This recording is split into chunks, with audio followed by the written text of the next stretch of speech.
The lecherous immortal. Well, I have some insider information about Pain. Ming unexpectedly reincarnated as Naruto's shadow clone, reluctantly embarking on the path of a part-time dream master. Kyūbi, Kurama, you've been peeking inside my belly for so long you must know my father's flying thunder god technique, right? Teach me. That brat Boruto complains that Naruto doesn't spend time with him? Fine, while my original self is working at the Hokage residence. I'll stay home and play the Naruto mobile game with you. Uncle Snake, are you interested in investing in my nuclear bomb project? It's a type of scientific ninja tool that can be mass-produced and has power far exceeding that of tailed beasts. Chapter 1. Have I become a birdman? After a day of intense thinking, feeling drained, why not rest in Uncle Snake's petri dish? I did it. Finally succeeded. Ming opened his eyes amidst a cacophony of sounds, confronted by a blonde-haired child, whose Klein blue eyes sparkled with joy as they fixated on him. At that moment, the two stared at each other in silence, their eyes wide with astonishment. Ming, in a daze, found himself grappling with three even more bewildering questions. One, wasn't he just in the Naruto mobile game, mercilessly battling against Admiral Kizuru yesterday? How did he end up here? 2, who is this boy with his arms crossed in front of him? 3, am I dreaming? 4, am I truly not dreaming? Ming felt tears welling up after his third reincarnation. He hadn't even returned home yet. How did he suddenly find himself in such an unfamiliar place? Was it a kidnapping or merely a prank? Regardless of what transpired, Ming was not one to passively accept his fate. He took a step back, distancing himself from the suspicious yet somewhat familiar child, swiftly scanning his surroundings for any useful information. He was in a quaint little room, cluttered with various household items. The walls were adorned with vintage posters bearing words he couldn't comprehend, phrases like dream and recognition, seemingly indicative of a life well lived. Was this still the country he knew? Wait, a cold sweat broke out on Ming's back as he suddenly realized. He could understand these words. Hello. At that moment, the child tentatively spoke. Ming, equally awkward, replied, hello to ha. The atmosphere grew slightly awkward, and the child burst into laughter. Perhaps it was the coolness of the old wooden floor beneath his bare feet that jolted Ming's mind awake. As his initial wariness in this unfamiliar environment began to fade, he rationally deduced a rather bold conclusion that defied logic. This child, with his golden fluffy hair, those unreal blue eyes, the two distinctive symmetrical whisker marks on his cheeks, and that unforgettable elementary school voice.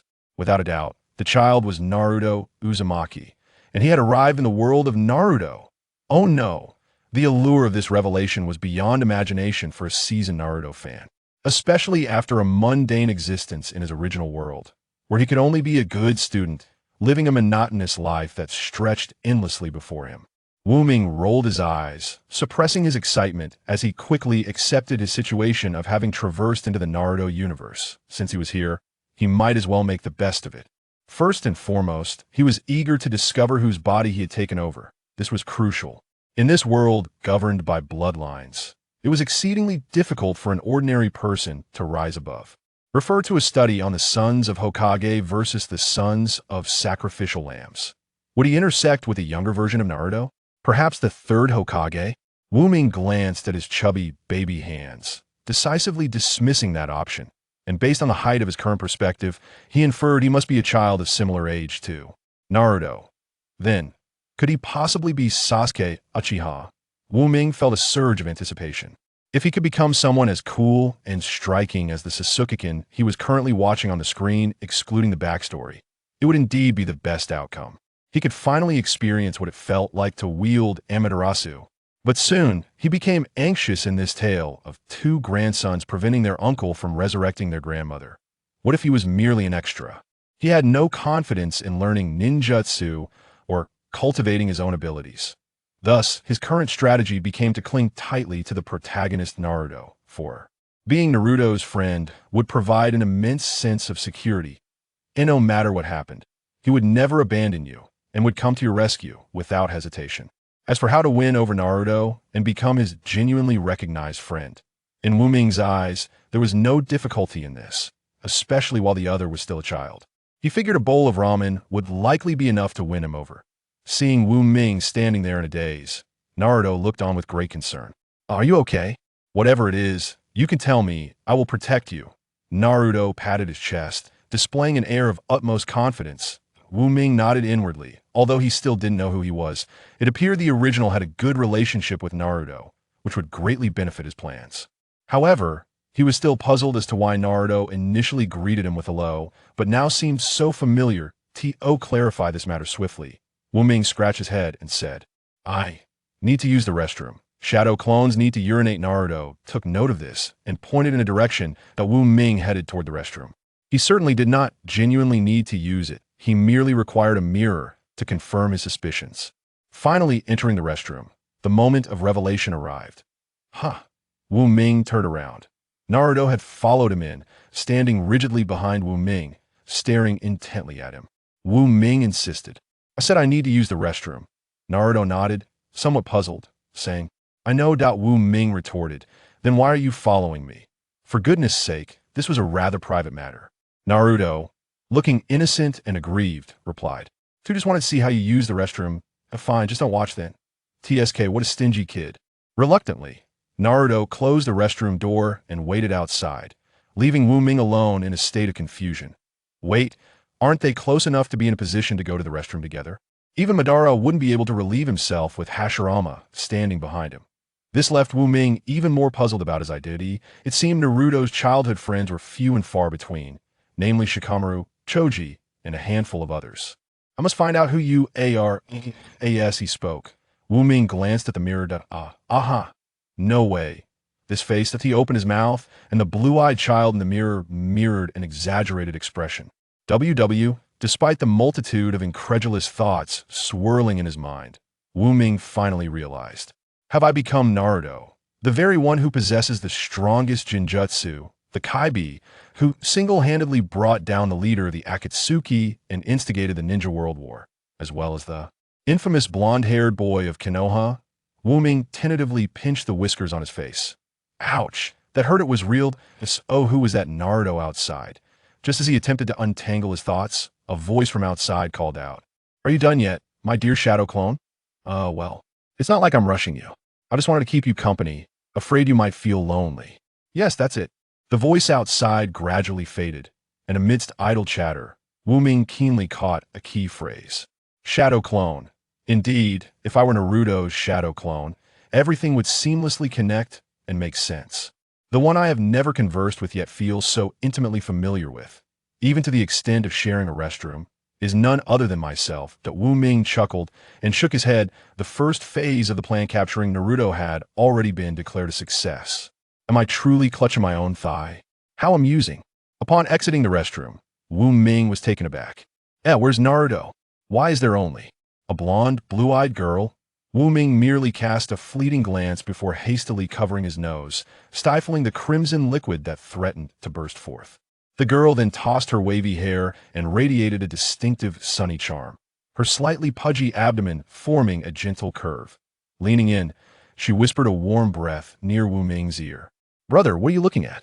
With a soft splutter, Wu Ming could no longer contain himself. Blood gushed from his nostrils, tracing a long arc through the air. Damn it, he truly couldn't hold back. If he could, would he still be a man? Just as Wu Ming intended to engage in a deeper conversation with this enigmatic beauty, a mischievous voice interrupted. Gotcha. Seduction technique, success. Wu Ming stood frozen in disbelief. Foolish Naruto, what a mess you've made.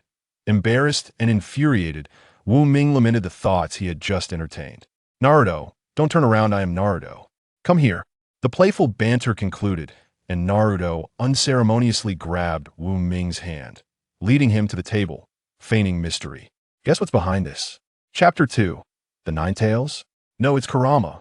A spark ignited within Wu Ming as he beheld Naruto, blocking the table with his body, his face adorned with eager anticipation. Although he already knew the answer, he feigned ignorance. I don't know. I too have adopted the voice of an overly enthusiastic elementary student. Naruto's expression shifted to one of realization, excitement bubbling forth. Dun. It's ramen, the greatest food in the world. It's on me. No need to be polite. Wu Ming directed his gaze to a blue paper cup on the wooden table, emblazoned with the words miso, tonkatsu, chashu ramen. Upon closer inspection, he noticed scattered seasonings and water atop the table. Don't you like it? Naruto carefully scrutinized Wu Ming's expression. Wu Ming inhaled deeply, exaggerating his response to heighten the emotional stakes. Wow, could this be the legendary collectible ramen? I am immensely grateful to you, Lord Uzumaki Naruto. A blush crept onto little Naruto's cheeks, shyly replying. Oh, I told you not to be polite. Wu Ming climbed onto the stool, his small frame surprisingly powerful as he mimicked the gesture often seen on television, hands pressed together. I'm about to dig in. Slurp. The moment he tasted the first spoonful of instant noodles, a realization struck him the broth was shockingly cold. A glance around revealed a towering pile of milk cartons exuding a faintly rotten odor. This guy. Wu Ming discreetly glanced at Naruto in stark contrast to the expansive emptiness of the room. Naruto's small figure seemed strikingly out of place with the surrounding void, filled only by a dismal loneliness that, if not for Wu Ming, this place would be even more hollow. How could he care for me when he can't even look after himself? As Wu Ming chewed on the now-cold noodles, a torrent of thoughts flooded his mind, like a videotape rewinding through years of memories. Images of Naruto isolated by villagers, swinging alone, crying with half an ice cream cone in hand, and kneeling in the snow, humbled and forgotten. Happy individuals heal their lives with childhood joys, while some must spend their entire lives mending the scars of their youth. Sage mode is powerful at 16. You can protect the village, brimming with vigor. Yet Sage mode is weak at 32.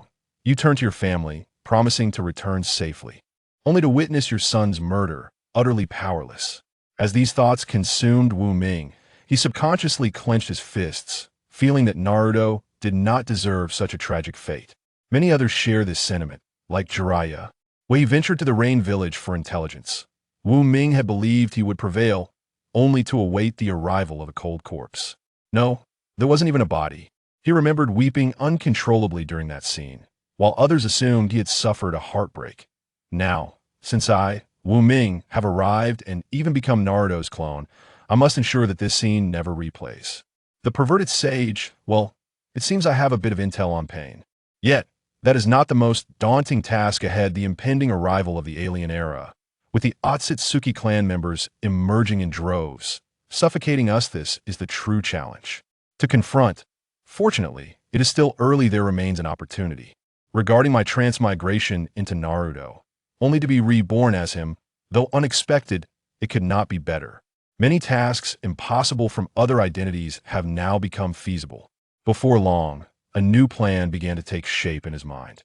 This plan was audacious, so audacious that he trembled with anticipation. To be honest, he was a bit impressed with his own ingenuity. Wu Ming chuckled inwardly. Apologies, Otsutsuki. I've heard you are extraterrestrial beings with abilities that defy the heavens. Quite formidable. How unfortunate, for I, Wu Ming, am also an extraterrestrial. Since we are both cheating, let us compare our methods of deceit. Hee, I am no mere mortal. To speak candidly, Naruto is Wu Ming's spiritual idol. The indomitable spirit that he once embodied had accompanied him through the darkest moments of his life. Gazing at the Naruto, so close at hand, Wu Ming remarked, "Is there more ramen? Please bring another cup." Upon hearing this, Naruto's mouth formed an O shape. Though reluctant, he generously replied, "Of course." When Naruto returned with the ramen, Wu Ming declared, "Watch closely, this is the true ramen." Wu Ming placed water in a pot to boil, meticulously arranged the seasoning packets, then poured the scalding hot water over them, fully releasing the aroma of the food. So fragrant. Naruto's nostrils flared. This was a flavor he had never encountered before. "Take your time, eating, don't burn yourself," Wu Ming cautioned. Naruto tilted his head and murmured, "Though you're my shadow clone, why do you seem so much smarter?" I'm about to dig in. Wu Ming nodded, believing that with him around, Naruto's childhood would improve significantly. If the living expenses provided by the third Hokage weren't squandered on paint, they should suffice to buy ingredients and seasonings for a few hot pot meals. He attempted to clench his fists, still not entirely accustomed to this body, particularly as a blazing heat emanated from his abdomen. Suddenly, an idea struck him. He pulled up his shirt to examine his belly. The 8 trigram seal. Of course, the 9 tails resides within Naruto's belly. This proud fox has been the creature that has accompanied Naruto the longest. Now that I have become Naruto, I must inevitably engage with it. Hey, let me give a fright. As these thoughts crossed his mind, Wu Ming's vision suddenly blurred. Tick-tock, tick-tock. In an instant, the entire world was enveloped in darkness, an unknown viscous liquid of dark gold rising to Wu Ming's knees, creating ripples. Where is this? Before he could ponder further, a powerful gust of wind swept from behind, causing him to stagger. Wu Ming turned around. Holy! A pair of enormous crimson eyes fixated on him. Unblinking and mere inches away, Wu Ming looked up, astonished by the colossal orange fox before him. Towering like a mountain, he felt dwarfed, unable to meet its gaze. No. Its pupils were immense. Is this the Nine Tails? His limbs grew weak, breath quickening as primal instinct instilled a fear of such formidable power. Humph! The great fox cast a glance at Wu Ming, as though assessing a mere weakling, then closed its eyelids, returning to a state of feigned slumber. Once the Nine Tails diverted its gaze, Wu Ming collapsed to the ground, his mind swirling with tumultuous thoughts. Is this truly the Nine Tails? Such overwhelming strength. Now he could perhaps grasp a fraction of the villager's fear. Yet, Wu Ming's eyes held no trepidation. Instead, they brimmed with a fervent battle spirit and exhilaration. The Nine Tails was not an adversary, but rather a future comrade in arms. Moreover, if he cowered before the Nine Tails, how could he ever hope to confront the even more terrifying Otsutsuki in the future? He swiftly rose, fixing his gaze upon the fox, exclaiming, "Hey, Nine Tails!" The Nine Tails showed no reaction, eyes still shut, indifferent. A sly smile crept across Wu Ming's lips as he nearly shouted, "Can you hear me? Nine Tail! Hey!" Boom! The Nine Tails abruptly stood, the very space trembling, dark golden droplets swirling about, its pupils constricted to pinpricks as it rasped. "Young one, do you know my name?" Sudden shock indeed. Wu Ming understood that he must not display fear before this proud fox. He calmly nodded. "After all, I'm here to guide you correctly." While others might not comprehend the significance of his words, the Nine Tails understood all too well. This was the prophecy entrusted to them by the sage of six paths before its demise. The once proud Nine Tails now bowed its head, encircling Wu Ming with its body. "You? How did you come to know my name?" The Nine Tails would likely say this, Wu Ming mused. Yet, the reality was that the Nine Tails leaned in close to Wu Ming's ear, conspiratorially whispering a phrase that would astonish him for a lifetime. "Naruto, you've traversed back as well." Wu Ming's mind exploded. What on earth is happening? Chapter 3. The Little Secret of Kurama. Wu Ming never anticipated that attempting to intimidate the Nine Tails would instead leave him terrified by its words. Calm. Remain calm. He glanced around. The cage formed by the 8-trigram seal was utterly ineffective, as the Nine Tails effortlessly slipped free. This indicated that their situation was no longer one of carefree security. If it discovered he was not Naruto, the Nine Tails could very well kill him. His thoughts raced, and in an instant he adopted an Oscar-worthy demeanor, stroking the fur on the Nine Tails' body, reminiscing. "Indeed, who have thought we would meet again in this manner, old friend?" The Nine Tails rolled its eyes and sighed dramatically. "The enemies are far too powerful. You are gravely injured, and I too must sacrifice my life in battle." Enemies? Who are these enemies? Wu Ming understood that this could be the Nine Tails testing him. This cunning fox was familiar with the storyline, and he maintained his composure. "Haha, I once thought activating the re-particle mode would cost me my life, rest assured. Kurama, I ultimately defeated Kaguya." Upon hearing re-particle mode in Kaguya, the Nine Tails had no doubts this was undoubtedly Naruto, while others remained blissfully unaware of the truth. However, Naruto's earlier demeanor had indeed been somewhat peculiar, not quite resembling him. But then again, after such experiences, changes are inevitable. Yet, he never expected that Naruto had become his shadow clone, while he found himself within the belly of that very clone. Suddenly, a gust of wind swept through, and in the blink of an eye, a fist larger than Wu Ming's own appeared before him. The Nine Tails gazed at Wu Ming with an inscrutable expression. This moment required no words that Wu Ming instantly understood, and almost instinctively, he raised his arm. Bang! A smile crept upon the Nine Tails' lips. The two fists, one large and one small, collided. That Wu Ming's gaze became hazy, Legend has it that friends with a deep connection can sense each other's inner worlds through a fist bump. 1. I have little time left. An aged voice resonated. Before Wu Ming stood a figure clad in a white robe adorned with a magatama, wielding a black staff. Shikaku, Matatabi, Isabu, Son Goku, Mu, Koku, Jinchuriki, Jaiki Kurama. Even if worlds apart, you shall always be together one day. You will unite as one. Unlike when you were within me, you will receive the correct guidance.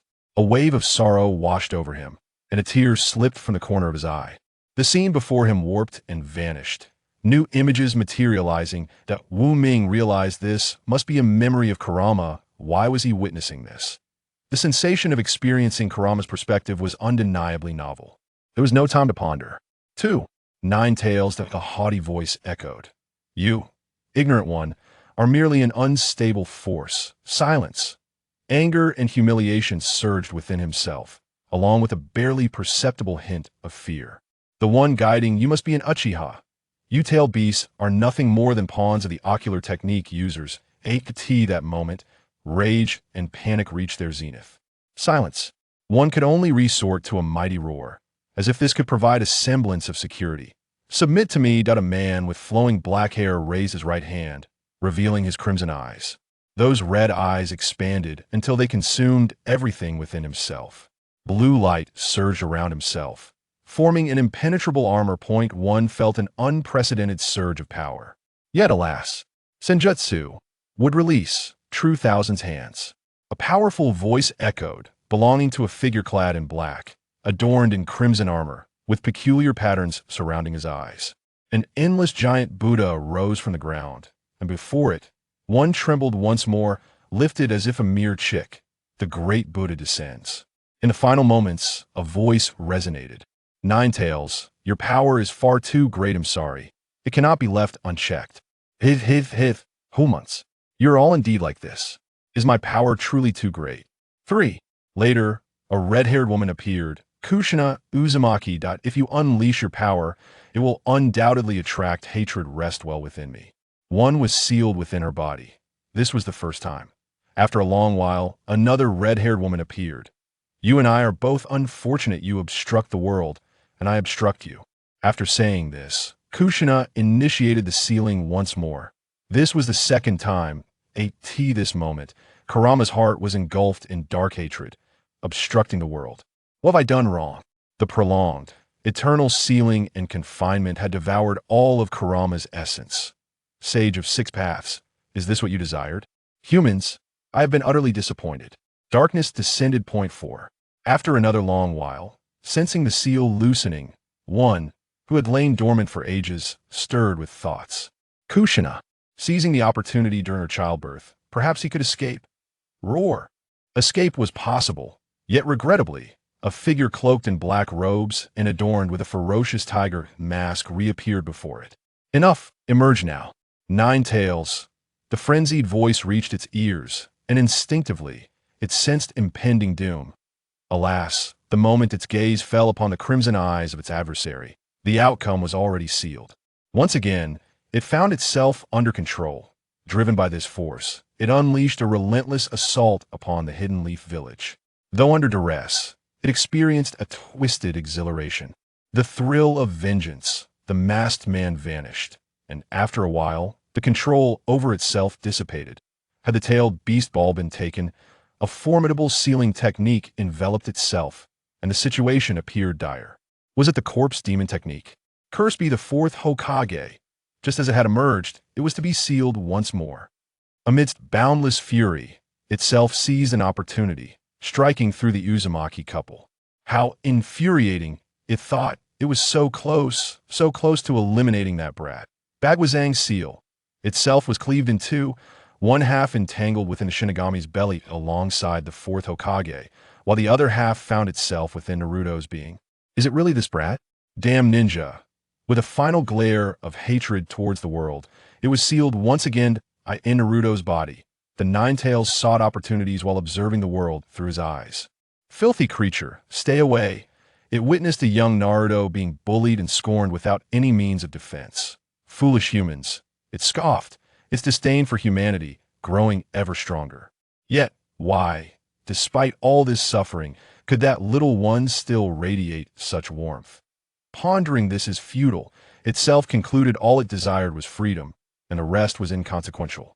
In their first encounter, Naruto arrived, marveling at its crimson chakra, recognizing it as the Nine Tails. The Nine Tails yearned to eliminate Naruto, yet the accursed seal hindered it. Quickly, lend me your power. Very well. The Nine Tails grinned wickedly, eager to share its strength, knowing that the seal would gradually erode. Thus began a new chapter. Naruto returned. "O Nine Tails, I hope one day to erase the hatred within you." Gazing at Naruto's bright smile and gentle yet resolute tone, it found a sentiment almost blinding. The Nine Tails recoiled slightly. "Are you a fool?" "I am the Nine Tails." "Then it's settled. Your words compel me to T.R. Wide in extended silence ensued. "Connect your chakra with mine." Naruto, exasperated, replied, "Is this another to go for?" "How foolish you are, idiot. This time it's unnecessary. Such embarrassing words. How could it bring itself to utter them? Together as one. You're no longer a demon fox. You are a companion of the Hidden Leaf Village. My partner, Nine Tails. Here we go." Hey. Thus, peace was restored to the ninja world. Itself was appointed as the head of the tailed beast assembly by the sage of the Six Paths now. Residing within Naruto's body was no longer a confinement. The bond formed through mutual understanding and fighting alongside one another was truly delightful. The Nine Tails wagged its tail lazily within Naruto. However, tranquility was short-lived, for the arrival of Kaguya Otsutsuki altered everything. In the face of overwhelming power, all was rendered futile. Left with no choice, itself concealed its existence from Naruto and chose to sacrifice itself to activate the reionization mode. With a smile, Naruto said, "Since birth, we have never been apart. To die alongside you is not a misfortune." Itself chuckled softly. "You seem to misunderstand. I never claimed that it was your life to sacrifice. It is time to bid farewell, Naruto. Nine Tails." The scene faded to black. Wu Ming's face was etched with shock in such a brief span. He felt as though he had traversed millennia, experiencing the life of the Nine Tails. Though much of this time was spent in the darkness of the seal, it now slipped away like a dream. The Nine Tails fixed a deep gaze upon Wu Ming. "To avert such a future, what will you do this time?" Wu Ming candidly replied, "The naive Naruto is dead. From this moment forth, I will seize every opportunity, utilizing all that I can to grow stronger until I am the strongest. This is my resolve." A flicker of satisfaction blossomed within the Nine Tails. "You have changed much, Naruto." A barely perceptible light sparkled in the Nine Tails' eyes. In truth, it had deceived Wu Ming. A fist bump was mutual. Thus, after sharing a fist bump with Wu Ming, the Nine Tails beheld Wu Ming's inner world. Concepts such as Earth, skyscrapers, Shippuden, alongside a series of events including time travel, all unfolded before its eyes. Yet, it chose not to expose Wu Ming, for it had long been aware. Indeed, it, the Nine Tails, knew all. It was the last being in this world to comprehend that truth. Within the depths of Wu Ming's vision of its inner world lay a seventh hidden segment. After the sacrifice against Kaguya Otsutsuki, the Nine Tails was reborn within the body of Naruto's daughter, Uzumaki Himawari. It was astonished to discover that Naruto had died, and at the hands of Boruto, it could not be. As events unfolded, more powerful and enigmatic Otsutsuki descended. In the relentless struggle against these formidable Otsutsuki, the truth began to unravel. The omnipotent divine technique altered Boruto and Kawaki's identities, while Naruto was sealed within Kaguya. Yet, none of this was paramount, for the world was on the brink of annihilation, with the advent of the Otsutsuki god. Mighty, majestic, strong, absolute. This was its power as a god. Even though Boruto had surpassed his father and Sasuke by a considerable margin, he could not change this fate. Just before the Otsutsuki god was to obliterate everything. Naruto-kun, in this life, having known you, I have no regrets. Hinata Hyuga's unwavering affection and devotion resonated. Seventh Hokage, I still cannot do it. I'm sorry. Kawaki Uzumaki despaired. You foolish fool. Even if in the next life the names Uzumaki and Uchiha are lost, you will always be my only friend. Sasuke silently stood before Naruto, sword drawn. The Nine Tails returned to Naruto's body. Hearing all of this, exhausted, Boruto, with his black and blue eyes at maximum power, looked at Naruto. Stinky old man, this is my final strength. From now on, it's all on you. Remember to have me in the next life. Boruto uttered the harshest words in the lightest tone. Divine technique. Infinite dream. The pure eyes, utilizing the space-time treasure plow, radiated a mysterious and powerful vortex, consuming Naruto and the Nine Tails within him. In the Nine Tails' mind, the youthful voice of Boruto echoed. You are my father's closest companion. I entrust him to you. Why divine technique will take him to an unknown place where no one, including me, can find him. Perhaps there lies new hope. He will lose all memories, but the divine technique, true clone technique, I leave within him will bring him back at a certain point, and you shall return to the past. Remember, before my father reaches Otsutsuki level, this matter must never be disclosed to him. Otherwise, the Otsutsuki God's omnipotent divine technique will sense his existence across time and space, and at that moment, all will be lost. Chapter 4. The Nine Tails. Have I become a substitute? Wu Ming was still troubled by how to portray Naruto in front of Kurama. Unaware that fate had played a trick on him, he truly was Naruto, albeit a version raised in a different world. What kind of sparks might collide from this alternate timeline? Unbeknownst to him, Wu Ming feigned a headache and lamented, upon returning to the past. Influenced by the fabric of time and space, my memories have become muddled. I have forgotten many techniques and knowledge. Kurama silently observed his act, waiting for what would follow. Finally, Wu Ming revealed his true intention, earnestly stating, Teach me the Flying Thunder God technique. Kurama. The Nine Tails momentarily faltered. Wu Ming reasoned.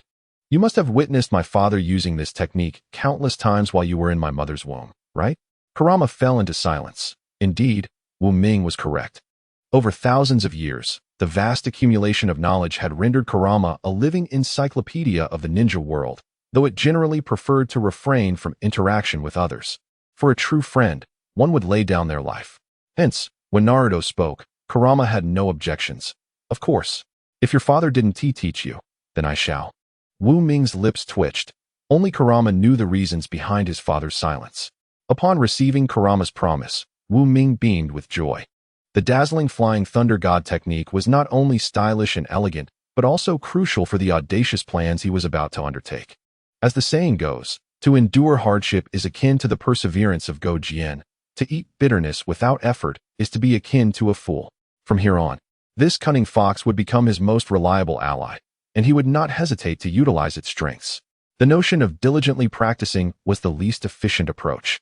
What mattered now was cost-effectiveness. After all, how many lifetimes of arduous training could one kaleidoscope Sharingan replace? Wait, Sharingan. Wu Ming slapped his forehead. As a shadow clone of Naruto, he could inherit all the skills that Naruto possessed, though he was uncertain about the abilities of the original. Thus, his task was to complement Naruto and master those skills that Naruto could not, including the Sharingan. Perhaps he could even acquire the Byakugan or the reincarnation eye. Alright, that was a digression. One can only possess 2 eyes at most. These aspirations would need to unfold gradually in the future. For now, Wu Ming needed to ascertain his state. He could distinctly sense that his existence was remarkably real and enduring, unlike a fragile shadow clone that would dissipate upon contact. Drawing on Naruto's memories, Wu Ming attempted to cross his hands in a 10-cross formation before his chest, silently chanting, Shadow Clone Technique. In an instant, he vanished. Indeed, he vanished with an uncanny fluidity. Within the room, Naruto panicked, exclaiming, Where have you gone? His eyes were filled with worry and fear. Although Wu Ming's presence had been fleeting, it had illuminated his dark world and bestowed upon him an unprecedented warmth. Don't worry, I'm right here, echoed Wu Ming's youthful voice in Naruto's mind. Where? Where? Naruto scanned his surroundings, yet found no trace. I'm inside your head, you fool, came Wu Ming's voice once again. In truth, he too found it puzzling. He was supposed to be in a state of unity with Naruto, sharing Naruto's vision, sensations, and even experiencing his anxiety. Phew, Naruto sighed in relief and asked, Dear me, how can I bring you back out? Wu Ming replied uncertainly, Why not try using the shadow clone technique again? Obediently, Naruto complied, but still, there was no response. Now, Wu Ming was equally perplexed. He couldn't possibly remain in Naruto's mind indefinitely. Let me think. His thoughts drifted back to a few hours prior when he had invoked the essence of Yellow Ape's ultimate technique. Envisioning the phrase, "I will become a Hokage greater than my predecessors. That is my dream." He then mimicked the motion of crossing his hands in a 10-cross formation and performed the shadow clone technique. Could it be? Wu Ming hypothesized. "Naruto, try again." Naruto nodded obediently, demonstrating no impatience as he once more executed the shadow clone technique. Shadow clone technique. Simultaneously, within Naruto's mind, Wu Ming also formed the 10-cross seal, shadow clone technique. As the perspective shifted, he emerged. So, it was clear, as long as he performed that motion, he could return to Naruto's body, and by simultaneously sealing with him, he could manifest once more. What a fright! Wu Ming's reappearance filled Naruto with joy. "Even inside your head, we can still converse," Wu Ming remarked. "By the way, who do you like?" he suddenly asked earnestly. What? Naruto's face flushed at the unexpected question. He scratched his head, feeling embarrassed. "Why are you asking me this all of a sudden? Since you are me, you must already know." Wu Ming pressed. "I want to hear you say it." Lowering his head, Naruto mumbled, "I like Sakura-chan." Wu Ming nodded, with a mischievous grin. "I see. So you really like Sakura?" Naruto affirmed. "Yeah, Sakura-chan is an angel. Her hair is beautiful. Everything about her is beautiful, and she has a lovely wide forehead." Wu Ming chuckled. "Since you like Sakura, then Hinata is mine." Haha, just kidding. He would never steal Naruto's future wife, but he could certainly nurture Naruto's feelings for Hinata in advance. A woman who lowers her head and cannot see her toes is already a breathtaking beauty, while he suspected that Sakura could barely see her own heels. The choice was evident. Without waiting for Naruto to inquire further, Wu Ming returned to his own mind. In the deep night, under a tapestry of stars, Naruto lay in bed. The two engaged in a half-hearted conversation. Wu Ming imparted a plethora of knowledge, including warnings against drinking expired milk and cautioning against spending 99 cents on paint, and that one should avoid overly fierce women. Naruto absorbed it all, and soon they both drifted into a deep slumber. However, the struggle within the room had not ceased. In the hidden depths, a more intense discussion raged on. Inside Naruto, "This is absurd." The young Ninetales detected an astonishing revelation. It sensed the presence of another self within Naruto's shadow clone. Moreover, that power was even greater. It must be its complete self. "Oh no, have I become a substitute?"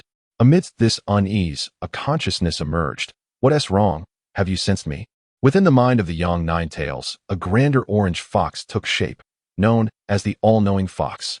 The complete Kurama was not one to mince words. "I am your future self." The young Ninetales gasped. "You broke the fourth Hokage's seal?" As this thought crossed its mind, its mood unexpectedly brightened. "It seems my revenge plan has succeeded." The complete Kurama shook its head, speaking meaningfully. "No, I have become friends with Naruto, the best of friends." The young Ninetales nearly gasped in disbelief, retorting, "Me? Friends with this guy? A descendant of the Uzumaki clan?" Its gaze turned frigid, and it scoffed, as expected. "It's an illusion. Is it the Uchiha clan, attempting to control me once again with those cursed eyes? Unfortunately, your self-deceiving act is too clumsy. I have seen through it. I, the mighty Ninetales, would rather be sealed forever than reconcile with the descendant of the Uzumaki clan." A surge of formidable chakra threatened to erupt, only to be firmly suppressed by an even greater force. The complete Kurama sighed, gazing at its past self, momentarily at a loss for words.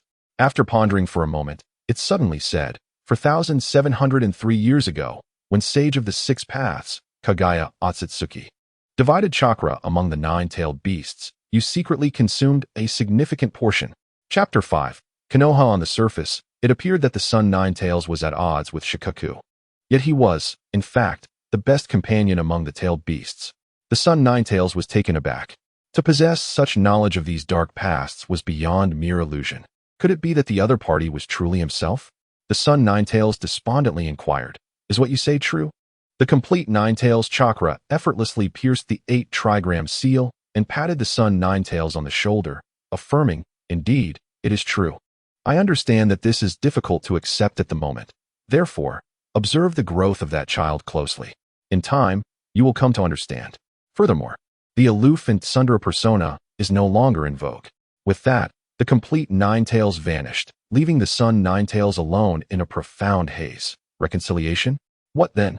Do the decades of hatred I harbored during my confinement amount to? And what of that so-called aloofness? The following day, Konoha was enveloped in winter's icy embrace, blanketed in mist and snow. "My dear, where are you?" As dawn broke, Wu Ming was jolted awake, having concocted grand plans throughout the night. With a weary tone, he muttered, "Foolish Naruto Uzumaki, I am here." Naruto sighed in relief. "You scared me. I thought yesterday was merely a dream." He rummaged through his wardrobe, selecting a random vortex jacket from the identical array, donned his dark green goggles, and stepped outside. "Brr, it's so cold." Naruto shivered as the chill pierced his neck. Wu Ming, feeling the same discomfort, urged in his mind, "Wrap a scarf around your neck before heading out." Thus, a long red scarf adorned Naruto's neck. With the instant noodles at home depleted, he needed to purchase more lest he face hunger. He also needed milk. As he ambled down the street, lost in thought, a ball suddenly rolled to his feet. Glancing up, he saw a group of children engaged in play. Unconsciously, he bent down to retrieve the ball, having never experienced the joy of games himself. Other children always appeared so happy while playing, and he yearned to feel that sensation. With a smile, he prepared to return the ball, but then, just as expected, the anticipated yet unwelcome occurred. A sharp, caustic voice pierced the air. "That's the kid, isn't it? Stay away from him. Who knows what he might do to you? Did you hear? The fourth Hokage died because of him." Naruto scanned the surroundings, noting the peculiar glances directed at him, cold, disdainful, and underlying disgust. Each one felt like a stab to his heart. Though they stood before him, it felt as if they were worlds apart. This sense of alienation, this profound loneliness of being ostracized, silenced him. He quietly set the ball down and walked away, fleeing the scene while conversing with Wu Ming in his mind. "Well, you know how it is. Perhaps I truly did something wrong. It seems I caused the death of the fourth Hokage, who was a hero protecting the village. But it's okay. I'm here to protect you. Do not be sad. We are destined to become Hokage together." Wu Ming fell silent, perplexed. How could a child bear such immense psychological pressure? In a world where everyone was an enemy, faced with such unfair treatment, the immediate response was to comfort me, his shadow clone. Shouldn't it be my duty to protect you instead? Otherwise, what have these years of existence amounted to? Wu Ming remarked, "First of all, the fourth Hokage had blonde hair." Naruto, huh? "Secondly, you too have blonde hair. You are not the one responsible for the fourth Hokage's demise." Naruto halted. "Is that really true?" Wu Ming countered. "Do you not trust me?" Naruto hurriedly replied, "Of course I believe you. But if that is the case, why does everyone dislike me?"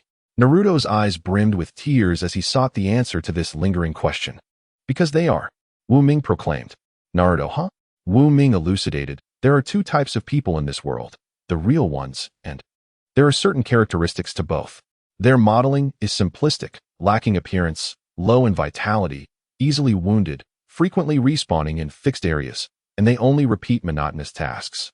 Having never encountered fanfiction, their programming is predetermined. They possess no independent thought, and their environment dictates everything. They believe whatever they are told. Over 90% of Konoha's inhabitants fall into this category." Naruto, haha, I don't quite follow you. Wu Ming reassured him, "It's all right. You only need to understand that they are misled, which is why they reject you." Naruto finally grasped this sentiment and continued, "So how can I gain their recognition?" Wu Ming replied, "Many of them are pitiable souls, blinded and exploited throughout their lives, unable to see the truth. If someone else were to lead them, they could certainly be guided toward a better path. Just as they can be indoctrinated with erroneous beliefs, they can also accept the truth I present. We need not harbor hatred toward them, despite the fact that the pitiable often possess despicable traits. I will be the one to lead them, to become their leader and dominate their lives, while you will be their hero and deity. Naruto, if you wish to earn the villagers' approval, I shall assist you without questioning the reason or the rightness of it. The universal truth is to disregard what others say and instead ponder why they say it, to discern the essence of the matter. Ultimately, these villagers harbor animosity towards you due to the information leaked by Danzo. Huh. Fifth Hokage. Based on what I know of the 10 sins, you may not have the opportunity to become the fifth. In any case, follow my lead, and everyone will come to recognize you. Trust me." Naruto nodded, albeit with a hint of confusion. "All right." With Wu Ming's words, he felt an overwhelming sense of security. From that moment forth, due to Wu Ming's presence, Naruto's mindset began to shift, perhaps evolving into a more rational, powerful, yet still compassionate version of himself. Unbeknownst to him, he had wandered far, when suddenly, discordant voices echoed around him. You are the daughter of the Hyuga clan. Show us your Byakugan. What a creepy eye. It's practically that of a monster, the Byakugan monster. In the distance, a little girl clad in pale rose attire, adorned with a gardenia scarf, found herself encircled by 3 older children. Faced with their ridicule, she crouched down, flustered and unsure. A Byakugan monster? Wu Ming chuckled inwardly. This was the esteemed Byakugan, one of the strongest ocular techniques, now subjected to such mockery. And I hope you encounter the true Byakugan monsters that suit Suki and still utter such words. Do not bully her. Without needing Wu Ming's prompting, Naruto dashed forward, positioning himself protectively in front of the little girl. She was Hinata Hyuga, the princess of the Hyuga clan, the white moonlight in countless hearts. Hey, who are you? The older children turned to confront him. Naruto puffed out his chest, declaring, I am Naruto Uzumaki, the future Hokage. Ha ha ha, the future Hokage? You're just a fool. Their laughter echoed, full of derision, as they doubled over in amusement. Naruto, gritting his teeth, retorted, awaken. Shadow clone jutsu. 2 pint-sized, rosy-hued Naruto clones burst forth, shouting in the snow, big fool, little fool. Their laughter intensified, nearly causing them to choke. Yet at that moment, a third identical Naruto appeared. Wu Ming, as a shadow clone, joined the fray, wearing a benevolent expression. Naughty children must face punishment. By the way, have you heard of Konoha's secret technique, 1,000 years of pain? Chapter 6. Evil must be tempered by joy. I desire the kidney and liver. I wish to consume chicken. Amaterasu. Wu Ming, while letting out strange cries, managed to subdue the trio of mischievous children. At this moment, the 3 unruly brats bore bruises and were tied beneath a tree, their eyes shimmering with tears and fear. Wu Ming, wielding a wooden stick, remarked with a commanding tone, I preferred you when you were still defiant. The 3 children involuntarily shivered, tightening their postures, and quickly pleaded, Boss, we shall never dare again. Then hurry up and recite. Yes. 1. Love the village, love the country, love humanity. 2. Be studious, inquisitive, and diligent. 3. Work hard, practice diligently, and be willing to contribute. 4. Observe propriety, abide by laws, and uphold virtue. 5. Respect parents and teachers, and treat others kindly. 6. Be honest, trustworthy, and responsible. 7. Strive for self-improvement, self-discipline, and physical fitness. 8. Cherish life and ensure safety. 9. Be frugal and protect our homeland. Wu Ming, thoroughly satisfied, knew that this was the middle school code of conduct, a perfect way to instill a lasting lesson in these mischievous children. Meanwhile, hey, are you alright? Naruto inquired with concern. I am fine, thank you, Hinata replied, her cheeks flushed. If anyone bullies you again, come find me. Look, that is my shadow clone. Incredibly powerful, right? Naruto patted his chest in assurance. You blush at the sight of me. What a peculiar girl, he mused. Noticing her slight chill, he draped his red scarf around the trembling Hinata. Yes. Hinata's face reddened further. Wu Ming observed the two being affectionate and was momentarily dumbfounded. You, Uzumaki Naruto, while I toil here, you are off flirting? After a moment's thought, he decided to vent his frustration on the 3 children. Narrowing his eyes, he declared, As long as you answer the following question correctly, I shall release you. The children were overjoyed. All right. Wu Ming continued. Listen carefully. Before you stands a large bathtub filled with water. You have a spoon, a bowl, and a basin. What is the fastest way to empty the bathtub? Before the first child could respond, the second eagerly interjected, I know. Use the spoon. The third child smacked him, frustrated. Fool, it has to be the bowl. Wu Ming shook his head. Within Wu Ming's mind, the complete Kyūbi and Naruto's yang chakra burst into laughter. Humans are foolish. This question is so simple. The basin is the biggest. Of course, it must be used. As Wu Ming glanced at the Kyūbi, about to announce the correct answer, a soft voice chimed in. The fastest method is to pull out the bathtub's plug. He turned to see Hinata had answered. He felt a swell of pride. His future wife was indeed clever. The 2 Kyūbi within them simultaneously fell silent, their faces betraying their embarrassment. Naruto, arriving late and looking oblivious, asked, what? Plug? Is that something delicious? Wu Ming facepalmed. And before Naruto could further embarrass himself, he announced, all answers are incorrect. He grinned. The correct answer is to pull out the plug and use one hand with the basin to scoop out water while the other hand uses the bowl. That is the fastest way. Brilliant. So bright and adorable. Hinata's gaze darted away, burying deep within her heart a seed of admiration for Naruto. Wow, how impressive. Even the three little ones marveled. No wonder he is the boss. Seeing his objective achieved, Wu Ming waved his hand, releasing the three children. All right, that will be all for today. Remember, from now on, you are my little subordinates and must obey my orders unconditionally.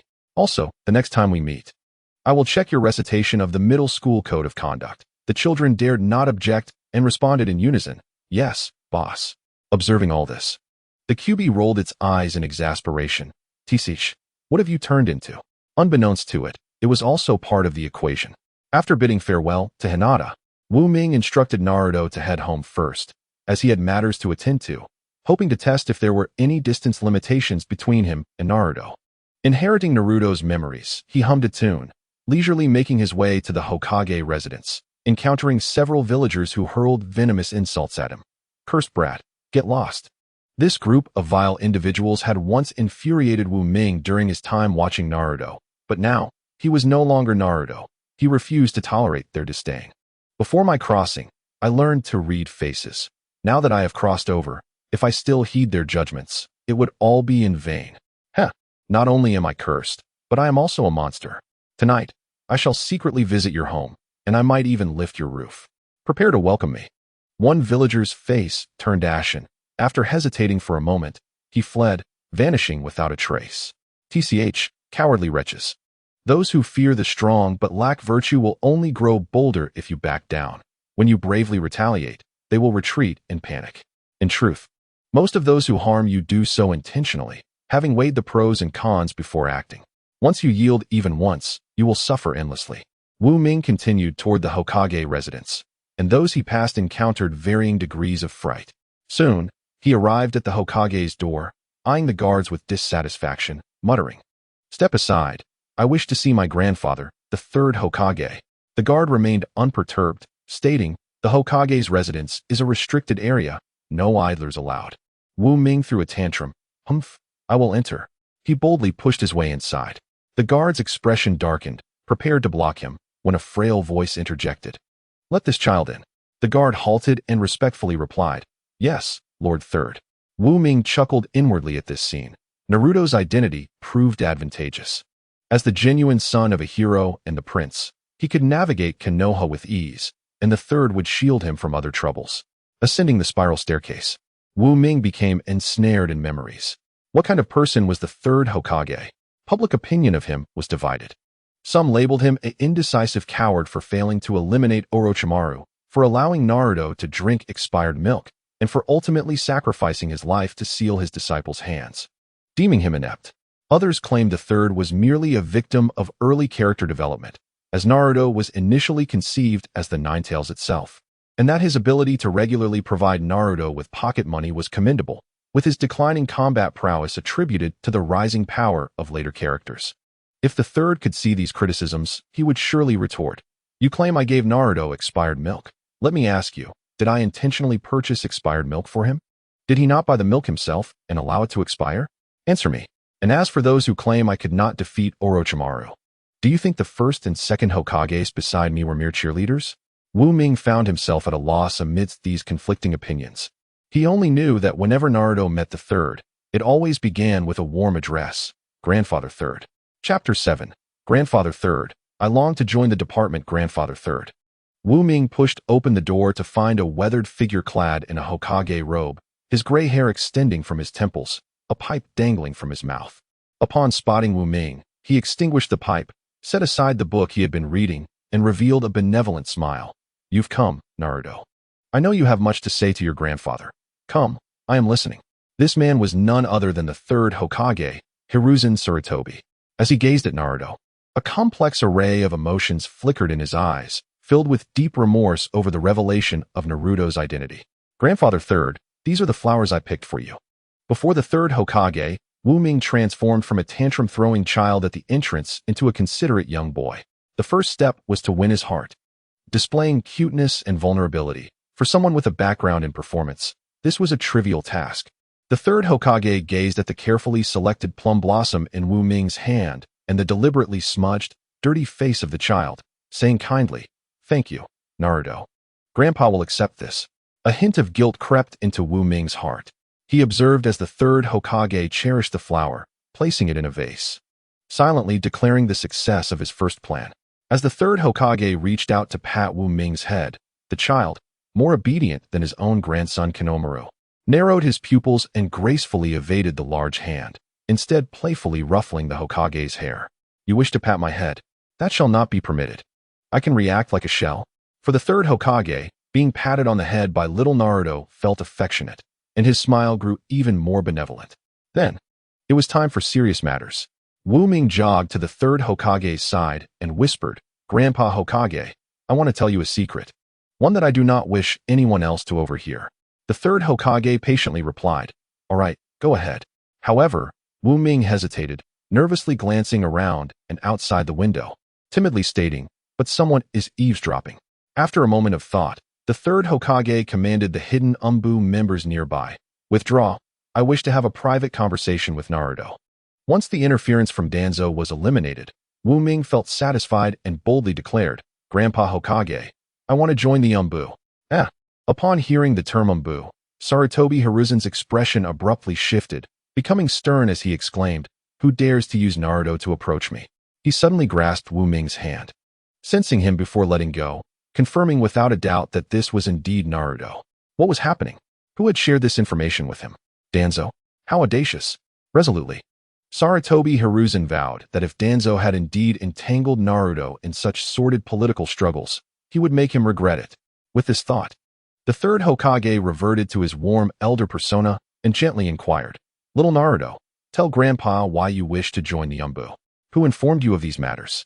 Wu Ming answered honestly, Grandpa Hokage, I want to join the Umbu to become stronger, and I already know that I am the son of the Hokage. My father is the fourth Hokage, Minato Namikaze. Boom. The third Hokage felt as though the sky had fallen. Danzo, how dare you say this for Naruto's safety? This is one thing that cannot be disclosed. Naruto is innocent. Realizing that Naruto might already know everything, the third Hokage felt drained of all strength, sighing, Naruto, I am sorry. I know you have endured many grievances over the years. Even if you hate Grandpa, it is all right. All of this is Grandpa's fault. Wu Ming thought to himself, this is veering off course. I didn't come here to discuss this. I wanted to join the Umbu. He quickly redirected the conversation back to the topic at hand, displaying a radiant smile and uttering words that Sarutobi Hiruzen would never forget. Grandpa Hokage, I don't blame you. The third Hokage fell silent, gazing at Naruto's pure and innocent expression, a wave of emotions, shame, affection, flooding his mind. He had witnessed so much darkness but could not bear to confront such genuine sincerity. Secretly, he wiped away tears with his Hokage cloak, repeatedly saying, Naruto, good child. You truly are a good child. Seeing the atmosphere properly set, Wu Ming tentatively asked, So about my joining the Umbu? The third Hokage firmly refused. No. He added, You are still too young and too weak. I do not know what others have tempted you with, but for your safety, it is absolutely out of the question. The third Hokage's rejection was resolute. Wu Ming felt troubled but ultimately decided to summon his trusted ally, the Nine Tails. Actually, it was the Nine Tails that told me all of this. And my power is not weak. Wu Ming extended his hand, internally urging the Nine Tails, Big Fox, pay the rent. Hurry, I need urgent help. The Nine Tails, aware of the seriousness of the situation, casually produced a ball of chakra and handed it to Wu Ming. In his outstretched hand, a golden chakra surged forth. The third Hokage, sensing danger, exclaimed, This is the chakra of the Nine Tails. Such evil power. Wait. He noticed something crucial. The aura of this chakra was not evil. Rather, it was incredibly pure, radiating like the eternal sun in the sky. Wu Ming proudly announced, I have made amends with the Nine Tails. He is now my good buddy. Indeed, I have forgiven him for killing my parents. And he has forgiven us for sealing him away. The third Hokage was taken aback. If this could be forgiven, then my minor transgressions seemed trivial in comparison. As Hokage, after a brief moment of processing this overwhelming information, he sorted through his thoughts. Yes, if this is what the Nine Tails asserted, then it is beyond reproach. It knows everything. After contemplating for a long while, perhaps out of guilt, the third Hokage ultimately agreed to Wu Ming's request. In light of Naruto's growth and the current ambiguous circumstances, allowing him to join the Umbu might be the best choice. Not only could it protect him, but it could also serve as a tremendous asset if utilized properly. However, one question lingered. The third Hokage regarded Wu Ming skeptically, recalling that had reported Naruto was at his home just moments ago. So who was this Naruto before him? Wu Ming, sensing the scrutiny, chuckled. Haha, the one at home is my shadow clone. The third Hokage looked at Wu Ming with a peculiar expression. This boy has mastered the shadow clone technique remarkably well, no longer fitting the image of a mere child. Should it be said that he is indeed Minato's son? So gifted? The third Hokage produced a fox mask and a black cloak, stating, Naruto, from this day forth, you are now my direct Wu Ming joyfully exclaimed. Thank you, Grandpa Hokage, or rather, Lord Hokage. The third Hokage did not dwell on the choice of words, but asked, you mentioned wanting to become stronger. What do you wish to learn in the If it is ninjutsu, I can personally teach you. I am known as the professor of ninjutsu, well-versed in all chakra nature transformations. He produced a piece of chakra paper, preparing to test Wu Ming's chakra attributes. Everyone is born with a specific chakra nature that can be detected by infusing it into the paper. If it is fire, the paper will ignite. If water, it will become damp. If earth, it will crumble. If lightning, it will wrinkle. And if wind, it will be cut. However, Wu Ming shook his head, stating that these were not what he desired. Grandpa Hokage, I want to learn medical ninjutsu. Though surprised by this answer, the third Hokage nodded, recognizing the noble intent to help others. A good child indeed. Just as he prepared to assign Naruto a dedicated instructor, Wu Ming added, it would be best if I could learn about ocular structures and transplant surgeries. I am very interested in these topics. The third Hokage froze. Is it too late for me to reconsider? Chapter 8. Shursui. The strongest illusion is not Kotoame Tsukumi. Just as Wu Ming successfully joined the Naruto turned 6. This year, a significant event unfolded, one that would impact the destinies of all. The Uchiha clan was about to initiate a coup. Yet not all Uchiha members agreed with this decision. At least he, the prodigious youth of the Uchiha clan, known for his Shunshin technique, Shursui, thought otherwise. Hurry, faster still. The figure of Shursui flickered in and out among the trees, and soon he found himself before a man clad in the Hokage robe, kneeling on one knee. Adorned with the Leaf Village headband and dressed in dark green Jainin armor, Shursui addressed him, Hokage-sama. The third Hokage turned his back to Shursui, his expression concealed. He paused deliberately before responding, speak. Shursui's heart soared as he perceived the Hokage's demeanor, suggesting there remained room for negotiation. He promptly acknowledged the gravity of the situation. Lord Third, the Uchiha clan is on the verge of launching a coup. The third Hokage displayed no overt reaction, but gestured for Shursui to continue. A wave of invisible pressure washed over Shursui. Yet he gritted his teeth and articulated his thoughts. I implore you to entrust this matter to me. I will avert this rebellion. Upon opening his eyes once more, Shursui's gaze transformed into a vivid crimson, the fan-like black markings of his Mangeki Sharingan engraved within. At the Uchiha clan's assembly, I will employ Jinjutsu on the clan leader, Fugaku Uchiha, to alter his mindset, persuading him to cease hostilities against the village. Please, Hokage-sama, grant us a little more time. Shursui spoke earnestly. After a prolonged silence, the third Hokage replied, that would be most agreeable. Shursui clenched his fists in exhilaration. Excellent. I shall save the Uchiha and ensure our clan does not tread the irreversible path of destruction. The Kotoame Tsukumi, renowned for its ability to alter an individual's will, was thus regarded as the most formidable Jinjutsu. However, its significant drawback was that once employed, it could not be used again for many years, leading Shursui to ponder whether this ultimate Jinjutsu truly deserved its title. Indeed, the ability to change a person's will could also be achieved through heartfelt words and sincerity. If someone could alter another's will solely through dialogue, perhaps that person would embody the true essence of the most potent Jinjutsu. Regrettably, such individuals are rare in this world. As the date of the assembly approached, Shursui, as usual, prepared to execute his tasks in the village when suddenly a figure shrouded in black robes, with white bandages wrapped around his forehead and right eye, obstructed his path. It was none other than Danzo, who prided himself as the root of Konoha. What brings you here, Danzo-sama? Shursui inquired, bowing his head.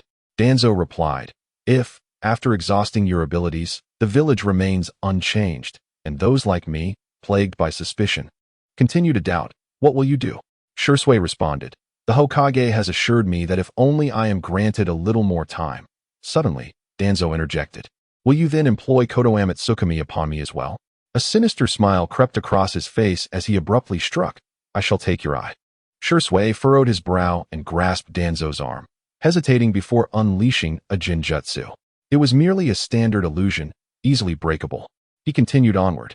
However, often, kindness shown to enemies can be a form of cruelty to oneself. The seemingly incapacitated Danzo unexpectedly activated the Uchiha clan's forbidden technique, Izanagi. This jutsu could temporarily convert the adverse effects suffered by the user into a dream while manifesting favorable events into reality, rendering the caster invulnerable for a brief period. Taking advantage of Shursui's moment of inattention, Danzo launched a surprise attack from behind, beating Shursui mercilessly and seizing his right eye. Give me the other eye as well. Danzo had no intention of halting his assault. Fire style, grand fireball technique. Shursui reacted swiftly, using the fire technique to momentarily delay Danzo before vanishing from sight. Body flicker technique. Danzo had lost track of Shursui. That hurts. I cannot fall now. I have a mission to complete. Come here. Shursui called weakly by the riverside. Is that you, Shursui? An individual wearing an umbu mask emerged. The coup within the Uchiha clan is now unavoidable. If Konoha descends into civil war, other nations will surely exploit the chaos. I intended to use Kotoame Tsukumi to thwart the coup, but Danzo took my right eye.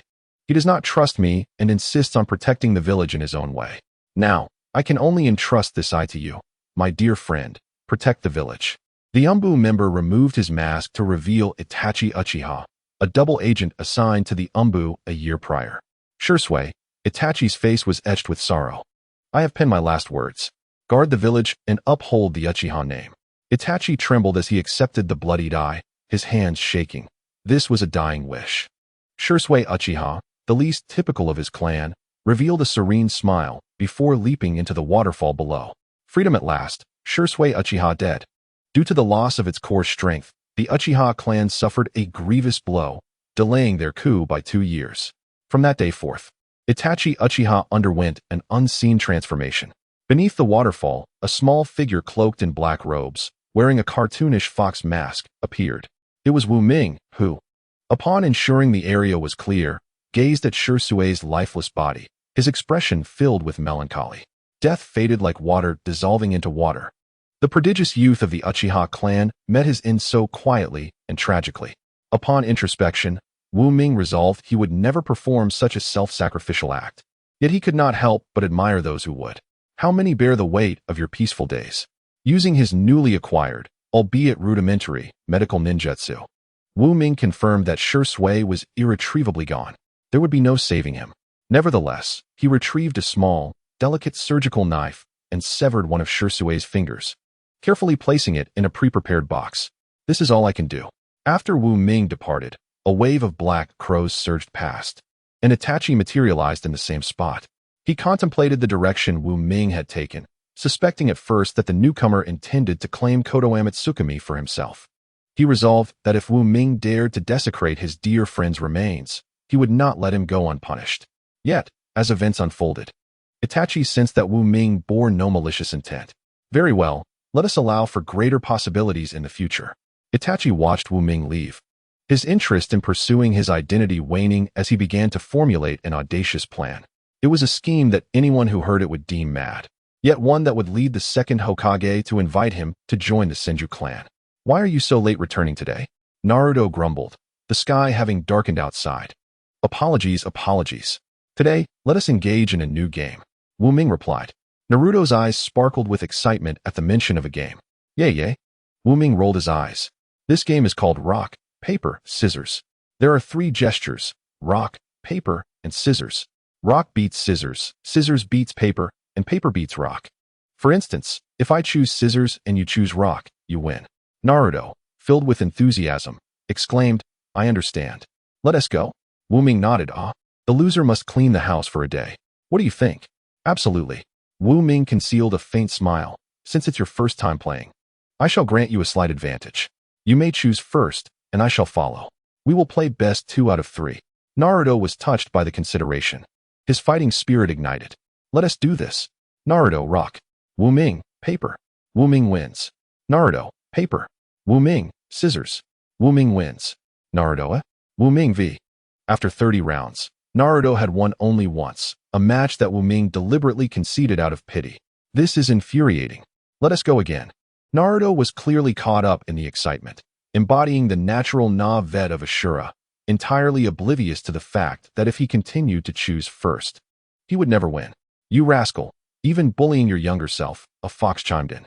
Wu Ming remarked, all right, I'm tired. Let us go to sleep now. You will be doing all the cleaning for the next 30 days. Naruto, Wu Ming gently patted Naruto's head, offering comfort. I will be away for the next month, so you must take good care of yourself. Upon hearing this, Naruto's expression instantly fell, yet he did not attempt to dissuade Wu Ming. Instead, he inquired, must you go? Wu Ming nodded resolutely. Yes. Suddenly, Naruto embraced Wu Ming, saying, you must take care of yourself too. A warm sensation surged within Wu Ming. I vow to fulfill the tasks entrusted to me by Lord Uzumaki Naruto. When Naruto awoke again, Wu Ming had vanished. Like Shursui, he too had pressing matters to attend to. Chapter 9. Guardian of the Tailed Beast. What the hell? There are 2 foxes. In the back mountains of the Hidden Leaf Village, Wu Ming sat cross-legged on the ground, preparing to delve into the most wondrous aspect of this world, chakra. This is a fusion of physical and spiritual energy, enigmatic and ineffable. During his time in the Umbu, he had once taken the opportunity to inquire about chakra cultivation while the Nine Tails was asleep. However, due to the urgent need to acquire medical knowledge related to anatomy, he had not practiced it. How to cultivate chakra? With no prior experience in meditation, he had only encountered concepts like energy, vitality, and spiritual energy in various forms. Yet regrettably, his life had been limited to oxygen. How could he possibly practice chakra? Taking a leap of faith, he decided to attempt meditation. Wu Ming took a deep breath, closed his eyes, and remained still, pretending to enter a state of deep concentration. Soon enough, a flurry of thoughts invaded his mind. Fighting power, 3 stages, the cold winds of the desolate valley. He quickly shifted to envisioning other imagery. Rain, a severance between heaven and earth, a thread connecting life and death. I stand in the rain, my umbrella resembling an overturned boat, navigating an endless sea. The ambience was present, yet the results were lacking. What if Obito resurrected Rin, only to find her in a romantic relationship with Kakashi? What would his expression be? Wu Ming suddenly recalled a joke. I must not get distracted, he admonished himself, yet his mind was filled with distractions. He decided not to dwell further, feeling the urge to relieve himself. After all, he was alone in this secluded forest, and should he be inadvertently seen, it would be Naruto who would feel the embarrassment, not him. Squatting down, he prepared to relieve himself, only to discover an unexpectedly delightful experience. Initially dry, the feeling transformed into a soothing sensation as he continued. If one persevered without interruption, it could be completed in one continuous motion, yielding a sense of detachment from the world. Upon using toilet paper, he was astonished to find no residue. He swore he had never experienced such a smooth relief before. Afterward, he felt rejuvenated, as if reborn. Taking a moment to collect himself, he cautiously glanced around to ensure no one was watching. The Nine Tails, awakening, opened its mouth as if to speak, but ultimately sighed and closed its eyes again. Returning to his meditation, Wu Ming found himself in an extraordinary state. I breathe, I am but a soft sponge, absorbing all knowledge into my being. He envisioned himself as a sponge in a tropical rainforest, incessantly absorbing moisture from his surroundings. Gradually, he began to feel a profound sensation within his body. This warm flow coursing through his meridians was indeed chakra. As he attuned himself to it, he sensed his strength amplifying. This power was not merely brute force, but encompassed the resilience of his entire being, the vigor of his limbs, the robustness of his organs, the tenacity of his veins, the explosive potential of his flesh, the cellular vitality, and the swiftness of his nervous responses. All aspects experienced a significant enhancement. How extraordinary, Wu Ming murmured. No wonder ninjas could effortlessly traverse walls, breathe fire, and summon water or wind. Disregarding the Nine Tails, the Uzumaki clan possessed an inherent physicality that was exceptional. Thus, Wu Ming continued his training. Days turned into a week. He did not return home, but immersed himself in meditation, becoming somewhat addicted. The gratification of feeling himself grow stronger was irresistible. Who claimed that hardship was forced? This was a delightful struggle. After a week of foundational preparation, Wu Ming gained a deeper understanding of the concept of chakra. The moment had arrived. Indeed, it was time to learn the Flying Thunder God technique. Listen well. Young one, the essence of the Flying Thunder God technique lies in utilizing the technique to achieve space-time movement. The practitioner can leave a Flying Thunder God seal, a chakra mark, on a person or object, then instantaneously transport themselves to the marked location. Once established, this seal cannot be erased under normal circumstances. Wu Ming remarked, "That sounds unlike you." The Nine-Tails rolled its eyes, responding, "I am merely repeating your father's words. The first step is to create a chakra mark. One must devise a unique seal for oneself. For instance, the fourth Hokage's was sort of the ninja love." Wu Ming gathered several stones and meticulously inscribed patterns upon them, keenly attuned to his sensations. He discovered that he was more responsive to triangular patterns, while the pentagram felt nebulous. Sensing the pentagram was akin to searching for a dark green hue among deep greens, while the triangle was like seeking that same hue among lighter greens. He seemed to uncover a pattern. The fewer angles in a shape, the clearer the response. Yet, there was no two-angle shape. The triangle was the simplest form. Then it shall be the triangle, he decided, though it still felt inadequate. Wait, he suddenly had an idea. Although there were no one-angle or two-angle shapes, there was a zero-angle shape. Without hesitation, he marked a circle on the stone with his chakra. Suddenly enlightened, he approached the circle as if searching for a single vibrant red rose within a landscape of ink-wash painting. Immediately identifiable. All right, the shape is determined. Wait. Perhaps it can be refined further. After considerable exploration, Wu Ming finally established his Flying Thunder God seal. Two concentric rings, one large and one small, shimmering harmoniously. Perceptible like a beacon in the dark night sky, unmistakably prominent amidst the others, akin to the bright yellow hair of the Leaf Village. Unlike Naruto's direct approach, Wu Ming secretly aspired to be a carefree swordsman, mastering an ornate swordsmanship akin to that of a white-robed Sasuke. Once he mastered the Flying Thunder God technique, he could pursue his dream of learning swordsmanship. After preparing adequately, he donned a mask. All right, it is time to set forth. Days later, amidst swirling sands, failure. Failure. Yet again, failure. Raza clutched his head in agony as sand poured from his hands, grinding his experimental report to dust. After much contemplation, he made a painful decision. Yashimaru. Kazekage, I am here. For the sixth assassination, you shall execute it. Understood. Wait. Tell Gaara that his mother did not love him. She merely saw him as a tool for revenge against the village. Naming him Gaara was to ensure he became a Shura who loved only himself. After articulating this, Raza felt as though he had drained every ounce of strength. Gaara, for the sake of the village, show me that you are not a failure. As a leader, he was undeniably a failure. Following the death of the previous Jinchuriki, the power of the tailed beast had become the village's greatest threat. He had sought many to become the One-Tail's vessel, yet none possessed the patience or earned the One-Tail's approval like the previous host. To compound his misfortunes, his wife Kurura had perished during Gaara's birth. Subsequently, under the counsel of Chiyo, he felt compelled to take the lead and place the One-Tail's within Gaara. Since that time, he has personally deprived his son of a life. Raza has exhausted every method to ascertain whether Gaara is indeed a competent Jinchuriki, seeking to determine if he can maintain control and pose no threat to the village, even going so far as to send assassins 5 times. Yet, the answers remain elusive. The coincidence of his son's birthday coinciding with his wife's death anniversary haunts him like a relentless nightmare. In Raza's eyes, Gaara embodies the meaning, I love Gaara. Just as Raza fervently prayed that Gaara would pass the test, he was interrupted by one of his subordinates, Lord Kazekage. A leaf ninja requests an audience. Although Raza was troubled, he felt compelled to uphold the decorum established by the peace treaty signed with Konoha 7 years prior. The door opened, and a small figure cloaked in black entered. The moment the figure appeared, Raza's attention was captured. The figure was so small that it could barely reach the table. Surely, Gaara would fit into that robe quite comfortably. I have met Lord Kazekage. I am a ninja from Konoha, and this is my identification. As an allied village, Konoha had heard of Sunagekyu's recent troubles and dispatched me to offer assistance. The small figure was none other than Yumino Irika, who displayed a poised demeanor, neither submissive nor arrogant. After confirming the authenticity of the Hokage's letter, Raza replied, Please convey my gratitude to the Hokage. But our village has not encountered any troubles and does not wish to trouble your village for assistance. A subtle dismissal. Sensing Raza's stubbornness, Irika immediately delivered a powerful retort. As far as I know, you have attempted to assassinate your Jinchuriki 5 times to test his stability, correct? Yet, from the outset, the outcome of this test was predetermined.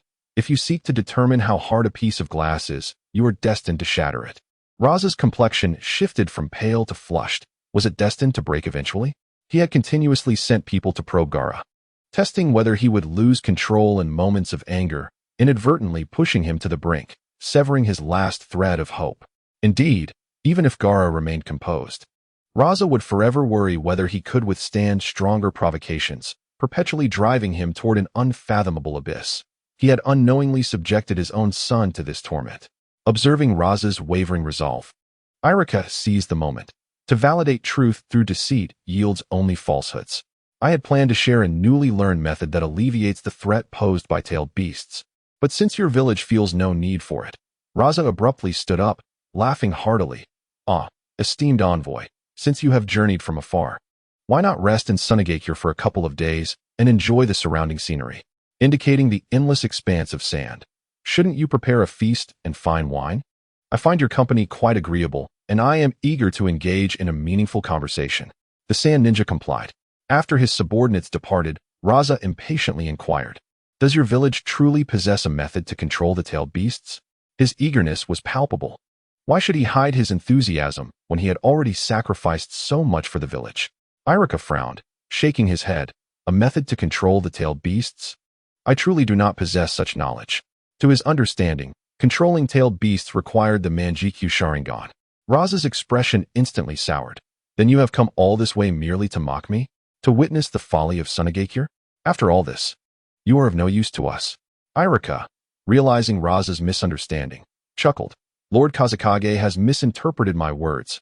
I do not possess a method to control tailed beasts, but rather a method to foster reconciliation between tailed beasts and their Jinchuriki. Tailed beasts? Jinchuriki? Reconciliation? These notions shattered Raza's worldview. Were tailed beasts not mere instruments of war, driven by malice?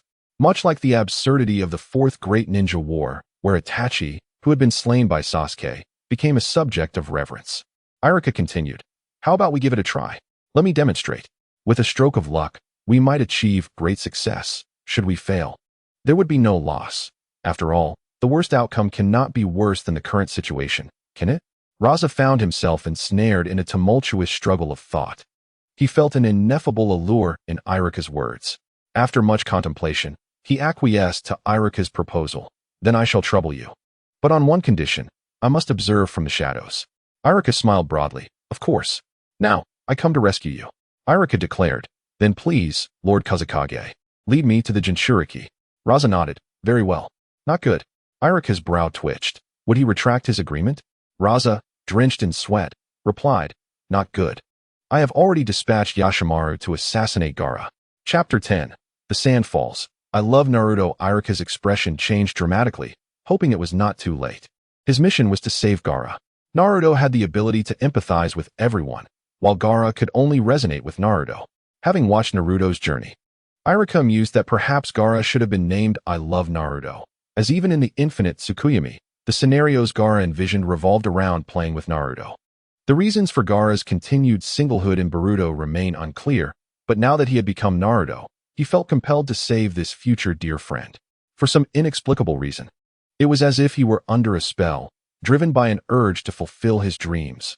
All the regrets from Naruto's saga were now his to bear. Meanwhile, does being injured hurt?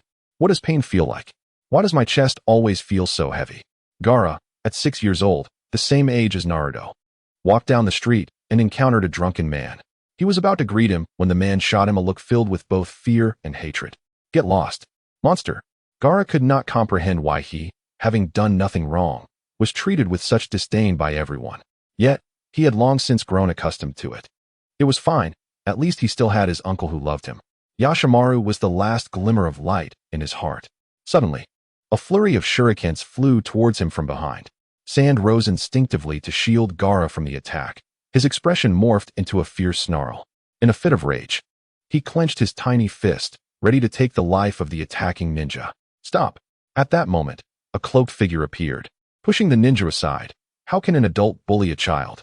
Just as the assassin was about to strike again, the voice of a person he recognized reached his ears, and with a hint of disbelief, he departed.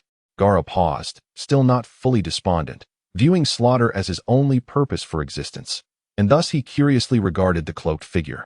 Unsure of their intentions, "You." As Gaara began to speak, the cloaked figure interjected, dramatically removing their hood, their expression one of triumph. "I am Naruto Uzumaki, the future Hokage. Are you all right? Are you hurt?" Gaara was immediately captivated by the figure's radiant golden hair, shining with warmth. "Kurama, with this fox's chakra. How could it not shine? Can you tell me your name?" Irika blinked his beautiful, large eyes. I am Gaara."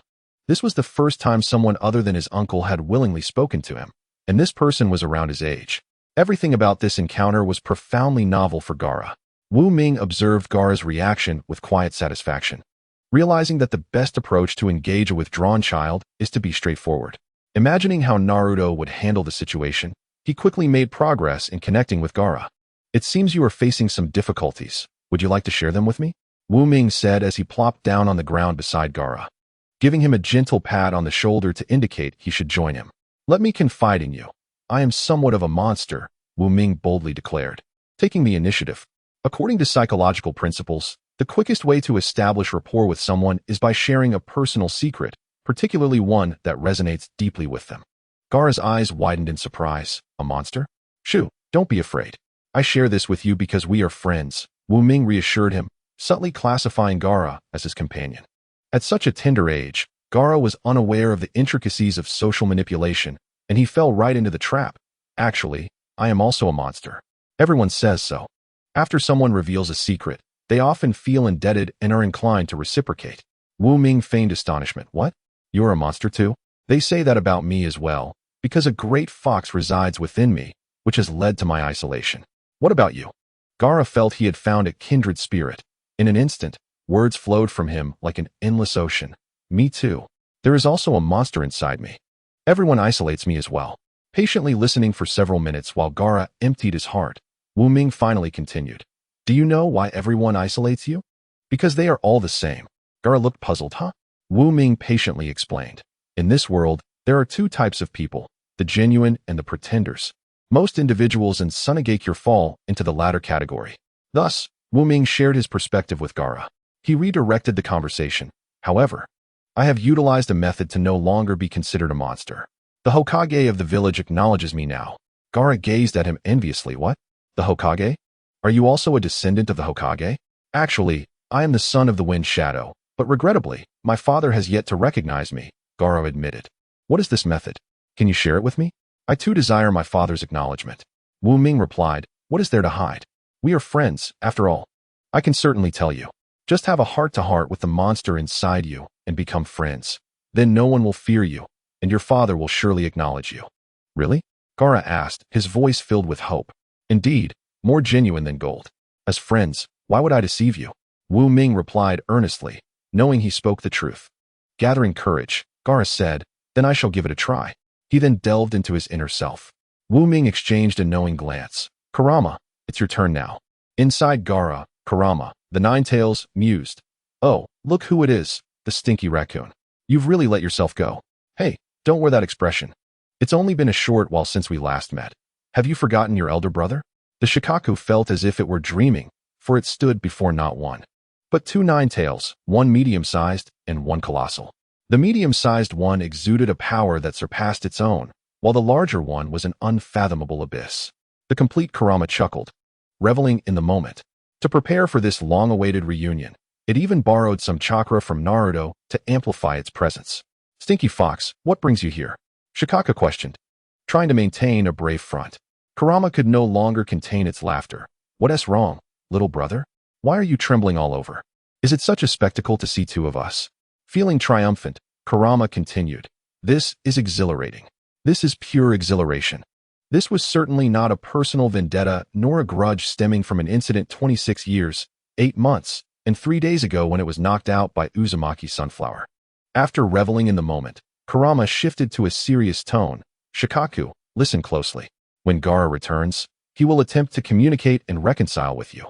You must not falter. Do you understand? Shikaku stubbornly retorted, why should I listen to you? Kurama replied firmly, this is not just for me, but for Sage of Six Paths. The Naruto before you is the prophesied child of the sage. We must fully support him.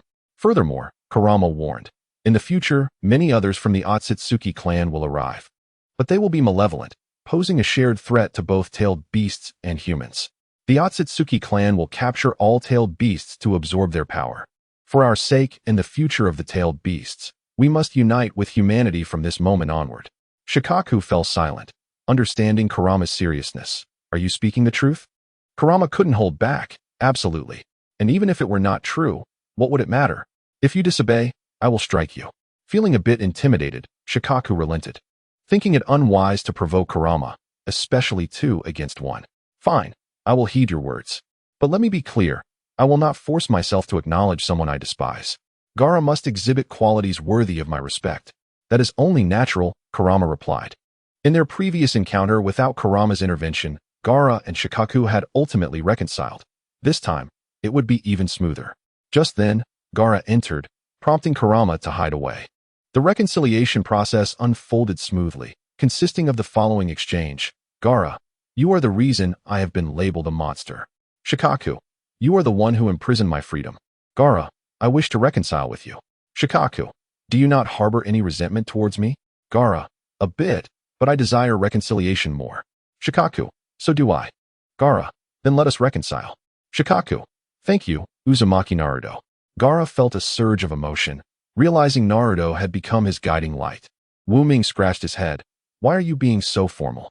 We are brothers, after all. Come visit me in Konoha sometime. Their next meeting might very well be during the Chunin exams. Gaara nodded enthusiastically. At that moment, Raza emerged from the shadows, his expression complex. Father, Gaara said, feeling a hint of trepidation. Raza inquired of Wu Ming, is the tailed beast issue resolved? Wu Ming assured him, absolutely. Raza tested Gaara with several methods and confirmed there were no signs of instability. He pulled Gaara into a heartfelt embrace, tears streaming down his face. I am so sorry. Gaara, I have been wrong all along. Kurura, did you see that? Young Gaara, with dark circles under his eyes transformed into red ones, also wept. Father. At that moment, Yashimaru appeared, looking relieved. Gaara, I brought you some treats. Sister, did you see that? Without interrupting this tender moment, Wu Ming tossed a shuriken adorned with doodles to the ground, formed a cross seal with his hands, and elegantly departed. From this day forward, Gaara would no longer be merely a solitary entity. Dream achieved, progress 1. As Raza finally processed his gratitude towards Wu Ming, he discovered he had vanished without a trace. This favor from Naruto Uzumaki, I, Raza, shall remember. Unbeknownst to Raza, however, fate would soon intertwine gratitude with unforeseen peril, leaving him to wonder which would arrive first. Chapter 11. Uchiha Wu Ming, I have returned. Wu Ming formed a cross seal, instantly returning to Naruto's mind as he split into clones. Brother, it's been so long. I've missed you. Uzumaki Naruto tossed a heart towards Wu Ming. Another graceful arc of breath escaped, and Wu Ming collapsed to the ground. Naruto, turn around. I have something urgent to discuss. Haha, I'm dying of laughter. The laughter of Kurama was no less than a whip to the corpse. Wu Ming took a moment to recover, weakly saying, the main body, what have you been up to at home all day? Naruto poked his fingers together. I was practicing seduction techniques, and you said you'd be gone for a month. Why are you back so soon? Wu Ming opened his mouth. Having practiced for 4 years since he was 6, it was no wonder he could control Kaguya for 25 seconds in the end. This is a surprise. I said I'd be gone for a month, but returned in 15 days. Aren't you happy now? The plan had progressed too smoothly. Kurama, eavesdropping in the shadows, chimed in. I want one too. Wu Ming's lips twitched. All right, I'll prepare a book for you titled The Nine Tails Reborn, treading on Shikaku, single-handedly defeating Otsutsuki. Upon hearing this, Kurama perked up its tail. It had merely spoken casually, but it sounded rather enticing. In this dark, desolate space, something to pass the time was indeed needed. Seasons changed, and a year later, in a damp, dark cave, Orochimaru successfully researched the technique of reincarnation and conducted the first experiment. Seasons continued to pass, and 2 years later, Itachi Uchiha became the captain of the Umbu and was reassigned to Danzo's division. At the Uchiha clan's residence, Onaikin, You promised to help me practice shuriken techniques today? Sasuke, grown handsome, was just as adorable in his childhood. Itachi's gaze softened as he gently tapped Sasuke's forehead with his fingers. Forgive me, Sasuke, perhaps next time. After leaving home, Itachi reported to the higher-ups of Konoha. The Uchiha clan is about to initiate a coup. In the shadows, a man with a white bandage wrapped around his right eye spoke coldly. If you wish to protect Sasuke, assist in the extermination of the Uchiha. As Itachi, his face concealed behind an Umbu mask, heard these words, he almost instantly activated his Sharingan. If it were possible, he would want to eliminate this ignorant being right now. Yet moments later, the crimson light of the Sharingan gradually faded, and Itachi merely responded with a good. He left the place, slowly making his way to the Uchiha clan's residence, each step heavy with infinite hesitation and struggle. Regrettably, he found no one to confide in, nor anyone to tell him whether his actions were right or wrong. In a moment of enlightenment, a thought struck. Perhaps the greatest regret in life is that every choice leads to some form of regret. Wearing a fox mask, Wu Ming silently observed Itachi's turmoil. Unfortunately, he was still too young to affect change, or rather, for the sake of his plan, he could not alter anything. Unbeknownst to him, his fists clenched tightly. Just wait a little longer. When the moment comes, as long as the plan succeeds, everything will be possible. Itachi glanced back at Wu Ming, offering no further acknowledgement, assuming he was merely an Umbu sent to monitor him. However, the size of this Umbu member was rather peculiar, leaving a lasting impression on him.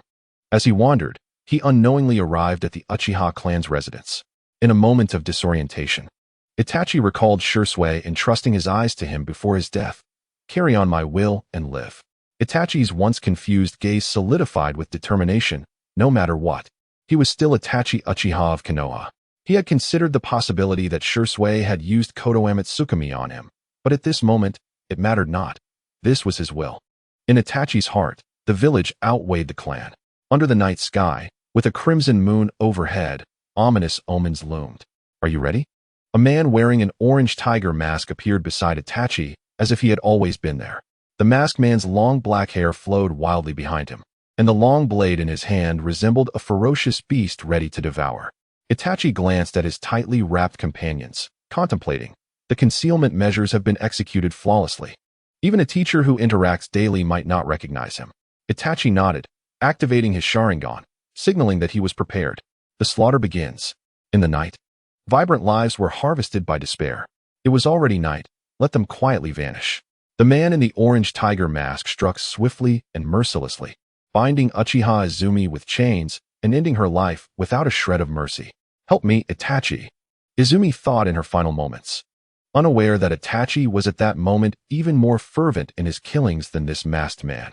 Itachi found himself submerged in a sea of slaughter, transforming into a relentless killing machine. Soon, only 2 lives remained.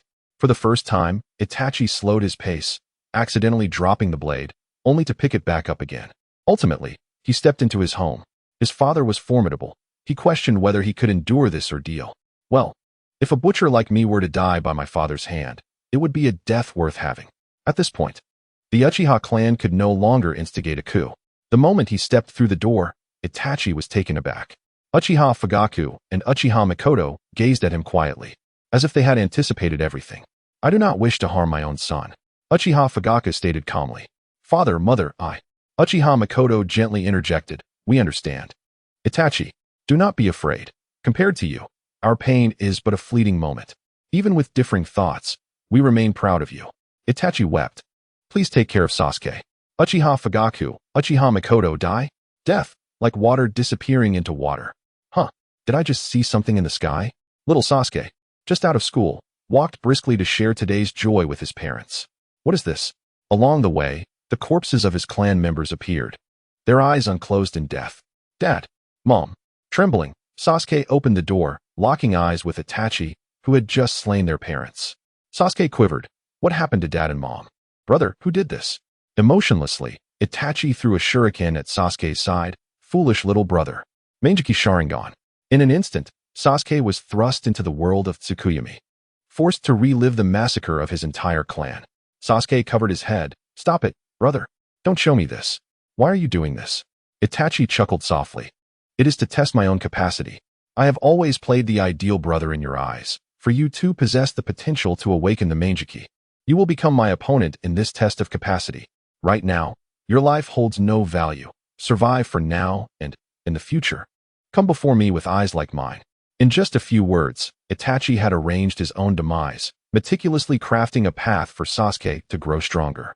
After killing him, Sasuke would not only attain the Mangeki Sharingan, but also emerge as a hero of Konoha, ridding it of rogue ninjas. Sasuke crumbled. The incomprehensible and insane events shattered his mental world. Under such extreme stimulation, his brain secreted a special chakra, awakening the Sharingan. Itachi froze at this scene, knocking Sasuke unconscious. Tears streaming down his face. Itachi cried once more, and this time, perhaps even more sorrowfully than before. Watching Sasuke collapse to the ground, Itachi's heart bled. A single jade pendant. Ha ha ha ha ha, Matakeo Didio. The entire clan was slaughtered just to awaken a single Sharingan. The older generation of Uchiha certainly suffered due to their formidable mental resilience. Just look at Sarada. I heard she unleashed her Mangeki Sharingan in a fit of rage when Boruto was wrongfully accused. Speaking of Boruto, it seems he will traverse to this place in 4 years as the great child of his era. After Itachi Uchiha departed, Ming, who had long been lurking in the shadows, quickly emerged, casually finding a corpse of an Uchiha clan member and retrieving a scalpel. Sharingan, here I come. Ming carefully applied the medical ninjutsu he had studied in the Umbu over the past 2 years, meticulously dissecting the Sharingan from the Uchiha sai. Subsequently, he needed to gouge out his own eyes to replace them with the Sharingan. Gulp. Ming's Adam's apple bobbed. For someone from the modern era, this was indeed terrifying. Breathing heavily, the scalpel's sharp tip hovered before his eyes, yet he found himself unable to proceed. Damn it, I really can't do this. He tossed the scalpel to the ground, gasping for air as the mental preparations he had made began to crumble. What kind of psychopath would gouge out their own eyes? Why not just play the role of the protagonist, cling to the strong, and enjoy life until the end of the ninja war? But then, Ming was suddenly possessed by a wave of memories. In the images, the 32-year-old Naruto was trampled beneath a foe, forced to watch as Kurama sacrificed himself and his son was killed. In that moment, Ming clenched his fists. No, this is not the future I desire. A life on this earth must possess some meaning, leaving behind some mark. He had often claimed that not crying and enduring was a sign of strength. Yet he was too oblivious to the blessings he had. To acquire the Sharingan, a power sought after by many, was a rare opportunity. Damn it. It's just a bit of pain, Ming exclaimed, as he plunged the scalpel into his own eyes. Ah, it hurts so much. He dared say that the pain he experienced in his life could not compare to this. Previously, he had watched how Uchiha Madara and others switched their eyes as easily as changing light bulbs. Why was it so troublesome for him? Ultimately, he gritted his teeth and endured the pain, completing the eye transplant. When he opened his eyes again, everything was blindingly bright. In an instant, an unprecedented clarity filled him. Such a feeling was profound, ineffable, akin to a newborn witnessing the vibrant world for the first time. It felt as though he had gained countless eyes, perceiving a multitude of colors he had never seen before. So this is the Sharingan, he mused. The Sharingan, a bloodline limit, bestowed an extraordinary power of observation, capable of seeing through illusions and replicating jutsu. From today onward, I am Uchiha Ming, he declared joyously, feeling that the suffering was indeed worth it. A profound sense of accomplishment swelling within him. Pain is the soil of growth. Your essence has not changed, Naruto, Kurama remarked within the confines of his consciousness. Having witnessed the entire ordeal. Right, there was still something to do. Ming swiftly made his way to Sasuke's home, opened the door, and indeed found the tragic scene of Fugaku and Mikoto's demise. 1 finger, 2 fingers, and it was done. Along with the fingers of Uchiha Izumi he had previously collected, Ming completed everything he needed to do there. Just as he was about to leave, a chilling voice echoed in his mind, sending him into an icy dread. Hey, kid, wake up. You're trapped in an illusion. Chapter 12. Uchiha Sarada. On the surface, Ming appeared as calm as a seasoned veteran, yet internally, he was in a state of panic. An illusion? Given the time and place, the only possibility was Itachi Uchiha. Reflecting on his recent actions, Ming's expression darkened. Gouging out the Sharingan, stealing his parents' corpses. No, he couldn't panic. He had to keep acting. Ming understood that his best option was to avoid letting Itachi realize he was aware of the illusion and to continue his charade. Itachi had not killed him immediately, clearly seeking to gather intelligence. Dressed in the umbu black cloak, Wu Ming murmured to himself as he walked back. I've completed the tasks entrusted by Lord Danzo. Although I am his subordinate, I must say he is truly a beast. Itachi, observing from the shadows, raised an eyebrow. Wu Ming continued to speak aloud. Being forced to serve under such a person is indeed a stroke of bad luck. Not only did he seize Uchiha Shirsue's Sharingan, allowing the coup to proceed unimpeded, but he also commanded Itachi to obliterate the Uchiha without informing the third Hokage. In the previous Nine-Tails attack on the village, he even forced the Uchiha clan into a more remote area, marginalizing them. I wonder what Danzo needs so many Sharingan for. The Uchiha clan has suffered terribly. Itachi is left with no choice, and his younger brother, Sasuke, is even more pitiful. In the future, I must look out for Sasuke in the shadows, ensuring that the last innocent one is not persecuted by Danzo. After delivering this series of monologues, Wu Ming felt the scenery shift before his eyes. In reality, he had not moved an inch from the Uchiha household. A crow illusion flashed by, and Itachi materialized before him, his crimson Mangeki Sharingan fixed intently on him. Did you detect my illusion? Interesting. Unfortunately, your childish performance has laid everything bare. Wu Ming chuckled awkwardly. I still can't hide it from you. Itachi inquired. Tell me, give me a reason not to kill you.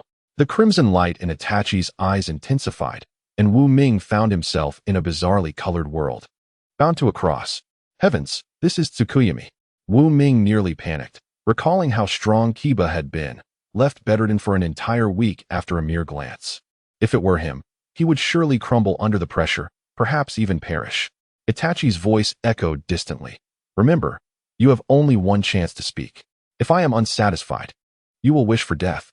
Wu Ming, terrified, hurriedly exclaimed, spare me. Although I may have said those things intentionally, I assure you they were entirely truthful.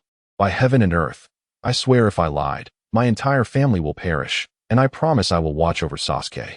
His words had become somewhat lengthy. The entire family perishing? Itachi mused, considering the weight of such a curse. After a long silence, perhaps to ensure Sasuke's safety, he ultimately decided to spare Wu Ming, stating, what you said is indeed the truth. Remember your promise. As Itachi vanished, Wu Ming took several deep breaths, questioning internally, did he leave? He left. Did he really leave? Indeed. What if he hadn't left? What if he came after me again? Kurama, growing impatient, replied, then I would intervene. How domineering. Wu Ming's eyes sparkled with admiration. However, in your current state, you cannot bear my power. Wu Ming's enthusiasm was doused with cold water, tch. Then why pretend? He placed a hand over his heart, feeling its lingering warmth, lying on the ground as if reborn. He had been too careless and slightly underestimated this world, thinking his knowledge of the plot would suffice, overlooking many aspects. Had Itachi not been the one to arrive, but rather that masked man, he might have truly met his end. With a slap to his face, Wu Ming sought to awaken himself. Ultimately, it is simply too weak. The strength is insufficient. Faced with an existence like Itachi, it is akin to being swiftly defeated. It is far from enough. Wu Ming clenched his fists, his nails digging into his flesh, vowing that the next time he encounters a formidable opponent, he must not be as powerless as he is now. What can he protect in such a state? Fool, do not forget that you are merely a shadow clone. If you cannot win, then flee. Just disappear. Indeed.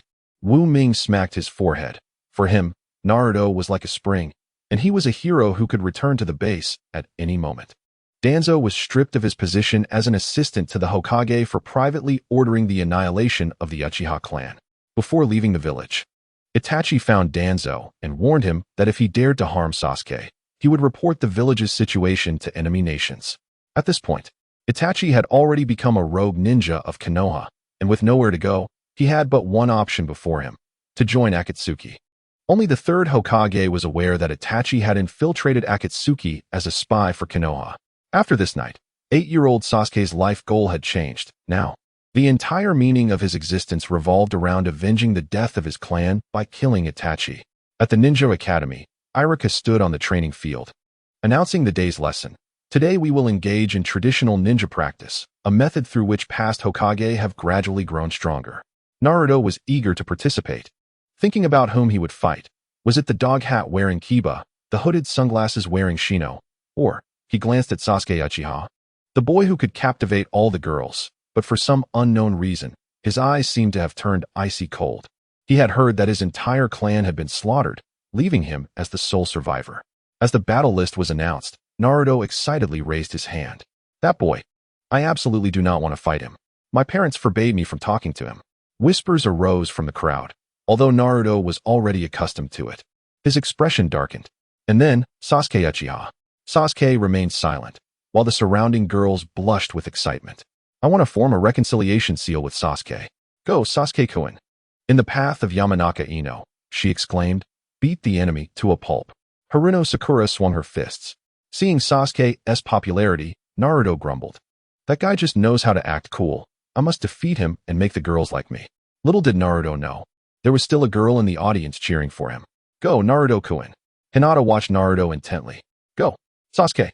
Beside her, another girl's voice drowned Hinata's out with tenfold volume. Yet, Hinata persisted in cheering for Naruto, regardless of whether he could hear her. Come on, Naruto. Suddenly, another voice joined in support of Naruto. Is there someone else supporting Naruto-kun? Hinata turned in surprise, only to see Wu Ming winking at her and patting her shoulder. Haha, thank you for your cheers. Wu Ming then shouted enthusiastically, Go, Naruto. Alongside him, 3 older kids echoed, Our leader is mighty. Hinata was taken aback, a rosy blush instantly creeping onto her cheeks. The fact that her secret encouragement for Naruto-kun had been discovered, and Naruto-kun was cheering for her from below. On stage, facing the crowd's cheers, Sasuke maintained an impassive expression, resembling a perpetual iceberg. Let the battle begin. With Irika's command, Sasuke charged forth, swiftly pinning Naruto down, stating coolly, It's over. Naruto stared blankly at Sasuke's gaze, which loomed above him like a black hole, seemingly capable of swallowing all light. His heart trembled. This guy's eyes resemble how everyone usually looks at me. No, they are even colder. Yet, he does not see me. This marked Naruto's first battle against Sasuke, and Sasuke emerged victorious. Impressive, Sasuke, so cool. The surrounding jeers continued, and Naruto clenched his fists in indignation. Things should have ended here, but as Sasuke brushed off the dust from his clothes, preparing to leave, a distinct elementary school voice rang out from the corner of the training field. Hey, you two, it's not over yet. You think you can just leave after acting all cool?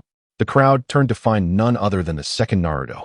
At that moment, Sasuke displayed a flicker of interest. Was that just a shadow clone? Now the real deal has arrived. This will be interesting. Sasuke seemed to have misunderstood something.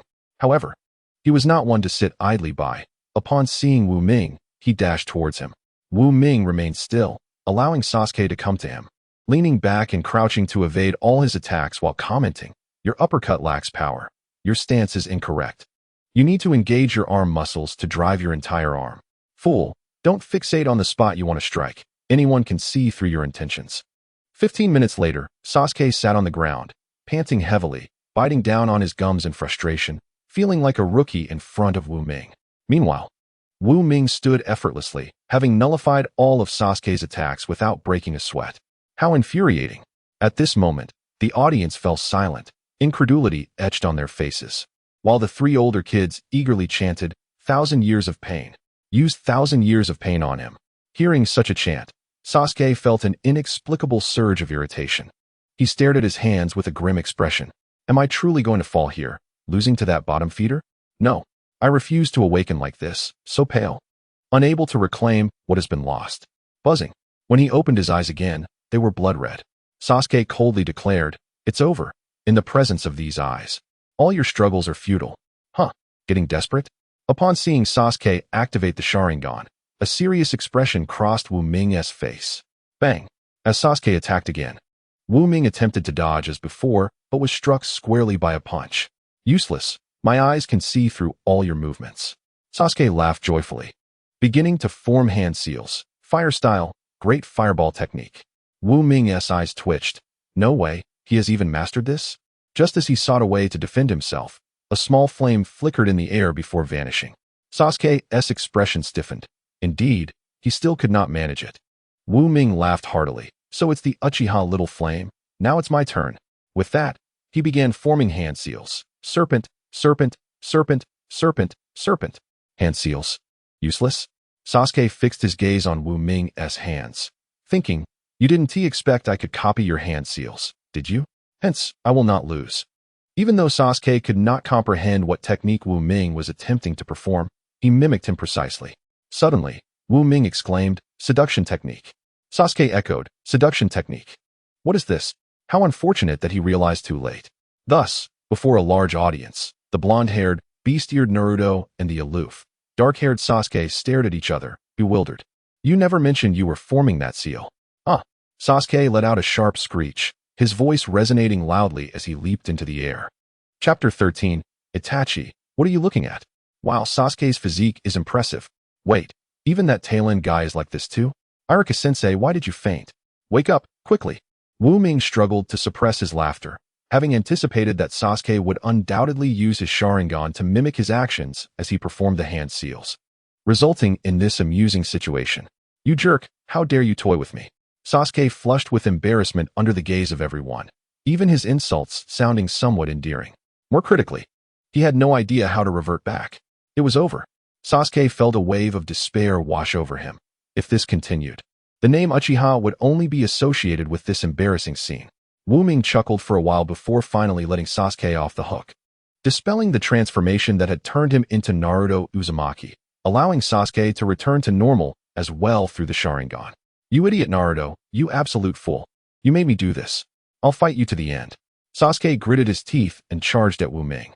"Hey, that's a bit of an accusation." Wu Ming replied, "I was merely showcasing my ninjutsu. You insisted on learning it." Cornered, Sasuke cracked his knuckles, a mischievous grin spreading across his face. "You'll pay for this." Wu Ming glanced over Sasuke's shoulder and said, "Look, there's a fox behind you." Sasuke nearly laughed in frustration. "What a childish trick. Do you think I would fall for it a second time?" Just then, a voice rang out behind Sasuke, sounding like an overly enthusiastic elementary school student. "Don't underestimate me, the great Naruto Uzumaki." What? Having been distracted by his prolonged battle with Wu Ming, Sasuke had subconsciously overlooked Naruto, who had fully recovered. As Sasuke turned around, a fist the size of a sandbag came flying towards his face. Thud! A solid punch. Sasuke fell to the ground. The outcome was clear. "I declare the victor is Naruto Uzumaki." Iruka finally regained consciousness. Initially surprised by Naruto's shadow clone, he felt an inexplicable joy in his heart. "Yay, this is amazing. We did it." Naruto excitedly ran over to fist bump Wu Ming, who replied, "Indeed, never underestimate the bonds we share." To prove he was indeed a shadow clone, he made hand seals and vanished, returning to Naruto's mind. Iruka continued, "Before a battle, it's customary to use your dominant hand to form the opposition seal with your opponent as a sign of respect. After the battle, both parties join their seals to form the reconciliation seal, symbolizing companionship.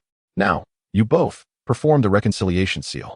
Naruto looked at the fallen Sasuke, squatted down, and extended his hand, beaming a broad smile. "It's not shameful to lose to me, you know. My shadow clone is incredibly strong. Let us form the reconciliation seal." Sasuke swatted Naruto's hand away. "I don't need your false pity." How infuriating it was to not even be able to defeat that tail-end loser. A deep sense of helplessness washed over Sasuke, yet he hadn't yet faced Itachi's second blow, so he wasn't too cold or paranoid, just a lonely child. In any case, he was furious. Naruto changed his tone. "Do you want to know where you lost?" Sasuke appeared unresponsive, but was actually listening intently. "From the moment you underestimated me, you had already lost. In this world, strength can be leveraged and weakness can be utilized. It's never just about the strong winning. It's about the victor being strong. Understanding this is essential for your growth." Sasuke lowered his head. This guy's words were unexpectedly insightful. Indeed, was my capacity not sufficient? This was, of course, Wu Ming's teaching conveyed through Naruto, who merely recited it. Thanks to his training in the Umbu, dealing with Sasuke was not particularly challenging for Wu Ming. However, he wanted to convey the treachery of human hearts and the importance of not underestimating opponents, putting in considerable effort to fulfill his promise to watch over Sasuke for Itachi. Seeing Sasuke so downcast stirred an inexplicable feeling in Naruto. Hey, don't be like that. I hit you first. If you're really upset, just hit me back." Naruto, feeling somewhat guilty about the victory, offered his face forward. "Really? You mean it?" Thud. "Ow, you actually did it." Naruto cried out while clutching his face. Sasuke found this fool endearing and strong enough to be worth befriending, his mood lightening considerably. I merely did as you suggested. As for the reconciliation seal, we can discuss it when I win against you. Super fool. Sasuke left those words behind as he turned away. That hurt so much, Naruto thought. Feeling Wu Ming's shout in his mind, they shared the sensation of pain. How could this foolish kid present his face for someone else to hit? Sorry. Naruto chuckled awkwardly, watching Sasuke's lonely silhouette fade away, feeling an inexplicable resonance within him.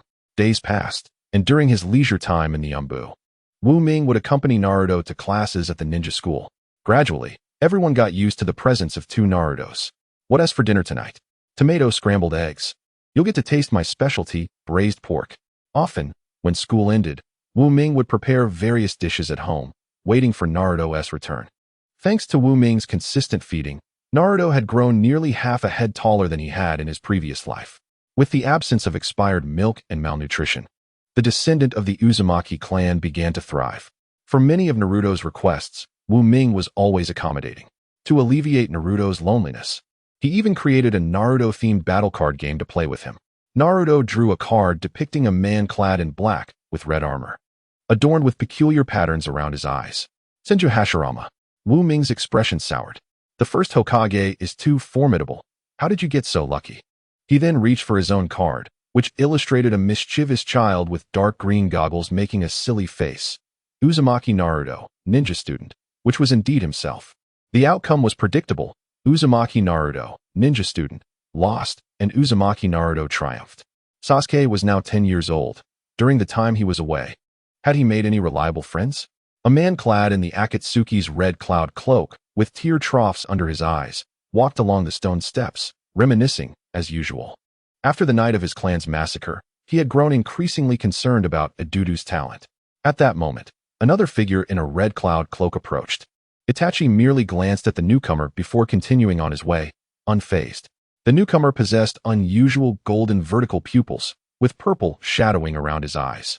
The 3-year period has come. Orochimaru is here to reclaim what belongs to me. Upon witnessing the odds stacked against him, Orochimaru's heart trembled. What magnificent, perfect eyes. They are just right to bear my power. As Orochimaru stared at Itachi in silence, nearly drooling, Itachi felt a hint of amusement. He couldn't fathom how someone could boldly stare directly into his eyes. Chapter 14. Become a rogue ninja, why not? What are you staring at? What is your problem? Orochimaru sidestepped behind Itachi and, with a hiss, suddenly launched his attack. This scene bore a resemblance to 4 years prior when the root of Konoha ambushed a young Shunshin. But the outcome was entirely different. Orochimaru's snake-like hands easily ensnared Itachi, and after successfully capturing him, Orochimaru grew increasingly arrogant. Itachi, do you know what eternal life is? I only know that it likely has nothing to do with you, Itachi coldly replied, his eyes shimmering with a scarlet hue. Orochimaru, as if awakening from a dream, opened his eyes only to find himself crucified. Ensnared by a binding technique, the overwhelming power of the Sharingan exhilarated him. With tendencies towards masochism, he prepared to counterattack, unaware that his sluggish movements were perceived by Itachi as if played in slow motion. With a mere kunai, Itachi severed one of Orochimaru's arms, shaking his head in disappointment. Regrettably, any technique you wield is futile before these eyes. This is the harsh reality. In that moment, Orochimaru, who had been swiftly defeated, finally felt fear, trembling and pleading, 1 against 7. Itachi hesitated, perhaps swayed by a shared instinct to protect, and refrained from immediately ending Orochimaru's life. This fleeting moment of indecision allowed Kabuto to arrive just in time to rescue Orochimaru. Itachi could have dispatched both of them to the embrace of death. Yet the Akatsuki organization forbade internal conflict, allowing a single Akatsuki snake to escape. In a panic, Orochimaru defected from the Akatsuki, and lacking Itachi's body, he hastily sought a woman to reincarnate, transforming into his new guise as Snake Ant. Upon hearing that their adopted little snake had stealthily fled, the Akatsuki would not let this transgression go unpunished. They dispatched the more restrained Scorpion and the recently subdued artist, Deidara, to capture the little snake. Naturally, the little snake refused to surrender, using the reanimation jutsu to summon the third Kazekage and escape, embarking on a path of no return. Despite Orochimaru's disheveled state, He was one of the two individuals who could match Kakashi Hatake evenly. Under the guidance of the third Hokage, Kakashi departed from the ANBU to assume the role of an elite jonin, leading a team. However, gaining Kakashi's approval was no simple feat. It required passing the traditional bell test of Team 7. In the first year, the three genin failed due to infighting over the bells and were sent back for retraining. In the second year, their excessive adherence to rules resulted in the same outcome. How could one enter a pit without a carrot? It was not until the arrival of the destined individual in the third year that they finally passed the trial. Meanwhile, Wu Ming was diligently practicing the Flying Thunder God technique on the mountainside. Initially, he could only teleport 10 or 20 meters, but soon he achieved instantaneous travel of 500 and then 1,000 meters. During this period, he also discovered certain techniques, such as inscribing chakra marks onto metallic conductors like kunai, further enhancing his range. Additionally, he made a daring decision to persuade his beloved third Hokage to grant him the opportunity to train with the samurai of the Land of Iron. This training spanned several years. This year, Naruto turned 12. In the first episode of Naruto, Where Dreams Begin, Wu Ming observed the industrious training of Naruto with concern. So, Naruto, how do you feel about your life now? Naruto, puzzled, nodded. I think it's okay. Why? Wu Ming attempted to guide him. The villagers don't seem to like you. Don't you want to pull some pranks, like graffiti on the Hokage rock to attract their attention? Naruto responded. That's too childish. Why would I do that? Paint costs money. Wu Ming thought to himself that history had indeed changed. Perhaps he had nurtured Naruto too well. Tomorrow is the graduation exam for the Ninja Academy. Aren't you scared? Naruto replied confidently. What's there to be afraid of? I already know everything. Wu Ming worried that this attitude wouldn't suffice, but thankfully, the exam was on that topic. Naruto, don't blame me. The next day at the Ninja Academy, Iruka announced from the podium. This time, the test is the shadow clone technique. Those called up should proceed to the adjacent classroom. In his seat, Naruto excitedly pumped his fist. The shadow clone technique. That's my specialty. I have an amazing clone. Next, Uzumaki Naruto. Naruto proceeded to the testing area, where two examiners, Iruka and Mizuki, awaited. The test commenced. Eagerly, Naruto exclaimed, shadow clone technique. He aimed to showcase something advanced. Indeed, a clone materialized beside him. Did you see that? That's my clone. He laughed heartily. However, his joy quickly turned to dismay as his clone fell to the ground, lifelessly rolling its eyes, drawn in crude two-dimensional lines. Naruto panicked. What happened? Where's my clone? Wu Ming, observing this in his mind, thought, exactly. That is your true cloning ability. My appearance was merely an anomaly. Iruka sighed, not qualified. Yet Mizuki, attempting to play the good cop, said, I see his speed and stamina are commendable. Let's pass him. Iruka shook his head sternly. No, his clones are not only ineffective, but they also hinder him.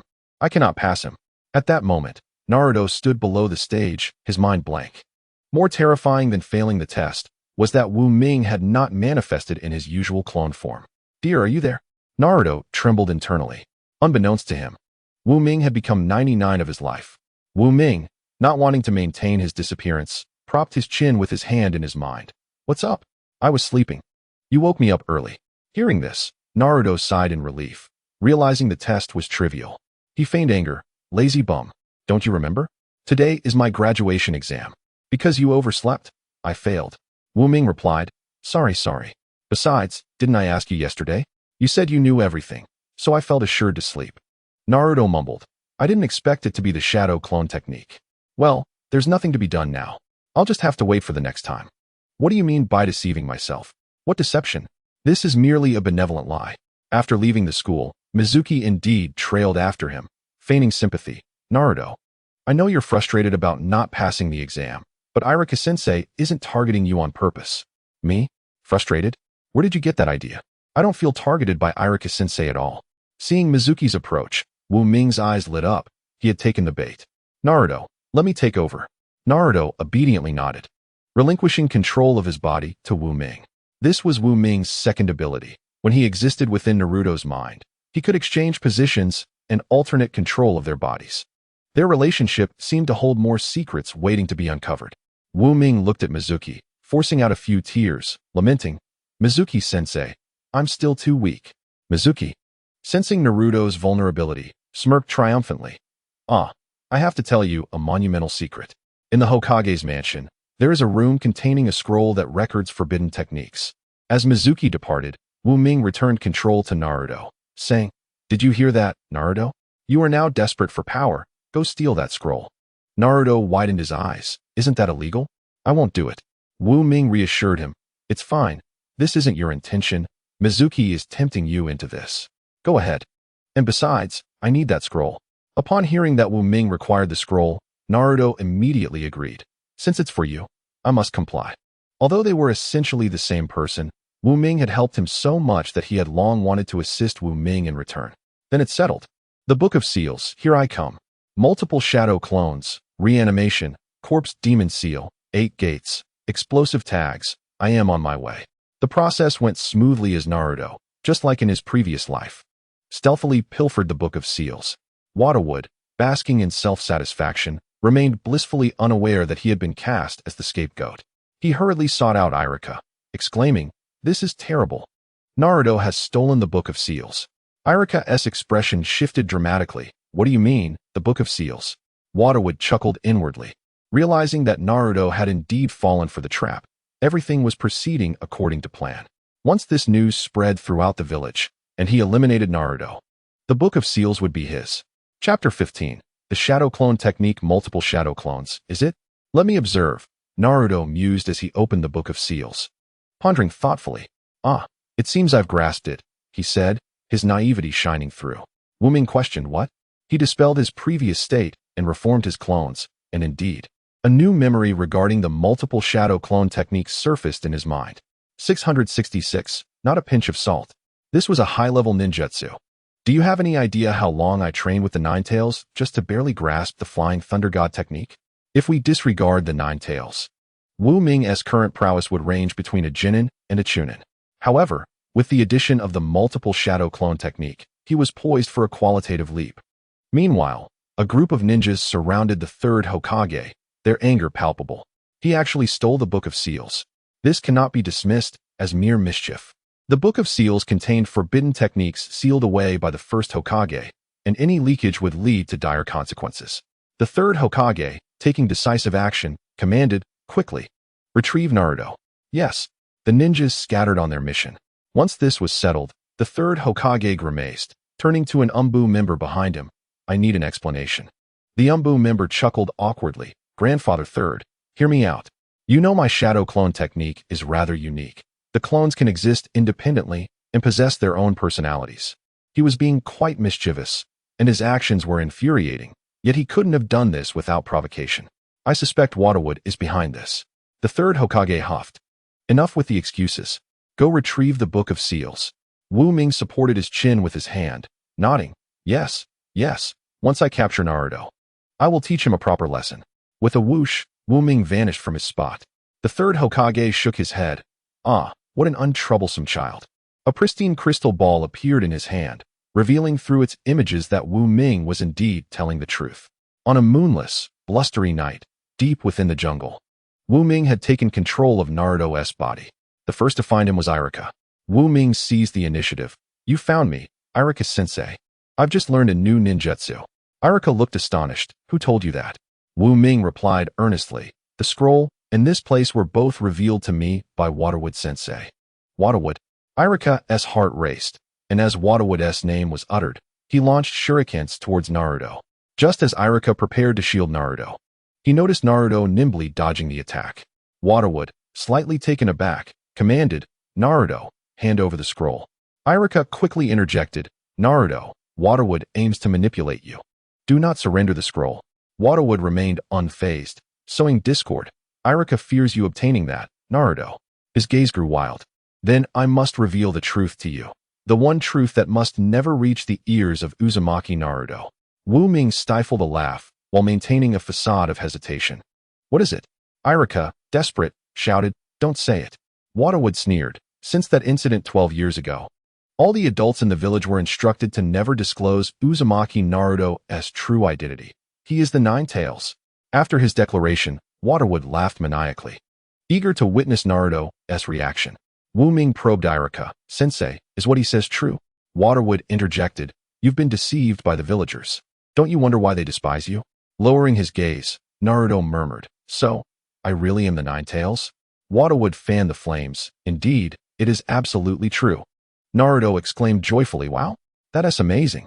I'm truly powerful, a formidable Nine Tails. Waterwood was taken aback, while Irika and the third Hokage exchanged perplexed looks. Is it any wonder he's an unpredictable ninja? Waterwood, believing he had misheard, repeated, I said, you truly are the Nine Tails. He felt a twinge of fear. Wu Ming countered, knowing this, how dare you speak to me in such a manner? How dare you attack my beloved Irika-sensei? With narrowed eyes and a benign smile, Wu Ming formed a cross seal, declaring multiple shadow clone technique. In an instant, a multitude of Wu Mings filled the forest. Clearing his throat, Wu Ming bellowed, everyone. Let us give him a taste of 1,000 years of pain. A chorus of clones responded in unison, got it. For an entire hour, Wadawood's screams echoed through the sky. Amidst the chaos, some may have survived, but he was surely dead. After dealing with Waterwood, Wu Ming approached Irika and bowed respectfully. Sensei, you've worked hard. His voice was sincere. I'm sorry for being so careless and believing Waterwood's words. Irika embraced Wu Ming. No, it's not your fault. It's my mistake for allowing you to encounter such a situation. You will always be recognized as my student. He presented a headband. Congratulations. Naruto, you have graduated. Wu Ming relinquished control, allowing Naruto to savor the moment. With tears in his eyes, Naruto exclaimed, Irika-sensei. In that instant, Naruto officially became a genin. At that time, no one comprehended the true significance of being a genin in Konoha. Upon returning home, Wu Ming enjoyed a refreshing shower and prepared for bed. As he exited the bathroom, he found Naruto staring at him. Are you really my clone? Wu Ming froze, stammering, why do you ask that? Panic overtook him.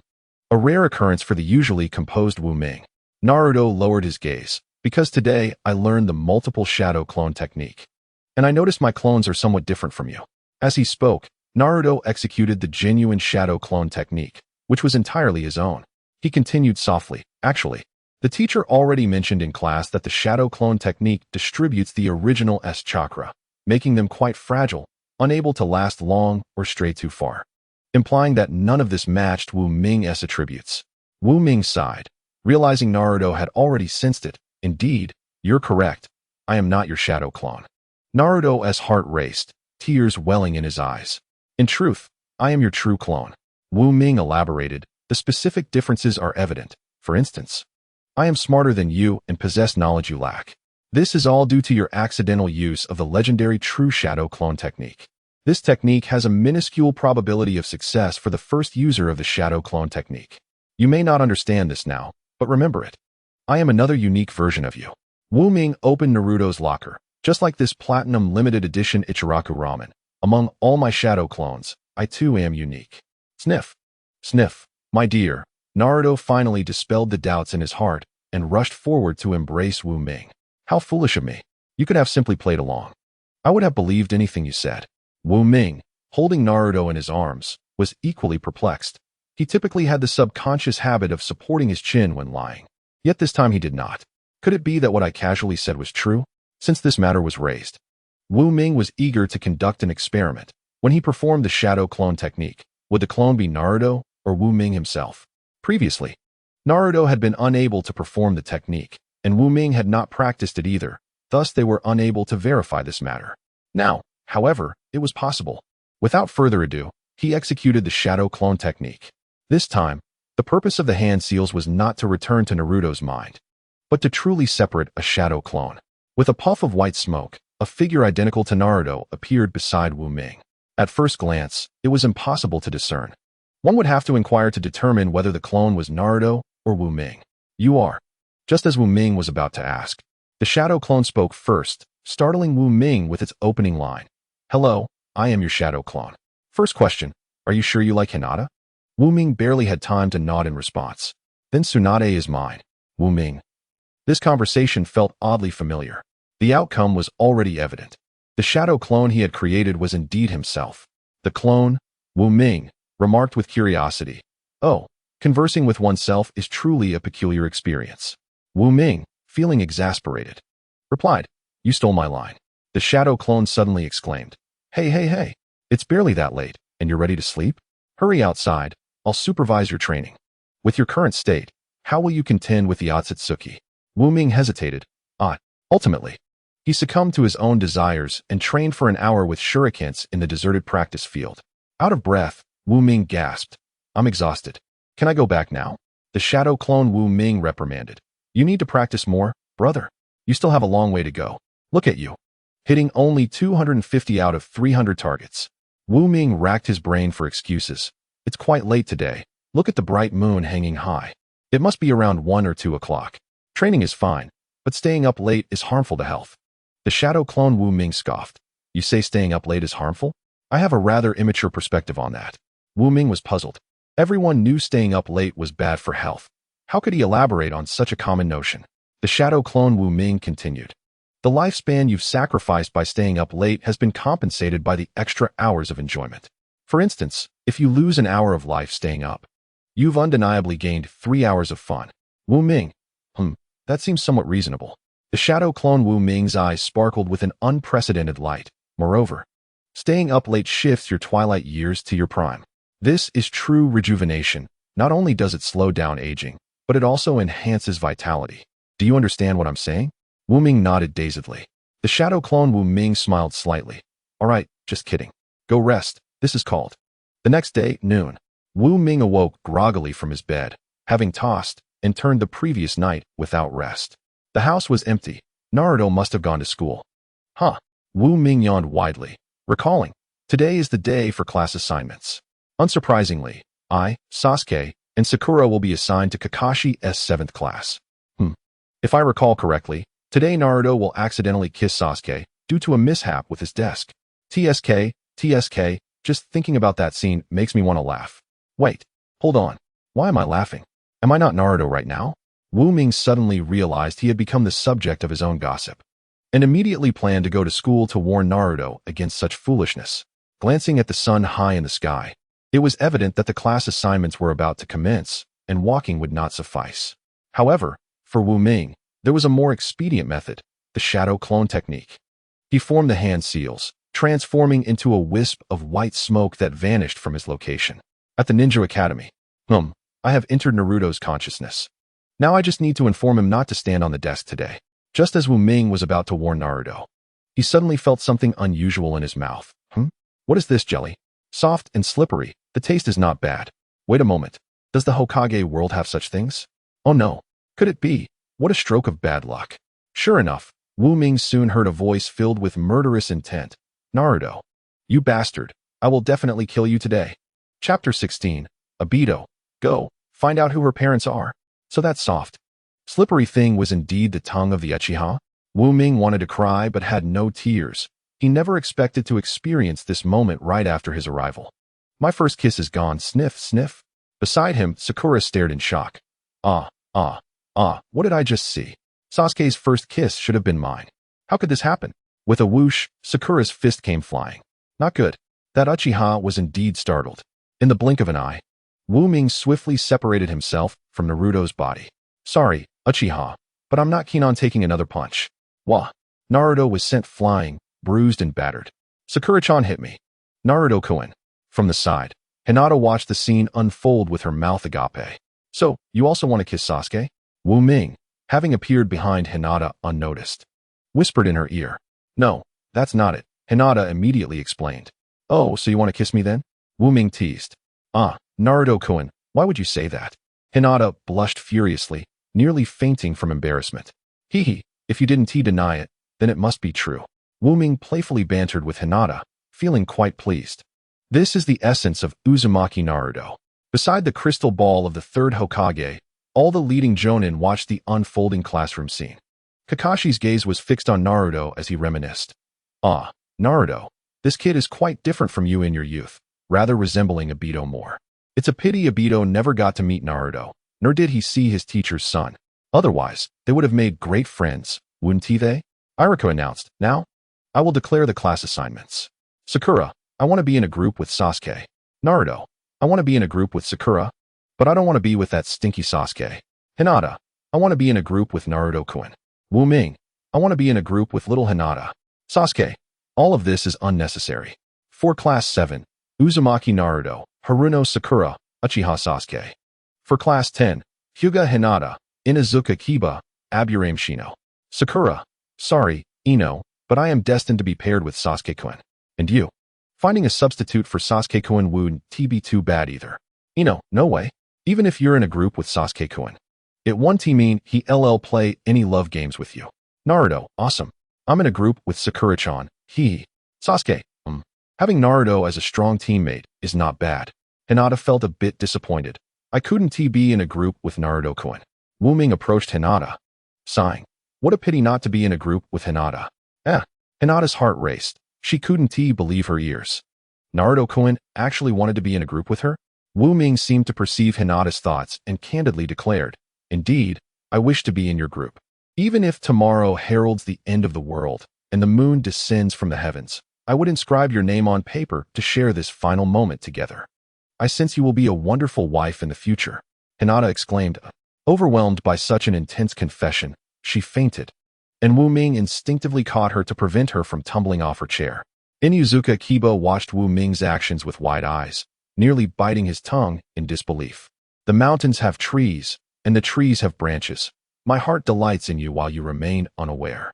While the world, including White Zetsu, recognized Hinata's affection for Naruto, few were aware of Kiba's unspoken love for her. After class concluded, Sakura wandered the streets in search of something. How peculiar. Where has Sasuke-kun gone? We finally share a class, and I was hoping we could have a meal together. At that moment, an exuberant Naruto approached Sakura-chan. Since we're in the same class, let us grab a bite to eat. Sakura responded with confusion. Why would I want to have a meal with you? Naruto struggled to articulate his reason. Because I am your summoning beast, if that's acceptable. Sakura, growing impatient, retorted, you are quite bothersome. Don't distract me from finding Sasuke-kun. Naruto gazed after the departing Sakura, feeling a sense of despair.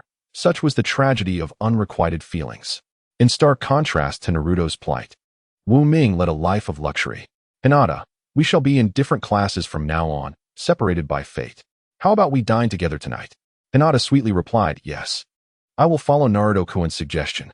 Wu Ming pondered. I recall that barbecue restaurant being quite good. What do you think? Hinata affirmed, yes.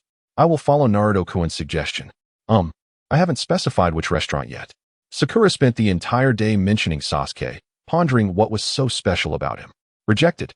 Naruto sulked on the rooftop when he suddenly spotted Sasuke. An audacious idea struck him. Meanwhile, Sakura sat on a park bench, dejected and lost in daydreams. Sasuke, you find my broad forehead most charming, compelling you to steal a kiss.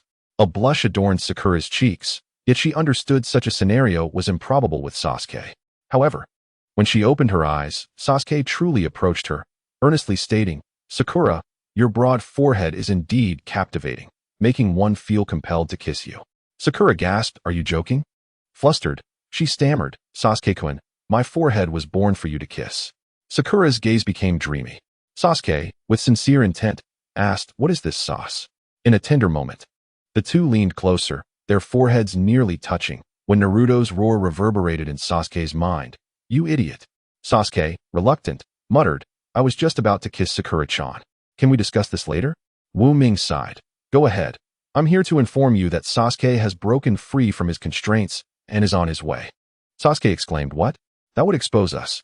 If Sakura finds out, she would despise me forever. He quickly declared, haha, Sakura-chan, I have a bit of a stomachache. I need to use the restroom. Sakura bit her lip. Sasuke-kun, you truly are shy. Before long, Sasuke returned, inquiring, where's Naruto? Sakura awkwardly smiled. Let's not focus on that guy right now. He is always clinging to you, clearly lacking proper guidance. You see, he doesn't have a double date, does he? Sasuke, bewildered, asked what? Naruto, taken aback, responded what? Kakashi, observing from the trees, was baffled. Obito, in Kyūbi space, watched Kakashi. Black Zetsu, beside Obito, pondered about his sealed mother.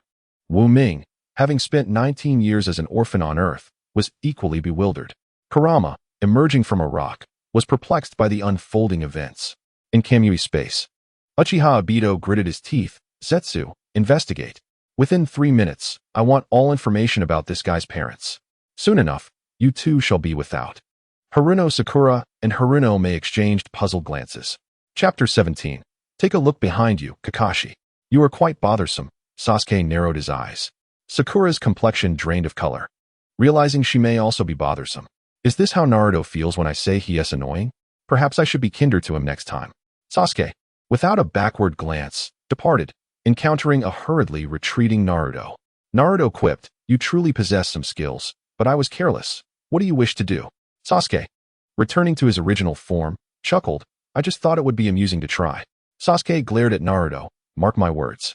One day I shall defeat you and earn your recognition."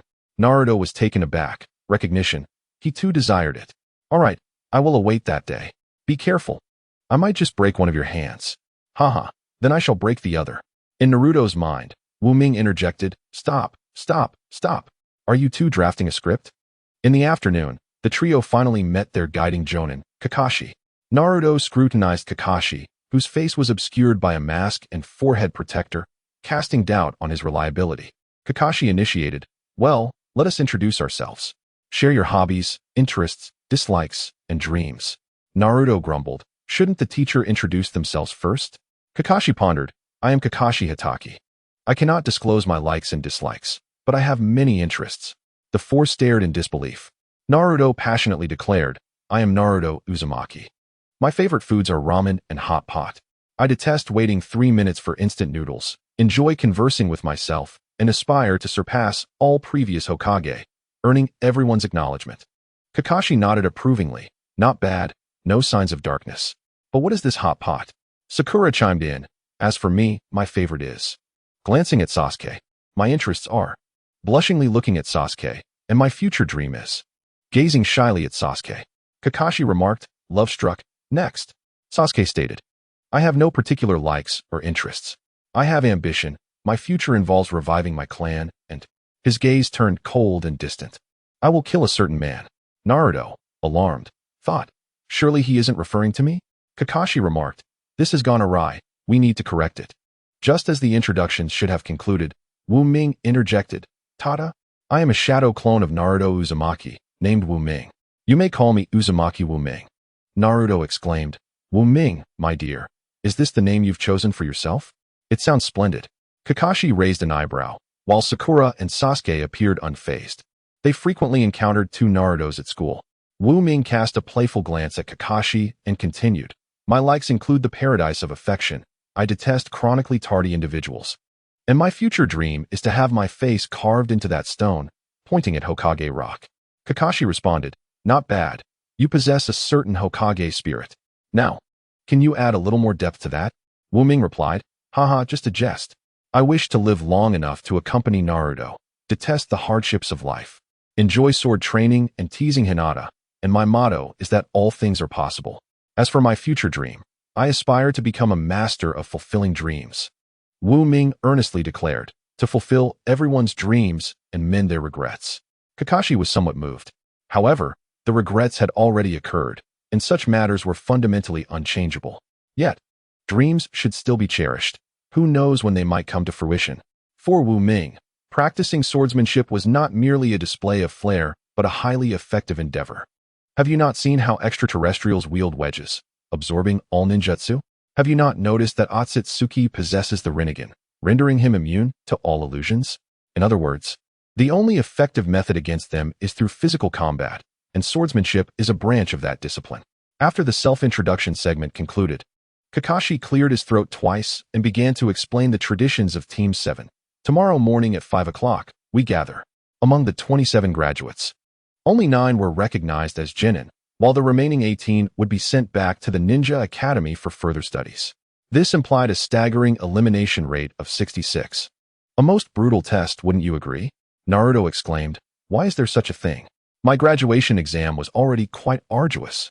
Sakura lamented, after finally being together with Sasuke, "If we lose, we'll be separated. This is a test of love." Sasuke chuckled, "Ha, how could I falter here? As long as I am inspired, I shall endure a beating," Wu Ming added silently in his heart. Kakashi observed the expressions of the three. "All right, disperse. See you tomorrow. By the way, remember not to have breakfast, you might vomit." Just as the three, burdened with thoughts, prepared to leave, Wu Ming suddenly called out to Kakashi, gazing with his big, innocent eyes, and said, "Teacher Kakashi, it is a pleasure to meet you. I have a gift I wish to present." Wu Ming handed over a modest box. Kakashi chuckled. Naruto, my dear student, bribing the examiner in advance is futile. Besides, what could you possibly offer me? Wu Ming, with a face of disappointment, replied, Oh, if that is the case, I shall keep it for myself.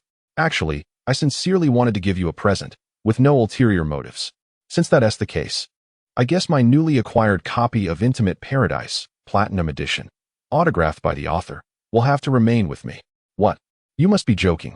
Kakashi gasped, unable to believe his eyes. It's real. He awkwardly added, Well, Wu Ming, since it's the thought that counts, I cannot refuse such a heartfelt gesture. Ha ha ha ha. Wu Ming smiled faintly. Laugh as much as you wish. I hope you can still laugh tomorrow. The following day, at 5 in the morning, the three, still groggy, arrived at the meeting place but saw no sign of Kakashi. Naruto couldn't help but feel regret. Yesterday Wu Ming had suggested he sleep in, knowing Kakashi would surely be late, yet he had still woken up early just to be safe. They waited a full 5 hours until 10 o'clock. When Kakashi finally arrived, today's task is to obtain the bells from my hands before noon. I only have 2 bells, which means one of you will inevitably be eliminated. Furthermore, the eliminated person will not only be disqualified but will also be tied to the log in the center. Watching me enjoy my lunch, Sakura tentatively spoke up. Teacher, are you alright? You seem unwell. The three glanced at Kakashi, who was incessantly coughing and bore dark circles under his eyes, and they seriously questioned whether he might be in peril. Kakashi forced a smile. I'm fine really. Internally he cursed. Damn you, Naruto. I was careless and fell for your trap. Last night, after returning home, Kakashi had completely immersed himself in the world of Intimate Paradise, losing track of time and even forgetting to eat, resulting in his current state of exhaustion. Well, this is karma for underestimating you, Lord Wu Ming, he thought to himself, chuckling inwardly. Now let us begin. Even at this moment, Kakashi continued to clutch Intimate Paradise, engrossed in reading. Annoyingly, Naruto charged forward to confront Kakashi, but Wu Ming forcefully restrained him. Predictably, even clad in double layers, Kakashi was still far too formidable for them to contend with. Kakashi first used Jinjutsu to make Sakura see Sasuke wounded, then utilized ninjutsu to eliminate Sasuke. Next, he resorted to taijutsu to deal with Naruto, demonstrating his meticulous approach by educating the three on the 3 fundamental types of techniques in the ninja world: taijutsu, ninjutsu, and Jinjutsu. Now Naruto, go! Wu Ming hid in the bushes, his pupils flashing a peculiar crimson hue. His Sharingan. The drawback of the Sharingan was its high chakra consumption, which often left Kakashi labeled as a fleeting man, while the 9 tails within Wu Ming merely scoffed. What did you say? I can't hear you. Sharingan. Speak that to my chakra. Multiple shadow clone jutsu. Without hesitation, Naruto unleashed his trump card, and in an instant, numerous Narutos emerged from all directions, surrounding Kakashi. Kakashi did not even look up. Multiple shadow clones? That technique is of no use to me. He effortlessly dispelled each of Naruto's shadow clones, leaving only the original. Kakashi looked at the bewildered Naruto, a mischievous grin spreading across his face as he extended his fingers in a tiger seal towards Naruto. After being defeated, Sakura and Sasuke, attempting to regroup, froze in shock. Sakura trembled. Run, Naruto, or you'll die. Sasuke, with a serious expression, warned, Naruto, look behind you. Kakashi thought to himself, I'm sorry, my dear students. Leaf Ninja Secret Taijutsu, 1,000 Years of Pain. Naruto chuckled, vanishing from sight, denying Kakashi the chance to land a hit. What? Kakashi was astonished to find he had struck nothing but air. He had been certain this Naruto was the original and not a fragile shadow clone. How could this be? Even with his extensive experience, he could not fathom that this Naruto was an exceptionally rare type of shadow clone known as true clone, sharing the traits of both the shadow clone and the original. Teacher Kakashi, take a look behind you. Wu Ming had somehow appeared behind Kakashi. Behold, this is 1,000 Years of Pain. With a swift strike, he hit the pressure point. A flush of crimson surged from Kakashi's feet to his head. Oh, Naruto, Sasuke, and Sakura exclaimed. So, the teacher is a closet pervert? Hee. I shall gladly accept the bells. Taking advantage of Kakashi's stunned moment, Wu Ming snatched the bells from him. Upon regaining his senses, Kakashi stared at Wu Ming in disbelief. How did you get behind me? It was too fast. In an instant, you were outside my perception.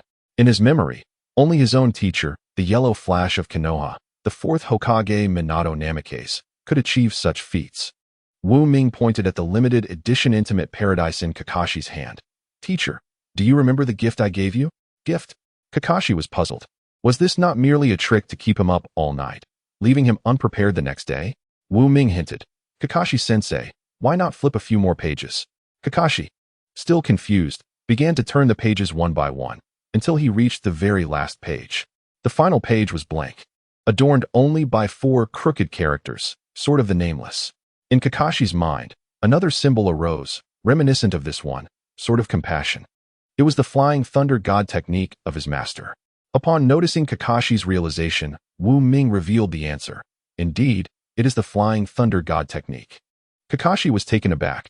How could Naruto possess his master's technique? Then, he smiled in understanding. After all, who could be more deserving of the flying thunder god than Naruto? The son of the 4th Hokage, destined to become the new orange flash of Konoha? Wu Ming inwardly scoffed. Realizing that Kakashi acknowledged him as the 4th Hokage's son while employing Konoha's secret techniques against him, he mused. Would Kakashi dare to do so if his father were present? Impressed by Wu Ming's intellect and capabilities, Kakashi congratulated him for securing a bell, stating that he had passed. Not only had he discerned Kakashi's weakness, but he had also inscribed the flying thunder god seal on it in advance to approach him. Upon hearing that he had passed, Naruto exclaimed in excitement.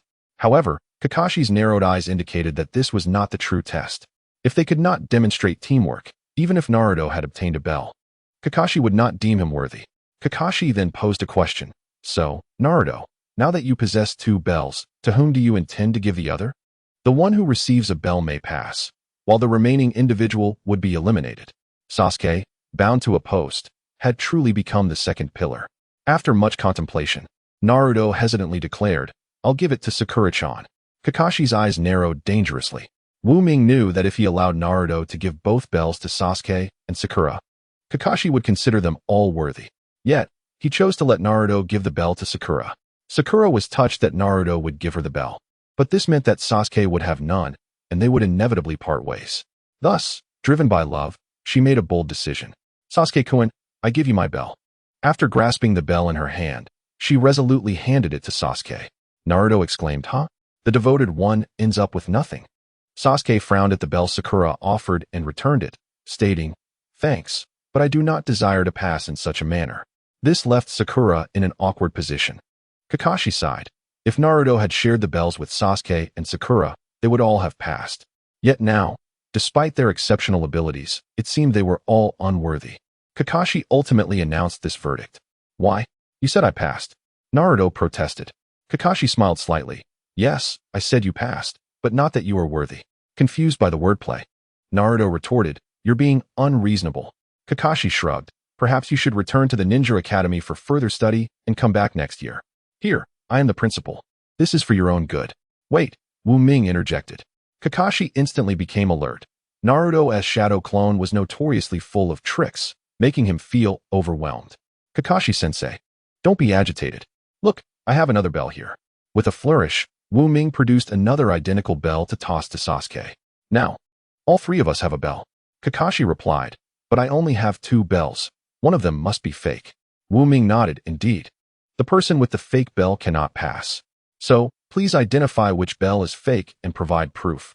Otherwise, we shall all be deemed worthy. Wu Ming met Kakashi's gaze, his eyes ablaze with determination.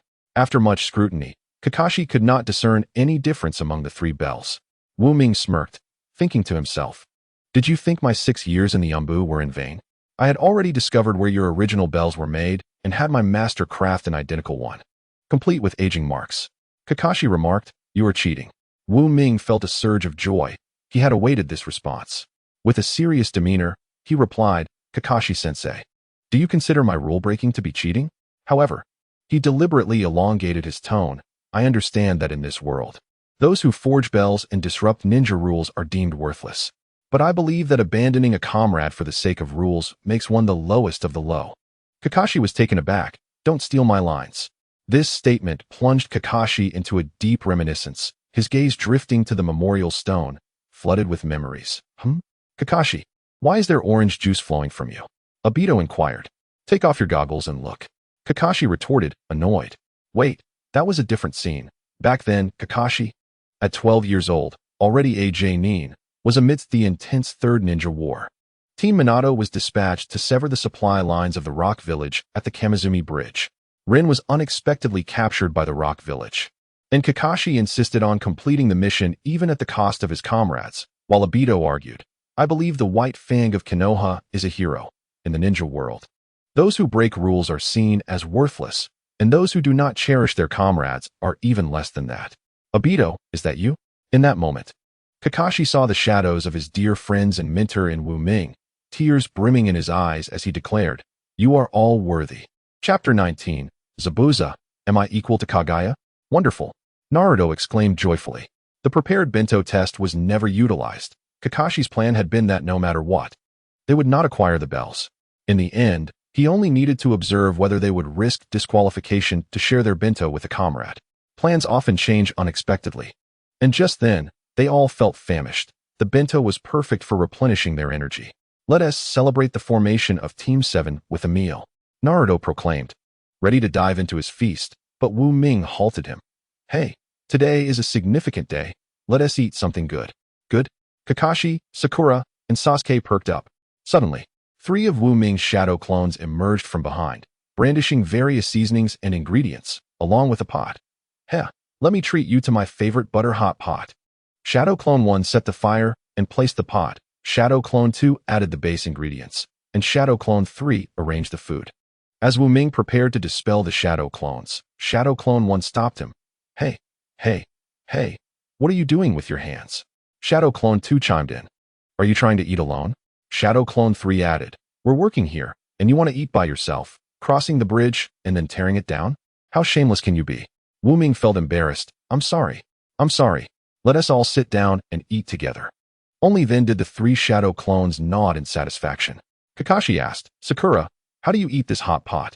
I've never heard of it before." Wu Ming replied, "Once it boils, just add the ingredients for a few minutes, and it's ready to eat." Kakashi and Sasuke remained skeptical. Will it really taste good? 20 minutes later, wow, it smells amazing. Kakashi-sensei, please refrain from secretly taking the luncheon meat from my bowl. A bunch of fools. All they know is to bicker. Sasuke, without uttering a single word, quietly scoops food from the pot, opens his mouth to eat, and continues to gather more. By doing so, his eating efficiency surpasses that of the others considerably. To his surprise, the fatty intestines and brain matter proved to be so delectable. Sasuke was deeply engrossed. Previously, he found these 2 dishes repulsive, yet now each bite felt like a treasure to him. "I had endured a life of blandness, subsisting on nothing but 3 colored meatballs, red bean soup, and ramen, to the point of nausea." Kakashi felt as though he had squandered the first half of his life. Wu Ming gazed at his empty wallet and the 3 clones feasting heartily, sighing softly. It seemed he would have to toil for rewards this month. Thus, the bond of trust among the 4 quietly formed during this meal, officially establishing Team 7. Upon officially becoming Genin, Naruto, Sasuke, and Sakura undertook numerous C-rank missions to earn their keep, with Naruto incessantly lamenting how all they did was care for kittens and puppies. Hardly thrilling work. Until today, when they received their first B-rank mission, to protect the bridge builder Tizuna from the land of waves. Draped in the dark cloak of the Umbu, Wu Ming caressed the sword forged from all his savings. "Is it finally time? White, you are an indispensable part of my plan. Nothing must go awry." He opened an exquisite locked box containing 4 decayed fingers, nearly unrecognizable in shape. Thus, Wu Ming entered a mode of passive observation. When Team 7 encountered the Demon Brothers, he merely watched. Kakashi faced Zabuza Momochi and revealed his Sharingan for the first time, delivering a slight shock to the young Uchiha, who even questioned if he was indeed Uchiha Kakashi. As Kakashi was restrained by the water prison technique, Wu Ming quietly observed within Naruto's mind. Kakashi's divine prowess was indeed formidable. Zabuza exhibited the overwhelming strength of AJ Nin, yet at that moment, Naruto was stronger than in his previous life. Utilizing shadow clones and the wind shuriken technique with greater synergy, ultimately defeating Zabuza. Zabuza was undeniably powerful. His defeat could not be solely attributed to him, as he faced a lineup as formidable as that which contended with Kaguya, and even the strategies employed would have ensnared someone as mighty as Tsutsuki Kinshiki. Just then, a masked figure appeared, clad in simple white garments, sporting a red, tentacled patterned mask. Swiftly, Before anyone could react, 2 silver needles were launched from his hands, striking Zabuza's neck with precision. Zabuza's eyes widened in disbelief as a stream of blood erupted from his neck, and he collapsed to the ground. Kakashi approached, carefully assessing Zabuza's pulse, affirming he is indeed dead. Turning to the masked figure, he remarked, "Given your mask, you must be from the Umbu of the Mist." The figure smiled gently. "You are quite perceptive. I have long sought the opportunity to eliminate Zabuza." Sakura seized the moment to enlighten Naruto about the nuances of pursuing rogue ninjas. Kakashi continued to scrutinize the figure, analyzing, given this stature and silhouette, he is likely of similar size to Naruto and the others. Naruto glared at the figure, filled with inexplicable rage. Is Zabuza truly dead? Kakashi confirmed, yes. The notion that such a powerful individual could perish at the hands of someone so seemingly diminutive was perplexing. Kakashi sighed. Yet, in this world, there exist individuals who, despite being younger than you, possess greater strength. Specifically referring to a certain someone's older brother. Wu Ming mused internally, Naruto, remember. The essence of battle lies in the fact that strength does not guarantee victory, nor does weakness ensure defeat. The figure spoke. It appears your battle has concluded. May I take him away? His corpse harbors many secrets. Kakashi contemplated before responding, very well. Wu Ming, however, remained quietly observant. In that moment, he suddenly separated from Naruto, swiftly positioning himself before the figure, seizing him. Kakashi cautioned, calm down, Naruto, he is not our enemy. Wu Ming chuckled. I merely wish to ascertain whether he is male or female. As Wu Ming's hand descended from the figure's mask, a minuscule mark appeared on it. The figure made no attempt to resist, simply departing with Zabuza's body. Due to excessive exertion, Kakashi required 5 days of rest, during which he trained Naruto and Sasuke in chakra concentration for tree climbing exercises. However, Wu Ming had already provided Naruto with a head start, leading Sasuke to feel overshadowed and quite frustrated. Soon, Zabuza returned, this time accompanied by the figure, a boy as white as snow. Kakashi, Zabuza, Naruto, Sasuke, and you. The figure observed the hostility emanating from Naruto and Sasuke, and sighed. If possible, I truly wish to avoid enmity with you. Naruto, perplexed, retorted. Why do you still follow a cold-hearted killer like Zabuza? He merely regards you as a tool. The figure slowly shook his head. You do not understand. When the entire world cast me aside, it was Zabuza who chose to stay by my side. From that moment forth, my life belonged to him. Regardless of whether the path taken is righteous or wicked, I shall accompany him to the end. This is the road I have chosen. Naruto still struggled to comprehend why the figure chose such a nefarious path, but Wu Ming interjected, in truth, I understand him. Why is that? Naruto asked. Wu Ming replied, actually, you understand him as well. What do you mean? Naruto inquired, puzzled. Wu Ming, with a knowing look, asked, if one day I were to become a ruthless killer, would you take my life? Naruto was taken aback. Wu Ming's words contradicted the ideals of justice he held dear. You would never be that way, right? Naruto questioned. Wu Ming shook his head. Nothing in this world is absolute. Tell me your answer. Naruto fell silent, recalling how, at 6 years old, when everyone regarded him as an omen of ill fortune, Wu Ming, this peculiar clone, had shone like a beacon in his world. Wu Ming would chat with him, impart wisdom, worry for him, and prepare surprises. For Naruto then, that was everything. If such a day were to come, and you strayed from the right path, I would pursue you, defeat you, and set you right, Naruto declared. The thought of killing Wu Ming was something he could never bring himself to do, even if it meant sacrificing himself. Wu Ming, undeterred, pressed on, but what if I refuse to change? What if I stand in opposition to the entire shinobi world, committing countless heinous crimes, and the whole world, including the villagers, sought my demise? Naruto's complexion turned pale, his spirit shaken. Even then, I would never allow anyone to harm you, Naruto instinctively exclaimed. At that moment, he disregarded notions of right and wrong, solely aware that he could not bear to lose Wu Ming. Wu Ming nodded in satisfaction. Good lad, it wasn't in vain that I raised you. You know who has been good to you. This is why White feels the same about Zabuza. Naruto sensed he was beginning to grasp White's motivations. White glanced at Naruto and Sasuke. You should leave now. Depart while you can, without incident, and never return. Naruto steadfastly replied, I will not leave. For this is also the path I have chosen. On the white path, a keen gaze indeed. Now I can regard you as a true adversary. The moisture on the ground has accumulated sufficiently to unleash that technique. Ice release. Magic mirror ice crystals. In an instant, flawlessly smooth ice prism surfaces erupted from the ground, encircling Naruto and Sasuke, trapping them at the center. Countless reflections of white appeared upon the prisms, all uttering in unison, "Close your eyes. The pain will soon dissipate." Sleep is a small death, while living is an extended insomnia. Ultimate technique. 1,000 kills water surge. Chapter 20. Yet my sword does not comply. Countless tiny ice crystals formed in the air, cascading towards Naruto. Without the activated Sharingan, Naruto could not keep pace with such speed, hastily raising his arm to shield himself. Trouble. Naruto is in danger. In an instant, Sasuke transcended his two-tomo Sharingan, instinctively positioning himself in front of Naruto. To Naruto's surprise, at such a critical moment, the arrogant Sasuke leaped forth to save him. Do not worry. Wu Ming exited observation mode, positioning himself before Naruto and Sasuke, his right hand weaving a flurry of swordplay. With a clanging of metal, all the ice crystals were successfully repelled. The swirling swordplay in Wu Ming's hand formed an impenetrable barrier, shielding the two behind him. This sword technique is so impressive. I shall train in swordsmanship as well. Sasuke found himself captivated by Wu Ming's prowess. Naruto decided to retract his earlier remarks about stopping Wu Ming should he err, realizing that he might not stand a chance against Wu Ming. Yet it was not over. Bai, seeing his attack thwarted, remained unfazed, weaving through the ice crystals with remarkable agility, even creating afterimages, rendering himself indistinct. This is troublesome.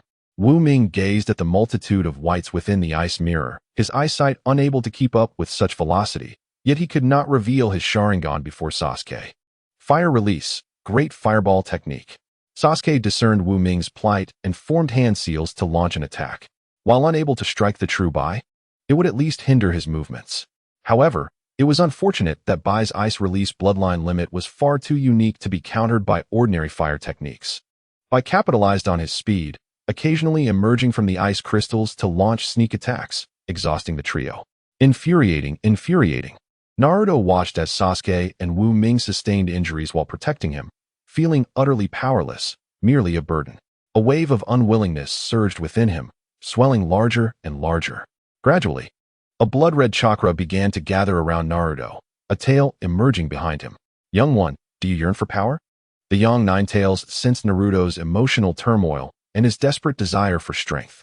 Seizing this surge, the young Nine-Tails began to channel its chakra, accompanied by some resentment.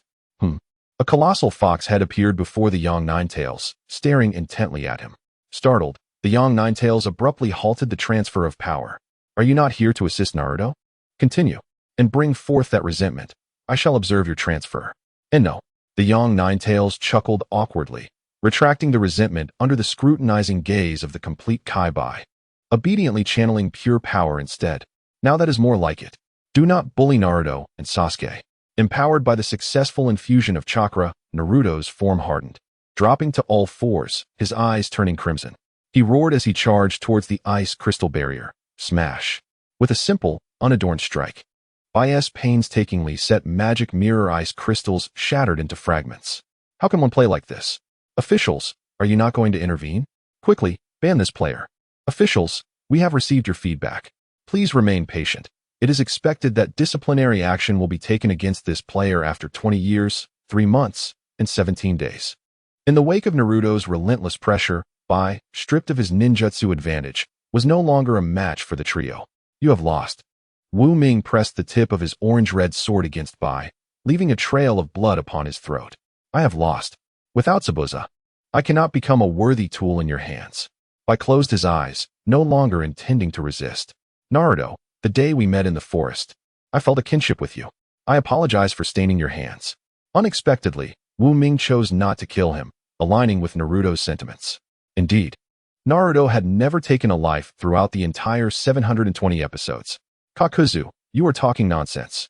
Kakashi, no, you are the one talking nonsense. That last strike was mine.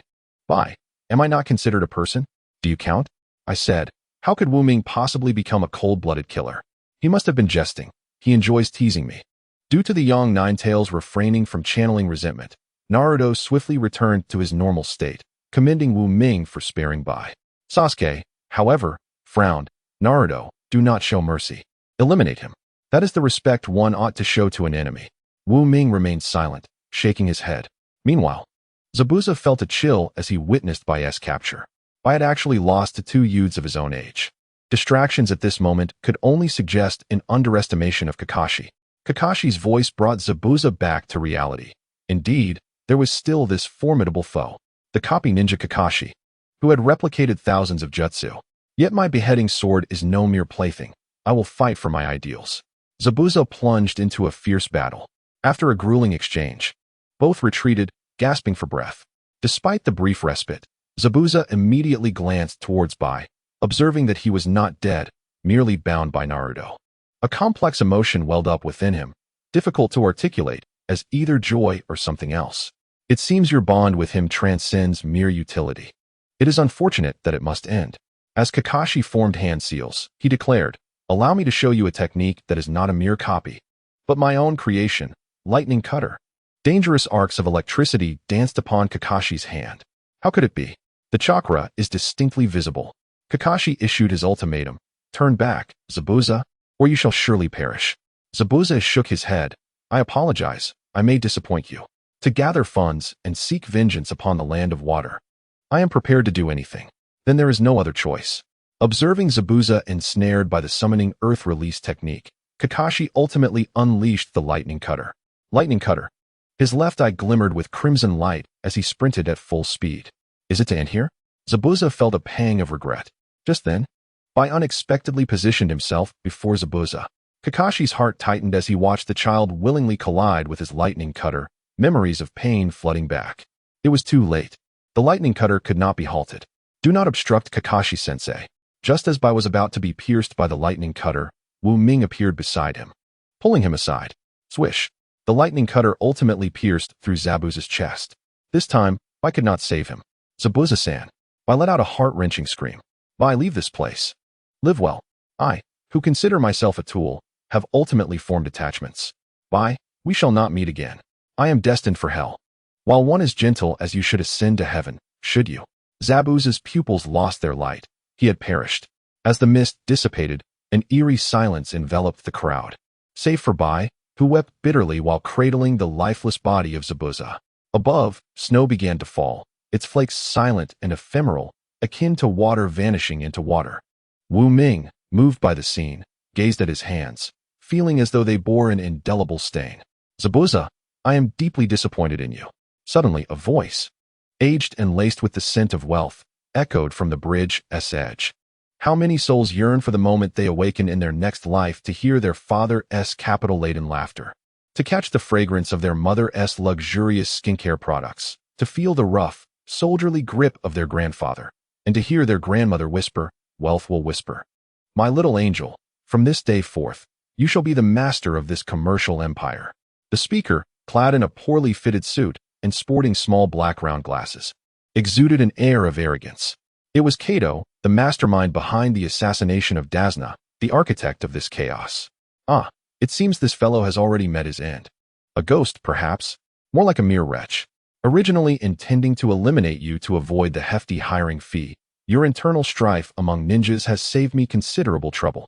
Kato removed his glasses and kicked Zabuza's face with his polished shoe. Do not touch Zabuza. Both Naruto and Bai shouted in unison. Oh, Kato then noticed Bai. It appears we have some unfinished business. Seize him, and then eliminate Dazna. Behind Kato, an array of ninjas gathered, drawn by the scent of blood and profit. A sinister laughter erupted as a group of them advanced menacingly toward Bai and the protected Dazna. Despair washed over Bai. He felt utterly drained.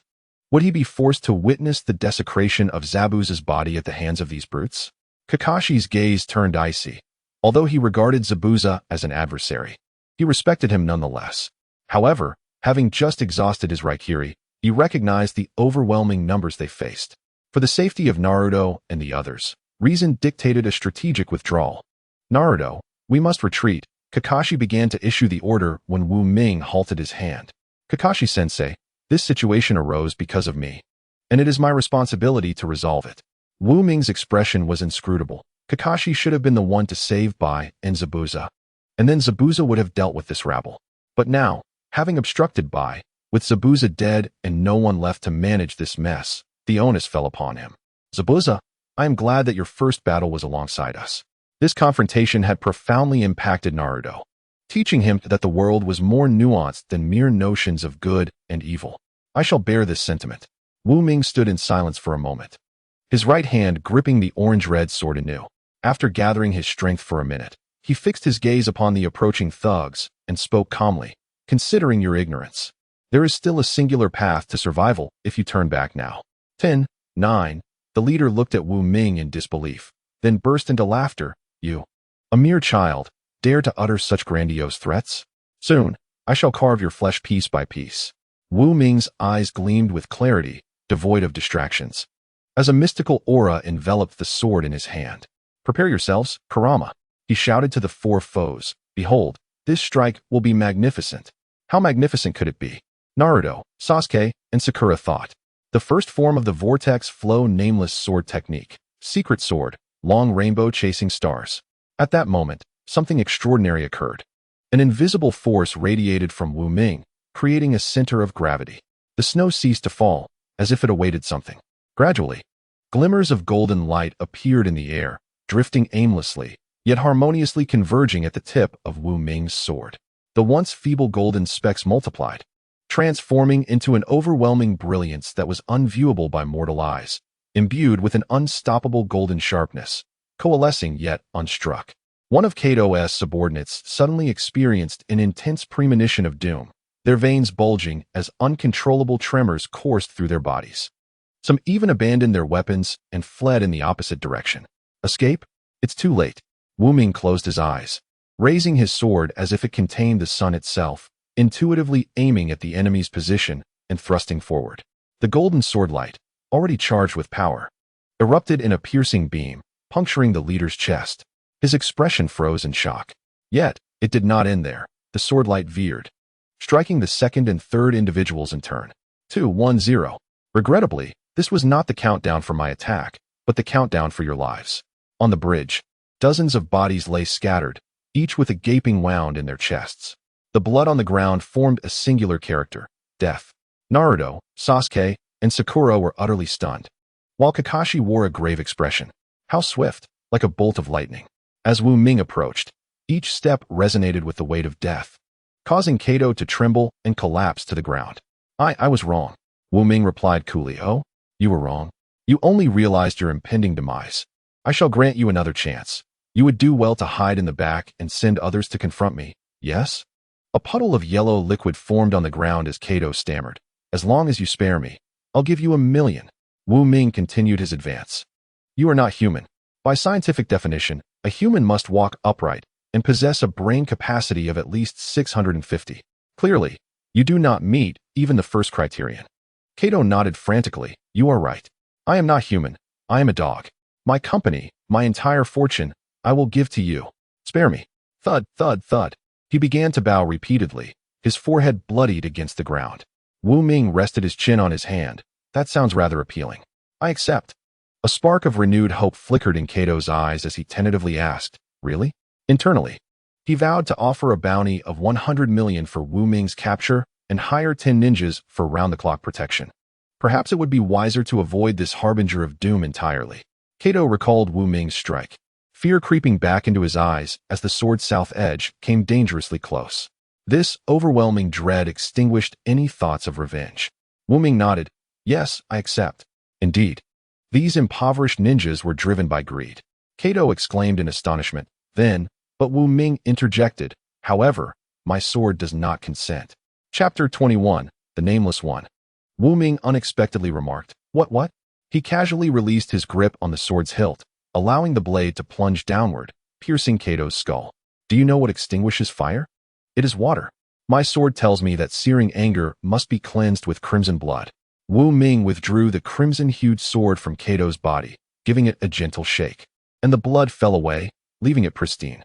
I wonder how my sword compares to Sasuke's Kusanagi. It took him 6 years and all his effort to craft it. Wu Ming had barely taken 2 steps when he collapsed to the ground, still somewhat strained. This strike had borrowed heavily from Kurama's power. Are you all right? Naruto rushed over, supporting Wu Ming. I'm fine, Wu Ming responded nonchalantly. What could possibly be wrong? I am merely a shadow clone. Kakashi squinted. Having noticed since the day of the 1,000 years of killing that Naruto's shadow clone seemed to possess a myriad of mysteries, almost as if it had an independent persona. During his tenure in the Umbu, before taking on his role as a teacher, he had heard whispers of an Umbu member who spent a considerable time studying in the Land of Iron. So cool, Sakura thought, her perception of Naruto shifting for the first time. Thank you, Sakura-chan, Naruto beamed, overwhelmed with joy. Sasuke gazed at Wu Ming, still savoring the elegance of that sword strike, realizing the magnitude of power it represented, far surpassing his own. Wu Ming, observing Sasuke's expression, felt a twinge of concern. Could this kid be provoked into darkness prematurely? Kakashi approached hesitantly, inquiring about the sword. With candor, Wu Ming replied, "This sword is called Chasing Stars, if it directly slays an enemy. The blade's brilliance will reflect and pursue another nearby adversary, continuing this cycle. However, against a master like Kakashi-sensei, it would likely prove ineffective." Kakashi nodded, appreciating Wu Ming's openness. He had no doubts about the boy's capabilities, finding it entirely reasonable for the son of Minato-sensei to be exceptional. In fact, he often speculated that Wu Ming was the true body, while Naruto was merely the shadow clone. At that moment, Sasuke approached Wu Ming, whispering, "Could you teach me your sword techniques?" Considering teamwork, he proposed a trade. "In exchange, I can teach you fire release." Wu Ming readily agreed. "That sounds great. However, I am more intrigued to learn about your insights during the evolution of your Sharingan." With Bai Long gone, Kakashi and the others solemnly laid Zabuza's body to rest. Before Zabuza's grave, Naruto vowed to walk a path of unwavering determination in the ninja world. Days later, Team 7 returned to Konoha to prepare for the Chunin exams. In a secluded forest, a young boy quietly observed the cascading waterfall, having sat there for 3 to 4 days. "What significance do I hold now?" he pondered. "I harbor no desire for vengeance." It seemed there was nothing left to contemplate. All he could hear in the wind were voices of unfulfilled wishes. Upon turning, Bai beheld a shadowy figure clad in black robes, adorned with a fox mask. Through the mask, he discerned a glint of predatory crimson in the man's eyes. "Who are you?" Bai inquired. The cloaked figure replied indifferently, "I am but a nameless soul, drawn here by the echoes of your regrets. Your heart has perished." Bai, somewhat startled, recognized the truth in the stranger's words. "Then what brings you here?" The black-robed man chuckled cryptically. "I am here to help you mend those regrets." Bai, wielder of the Ice Release Bloodline Limit, your abilities are of great importance to me. Bai frowned. "You will be disappointed. You cannot fulfill my desires." "Do not be so hasty in your rejection," the man rasped, presenting a short, stick-like object. Upon seeing it, Bai's murderous intent surged. "This is Mr. Zabuza's finger. What have you done to him?" The cloaked figure placed a hand on Bai's shoulder, speaking slowly, "Calm down. I can bring him back to life." "Bring him back?" A flicker of disbelief passed through Bai's eyes. Was such a thing truly possible? Would this stranger genuinely assist him? But this appeared to be his sole avenue. For without Zabuza, he felt like a mere shell devoid of purpose. Bai lowered his head. "What do you require of me?" The black-robed man smiled with satisfaction. "That's the spirit. As long as you obediently follow my instructions and diligently complete the tasks I assign to earn points, I assure you I will resurrect your beloved Zabuza." He unveiled a delicate box, revealing 4 fingers. "You must first freeze these." Bai nodded, finding the task elementary. Once completed, the black-robed man declared, "Excellent. From this moment forth, you are a member of my nameless organization." Without further ado, he handed Bai a black robe and a white fox mask, stating, "Our organization's mission is to fulfill dreams and rectify the regrets of those who have faced misfortune, crafting a better ninja world together. For instance, reuniting with a loved one separated by death falls within our scope." The black-robed figure appeared to recall something, adding, I haven't told you the nature of our organization. Listen closely.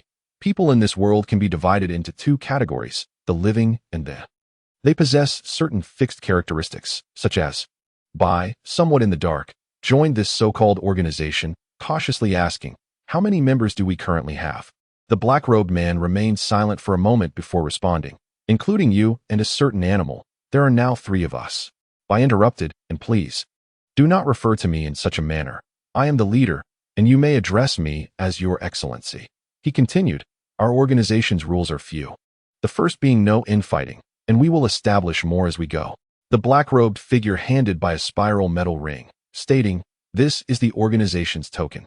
I will communicate with you when necessary. Farewell." And with that, the black-robed man vanished.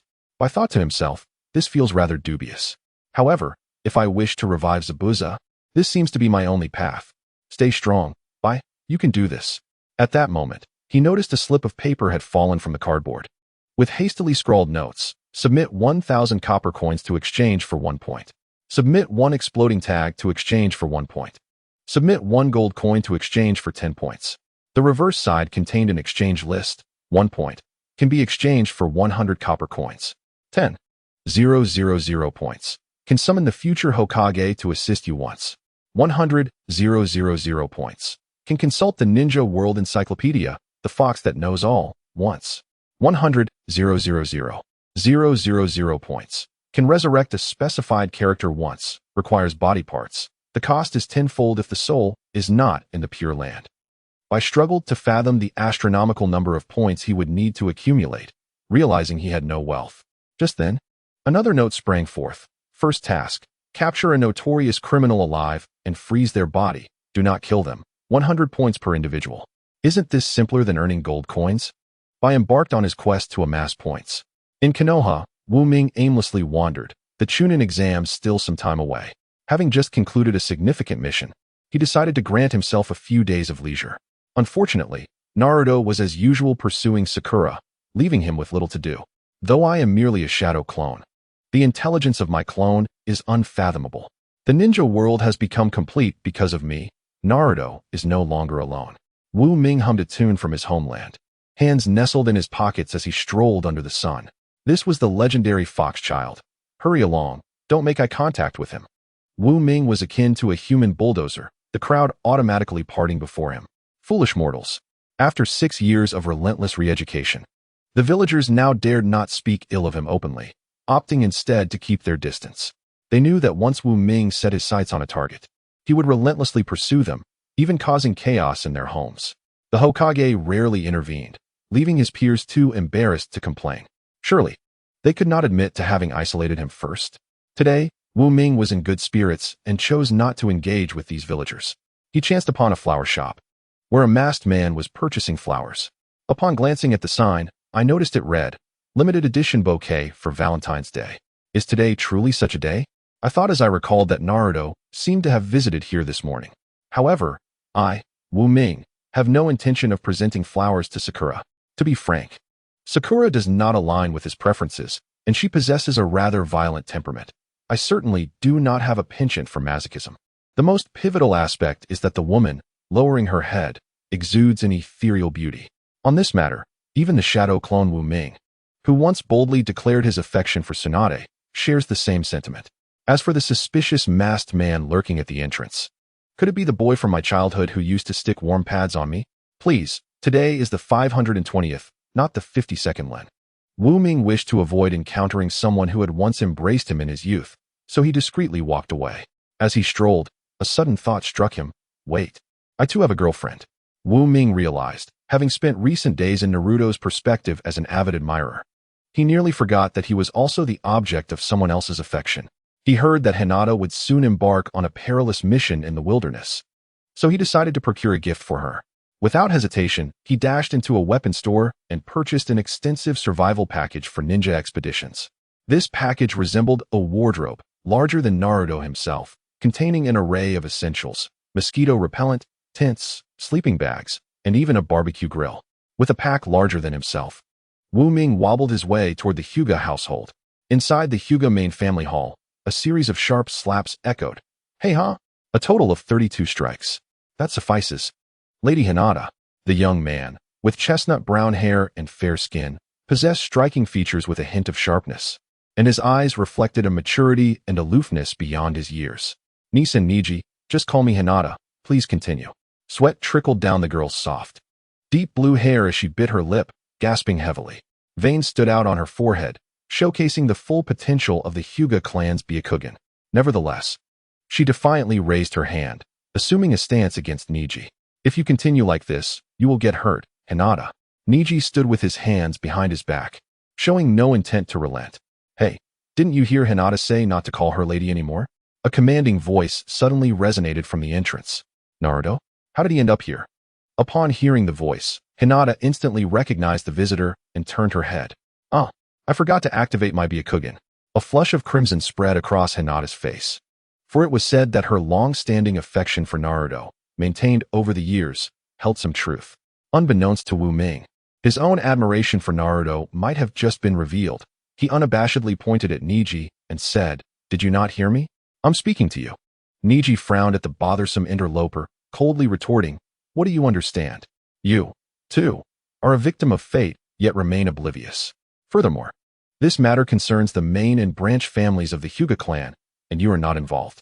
If you have any legitimate business, speak quickly and then leave. Do not disturb Lady Hinata's training." Wu Ming replied, "What do I understand? I shall correct your pessimistic thoughts shortly. I am Hinata's friend, and I have come to present her with a gift." A gift? Naruto is giving me a gift. Hinata could hardly believe her ears. Overwhelmed by the sudden wave of happiness. What could he possibly be gifting on Valentine's Day? It was truly difficult to guess. "Naruto, you are too kind."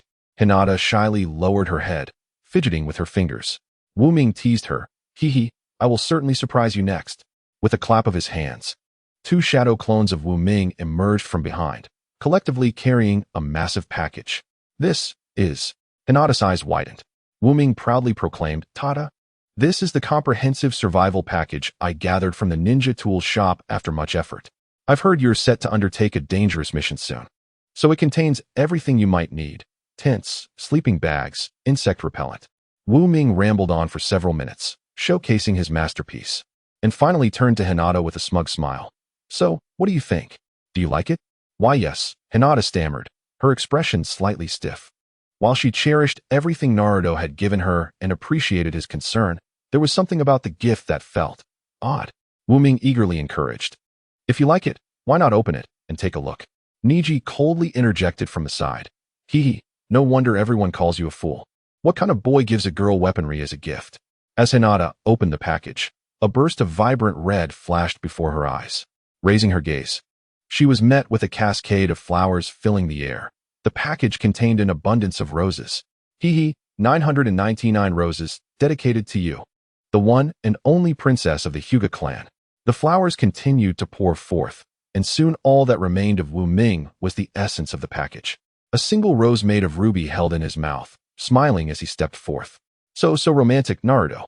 Hinata gazed in awe at the stunning sea of flowers and the radiant young man amidst them, her heart melting completely. "Thank you, Naruto. In this life, I shall marry no one but you." Wu Ming cast a sidelong glance at Neji, whose face had darkened, as if he had consumed 3 pounds of charcoal. "Observe keenly. Learn well. I shall only demonstrate this once." In the midst of all the information disparity, one might not genuinely believe I would gift weaponry, Wu Ming mused, his lips curling into a silent smile. Neji, inexplicably inundated with romantic gestures on Valentine's Day, clenched his fists, taking deep breaths to maintain his composure. After all, he was a prodigy of the Hyuga clan and did not need to stoop to the level of this fool. Meanwhile, the head of the Hyuga clan, Hayashi, emerged from the restroom, stretching luxuriously as he prepared to oversee his daughter's training. Nearing the door, he cleared his throat, adjusted his attire, and adopted a serious demeanor. The moment he entered, he was taken aback, 3 questions instantly surfacing in his mind. 1. Why are there so many flowers on the floor? 2. Who is that blonde boy? 3. Why is my daughter in the arms of that blonde boy? Byakugan. Hayashi activated his Byakugan, glaring at Hinata, who was nestled against Wu Ming. He struggled to contain his fury, addressing the young man. "Who are you? And how did you enter the territory of the Hyuga clan?" "Father." The unexpected voice startled Hinata, causing her to release Wu Ming's hand in haste. "Naruto, my father is here. You must leave. He is terrifying when angry." "I will handle this." Gritting her teeth, Hinata did not wish to involve Naruto, though she was uncertain how to confront her strict father. Wu Ming stepped forward, shielding Hinata behind him, his voice rich and reassuring. "Do not fear. I am here. Naruto is so cool." Hinata's eyes sparkled with admiration. Hayashi, witnessing his daughter's affection for another, felt a surge of blood rush to his head, nearly choking on his frustration. "Greetings, esteemed father. I am Uzumaki Naruto, your daughter's humble admirer." Wu Ming respectfully bowed, for this was to be his future father-in-law, and he could not afford to be disrespectful. Hinata Hyuga's expression finally softened a bit. This young man still possessed some manners. However, if he thought he could steal my daughter away, he was sorely mistaken. With a scrutinizing gaze, he stated calmly, "There's no need for you to call me father-in-law. Have you come here for a reason?" Wu Ming replied honestly. "I am a friend of Hinata's, here to visit her and bring her a small gift." Hinata Hyuga chuckled softly. "A friend? Do you truly believe that? With someone like you, how could you possibly pursue my daughter? As for the gift, there's no need. Additionally, my daughter Hinata is not lacking in suitors. It would be wise for you to limit your interactions. Joking aside, my Hyuga clan is one of the most powerful in Konoha, and there are countless families wishing to form a marriage alliance with Hinata. What rank do you think you hold?" Wu Ming interjected, "Old man, it seems you've misunderstood. It is not I who is pursuing your daughter, but rather she is pursuing me." Of course, he could not say it quite like that. Maintaining a humble yet assertive demeanor, he inquired, "May I ask, esteemed clan leader Hyuga, what is it about me that fails to meet your approval?" "Oh." Hinata Hyuga was quite surprised. "You would be better off asking what could possibly meet my approval." He continued nonchalantly, setting aside other matters. "Can you provide Hinata with the life she desires?" Wu Ming produced a black check. "I may not be impressive, but as a token for my first visit, I present you with a modest sum of 100 million. Hinata Hyuga was taken aback. That amount could purchase 100,000 explosive tags. Yet, it was merely a fraction of Wu Ming's substantial wealth. Still, it was insufficient. Accepting the check, Hinata Hyuga relaxed slightly. Having money alone doesn't prove anything. "Can you look me in the eye and honestly declare your love for Hinata? If you dare to lie before my Byakugan," Wu Ming met Hyuga's gaze without flinching. "I swear, my love for Hinata is genuine. I will never abandon her. Should I betray this vow, may my entire family perish." "Enough, stop." Hyuga confirmed that Wu Ming was not lying, especially given the severity of his oath. However, it still wasn't enough. He added, "My Hyuga clan is a prestigious family, and marriage must consider social standing. How could we easily promise our daughter to someone of no renown? It would surely invite gossip. That's of no concern. It's simply the way of the world. Ordinary people have no opportunity." Wu Ming countered, "I carry my mother's surname, Uzumaki, a branch of the Senju clan. Descendants of the first Hokage, Hashirama. My father is the fourth Hokage, Minato Namikaze. Which of these identities do you find lacking?" Hinata Hyuga nodded appreciatively. "Oh, such a pure lineage. With such blood, becoming Hokage is not out of reach." Yet, he remained hesitant. "That may be true, but what I value more is your own ability. The fourth Hokage sacrificed himself, and the Uzumaki clan has already fallen. Your future depends solely on your own merit. Young man, how will you prove your capability?" Wu Ming replied, "Capability? If you wish to test my strength."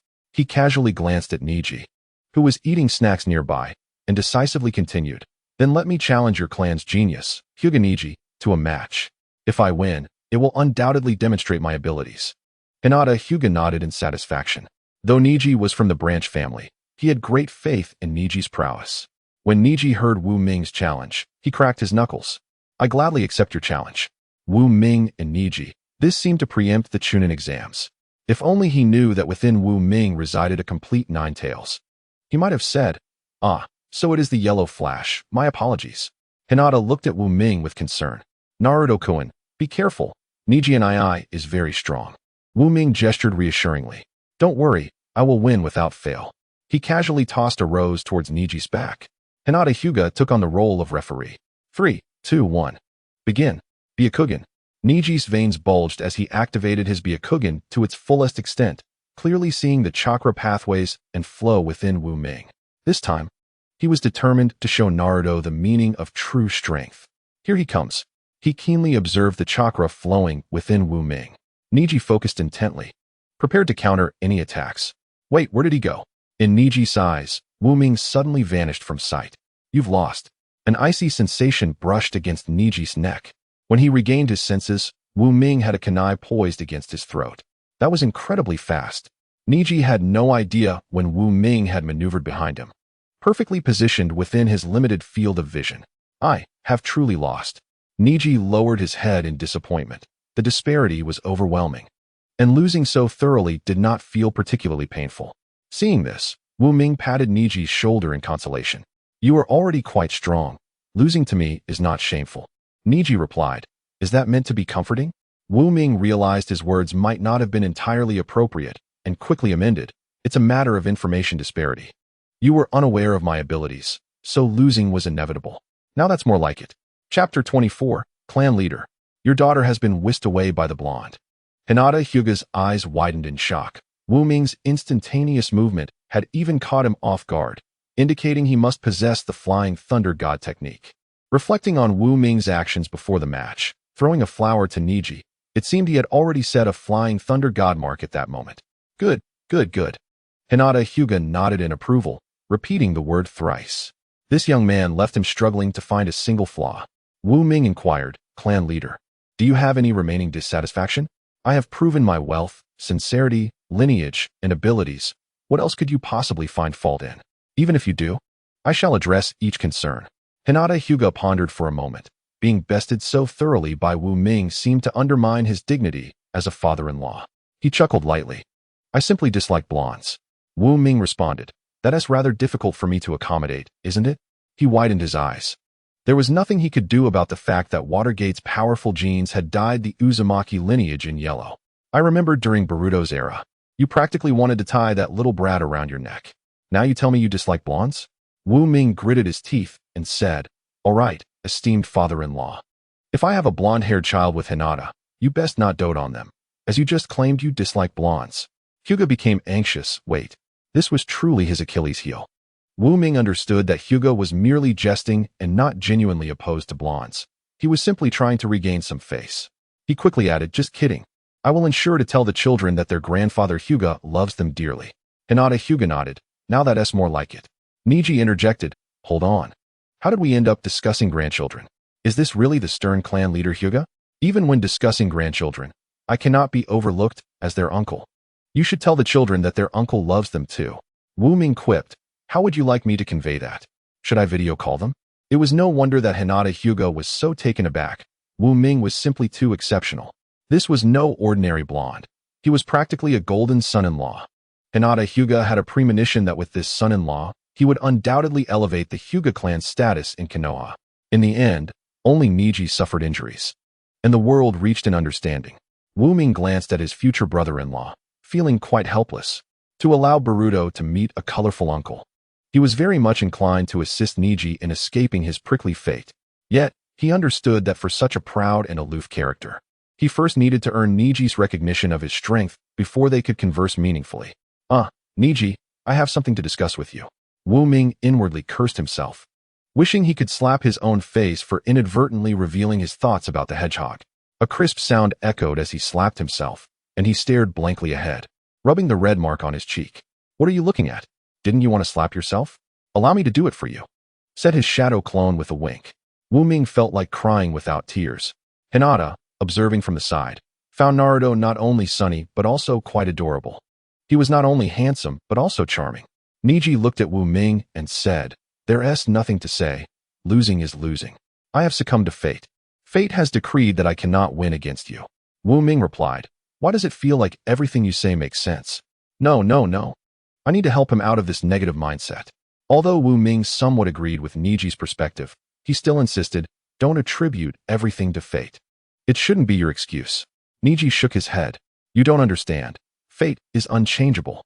Everything is determined from the moment it begins.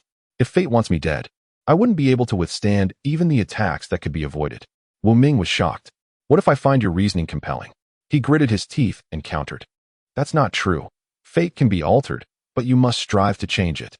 Niji replied, "If effort mattered, then what need would there be for geniuses?" Wu Ming fell silent. After a considerable pause, he said, "Fine, then you can wallow in your defeat. I misjudged you. It turns out you are a failure." Niji frowned. "A person's fate is predetermined from birth. We have nothing in common, and you truly know nothing." Wu Ming challenged, "If everything is, as you say, predetermined, then why do you still bother to put in the effort? Why train day after day? You might as well just lie down since it's all your fate anyway." Niji fell silent. Even when he attempted to speak, Wu Ming pressed on, "According to your logic, if a person is destined to die, then why not just die right away? Why endure the suffering of living in this world?"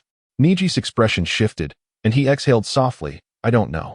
Seizing the moment, Wu Ming continued, "You don't know, so let me enlighten you. Life in this world inherently lacks meaning. and living is the process of forcibly ascribing meaning to it. Everyone has desires. You surely have likes and dislikes, whether indulging in junk food or reading novels. These seemingly trivial habits may very well be the driving force behind your will to live. Do you understand? Niji murmured, everyone must die. But one can live for the things they love. Seeing that Niji finally grasped the concept, Wu Ming nodded in agreement. Exactly. You can also live to destroy the things you despise. Don't you resent the fate of being part of the branch family? Then break free from it, and prove to everyone that you, Niji, the genius of the Hyuga clan, are not destined to be a caged bird for life. Niji was taken aback. Living to destroy what I loathe, and striving for it, seems far more thrilling than mindlessly submitting to fate. To live is to be extraordinary. I am not a caged bird. I aspire to be an extraordinary person. It seemed that at that moment, he discovered another path beyond fate, and from that instant onward, his destiny began to shift. Fate is something one creates. Gratefully, Niji bowed earnestly to Wu Ming. Oh, we're family. There's no need for such formality. Wu Ming smiled, feeling a warm surge within him. As he witnessed Niji breaking free from his hedgehog-like fate, he was filled with warmth that surged into his mind. When he opened his eyes again, everything around him appeared to slow down. Had he? Approaching the edge of the pool, he gazed at the reflection on the water, his eyes widening in astonishment. His Sharingan had evolved. Yet, he hadn't experienced any sorrow. He had merely fulfilled Niji's dream. Wait a moment. Could the emotional power of fulfilling dreams aid in the evolution of my Sharingan? If that's the case, wouldn't I be spared the excruciating pain usually associated with it? Wu Ming was left in shock, rendered speechless. Is this your pursuit of brilliance? The knowledgeable fox suddenly interjected. Wu Ming pondered for a moment and replied, not quite. The Ninetales questioned, then what is it? Wu Ming alluded to their earlier conversation. Remember what I told Niji? Life is destined to end. Exactly, and the subsequent pursuit of brilliance is derived from that premise. The Ninetales seemed to grasp the meaning. Wu Ming's gaze turned profound. I refuse to succumb to such a fate. Everyone has their lives constricted by the inevitability of death, and I intend to shatter that chain. I wish to live longer. His eyes sparkled with an unprecedented brilliance. The final component of the dream-fulfilling plan may very well be the realization of his own aspirations. Chapter 25. Goodness, I lost to Konohamaru. Not only Niji's fate was altered, but also Gaara's. In his previous life, he perceived a decline in the village's combat prowess and felt a looming crisis, leading him to conspire with Orochimaru to destroy Konoha, only to be betrayed. However, in this life, Gaara successfully became an extraordinary ninja wielding the power of tailed beasts, and he no longer harbored excessive concerns for the village's safety. Moreover, he even feared that should he choose to attack Konoha, he might find himself siding with them. The numerous Naruto figurines made of sand scattered across Gaara's room spoke volumes. He couldn't risk betting on whether his starstruck persona held his idol in higher regard than his mediocre father. I no longer wish to eat fish, he told his confidant. Eating fish was their covert signal for collaboration, so his refusal signified the termination of their partnership. After a moment's thought, he added, let us not contact each other again. I fear it may lead to misunderstandings with Konoha. Meanwhile, upon receiving the letter, Orochimaru was taken aback, viciously tearing it apart. You've established your village, and now you say you're out? His serpentine eyes darted around. Did Gaara discover something? That shouldn't be possible. Only Kimimaro and Kabuto were aware of the assassination plans. No, it had been over 2 years since the last reincarnation, and only a year remained. Ever since being defeated by Itachi, he had developed an almost obsessive fixation on the Sharingan. Uchiha Sasuke, Itachi's younger brother, I eagerly anticipate acquiring your eyes. And as for Lord Sarutobi, you are no longer worthy of that position. Konoha has rotted under your watch, and the era of science is upon us. However, without Gaara's support, and under the vigilance of the other side, carrying out the assassination would prove challenging. The plan to dismantle Konoha must be postponed. It would be too difficult to stage a direct assault during other times. Infiltrating during the Chunin exams would be the only feasible option. However, facing both Gaara and Sarutobi during the exams would be insurmountable. Yet, acquiring the Sharingan was imperative. After enjoying a hearty meal at the Hyuga household, Wu Ming emerged content, considering it a form of engagement. As he walked, he suddenly sensed something amiss, a rustling sound. A rock had appeared behind him, moving in tandem with his steps. Oh, Wu Ming surmised, secretly forming a cross seal. Pretending nothing was amiss, he casually strolled into an alley, suddenly looking up with an exaggerated expression, exclaiming, "What? Is there a fool up in the sky?" A fool in the sky? The rock unconsciously looked upward. Not a soul was in sight. Apart from the deep blue sky and the sparse clouds, the expanse above was utterly vacant. "Fool, where art thou?" The rock searched frantically. Even Naruto, whom he had been pursuing, had vanished. "Ah, misjudged, the fool is right here." Suddenly, a cruel laugh echoed from behind the rock.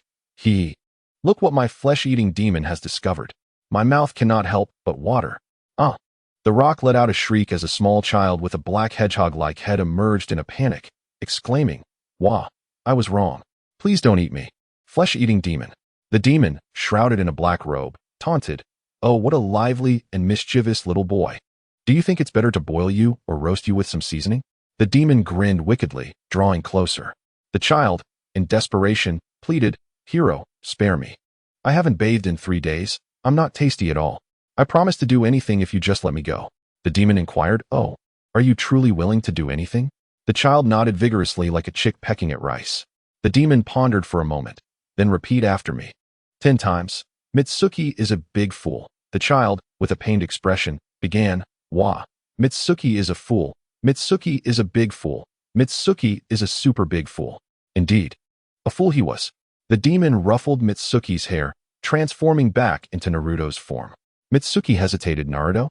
Is that really you?" Naruto replied, "Who else could it be?"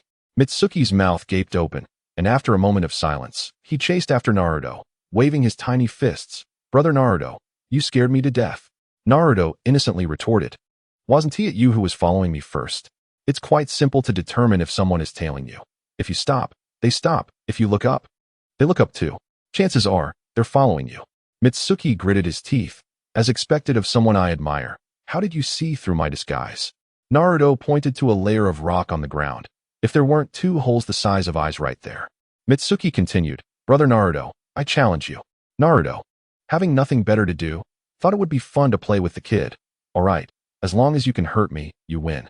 Mitsuki indignantly declared, "Don't underestimate me." His hands began to form seals. "Oh, ninjutsu?" Naruto didn't expect Mitsuki to have this trick up his sleeve. But how could a child possibly harm him? Seduction technique. What? By the time Naruto registered what he had heard, it was too late. A puff of white smoke appeared, and a mysterious dark-haired girl threw a flirtatious glance at Naruto. "Brother Naruto, you're so shy." "Here it comes again." Naruto attempted to cover his nose, but the blood rushed forth before he could react. Uffed. He collapsed on the ground in despair. "You win." Mitsuki returned to his original form, laughing heartily. "Ha, Brother Naruto, you're so weak. This technique was taught to me by you." "My dear, you actually lost to Mitsuki?" Just then, Naruto, Sasuke, and Sakura happened to pass by. And upon seeing the scene, Naruto's mouth fell open. Naruto covered his face. Truly unfortunate that this embarrassing moment was witnessed by Naruto. "Ha ha, from today onward, I, Mitsuki, shall surpass Brother Naruto." Mitsuki grew increasingly arrogant, dancing about until he accidentally bumped into someone. Thud. Mitsuki winced in pain, casually muttering an apology while attempting to walk away. "That hurt, kid." The person he bumped into, however, had no intention of letting Mitsuki go easily. With narrowed eyes, he swiftly grasped Mitsuki by the collar, lifting him effortlessly. Mitsuki turned to look, and the imposing figure was cloaked in a strangely styled black robe, with incomprehensible purple markings on his face, appearing quite menacing. Mitsuki swallowed hard, sensing that this individual was the true flesh-eating demon, and cried out, "Save me." "Mitsuki, who are you? Let him go." Naruto rushed forward, only to be restrained by Kankuro's hand. It seems the Leaf-S lower ninjas are quite weak. Chapter 26. Kankuro, Gaara has definitely been possessed. Naruto intended to get serious, but was held back by Sakura, who warned, "They don't seem to be from our village. What are they doing in the leaf?" Naruto looked at the peculiar face and realized, "Ah, it's the puppet master of the sand. Isn't it? But wait, it wasn't him. What was his name again, Kankuro?" Naruto struggled to recall. "Forget it," Kankuro advised. "Let us avoid any trouble before that guy arrives." Mention of that guy made Kankuro stiffen, his expression becoming unnatural. That guy referred to Gaara, who at present was not violent, but rather quite odd. Very, very odd. Thinking of Gaara made Kankuro feel uneasy. Despite being his elder brother, Gaara always regarded him with indifference. often muttering phrases like as expected when they met. What was that all about? Besides that, Gaara often spoke of Naruto, even carving the character for Naruto onto his face with sand. As Kankuro contemplated, he decided to release Mitsuki. But he still wanted to punish him a bit, tightening his grip around Mitsuki's neck. I despise kids like you. Mitsuki's face turned crimson as he mumbled. Brother Naruto, save me. What? Kankuro's hand trembled in shock, looking perplexed at the boy. This kid is Naruto. Before he could think further, a terrifying voice echoed from behind. Kankuro, what are you doing? Kankuro's legs trembled uncontrollably as he attempted to explain. They attacked first. Gaara followed Kankuro's gaze and was instantly stunned. That golden hair. Eyes bluer than the sky, Naruto. It was Naruto, and two Narutos. Gaara's heart swelled with joy, having just searched for Naruto all over the leaf without success. Now, while coming to retrieve Kankuro and Temari, he had unexpectedly found Naruto. Gaara immediately donned a dissonantly gentle smile, waving, Naruto, it's me, Gaara. Do you remember me? Kankuro and Temari exchanged glances, their astonishment evident in their eyes. Is this really Gaara? Has he been possessed? Kankuro even bit his finger, murmuring release. But there was no response. He thought he had fallen under a genjutsu. Meanwhile, Naruto appeared utterly bewildered, scratching his head. Have I met you? Have I met you? Have I met you? Have I met you? The repetition echoed in Gaara's mind, causing him to tremble. He couldn't believe it. He could not accept this outcome. Naruto had forgotten him. Was it because they hadn't seen each other in 6 years? Had he truly been forgotten? Drip, drip. A couple of droplets fell to the ground, and Kankuro witnessed a scene he would never forget. Gaara was crying. Gaara bowed his head, tears flowing like a river. He couldn't accept that Naruto had forgotten him. Hadn't they agreed to be friends? Hadn't they promised to wait for each other in the leaf? Gradually, an overwhelming sense of sorrow enveloped Gaara, accompanied by an ominous power. This is bad. Kankuro took 2 steps back, realizing something was amiss. A heavy force enveloped the atmosphere as Sasuke regarded Gaara with a grave expression, sensing an impending crisis. Ming suddenly slapped his forehead, realizing the discrepancy in information. Naruto remained blissfully unaware of his encounter with Gaara. Indeed, Naruto, ever oblivious, failed to perceive the unsettling aura around him and stammered, Are you crying? Please don't cry. Observing this, Gaara's burgeoning aura of fury stilled momentarily. Was Naruto attempting to comfort him? He wiped away his tears, a smile breaking through as he recognized that Naruto genuinely cared for him. At that moment, Konohamaru seized the opportunity to break free from Kankuro and dashed over, throwing himself into Naruto's embrace, sobbing uncontrollably. Wah, it was terrifying. Naruto and that guy bullied me. Beat him up. He pointed accusingly at Kankuro. Kankuro, sensing a chill run down his spine, realized the situation had taken a turn for the worse. Gaara observed Konohamaru's unhesitating leap into Naruto's arms, a flicker of discomfort passing across his face. After hearing Konohamaru's words, he seemed to comprehend the situation. It was indeed Kankuro's misdeed that had provoked Naruto's ire. With that thought, a swirl of sand suddenly enveloped Kankuro, lifting him high into the air.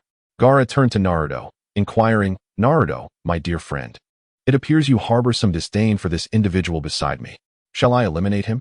Kankuro, his mouth sealed, could only emit muffled sounds, casting a pleading gaze at Naruto, exuding an aura of helplessness. Naruto immediately shook his head. No, no, no. While I am not fond of this Ofest behavior, it was Konohamaru who first collided with him. I apologize on behalf of Konohamaru. Sorry. Seeing Naruto prevent him from eliminating Kankuro, Gaara released Kankuro, coldly stating, Didn't you hear? Naruto has apologized to you. Can I refuse such an apology? Yet, even with tenfold courage, Kankuro would not dare to utter such words. Kankuro quivered. It's fine. I was also at fault. I'm sorry, Naruto-sama. Sorry, Konohamaru. He nearly bowed in apology. Ming, seeing Kankuro on the brink of being overwhelmed, steeled himself and interjected. All right, Gaara, stop bullying him. He is a real person, not a mere apparition. Gaara, realizing that another Naruto seemed to recognize him, expressed his excitement. So he isn't one? But you mentioned earlier that his characteristics included simplistic modeling and unappealing appearance, low health, and susceptibility to injury. I thought he truly was like that given his looks. He bowed to Kankuro. I apologize, brother. I misunderstood you all along. It turns out you are a real person, not an illusion. Naruto observed this scenario with thoughtful contemplation, vaguely recalling Wu Ming having said something similar to him during their childhood. Wu Ming leaned in closer to Naruto and whispered, "This is a friend I made outside." Naruto's eyes widened in realization. No wonder the other party appeared to know him. "Are you two quite close? He seems a bit difficult to deal with." Naruto remarked discreetly. "We are extremely close. Just treat him like Konohamaru," Wu Ming replied. At this, Naruto grasped the meaning and approached Gaara, affectionately ruffling his hair. "Good boy. Please refrain from casually declaring intentions to take lives. Such habits are unbecoming." Naruto touched my hair," Gaara exclaimed, relishing the moment while obediently nodding. Wu Ming stood in shock, having only meant for him to treat the other as Konohamaru, not to this extent. Chapter 27. The heavy particle mode of humanity having survived the ordeal, Kankuro no longer dared to act arrogantly.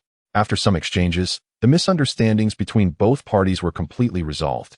They were, after all, from Sunagakure, here to participate in the Chunin exams. Sakura, having perused the past presented by Temari, set aside her suspicions. Sasuke, fixated on Gaara, inquired, "Hey, what is your name?"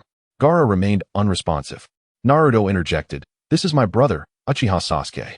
Although he is a bit arrogant and not as handsome as I am, he is still a good person." Gaara replied, "So you are Naruto's friend? Then you are also my friend."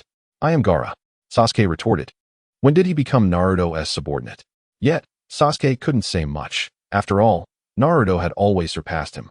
And it was only natural that Gaara held him in higher regard. Gaara continued to mention Naruto. "Naruto, shall we play a game? You promised to play with me." "A game?" Naruto pondered, recalling the many games Wu Ming had played with him, including rock, paper, scissors. "Let us play rock, paper, scissors. The rule is, you go first, and I'll follow." "All right," Gaara exclaimed. Naruto smirked inwardly, having deduced the patterns of the game from their previous encounters. "Gaara, paper. Naruto, scissors. I win." "Truly impressive, Naruto." The two quickly immersed themselves in the game. Meanwhile, the Chunin exams were set to proceed as scheduled. In front of room 302, Naruto, Sasuke, and Sakura were halted by a candidate played by Kankuro. "Passage is prohibited here." Naruto responded, "Huh?" Kankuro replied, "Every year, this exam leaves many in disarray, some even despondent, fearful of becoming a ninja. I have seen far too many who falter under the pressure. Can you withstand such burdens? Well, you may not pass anyway. So why not skip it?" Naruto retorted. Kankuro responded, "You speak truth, yet I, Uzumaki Naruto, am indeed real." Sasuke merely cast a dismissive glance, stating, "There is no need to display such a trivial illusion. We are headed to the third floor." The scene twisted as the room number changed from 302 to 202. Naruto. "Sakura, you've noticed too, right?" Sakura affirmed, "Yes." Naruto laughed, haha. Suddenly, a figure clad in a green jumpsuit burst forth. "Sakura-chan, please go out with me." Sakura exclaimed. Wu Ming remarked, "Seeing is believing. It's hard to imagine a rice dumpling could have such thick eyebrows." The newcomer was none other than Rock Lee.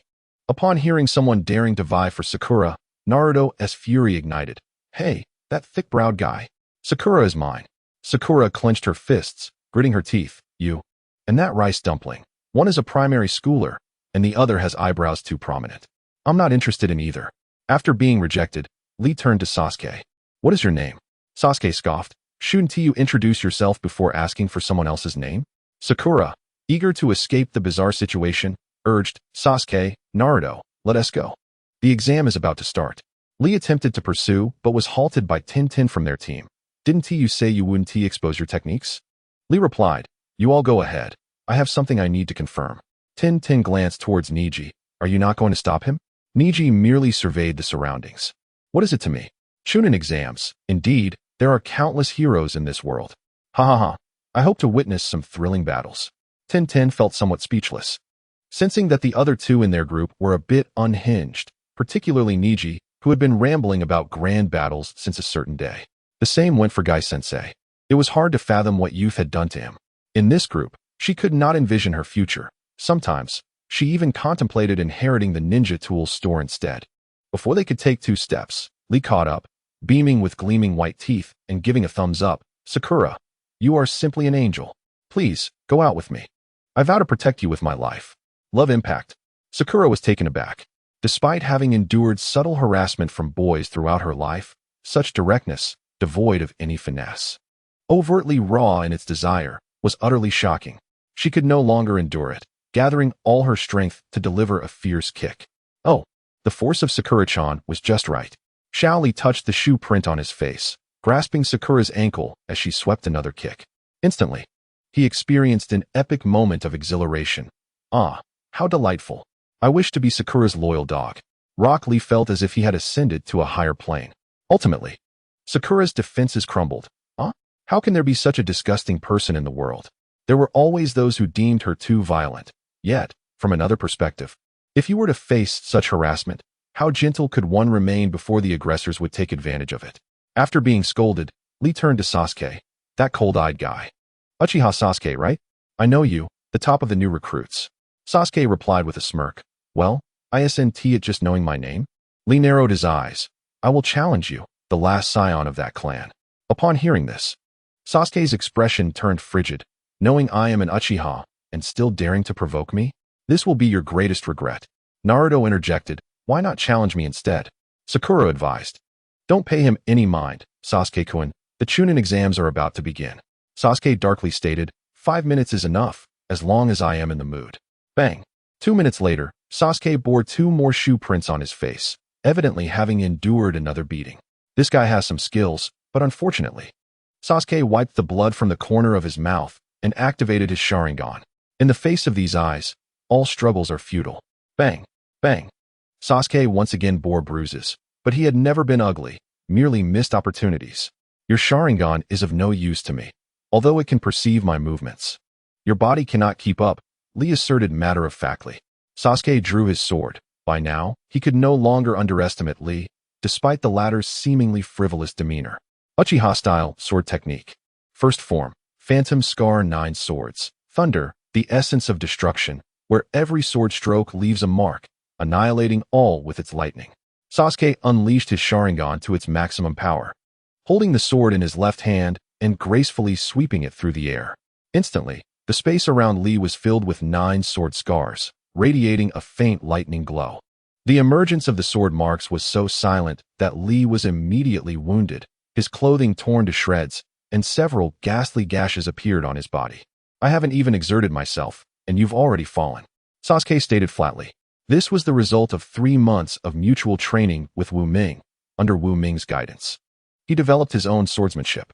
Simultaneously, Wu Ming had also been supervising Naruto's practice of the most crucial physical techniques for the future.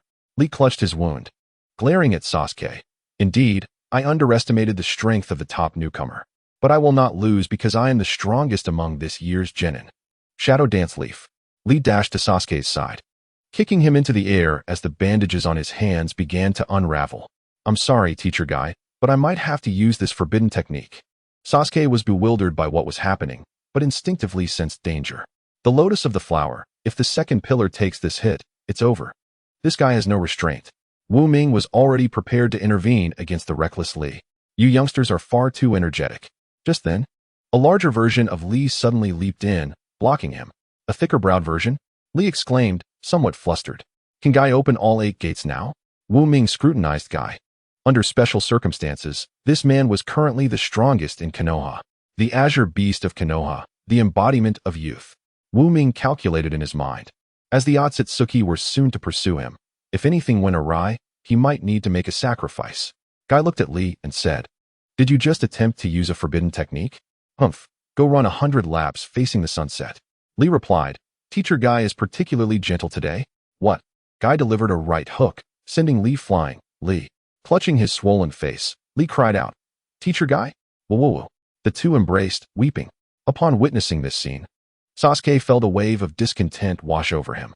He had been defeated by such a frivolous individual. The more chaotic Lee acted, the more inadequate he felt as Uchiha Sasuke.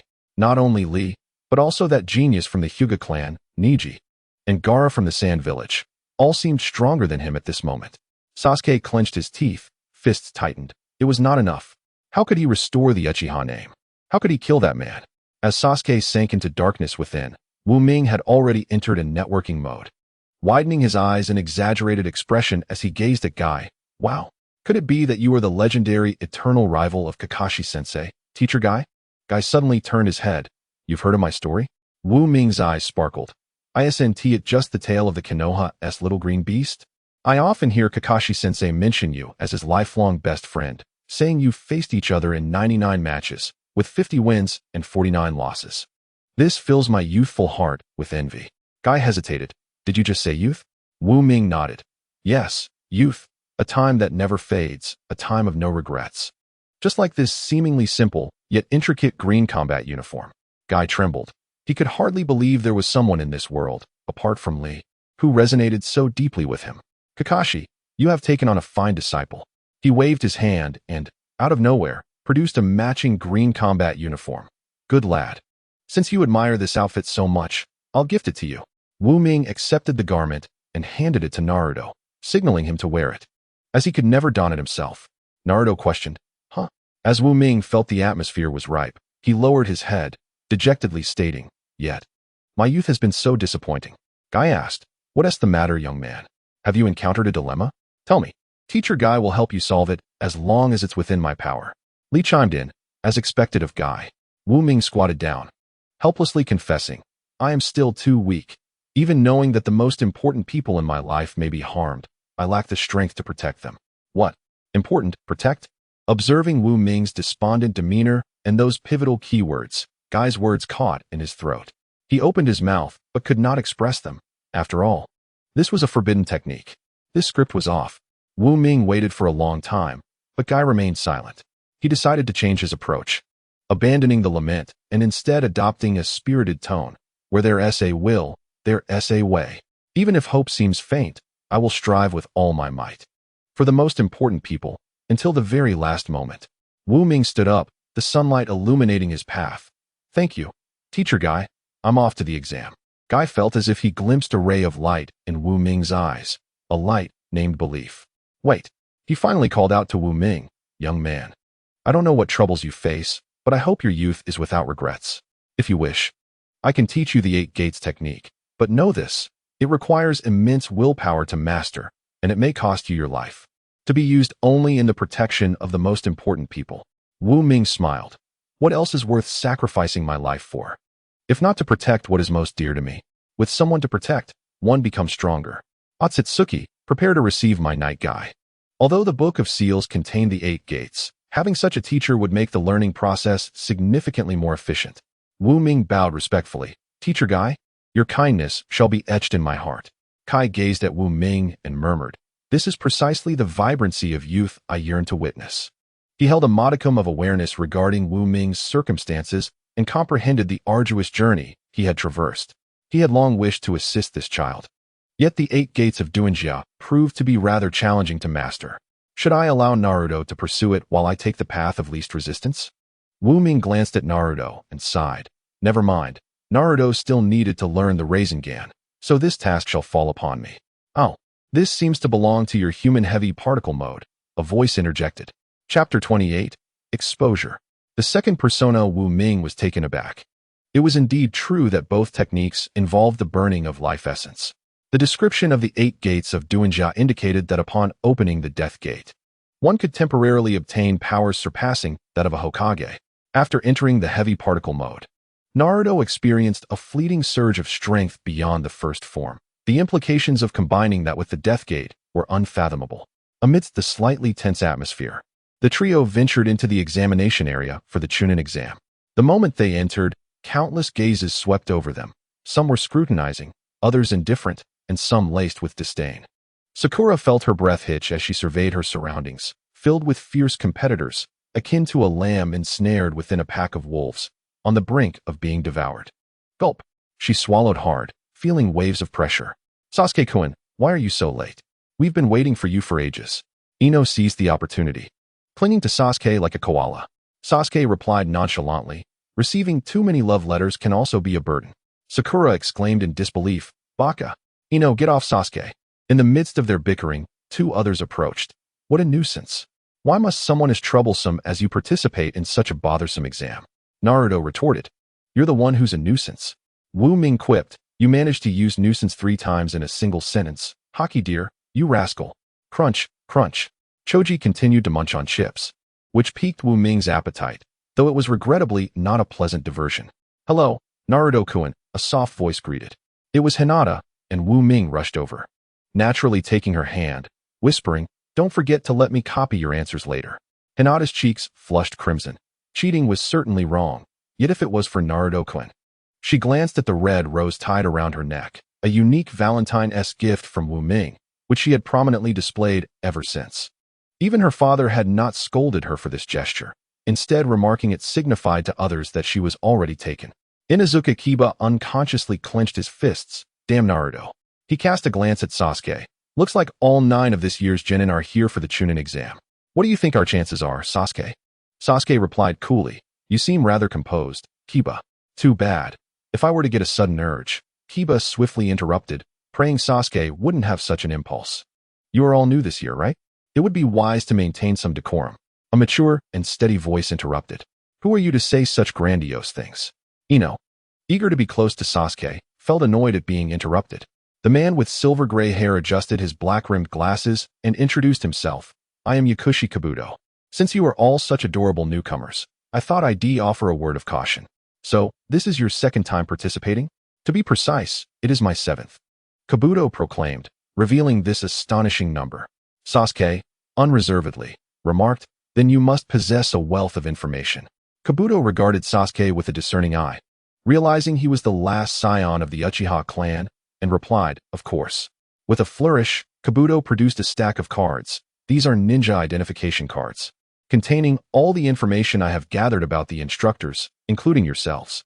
If you seek any specific personal details, feel free to ask. Sasuke narrowed his eyes. I want the details on Rock Lee from Konoha and Gaara from Sunagakure.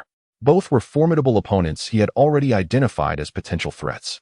Kabuto smiled faintly and pulled out a card. Firstly, Rock Lee. He excels in physical techniques, while the rest are quite ordinary. Name, Rock Lee. Secret technique, primary lotus. Ability analysis, taijutsu. 0, ninjutsu. 0, jinjutsu. 0, ninja tools. 0, bloodline limit. None. Mission experience, 0, 0, 11, 20. Overall evaluation, D. Next is Gaara.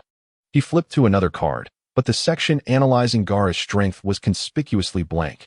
Gaara of the Sand. Being a newcomer from another village, there is little information available. However, Kabuto paused dramatically. He has completed several C-rank missions in Scathe, and even participated in an A-rank mission. What? The crowd exclaimed in astonishment. An A-rank mission? Was that truly something a genin could engage in? Sasuke's eyes widened. His brother, Itachi Uchiha, was a fugitive sought by Konoha, and even his missions were only A-rank. Among peers, it was astonishing that someone could achieve such feats.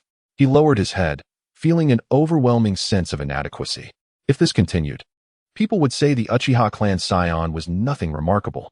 What had all his efforts amounted to? As Sasuke grappled with his existential crisis, Naruto exclaimed, "These cards are so cool. What about mine? Is there one for me?" Kabuto regarded Naruto with a knowing smile. Calm down, of course there is. Naruto snatched the card from Kabuto's hand and scrutinized it. Name, Uzumaki Naruto. Secret technique, Shadow Clone Jutsu. Ability analysis, Taijutsu. 0, Ninjutsu. 0, Jinjutsu. 1, Ninja tools. 7, bloodline limit. None. Mission experience, 0, 0, 1, 7. Overall evaluation, D. After perusing the card, Naruto scratched his head, disgruntled. Why am I only a D? That's even lower than that thick-browed guy. Sasuke nodded in quiet approval. He had seen his own ninja identification card, which bore an overall evaluation of C, finally allowing him to surpass Naruto in some respects. Sakura chimed in. As expected of Sasuke-kun, your rank is impressive. She attempted to console Naruto. It's perfectly normal for you to score lower than Sasuke. Naruto, feeling dejected, replied, oh, fine. Sakura suddenly halted mid-sentence, as she discreetly glanced at her own ninja identification card, discovering that it bore a rank of D, 1 level below Naruto, with no skills to boast of except for Jinjutsu. What a joke. Kabuto interjected, don't fret. You should flip it over. Huh. Kabuto's words drew the attention of the group. Naruto, puzzled, flipped his card over to reveal a second set of data. Name, Uzumaki Naruto, second persona. Secret technique, sword technique, long rainbow chasing stars. Ability analysis, Taijutsu. 1, Ninjutsu. 2, Jinjutsu. 19. Ninja tools. 0, bloodline limit. Tentative. Second persona overall evaluation. B. Overall evaluation of Uzumaki Naruto. B. A second persona? What could that possibly mean? Chapter 29. A dramatic shift in the Chunin exam. Many in the room were oblivious to its significance. Yet those who frequently spent time with Naruto understood that the so-called second persona referred to Naruto's mysterious shadow clone. Naruto exclaimed, "Haha, this is more fitting for me. The great Uzumaki Naruto." Sasuke remarked, "Naruto, you are indeed formidable." Sakura expressed her amazement. How could Naruto's evaluation be so high? Hinata beamed, as expected of Naruto-kun. Neji commented, "A life filled with excitement is reflected even in your cards." Wu Ming interjected playfully, "Aha, am I not included in this?" He never anticipated that much of his information had been collected by D, including some task records from the dark side. Fortunately, it seemed that the other party was unaware of his possession of the Sharingan. D then retrieved a card. A total of 153 candidates participated in this examination, including ninjas from Konoha, Sunagakure, Amagakure, Takigakure, Kyūzugakure, and Otogakure. However, due to Otogakure being a recently established small nation, there was little information available about them. At this point, the three from Otogakure shot D a sharp glare. D continued, stating that all were elite genin dispatched from their respective countries. Upon hearing this, Sakura felt a wave of unease wash over her, taking deep breaths to alleviate her anxiety. After all, she was still a newcomer, faced with such a daunting situation. Suddenly, Sakura noticed Naruto's body trembling involuntarily. Indeed, even Naruto, usually brimming with confidence, seemed nervous. Perhaps she should offer him some encouragement? "Naruto, there's no need to be too anxious. If we don't pass this time, we can always try again." Unexpectedly, Naruto sprang into action, excitedly pointing at everyone present. "Listen up. I'm Uzumaki Naruto, and I will not be defeated by any of you." Sakura observed Kakashi, who was eavesdropping outside the door, and thought, is this really his personality? What began as a small discussion within the Konoha area quickly garnered the attention of the entire venue due to Naruto's loud proclamation. Gaara remarked, "That guy. Is he the one from before?" Kankuro responded, "Heh, the weaker ones bark the loudest." Temari added, "Is that guy really an idiot?" Lee exclaimed, "How passionate." Neji commented, "What an imposing presence. It seems you didn't impart enough lessons to them, Lee." This was an event from a previous life, and now, Kankuro had no courage to mock. While Temari kept her mouth tightly shut, Gaara and Hinata remarked, as expected of Naruto-kun, "He radiates positivity." Lee continued, "How passionate." Neji observed, "Incredible, Naruto. We are but small fish in the river of time. Yet even before the exam has commenced, your aura has already overwhelmed the crowd. Truly remarkable." Naruto's unexpected, distinctive behavior filled Neji with excitement. He longed for such a thrilling life, craving that element of uncertainty. Thus, he too stepped forward and roared, "Ha! This world truly has countless heroes. If one worries about stepping on ants, then they cannot walk the path at all. Apologies, everyone. Listen well, I am Hyuga Neji, and I will carve out a life more splendid than any of yours." Neji laughed boisterously. Tintin covered her head in disbelief. "Is this really Neji?" Hinata murmured, "Neji Koenyu." Uzumaki added, "Oh no, I've broken my uncle." Finally, Temari could speak. The weaker the dog, the louder it barks. The scene erupted into chaos as the two from Otogakure exchanged glances. "Shall we take action?" "Let us do it. This guy is far too arrogant. Claiming our village is merely a small one." T.S., with a sinister grin, swiftly moved to D, launching a punch. D elegantly stepped back, avoiding T.S.'s aggressive strike. Sasuke felt a rush of excitement. I can keep up with his speed. Finally, I've found someone weaker than myself. I can easily dodge this level of attack. But at that moment, D's glasses shattered unexpectedly. How could this happen? He grimaced and bent down to vomit. "D, brother, are you alright?" Naruto rushed over to support him. T.S. scoffed. "Now you realize how formidable I am?" Change their status to Otogakure's 3, confirming their status as CH Nin. Sasuke's smug expression faded. What is going on? D should have seen the attack coming and dodged it. Why is he throwing up? He realized he couldn't comprehend it either. Uzumaki observed D retching on the ground. Life is like a play, all about performance. In this regard, I must concede to you. As the mastermind behind the fourth great ninja war, and a target for his own aspirations, referring to dreams, he could not possibly be bested by a mere genin. Moreover, he was allied with the people of Otogakure. The performance should have concluded here, with TS and D fulfilling their tasks, but an unforeseen incident transpired. As TS prepared to return to the Hokage group, a mass of sand obstructed his path. Gaara, having overheard Naruto's call for D, coldly remarked, "Are you bullying Naruto's friend? Apologize immediately." TS, taken aback, thought, "Who is this meddlesome individual?" He dismissed Gaara and attempted to walk away, but the sand ensnared his body, tightening around him. "No, stop." TS struggled, but his efforts proved futile. His breathing grew faint, and he was on the verge of suffocation. D pleaded, "You don't need to stand up for me. I'm a spy. Unfortunately, from his current position, he could not speak on TS's behalf. Just as it seemed TS would suffocate at Gaara's hands, a scarred, middle-aged man clad in a long black coat emerged, exuding a fearsome demeanor. "Silence, you worthless lot."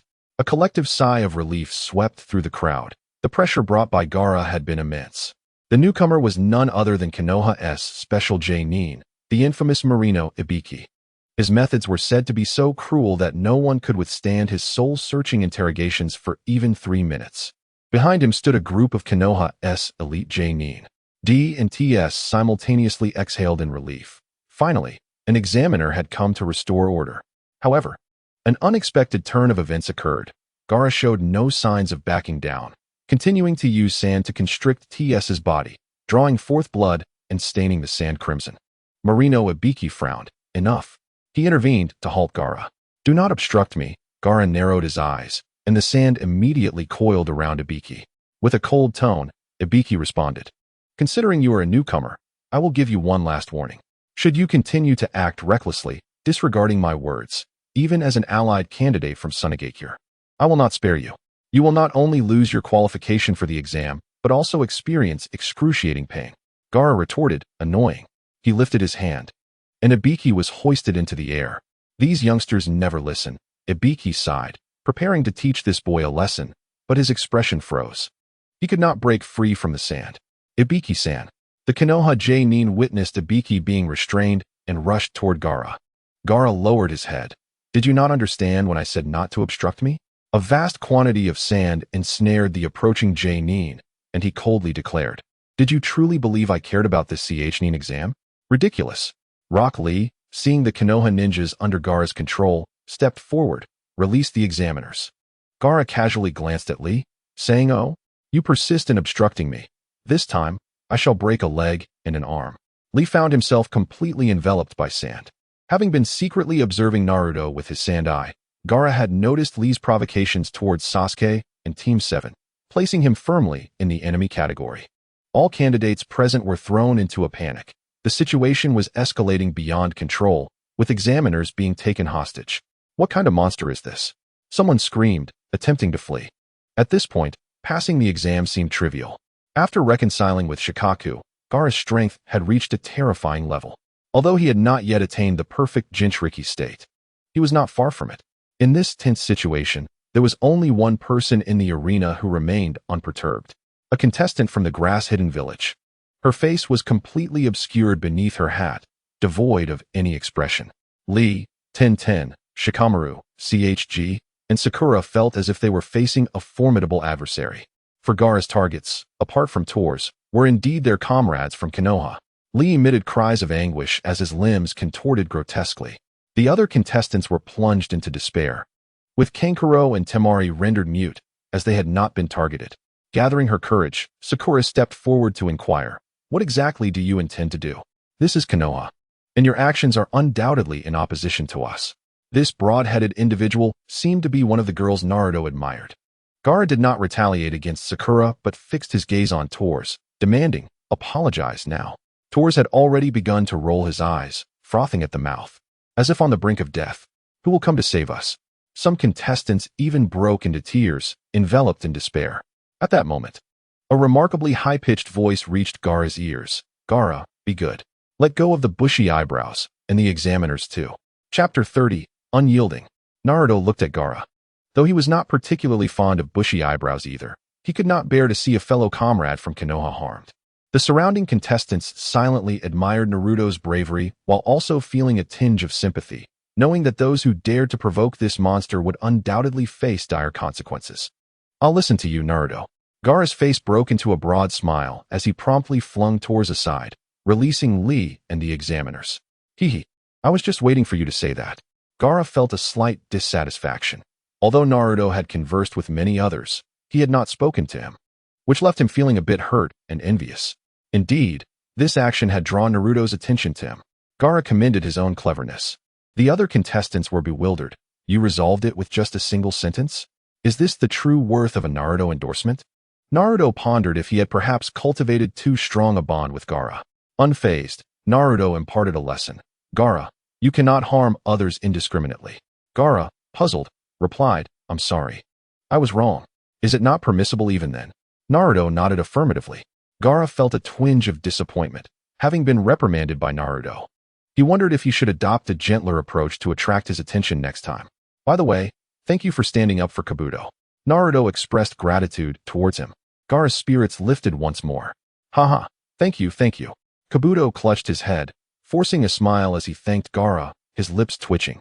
He had nearly lost control and revealed his true strength, refusing to allow anyone to disrupt Orochimaru's plans for the Nin exams.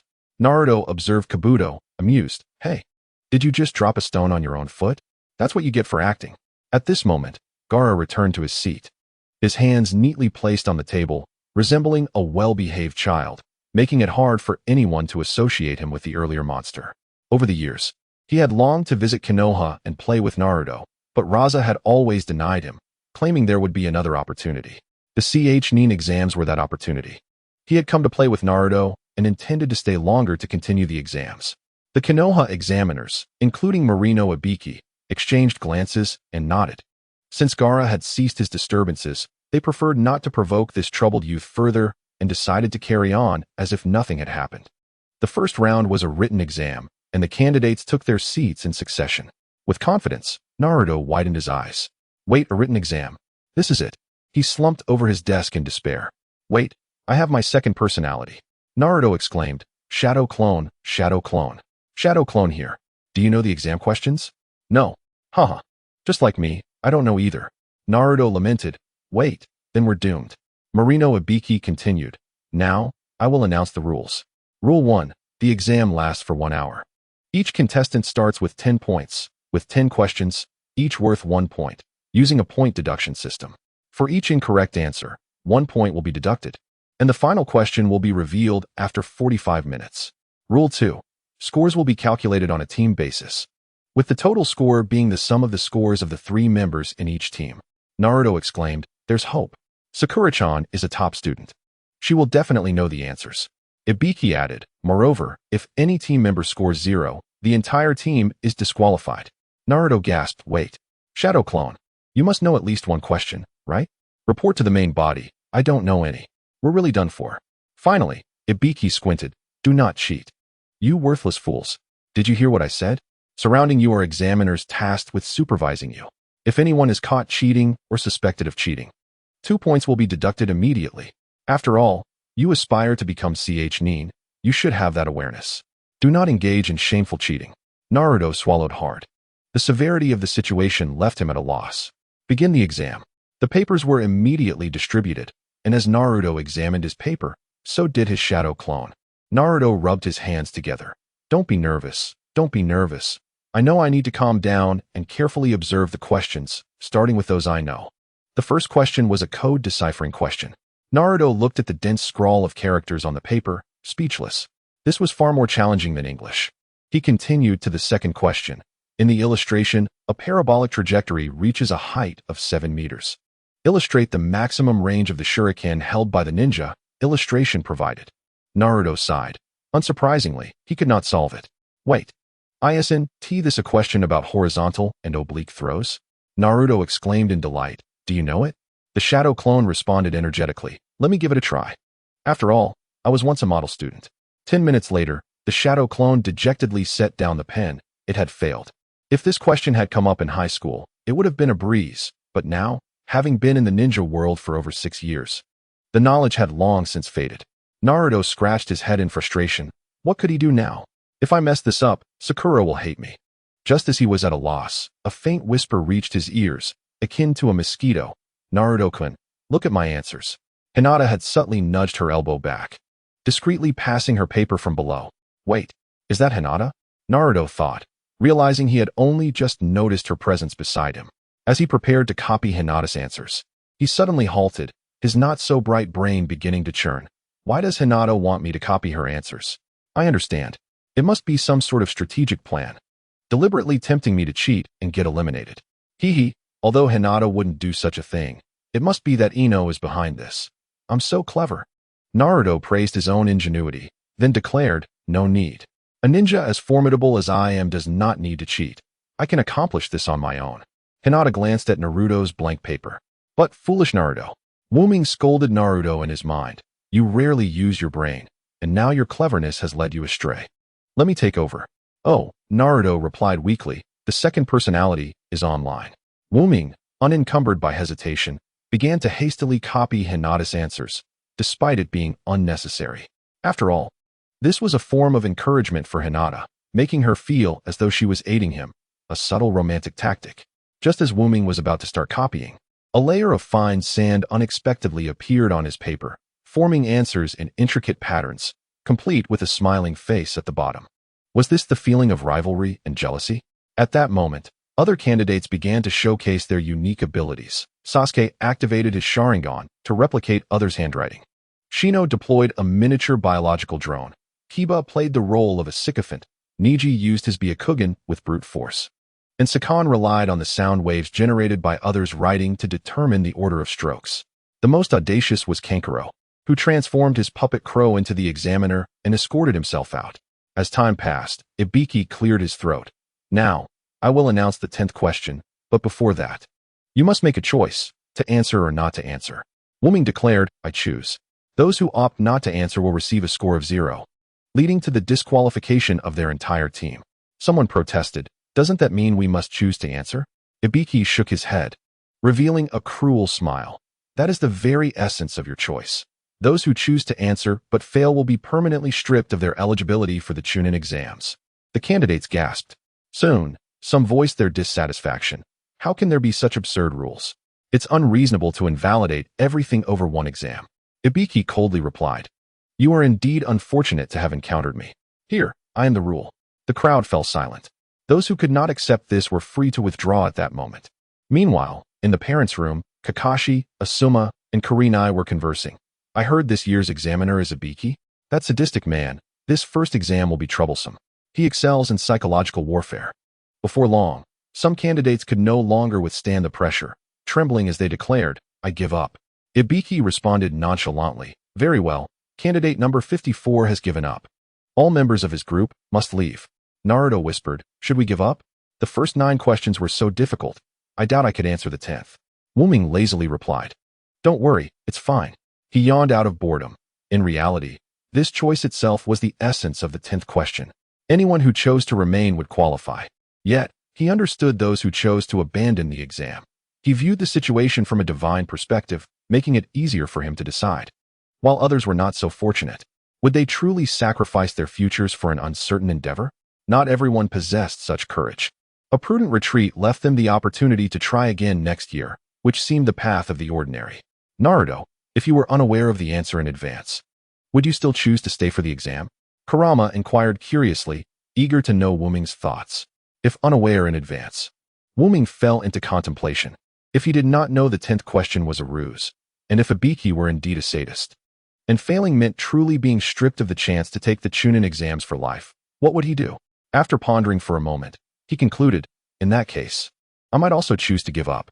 From a rational and risk-averse standpoint, wagering everything on an unknown question was simply not worth it. A gentleman does not stand beneath a precarious wall. A rational choice. However, Ming shifted his tone. Actually, I have considered 3 answers. This is merely the first.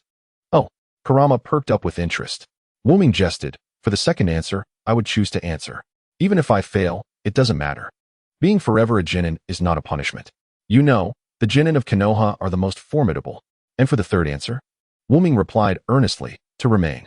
To forfeit answering is merely the choice of the ordinary. It is not my choice. This does not imply their motives are wrong, but rather that they lack the insight. He analyzed. The punishment for all present is the eternal inability to become a genin. Yet this includes individuals from various villages like Amigakure and Sunagakure. While Ibiki may represent the ninjas of Konoha, he has no authority to represent other villages. Sunagakure, do you think you can dictate our village's records? Thus, this punishment was flawed from the very beginning. Once you deduce this fact, you can see through the lies and make a truly wise choice. Wu Ming mentally caressed the blade of the nameless sword. Moreover, the heart of a swordsman, the resolve to advance into battle, remains unwavering, unbothered by the past. Unconcerned with the future, I strive for each fleeting moment. As a swordsman, if I were to falter, my sword would be displeased. Chapter 31. The Chunin Exam. I am terrified. Splendid. This is the you I recognize. Kurama's eyes brimmed with admiration, akin to a benevolent father. How have you also transformed into an Iji? All who remained passed the exam smoothly. Ibiki, breaking from his usual demeanor, smiled at the successful candidates. Suddenly, two kunai flew in from outside, shattering the glass.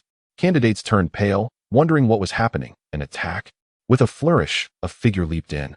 Clad in a tight mesh suit accentuating her alluring curves, short brown hair exuding confidence, and amber eyes sparkling with danger and mischief. Hello, adorable ones. I am your examiner for the second round, Mitarashi Anko. Just a heads up, I adored Dango. Sasuke and Sakura exchanged glances. This absurdity feels just like Naruto. Anko squinted, surveying the room before teasingly saying, not so impressive, Ibiki-san. Why are there still 78 candidates left? Did you secretly go easy on them? Ibiki covered his forehead. There are many exceptional candidates this year. Anko licked her lips. Exceptional, huh? Well then, I'll help you eliminate half of them. Candidates. In the wild. Anko pointed to an area enclosed by iron mesh gates. This is where your next assessment will take place. The Forest of Death. I hear there are snakes inside. Hiss. How frightening, right? The candidates replied, we're not children anymore. Sasuke scoffed. What is so scary about a few little snakes?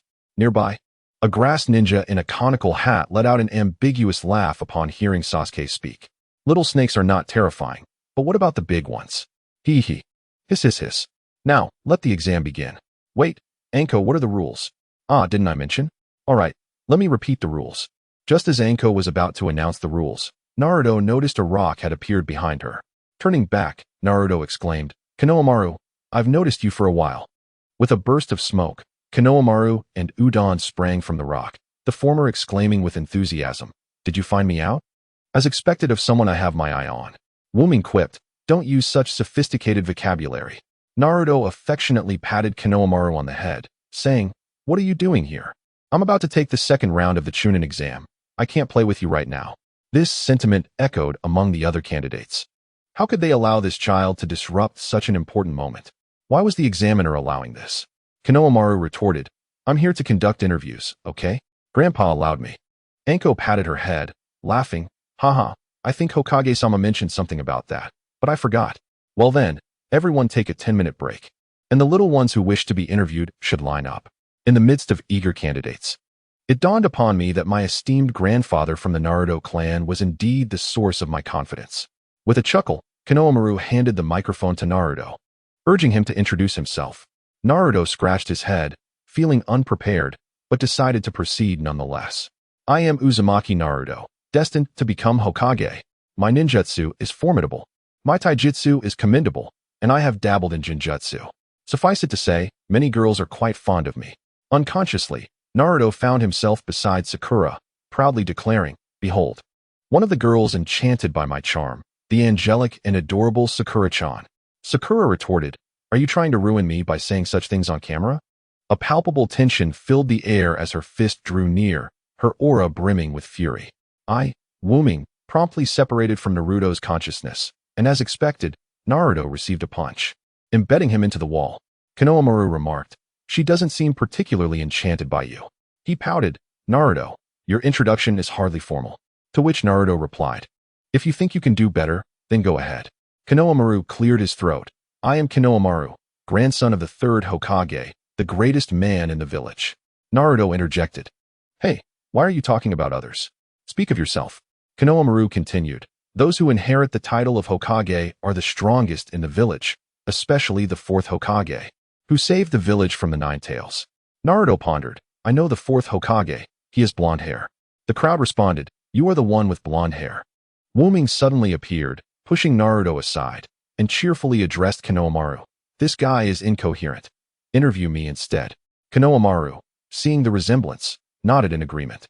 Wu Ming seized the microphone and began an impromptu rap. I am Uzumaki Naruto, destined to amaze. With over 3,000 shadow clones, my fame will blaze.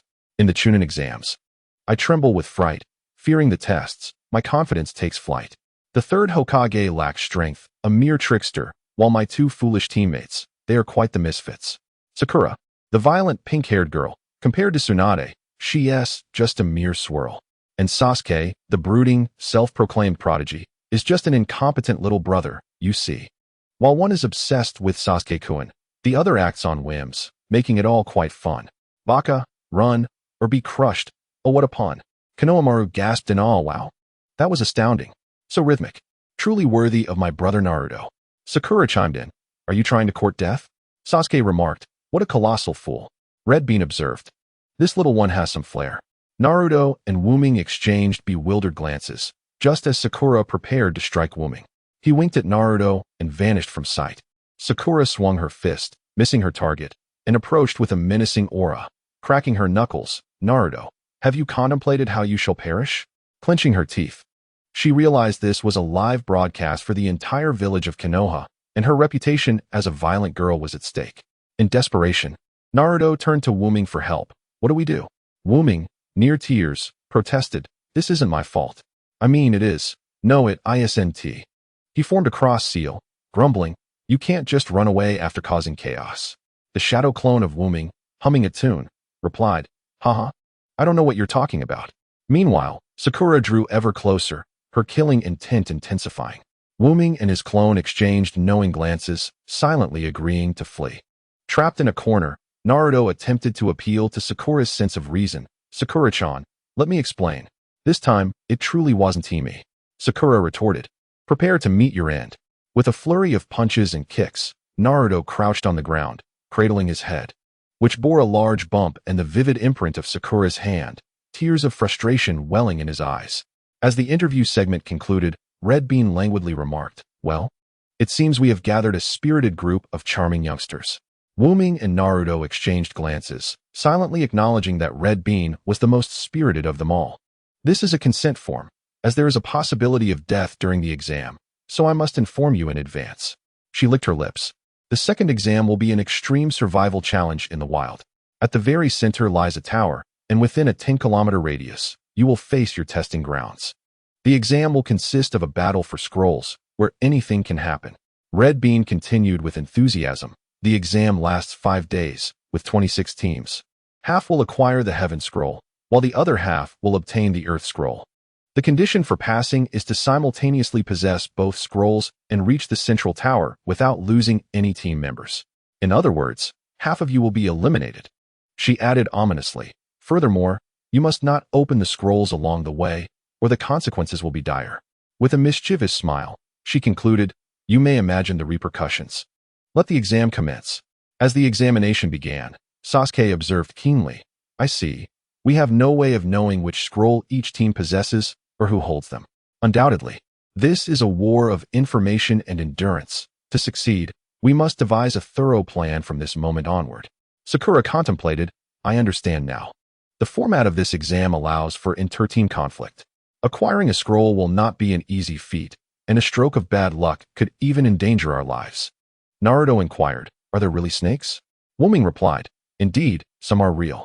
Thus, the trio ventured into the exam area, each harboring their own thoughts.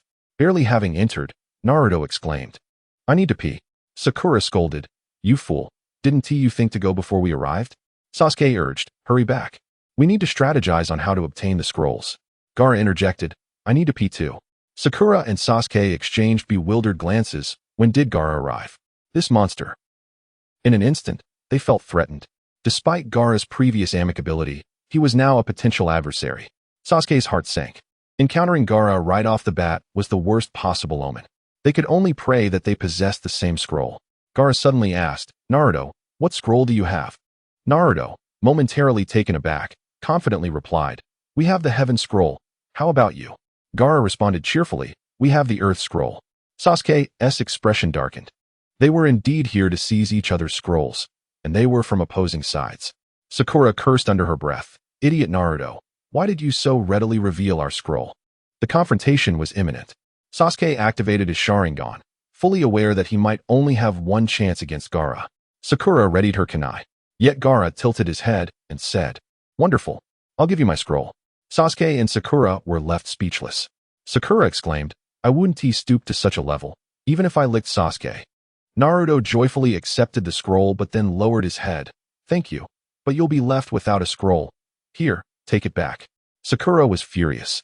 They had the scroll in hand, and now it was slipping away. She truly wished to snatch it from Naruto's grasp for a secure passage. Gaara, puzzled, replied, "It's fine. I have plenty of these." He opened his sand, revealing 4 or 5 additional scrolls. Naruto, without hesitation, said, "How fortunate to have you." Gaara, bewildered, echoed, "How fortunate to have you. You're wonderful. Truly wonderful. It's worth it, all worth it." In a single sentence. He managed to control the one-tailed Jinchuriki for 3 minutes. Naruto nudged him. "Let us hurry to the restroom." Gaara, taken aback by the unexpected turn of events, readily agreed. All right. The two ventured into the jungle. Naruto, gathering all his strength, proclaimed, "Behold my water style, water gun technique." Gaara, "Your aim is impressive, Naruto." Sakura and Sasuke, 2 absolute fools. Naruto, "By the way, Gaara, how did you acquire so many scrolls? Did you steal them?" Gaara tilted his head in contemplation and replied, "I did not steal them, I purchased them. After all, did you not tell me that one should not take what belongs to others?" "The others, purchased?" Gaara nodded, lost in recollection. Half an hour prior, the examination had commenced. Other teams rushed into the forest of death like arrows, while the Sand siblings appeared rather peculiar. Kankuro teased, "Temari, why do you keep glancing in a certain direction while waiting? Are you smitten with a young leaf ninja?" "Please, you're mistaken. I have no interest in such troublesome matters," she retorted. "Look at you, infected by his nonsense, yet still denying it," Kankuro shot back. They chatted idly, unconcerned about scrolls or assessments. This was not something one should fret over when one could simply cling to the strong and coast by. "Well then, I shall take my leave," Gaara suddenly declared. "Okay," Kankuro and Temari responded, astonished. Ever since Naruto had clarified their relationship, Gaara had warmed considerably towards them, even referring to them as brother and sister. Naturally, Gaara was off to seek his beloved Shikaku. With that, Gaara soared into the sky on a wave of sand, disappearing from view. From his elevated vantage point, even with the forest cover, he quickly spotted several ants scurrying below. "Hey!" A team from the Rain Village was hastening through the woods when an eerie voice emerged from behind. "I require your scrolls. Will you hand them over?" The trio instantly became alert, their bravado faltering. "Who dares to lurk in the shadows? Show yourself." Gaara landed gracefully, gazing at them. "Will you hand me your scrolls?" "I shall not repeat myself." The trio relaxed slightly. There was only one enemy. Upon recognizing the distinctive red hair and the sand swirling in the air, their expressions darkened. Facing this foe, they felt a profound lack of fighting spirit. The last thing they wished to encounter had come to pass. The female ninja from Rain bit her lip and said, "If you wish to take our scrolls, so be it." She threw the scroll away and immediately fled with her teammates. Without the scroll, they could steal another from a different team, but once their lives were lost, there would be no second chances. Gaara caught the scroll effortlessly. Upon inspecting it, he realized it was the Heaven Scroll, precisely what he needed. However, instead of rejoicing, he frowned and accelerated after the fleeing Rain trio. Just as they thought they were safe, a whirlwind of sand enveloped them. Gaara had appeared. The Rain Kunoichi cried out, "We have given you the scroll. Must you still pursue us? You abominable creature." Hearing the word creature deepened Gaara's frown. He casually tossed the scroll back to them and said, "Do not refer to me as a monster. Also, I apologize for taking your scroll." Naruto had told him not to take what belonged to others, and he knew it would upset him. The Rain ninjas were taken aback. Is this some new tactic? Yet their opponent seemed to have no ulterior motives. Gaara earnestly stated, "Now, I am prepared to buy the scroll from you." The Rain ninja echoed, "Buy?" Gaara nodded, "Indeed. This way it is not theft." The Rain ninjas were unsure of Gaara's intentions and cautiously asked, "What if we refuse to sell?" Gaara contemplated. "If you choose not to sell, I shall not force you.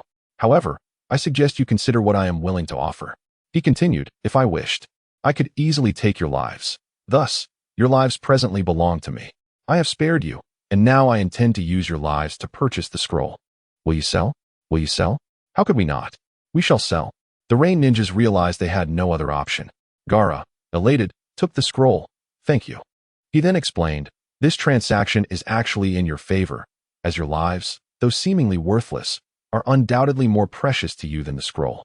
Gaara subsequently encountered several teams, acquiring numerous scrolls through the same method. Upon hearing Gaara's tale of procurement, his companions were left speechless.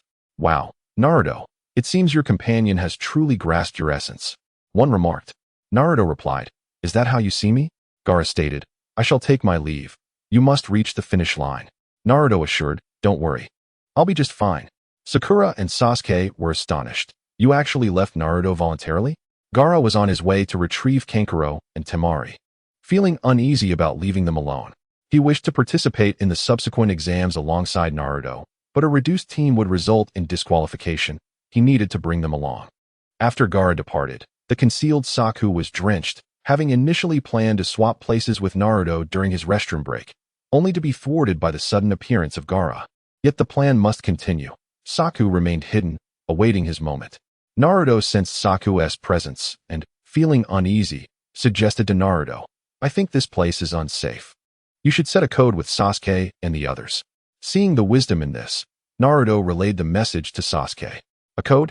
That's quite thoughtful of you, Naruto. Sasuke mused. Given our current situation, if we separate, the enemy might impersonate us. Anyone who cannot confirm the code, regardless of appearance, shall be deemed an enemy. Listen closely. I shall only say this once. The code is Ninja Song, Ninja Mechanism. As a swarm of enemies stirred, it was the perfect moment to strike, in silence. There was nowhere to hide. A ninja's greatest asset is the mastery of timing, seizing the moment when enemies are fatigued and relaxed. Sakura, got it. Naruto, can you repeat that? Sasuke, I just said I would say it only once. Sakura, Naruto, did you not memorize it? Naruto laughed. Of course I remembered. I just thought a little extra caution wouldn't hurt. Sasuke smirked. If you remembered, it would be a miracle. Naruto feigned confidence, but secretly plotted to cheat. My dear shadow clone, could you repeat the code for me? The clone internally laughed. I did not memorize such trivial matters. Naruto replied, you could simply admit you didn't remember. Turning to Naruto, he said, how could I bother remembering something so dull? Naruto chuckled. That's exactly what I wanted. As Naruto prepared to depart, the clone awaited an opportunity to create mischief. Hey, there seems to be something behind that tree. Let us check it out. Could it be a hidden scroll? Naruto felt a surge of excitement and decided to surprise Sasuke and Sakura. I'll just take a quick trip to the restroom. He approached the tree when a piece of cloth suddenly covered his mouth, and his entire body was ensnared by a remarkably resilient rope. Naruto had fallen into his own trap of love at first sight. Saku had almost abandoned the plan when Naruto unexpectedly delivered himself. The surprise was overwhelming.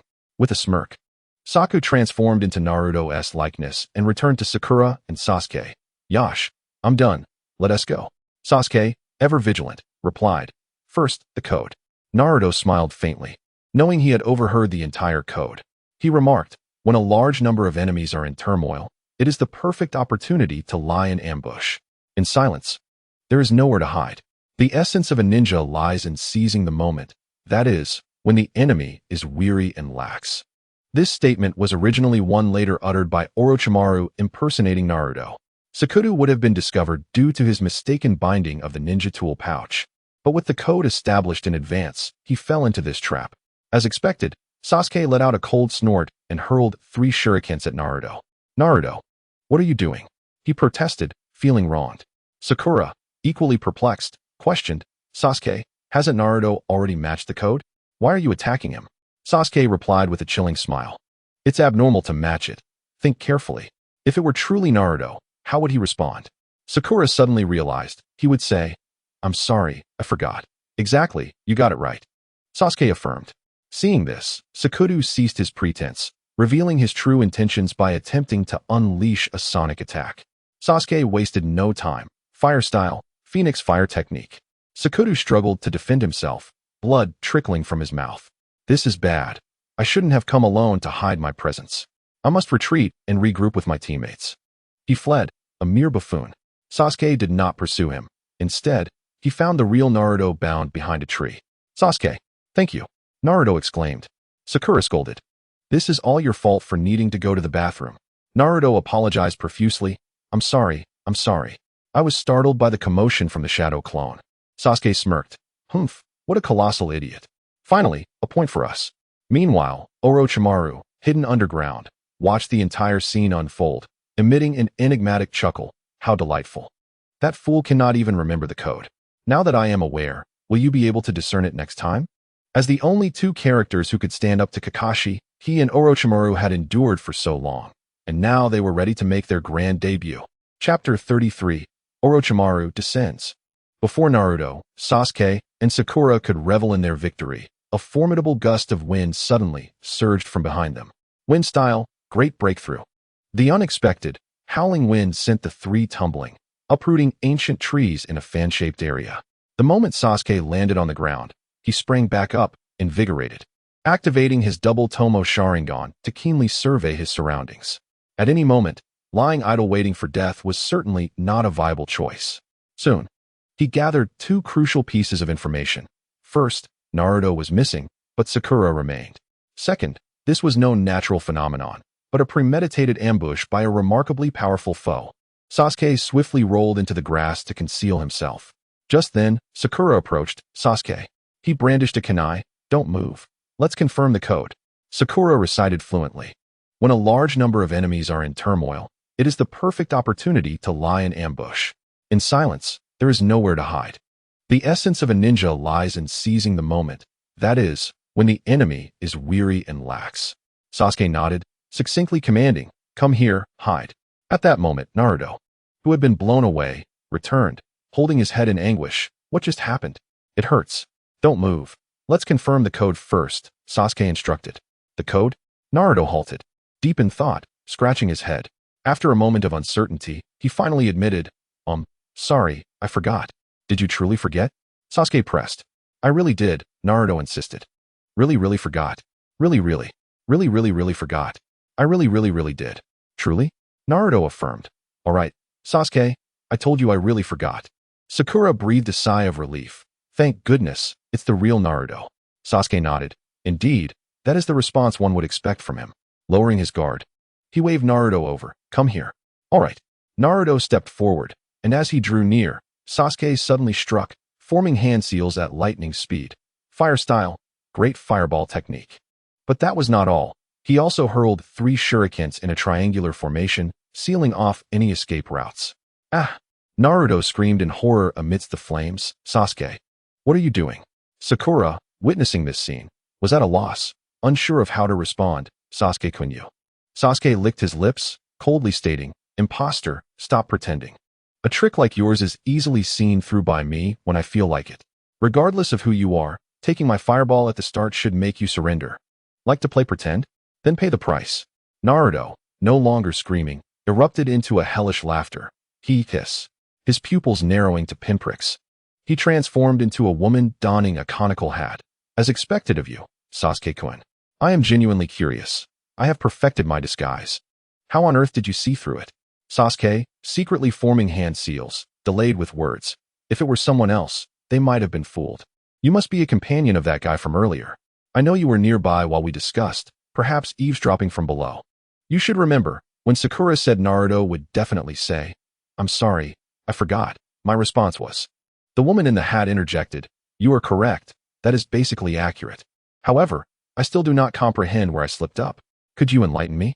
Sakura too was eager to learn. Even she, as a teammate, was clueless as to how Sasuke had deduced it.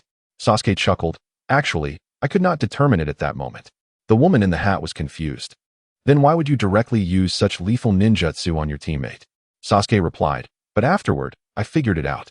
The woman recalled, after I said I forgot. You kept questioning me. Is it true? I answered honestly. What could that possibly indicate?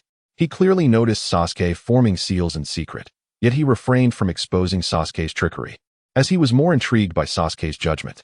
Sasuke smiled. That is precisely the issue. You answered 5 times without uttering a single The woman in the hat asked. Is that all? Enough, Sasuke asserted. That was your downfall. Your riddle is solved. Depart with regret, imposter. Fire style, dragon fire technique. A vast expanse of crimson flames erupted from Sasuke's mouth, akin to an ancient dragon unleashing its wrath. This was the most powerful technique he could unleash at this stage. How delightful, far more intriguing than I had anticipated, truly marvelous.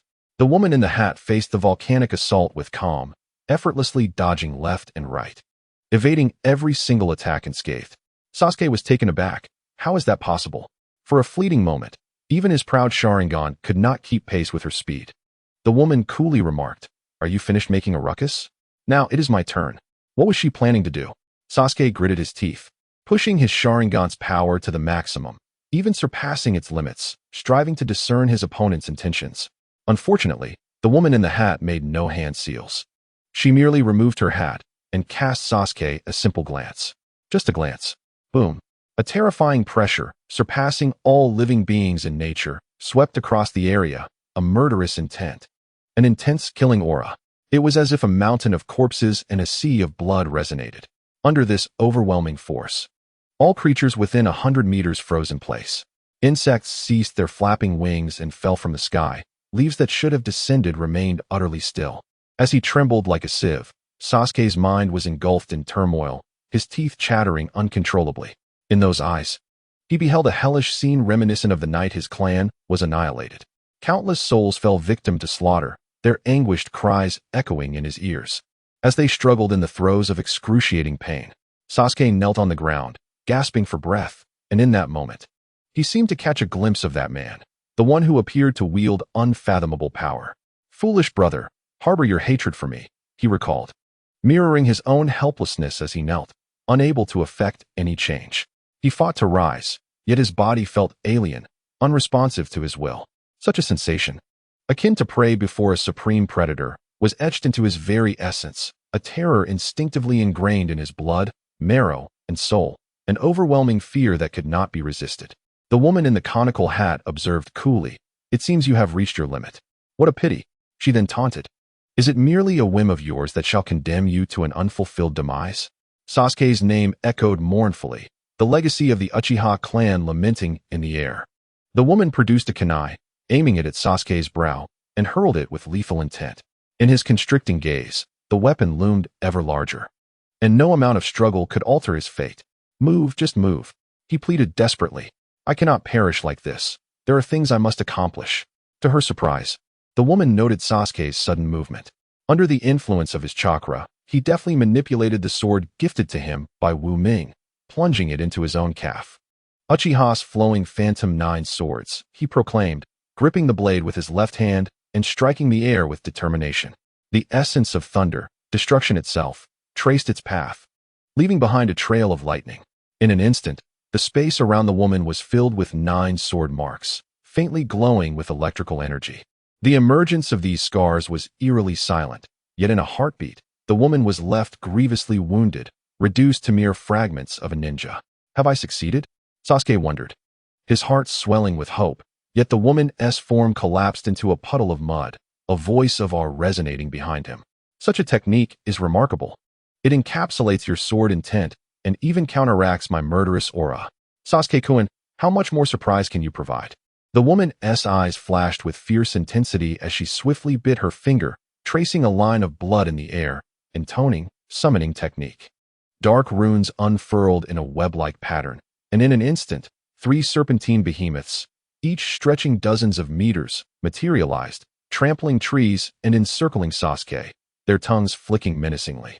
Perched atop one of the serpents, the woman's hair billowed as she taunted, "Now, can you still struggle?" At the moment Orochimaru descended, Naruto was hurled away by an intense gust of wind, landing awkwardly on the ground. "That hurt," he groaned, rubbing his head, only to realize something was amiss.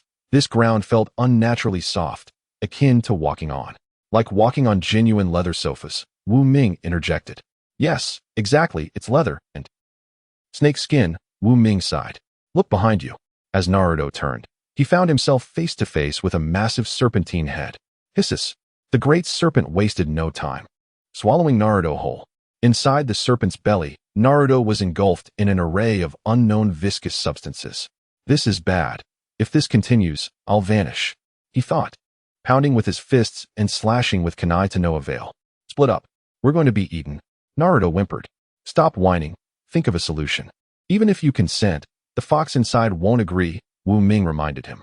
Just use that ninjutsu you excel at, and the serpent will spit you out. Which ninjutsu? Naruto asked, hesitantly. Your most adept one. Fine, fine. Why are you hesitating? With a resolute expression, Naruto formed the seals and declared, seduction technique. In an instant, a charming version of Naruto appeared in the serpent's stomach, pleading, Is this the technique, brother? I've tried my best. Idiot. I meant shadow clone technique. Pouting, Naruto replied. I made a mistake, brother. Don't be mad. I'll use the shadow clone technique now. With that, countless Narutos sprang into existence, inflating the serpent's belly until it burst. Finally out, Wu Ming exclaimed, relieved to escape that ghastly experience. Hey, I did great. You want to even compliment me, brother. You're so mean, Naruto quipped. Transform back now, Wu Ming urged, his voice trembling. Naruto playfully stuck out his tongue before reverting to his original form. I need to hurry back and see how Sasuke is faring. Meanwhile, the woman in the conical hat eagerly licked her lips, her anticipation for Sasuke's performance having far exceeded her expectations. 2 of the 3 summoned serpents lay marred with sword marks and charred remnants, leaving only 1 remaining. Yet it was insufficient. She craved to witness the extent of his latent potential. A frenzied gleam danced in her eyes as she commanded the remaining serpent to charge towards Sasuke with ferocity. Coughing, Sasuke knelt, sword in hand, wiping the blood from his lips, utterly exhausted. Despair began to seep into his heart, not solely due to the 3 serpents, but because throughout the battle, the woman had not once intervened. She stood, unwavering as a mountain, atop the serpents, effortlessly commanding the situation. Just as the serpents were about to strike, Sasuke's mental defenses crumbled. He retrieved the heavenly scroll and fled, proclaiming, This is what you seek. Take it. The woman casually rotated her neck, intrigued. How amusing. A hunter targets prey for its value. Now, the prey willingly offers its most treasured possession in a desperate bid for survival. Yet the hunter no longer finds it necessary to pursue. As the scroll arced through the air, destined for her grasp, a boy clad in orange suddenly snatched it away, landing gracefully before Sasuke. You can't be the real Sasuke, can you? What do you mean? Sasuke retorted. The boy lowered his gaze. The Sasuke I know would never act this way. At this, Sasuke clenched his fists, seizing the boy's collar in fury. What do you know? You understand nothing. He is on an entirely different level. Hand over the scroll and run, or we will all perish. Trembling with rage and dread, Sasuke's grip on Naruto's hand tightened. But in a moment of clarity, Naruto struck him away. Sakura gasped, Naruto, what are you doing? Naruto gritted his teeth, anguish etched across his face.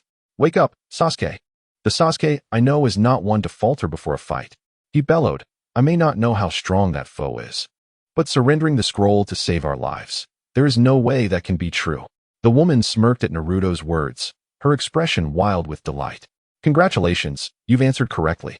With ease, she snatched the scroll from Naruto's grasp, producing her own scroll, and with an exaggerated motion, she consumed all 3 in one gulp.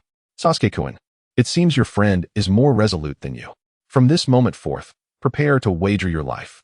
Pointing forward, she commanded the serpent to unleash its full speed towards Sasuke.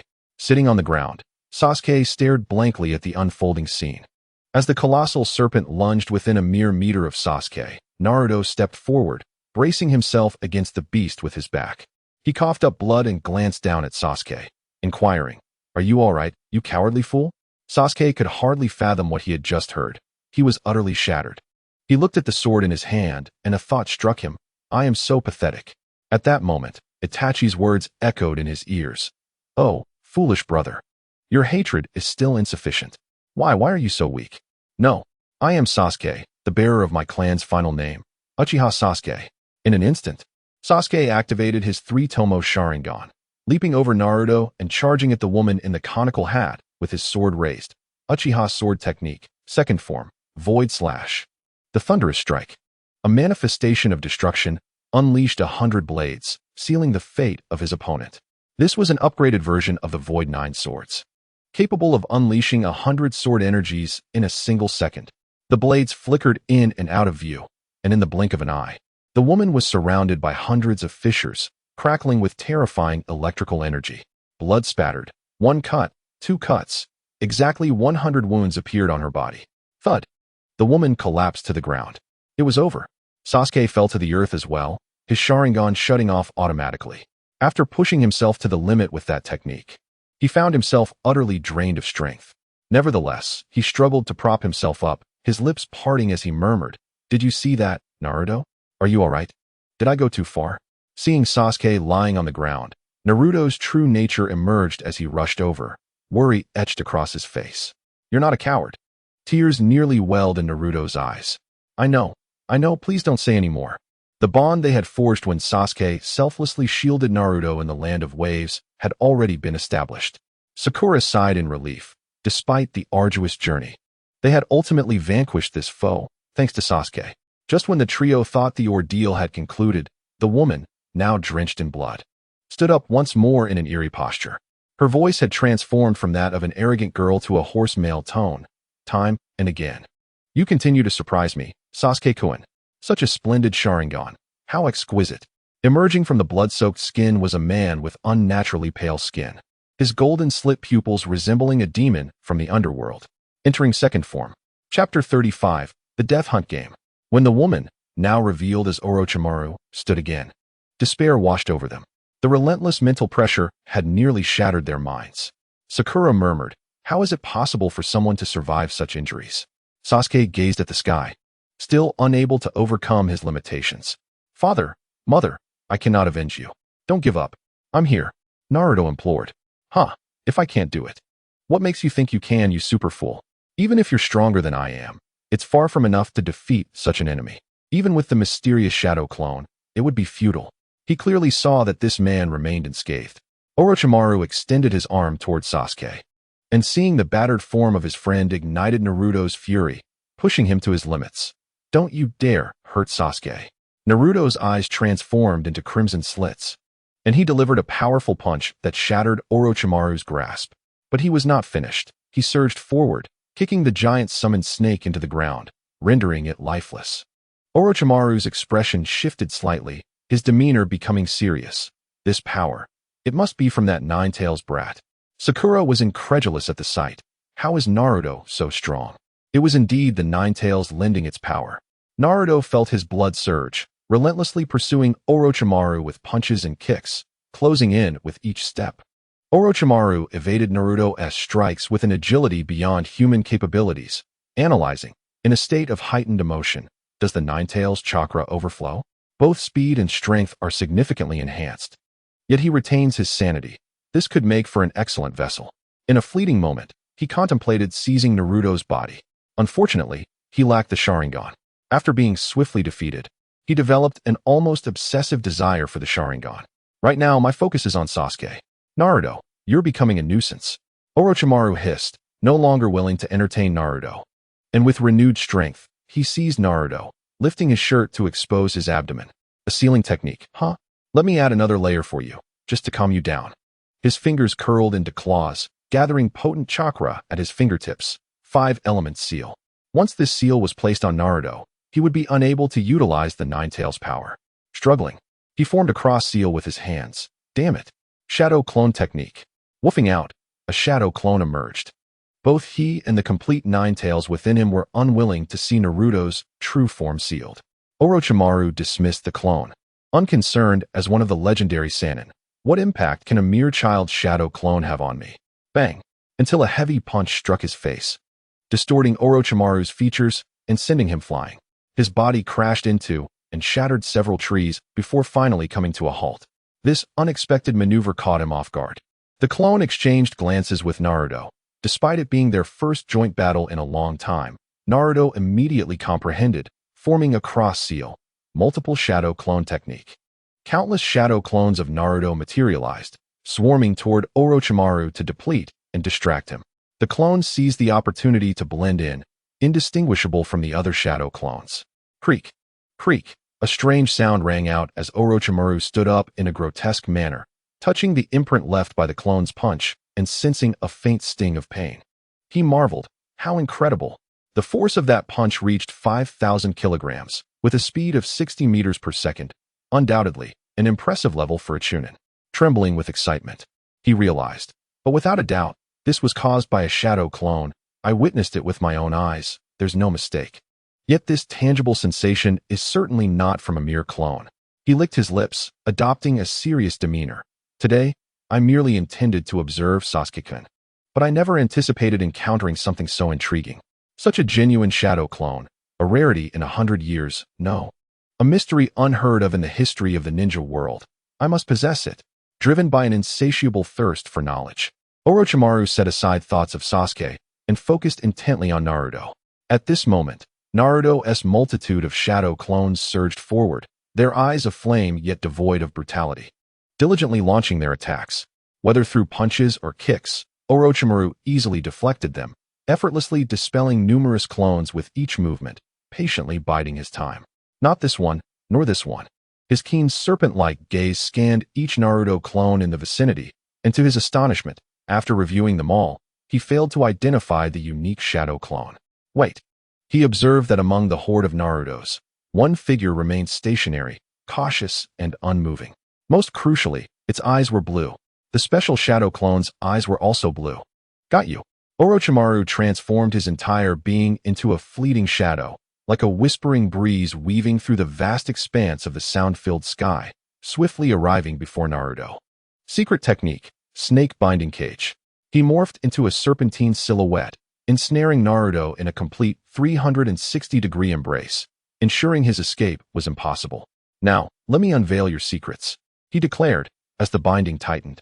The blue-eyed Naruto began to display signs of struggle, but alas, his strength was insufficient. Orochimaru only needed to render him unconscious and transport him back to the laboratory to delve into his mysteries. As the fruit of his labor drew near, Orochimaru felt an early surge of delight and momentarily relaxed. Suddenly, with a loud bang, the blue-eyed Naruto contorted his face into a grimace, transforming into smoke and vanishing. Orochimaru's expression shifted to one of astonishment. The entity he had ensnared had inexplicably disappeared, and before he could retract his strength, he became entangled with himself, unable to extricate himself for a moment. At that instant, Ming emerged from the ground.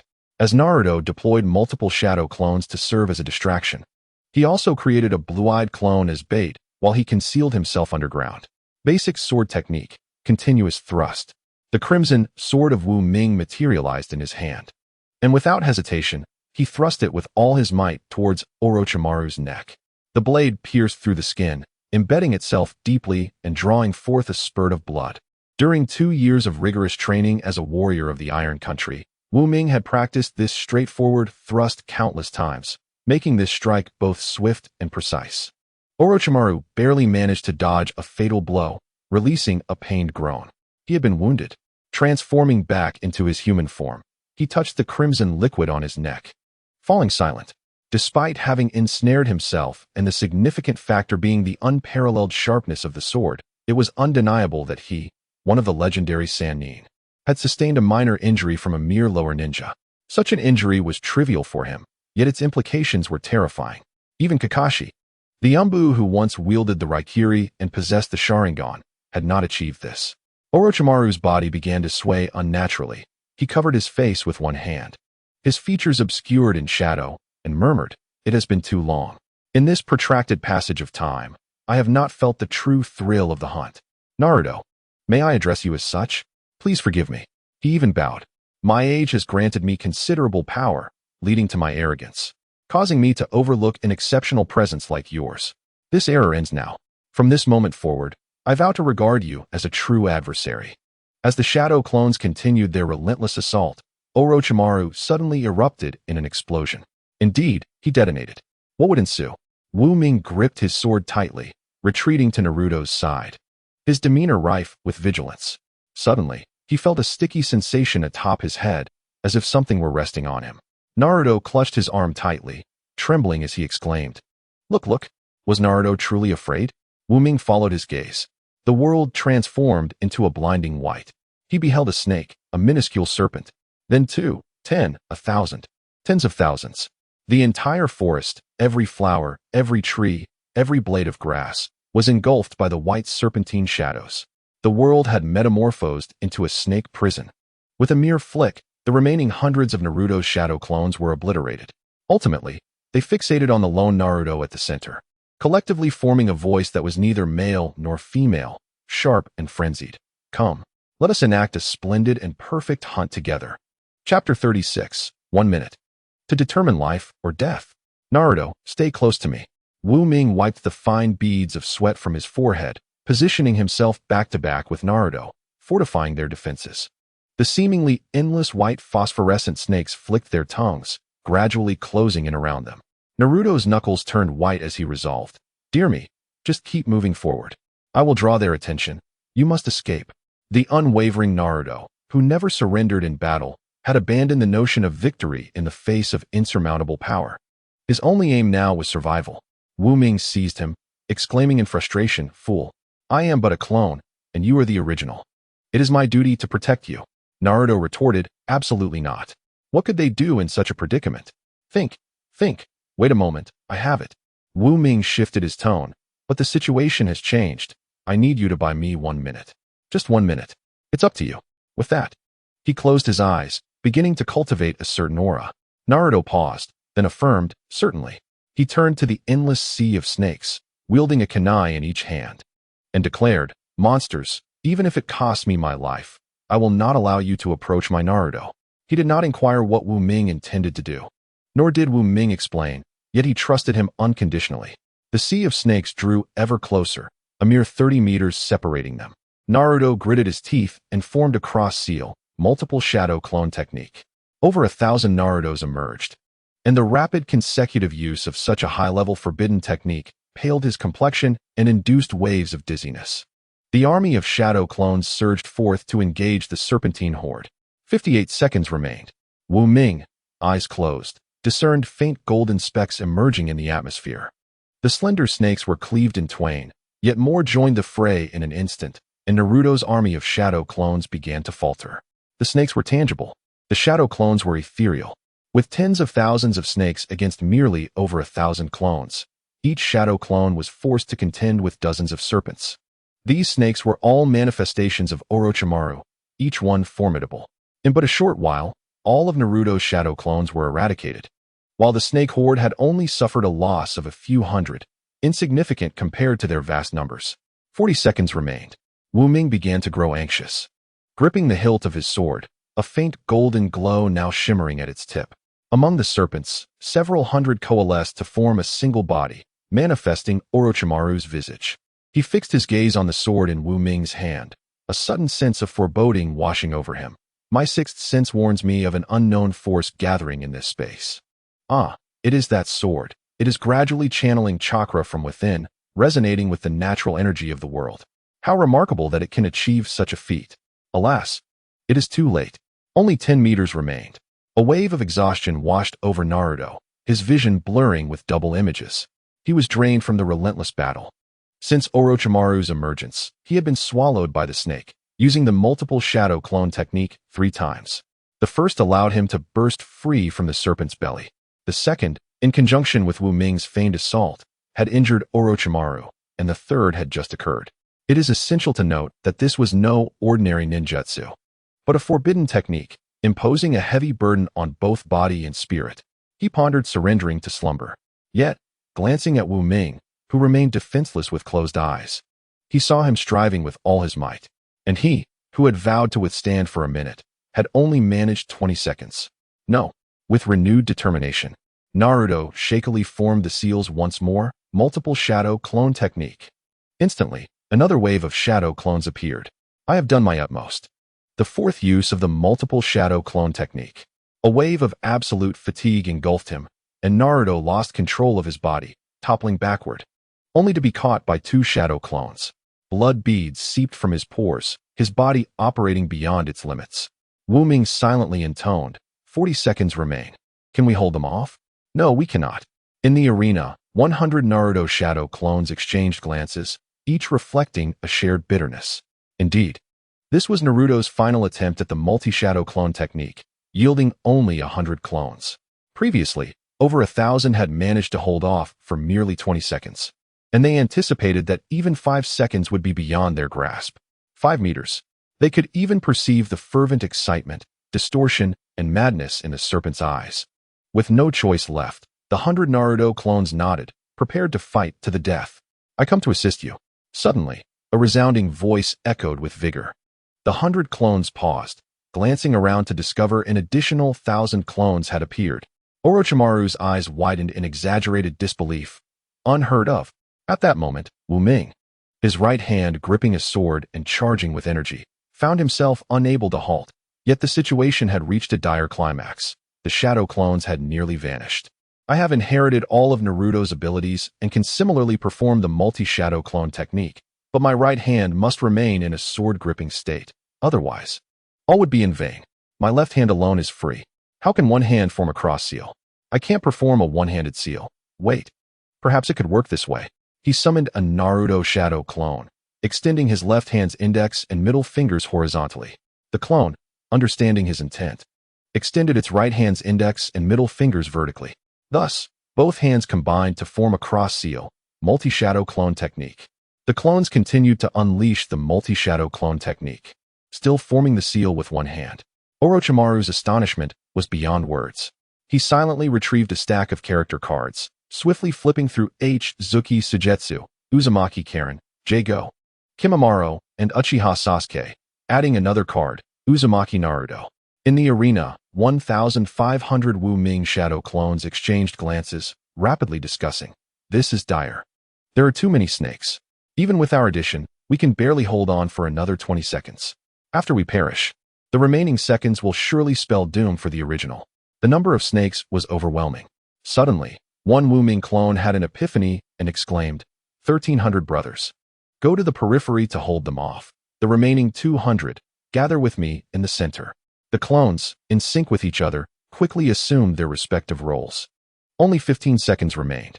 The shadow clones dwindled to the central 200, with the periphery completely annihilated. Eliminating these clones would take at most 5 seconds. Orochimaru looked up. Why upward? Because he saw the original Naruto prominently positioned above in the sky. The 200 shadow clones formed a vertical ladder, elevating him to the pinnacle. Silence enveloped the scene. We do not aim to win, merely to buy time, correct? The Wu Ming clone who had proposed the strategy smiled. Little snake cannot fly. To bite me, you must dismantle the shadow clones layer by layer. However, unlike before, you can no longer instantly annihilate dozens of clones. The outer snakes are obstructed by those within, leaving only the innermost snakes capable of attacking my clone ladder. In other words, you can now destroy only one clone at a time. With these 200, stalling you for a minute poses no challenge. The Wu Ming shadow clone coldly fixed his gaze on Orochimaru. A skilled hunter often appears as prey. The roles have now reversed. Orochimaru re-emerged, unable to restrain his applause. Impressive, to devise the only method to delay for a minute in line with your current strength. Commendable. However, he tilted his head. The disparity in strength is absolute. Orochimaru felt the air tremble as the sword in Wu Ming's hand gleamed with resplendent golden light, as if heralding the tremendous power of the impending strike. Yet, Orochimaru remained unconcerned. This power fluctuation surpassed that of a typical Genin, yet it was still too distant from him. In other words, it was impossible to slay him. As the sea of snakes ruthlessly tore at him, Wu Ming opened his eyes when only 108 shadow clones remained. 0 seconds. Orochimaru, aware that the strike was imminent, whispered with keen interest, "Come, young man. Let me witness your potential. You are still young, having yet to see how high the mountains rise and how deep the earth sinks. Naturally, you harbor pride. I, however, do not mind being the first insurmountable mountain you encounter." Wu Ming replied with calm indifference. The thrill of battle lies in the fact that the powerful may not always prevail, while the weak may not necessarily fall. The first form of the Uzumaki flow's unnamed sword technique, secret sword long rainbow chasing stars. A blinding golden light erupted from the crimson sword, cascading into the sea of snakes, sweeping through and directly piercing thousands of small serpents. Few Genin could achieve such a feat, Orochimaru remarked with satisfaction, harnessing natural energy. This level of power approaches that of Sage techniques, but regrettably, he stated coldly, the snakes you have eradicated amount to merely 1/10. A hunter remains a hunter, and prey remains prey. Nothing has changed, Wu Ming implied. And now? Orochimaru glanced into the sea of snakes, witnessing the sword's brilliance continuing its onslaught after slaying several thousand serpents, relentlessly reflecting and traversing among them, continuing the massacre. What manner of attack is this? Why does it not cease? Not good. Orochimaru's expression finally shifted as the sword's glow surged with increasing speed. By the time he reacted, the snake horde had diminished by more than half. Now, that sword's radiance was heading straight for him. Gathering. Orochimaru's brow twitched as he formed a hand seal, merging the remaining thousands of small snakes back into his original form.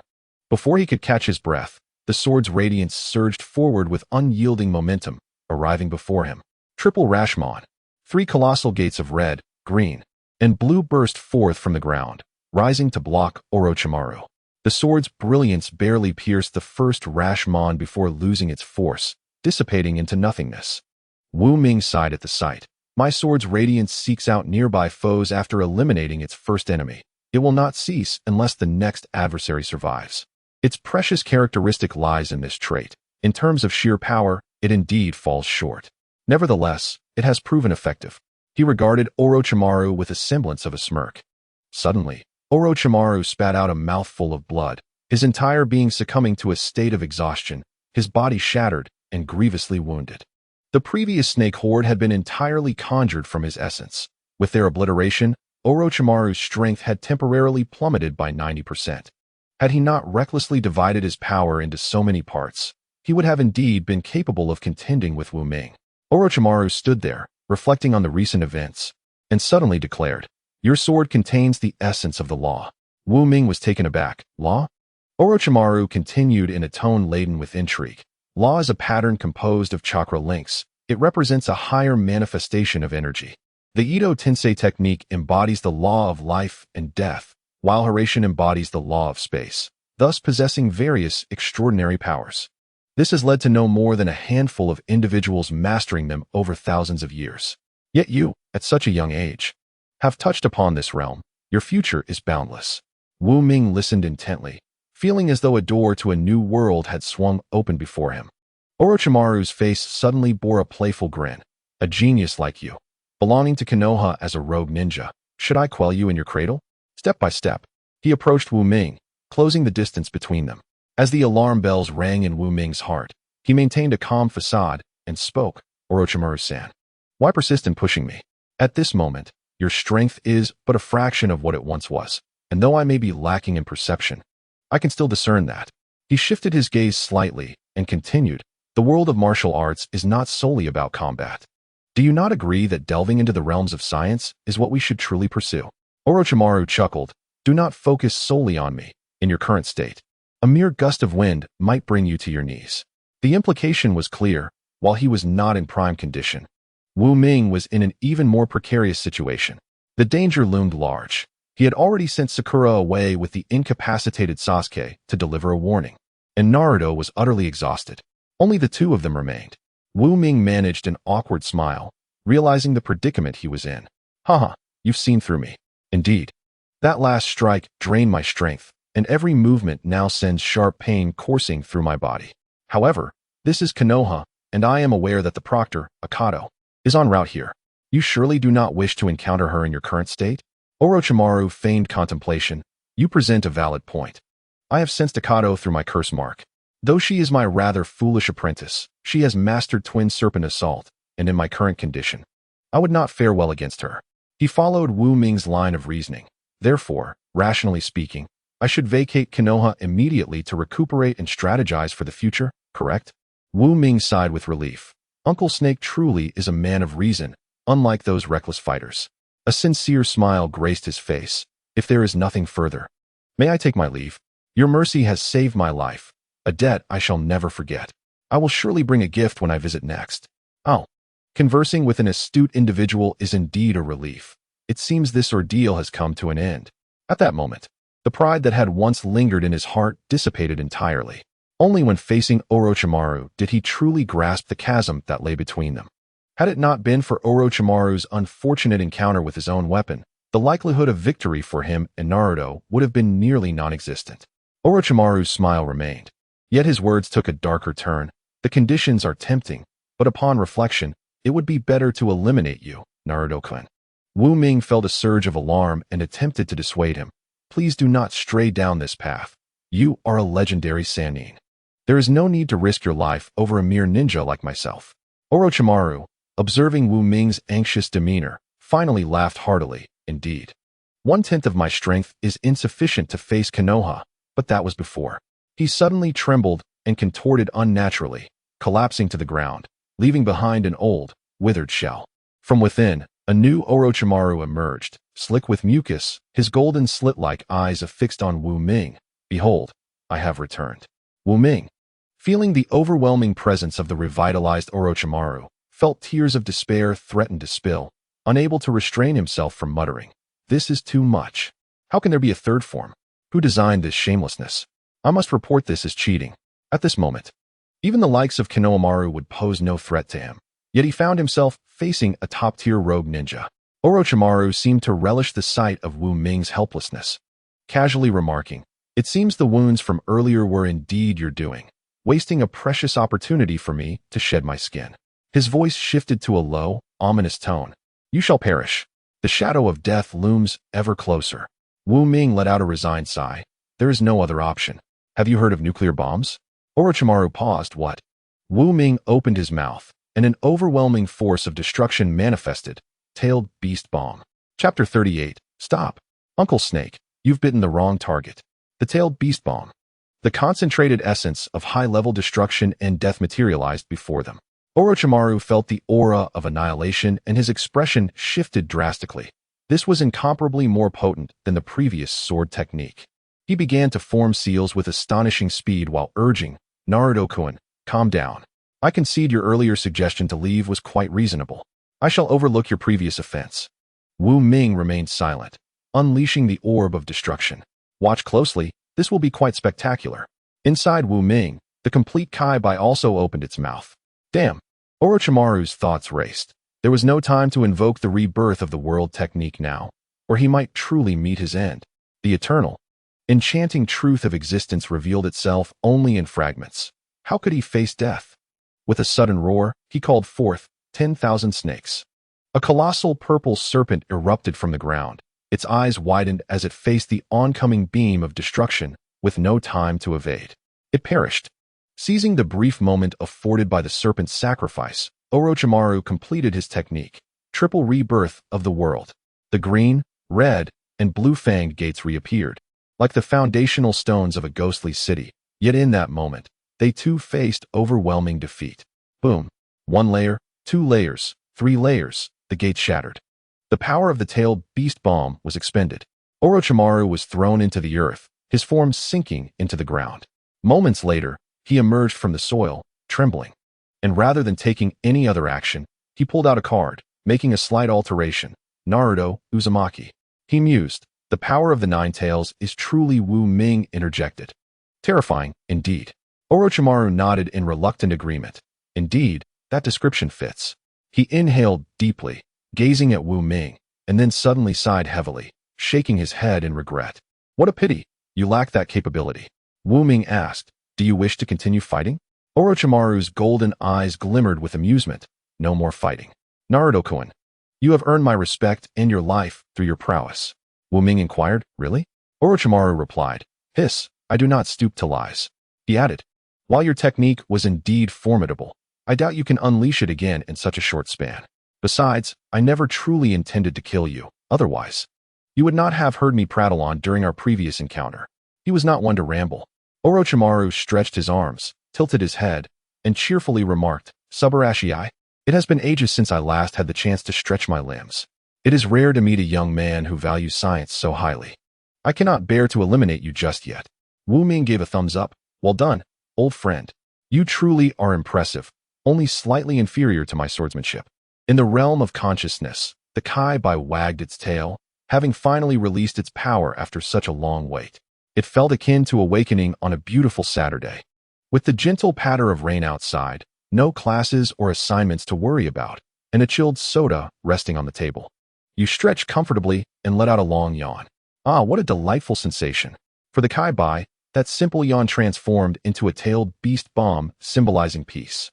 Had it not been for Wu Ming's caution about holding back his power within Konoha, the symbol of peace could have manifested even more profoundly. However, Naruto, do you truly believe his words that he does not wish to kill you? In the previous moment, they had been enemies locked in mortal combat. Now he claimed it was all an act? Only a fool would believe that. Yet Wu Ming replied earnestly, I do.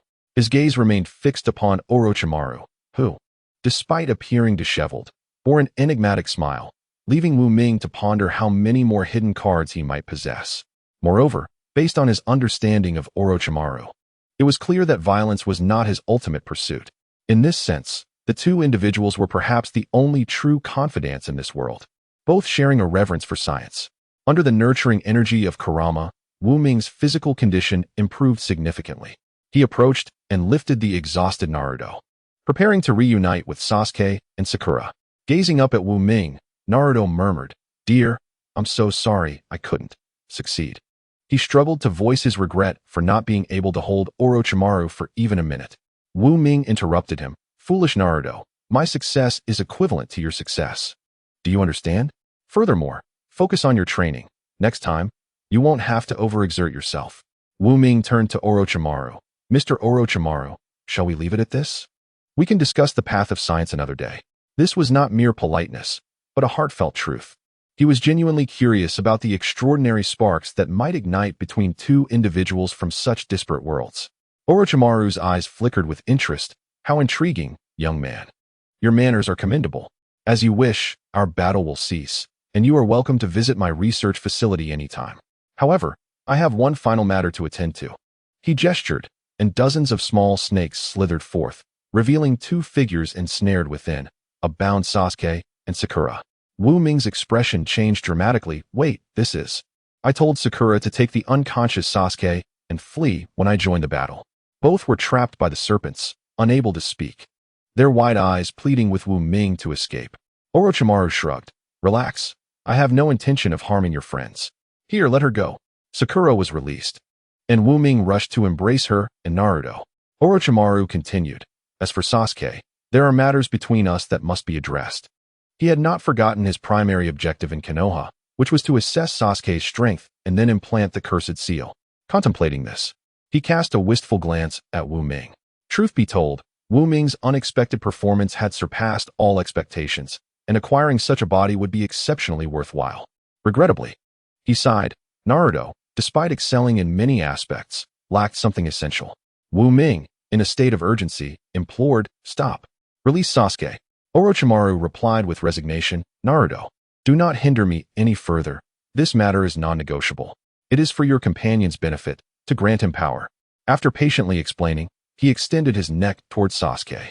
The cursed seal was about to be implanted, and at that moment, Sasuke would be under Orochimaru's control.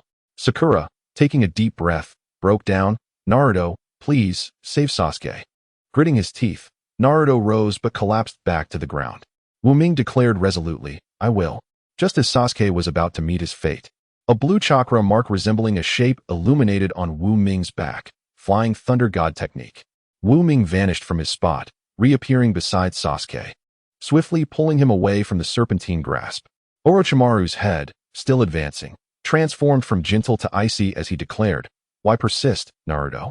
I have no desire to be your enemy, except in this instance. Any obstacle preventing me from obtaining Sasuke must perish. In a heartbeat, his speed escalated, and Wu Ming's heart raced. Before he could take 2 steps, Orochimaru's head was already upon him, poised to strike. It was too swift to comprehend. Evasion was futile. As the cursed seal loomed over Sasuke, Wu Ming's eyes snapped open, transforming from Klein blue to a vivid crimson, Sharingan. Utilizing the dynamic vision of the Sharingan, Wu Ming narrowly avoided the attack, proclaiming, As long as I am here, you shall not harm Sasuke. Sasuke, cradled in Wu Ming's arms, was momentarily lost in thought upon hearing these words. Orochimaru's eyes glinted with malice. Such evasions cannot be repeated. Mark my words. His head surged forward with tenfold speed. This time, Wu Ming could not escape. Orochimaru effortlessly positioned his head against Sasuke's neck, his sharp fangs piercing the skin. Yet, at that critical moment, he caught sight of Wu Ming's eyes and screamed, Impossible! You possess the Sharingan too. In a flash, his mind raced through countless pros and cons, and without hesitation, he sank his fangs into Wu Ming, implanting the cursed seal upon him.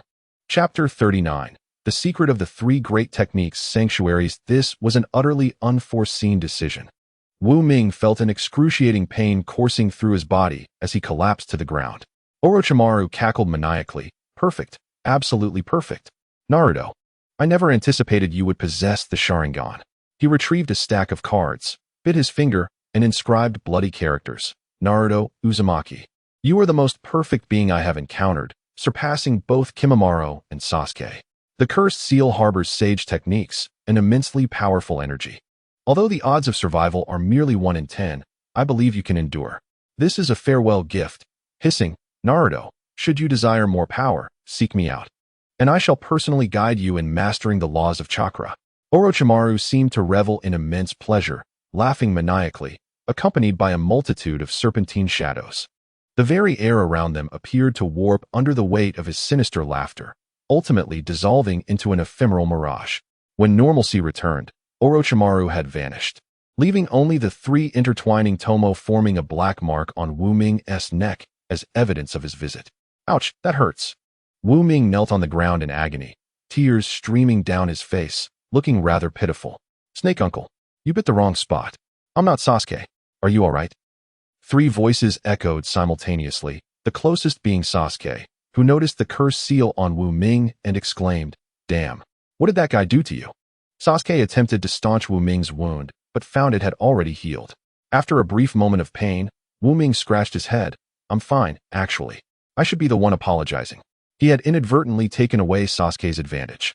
Sasuke questioned, apologize? Are you looking down on me? You saved my life, why would you apologize? Wu Ming attempted to clarify. Sasuke shook his head. No, I do not need this dubious power. I have decided that after the exam, I will focus entirely on enhancing my swordsmanship. Then, it seemed he realized something, expressing gratitude. Naruto, to comfort me, you concocted this feeble excuse. Sasuke felt a mix of emotions. The cursed seal was clearly malevolent, and not only had Naruto shielded him from it, but he had also taken the blame. Wu Ming understood that he genuinely felt indebted to Sasuke, and this sentiment was challenging to articulate. It's not about fearing your darkness, he sighed. I've also taught you swordsmanship, so let us consider it even. At that moment, Naruto and Sakura rushed over, with Naruto asking with concern, Dear Sasuke, are you all right? Sakura chimed in, Sasuke-kun, Naruto, are you both okay? In unison, they replied, I'm fine. That is wonderful. How splendid indeed. Upon hearing that they were safe, Naruto joyfully rushed forward to embrace them both, with Wu Ming caught in the middle. Sakura fell silent, sensing a faint glow above her head at that moment. After a brief respite, the trio resumed their examination. Wu Ming was indeed somewhat fatigued, so he chose to retreat into Naruto's mind to rest. After extensive exploration, he discovered that his body existed in a superimposed state alongside Naruto. It was akin to possessing 2 bodies simultaneously. He could manifest as Naruto or as his true self, shifting between the 2 at will. The most apparent distinction occurred when he assumed the identity of Naruto's shadow clone. His eyes turned blue, mirroring Naruto's. When he reverted to his original state, his appearance was marked by the presence of the double Tomo Sharingan and the cursed seal. Wu Ming was deeply intrigued by the nature of his existence, yet the reasons eluded him, known only to the complete Nine Tails, who understood that this enigmatic phenomenon was attributed to the true shadow clone technique, a formidable art truly deserving of the title divine technique. Nevertheless, even with such an arsenal of divine techniques, Boruto would inevitably succumb to the god of Tsutsuki in the future. Grow swiftly. Only your existence holds the hope of altering the predestined future. The Nine Tails gazed intently at Wu Ming, guarding its secrets. Wu Ming approached the Nine Tails and stated, I have acquired the power of the Dragon Cave's energy curse seal you entrusted me with. Now, I only need to obtain the sage power from the wet bone forest where the slug resides to gather the strength of the 3 ninjas. As for the sage power from my Bokuzen, Naruto will naturally acquire it later, which is tantamount to me having it as well. Indeed, all of this was a meticulously orchestrated scheme. Whether it was leading Naruto to willingly fall into the hands of Sakan or showcasing various abilities before Orochimaru, it was all an elaborate ploy to induce him to plant the cursed seal on himself.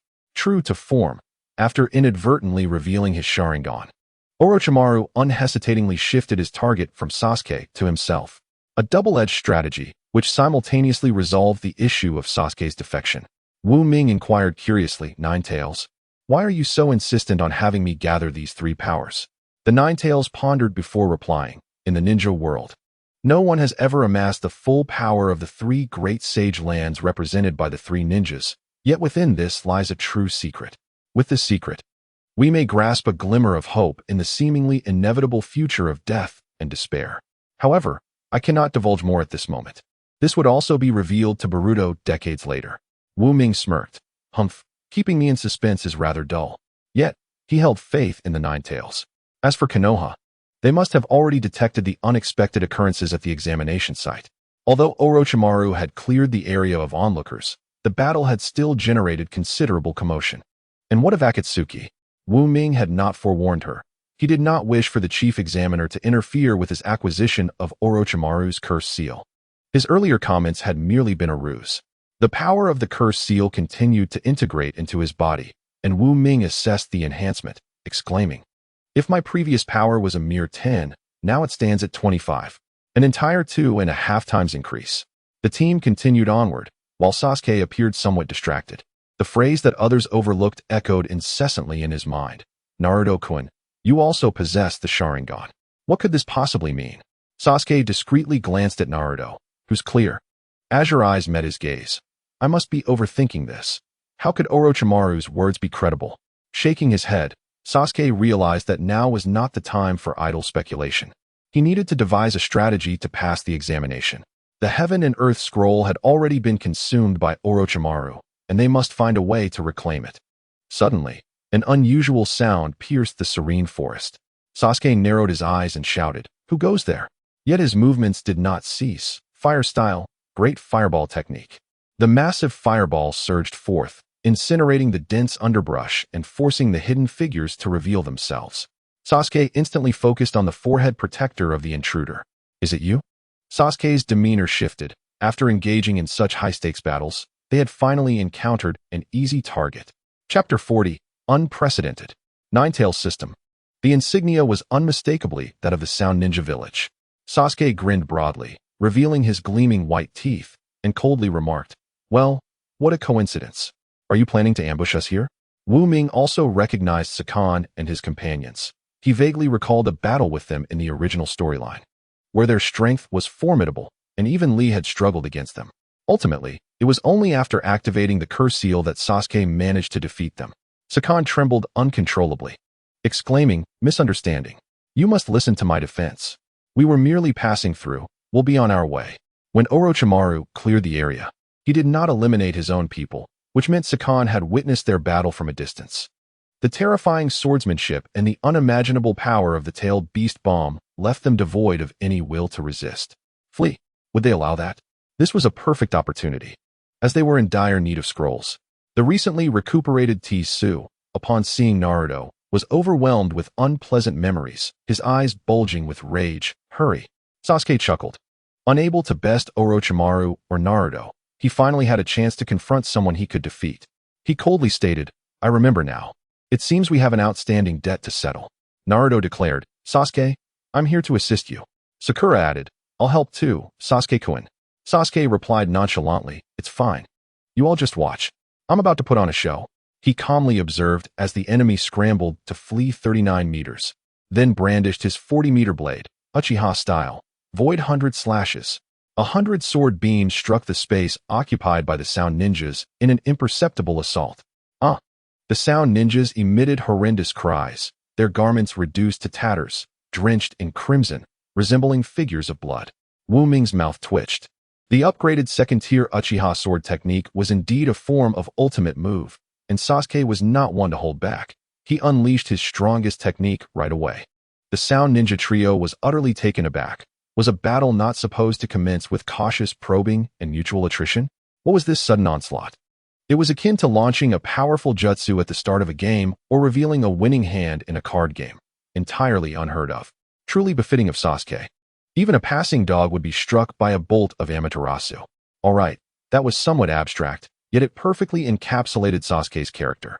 Sasuke approached, rummaging through the fallen foes, and procured 2 scrolls.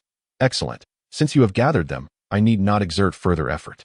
Although you intended to ambush me, in light of the Heaven and Earth scroll, I shall only sever your chakra pathways. Surviving is the best outcome. You may as well live the rest of your lives as ordinary individuals." The trio's faces turned ashen. They had forfeited their ninja careers. In the ninja world, living as a mere shell of a person could be more excruciating than death. What a fine strike. It is indeed a revelation born from the brink of life and death. I wonder when my vortex sword technique will reach its second form, Wu Ming mused, feeling a pang of envy. In terms of single-target lethality, Sasuke's move far surpassed his long rainbow pursuit. Humph, Naruto, I see it clearly, the Ninetales remarked. Though Uchiha's power is less than half of yours, its lethality exceeds your sword technique by more than double. Wu Ming felt slightly displeased. All right. As long as you see it, there's no need to vocalize it. Wait. Wu Ming suddenly realized something and asked, Ninetales, can you perceive our powers? The Ninetales, perplexed by his words, simply replied, after all, I have lived for many long years. My perspective is not without merit. Wu Ming then turned his gaze, seemingly contemplating something. And after a moment he tentatively asked, if that is the case, could you perhaps convert your judgment of a person into a numerical format for me? Moreover, beyond mere strength, could you also provide metrics on agility and other attributes? Similar to the ninja identification cards, akin to an appraisal of an individual. If you could utilize chakra to display these numbers before me, that would be splendid. The Ninetales responded, doesn't this sound reminiscent of a system? Naturally. Having shared memories with Wu Ming, the Ninetales understood well what he was referring to. Like this? It inquired, raising a paw and manipulating the air. Immediately, a series of orange, glowing characters formed before Wu Ming. Composed of chakra, vortex Naruto, clone, strength, 18 points, agility, 44 points, defense, 25 points, chakra energy, 4,399, reserve chakra, 9999999. Wu Ming's eyes widened in astonishment as he stared at the lines of text. He trembled with excitement, exclaiming, Ninetales, this is remarkable. It's as if you understand everything at once. My heavens, how can you be so astute? This familiar interface and sensation momentarily transported him back to Earth. It was utterly unbelievable. He marveled. I thought I would have to explain at length for you to grasp what I wanted to convey. It feels as though you possess my very memories. Ecstatic, Wu Ming rubbed his hands together, realizing that although the Ninetales couldn't augment his abilities, this Ninetales detection system would grant him an innate advantage in battle. It was akin to having an elder named Yao residing within a ring. Perhaps due to training in the Flying Thunder God technique, his agility was notably high. Quick, let me see Sakura and Sasuke's stats, he urged. The Ninetales fell silent for a moment, wagging its tail in discontent. Naruto, I am not simply a tool for your whims. It harbored a vague sense of foreboding, having lounged in leisure for countless years. It sensed that today marked the beginning of a new chapter filled with labor. The thought of Wu Ming calling upon it to skin every foe he encountered made it shudder. Those tranquil days would vanish, replaced by daily toil. Transforming into the so-called Ninetales system, it would be subjected to a relentless grind, and during intense battles, it might even find itself working around the clock. Was it destined to become merely a laboring fox? Wu Ming persisted. Come on, Ninetales, help me out. This is for our shared bright future. The Ninetales scoffed, humph. However, it was evident that its resolve was wavering. Wu Ming recognized that a gentle nudge would suffice to tip the balance, and so he spoke slyly. Well then, Ninetales, would you care to hear the tale of Daji and King Zhou? Long ago, there existed a dynasty known as the Shang. The emperor at that time, was disrespectful to the goddess Enwa, prompting her to send. Before he could finish, the Ninetales interrupted. Boring. Why should I care about that? Wu Ming whispered. The true form of Daji is actually the nine-tailed fox, and the goddess Enwa is half human, half snake. Suddenly intrigued, the Ninetales exclaimed, a nine-tailed fox? Is this Daji also a nine-tails Jinchuriki? And this goddess is a serpent. What relation does she have to Orochimaru? Chapter 41. I detest fragmented stories. Daji, a nine-tailed Jinchuriki? How fascinating. Wu Ming admired the Ninetales' imaginative prowess, and, seeing that it was captivated, continued, indeed, not only that, but Daji is also a female fox. The Ninetales' eyes widened. It's breath-quickening, what? A female fox. Having encountered numerous foxes over the years, it had never heard of another nine-tailed fox, let alone a female one. Hearing this, the Ninetales felt something deep within it stir, and it urged, quickly, go on. It was eager to hear the rest of the story. Wu Ming cleared his throat and began. The free preview has ended. The following is a paid chapter. The Nine Tails flared up. I loathe fragmented stories. It unleashed an invisible wave of red chakra around them in anger, demanding, hurry up, finish it, and then continue. Golden characters appeared before Wu Ming's eyes. Sakura Haruno, Strength, 11 points. Agility, 5 points. Defense, 5 points. Chakra Energy, 20. Wu Ming nodded, noting that Sakura's agility and defense were on par with a typical Genin level, while her strength, being her most pronounced attribute, had reached that of a Chunin. Her chakra reserves were significantly lower than his, likely due to her Uzumaki heritage, whereas his astounding 9999999 reserve clearly belonged to the Nine Tails. As he calculated, he asked, I've seen Sakura's, what about Sasuke's? The Nine Tails chuckled, the free preview has ended. The rest is paid content. Wu Ming was taken aback, realizing that just a minute ago, he had been shot down by his own words. Cursed fragmented fox. The Nine Tails spread its paws, declaring, This is called do not impose on others what you do not desire for yourself. Humph, you think you can outsmart me? I've lived for thousands of years. Experience is the best teacher. Wu Ming was fascinated. This fox was surprisingly knowledgeable. He had no choice but to concede. All right, I shall continue. Now, that nine-tailed fox, Daji, used her unparalleled beauty to ensnare the Lord of the Shang, King Zhou, compelling him to lose himself in her charms. As a ruler, he pledged to the stars above, expending vast resources to construct a tower for stargazing, as well as a lavish feasting hall, though he hesitated to elaborate on the latter. The Nine Tails, resting its chin on its paw, listened intently, seemingly engrossed in the tale. It was curious how this male fox found such a story of a tyrannical emperor falling for a beautiful fox so enthralling. As Wu Ming continued, the Nine Tails summoned a series of golden characters before him. Uchiha Sasuke, Strength, 10 points. Agility, 10 points. Defense, 8 points. Chakra Energy, 90. Decent enough. Both strength and agility barely grazed the threshold of a Chunin, while defense lagged slightly behind. Just then, more lines of golden characters appeared. Orochimaru, Hidden. Strength, 1,111 points. Agility, 4,060 points. Defense, 1,314 points. Chakra Energy, 8,848. Law, Life, Death. Wu Ming was taken aback by this revelation but maintained his composure, walking alongside Naruto without revealing any signs of distress. The Nine Tails remarked, That fellow is just behind you to the left. I only detected his presence through chakra moments ago. How cunning, though he appeared to have moved on. He was stealthily trailing them. Furthermore, the attributes listed included a new section on laws. What is this law? Wu Ming inquired. There is a potent aura of life and death emanating from him. The laws aptly represent an individual's combat characteristics, which is why I displayed it. And what about me? Do I possess any laws? The Nine Tails sensed carefully and replied, You carry a faint space law, as well as another. It seemed to struggle for a descriptor. Something akin to a dreamlike law, coalescing in a manner I have never witnessed in millennia. A dream? Or perhaps a collective?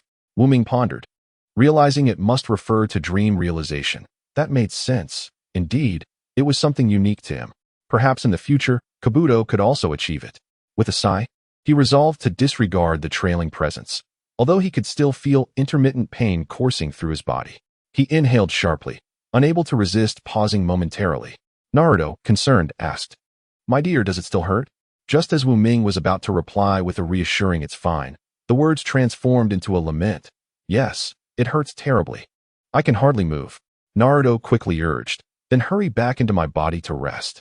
Wu Ming crossed his arms defiantly. No, I refuse. What shall we do then? I want you to carry me. What? All right, fine. Thus, Wu Ming perched himself atop Naruto's shoulders, continuing their journey.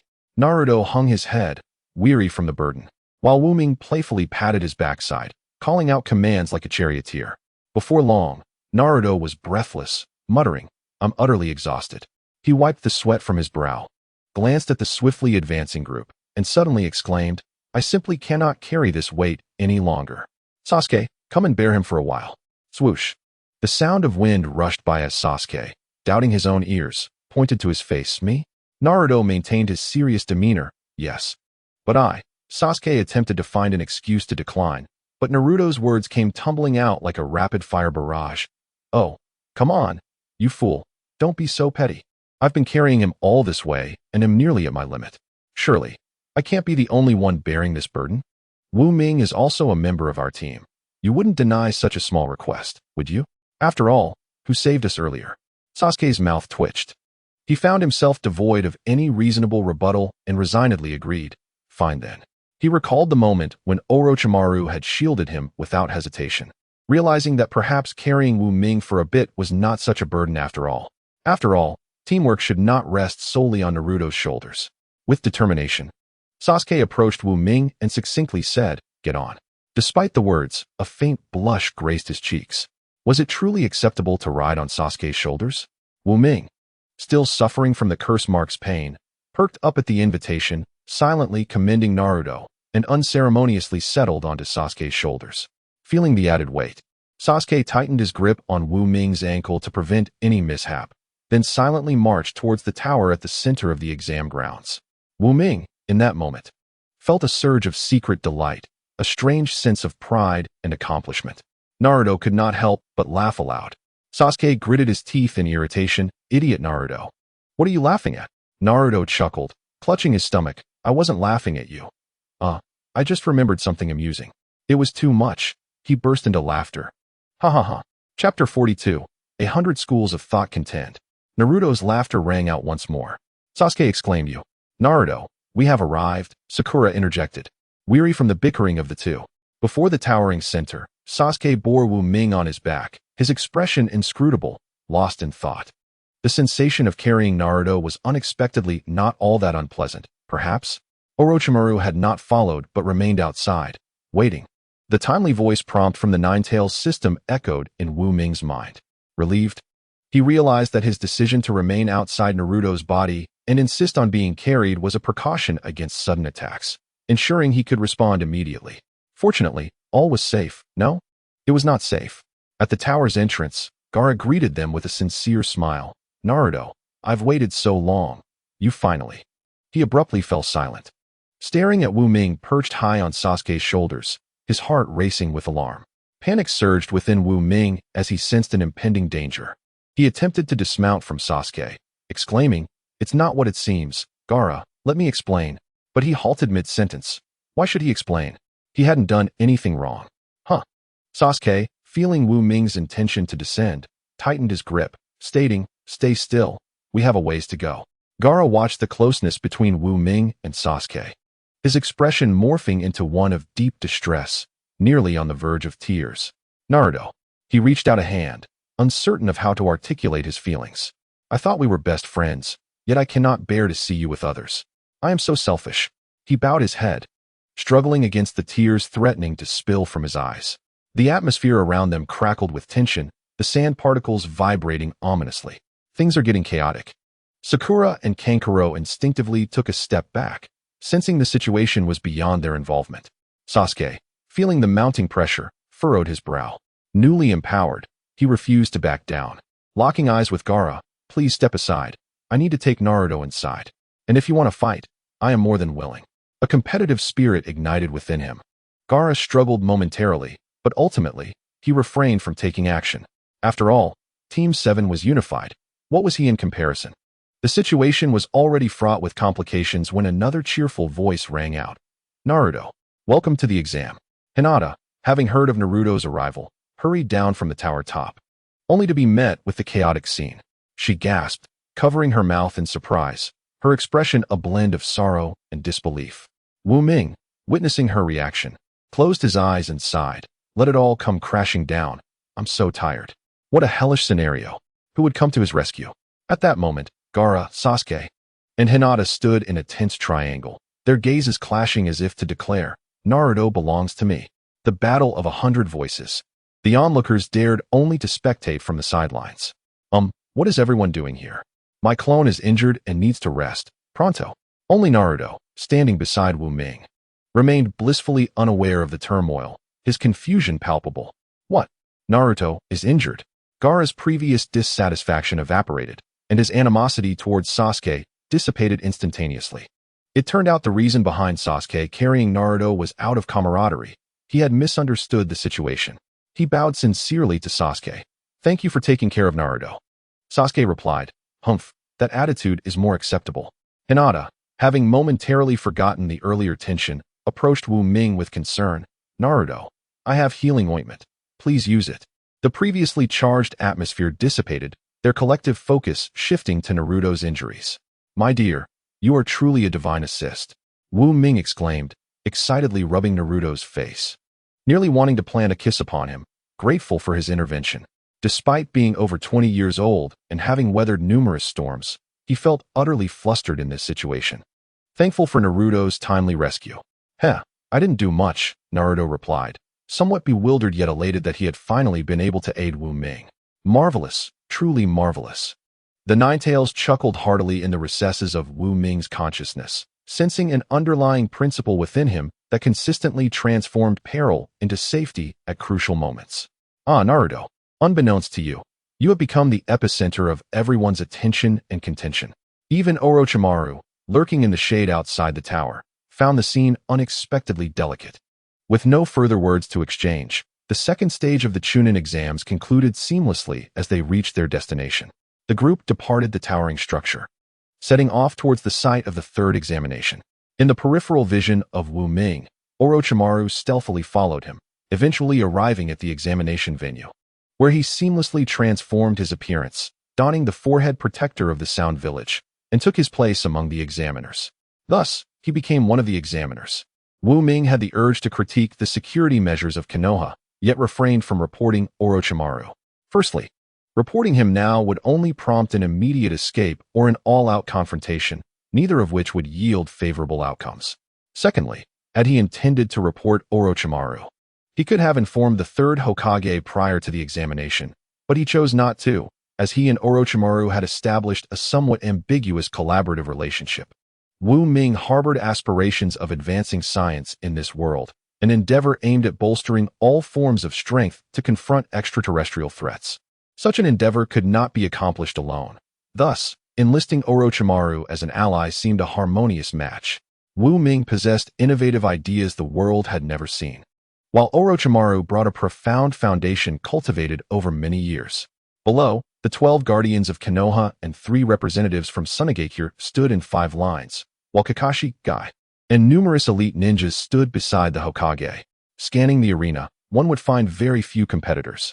The third Hokage, clad in a red and white Hokage robe, took a deep breath and amiably addressed the crowd. Distinguished youths, congratulations on passing the first 2 rounds. His heartfelt congratulations elicited warm smiles from many elite ninjas. After all, among the 15 who passed, 12 hailed from Konoha. In contrast, the representatives from other ninja villages appeared less than pleased. The third Hokage produced an ancient wooden box, unsealing it to reveal a manuscript. Next, I shall announce the rules for the third round of the Chunin exam. Wu Ming and the other candidates held their breath, eager to listen. The third Hokage cleared his throat and began to read. Attention, the following content is classified. 1. Enthusiasm, politeness, and ignorance in inquiry. 2. Humility, seeking advice, yet unable to learn. 3. Diligence, aspiration, but still inadequate. 4. Respect, gratitude, yet apologies. 5. Regret, understanding, but truly helpless. 6. All right, received, let us discuss it next time. The candidates below exchanged puzzled glances. Nearby, Kakashi forced a smile and quietly reminded, Lord Hokage, you've mistaken that. This is our village's training manuscript used to placate various feudal lords during diplomatic engagements. The third Hokage chuckled awkwardly. Ahem, the previous remarks are meant as a cautionary tale. You must never become such individuals. Wu Ming was at a loss for words.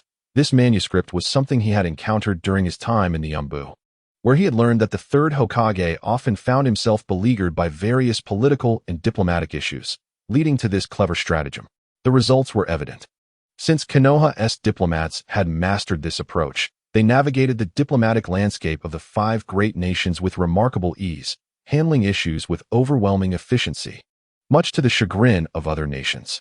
Consequently, this manuscript was classified and stored, and thus it became mixed with the confidential content of the Chunin exam's final selection. While others dismissed this as a minor blunder, Orochimaru, disguised as an examiner, listened with great interest, enthusiasm, politeness, and ignorance in inquiry. Quite intriguing. These 9 words encapsulate human nature in its entirety. He busily jotted down notes. The dialogue resumed as the third Hokage solemnly declared, "First and foremost, I must emphasize that the Chunin exam is indeed a means to select exceptional ninjas and hone their abilities. However," he drew out the word, "the Chunin exam also serves as a microcosm of conflicts between allied nations." The crowd gasped in astonishment. How could this be? The third Hokage continued, looking back through history. Today's allied nations were once neighboring countries that engaged in fierce battles. To avoid mutual destruction, they specifically chose this venue for their contests. Hence the inception of the Chunin exam. The candidates swallowed hard, feeling an inexplicable weight of responsibility settle upon their shoulders. Ordinarily, this might be the case.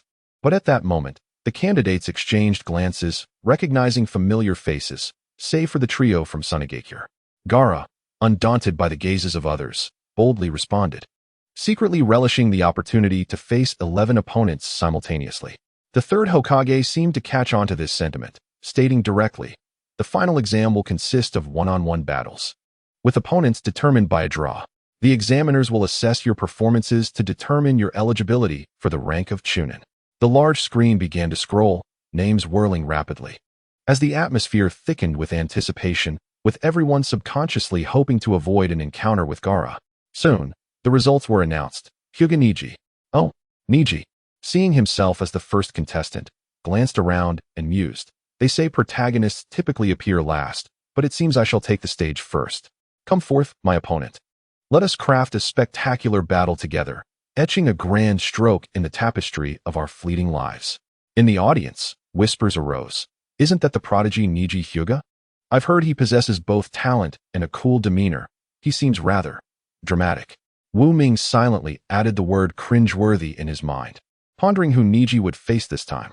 The screen scrolled again. His opponent is Uzumaki Naruto. Wu Ming nearly spat out his drink. Was there a hidden agenda at play? This was precisely the narrative from his past life, and the characters remained unchanged, no surprises whatsoever. In contrast, Naruto was equally exhilarated, feeling that Neji's dramatic flair resonated with him. Pointing at Neji, Naruto declared, "Bring it on. I will defeat you. I am Uzumaki Naruto, the future Hokage." Neji's expression brightened upon realizing his opponent was Naruto. "It's you? Splendid. I have a premonition that this battle will be unforgettable." Naruto, puzzled, wondered why Neji seemed to recognize him. Surely he was just making friends with his clones again, a scenario he had grown accustomed to. Shadow Clone Jutsu. A cross-hand seal formed, and Wu Ming appeared in place, greeting, "Aha! Long time no see, my dear uncle." In the audience, Hinata blushed noticeably upon hearing the term uncle. Neji responded, "Very well, last time you defeated me, but this time I shall reclaim what is rightfully mine." Ahem, ahem, ahem. The true protagonist of Shippuden, the legendary Moonlight Gale, stood at the center of the arena. Let the exam begin. Naruto and Wu Ming exchanged glances, preparing to employ their usual tactics, with Naruto utilizing multiple shadow clones to exhaust the opponent, while Wu Ming mingled among them to seek opportunities. "Stop, wait a moment." Neji suddenly interjected. Naruto and Wu Ming halted. This was not a life-or-death battle, and their opponent had not launched a surprise attack, so it was reasonable to hear him out. Neji stated, "This monotonous fighting is rather dull. As the prologue of our fate, why not engage in a more exhilarating contest?" Wu Ming's interest was piqued. "Oh? Please elaborate." Above, the elite ninjas whispered to one another. The battle has commenced, and they are still discussing tactics. Is this even permissible? Does this not violate the exam regulations? The third Hokage chuckled, stroking his beard. "No worries. Naruto has always been this way. He tends to surprise me." Neji, with a bright gaze, proposed, "Everyone is tired of martial contests. Why don't we engage in a battle of wits instead?" Wu Ming's enthusiasm grew. "Do elaborate." Neji continued, "I've heard you are known as the most unpredictable ninja. Let us challenge each other with questions, and whoever answers more accurately and creatively shall emerge victorious. What say you?" Wu Ming took a deep breath. "A genius. Exactly what I intended." Naruto exclaimed, "But I can't answer the questions." Wu Ming reassured him. "Leave it to me. Just lie back and relax." Neji flashed a sly smile. "Then let us begin. Please listen to the first question. A cow is standing facing north. After turning around in place, which direction does its tail point?" Naruto anxiously shouted, "North. North. I can answer this." Wu Ming replied, "After the cow turns around, its direction remains unchanged." The third Hokage shook his head beneath his hat. The answer is south. This question is rather amusing. Niji turned to Wu Ming. What is your answer? Wu Ming grinned down. Niji applauded, correct. Naruto quickly shut his mouth. Indeed, he was not suited for answering questions. The third Hokage chuckled. Age has its toll. The minds of the youth are still so vibrant. Wu Ming then declared, it is my turn. Please listen to the first question. When does a clock stop ticking? Niji chuckled.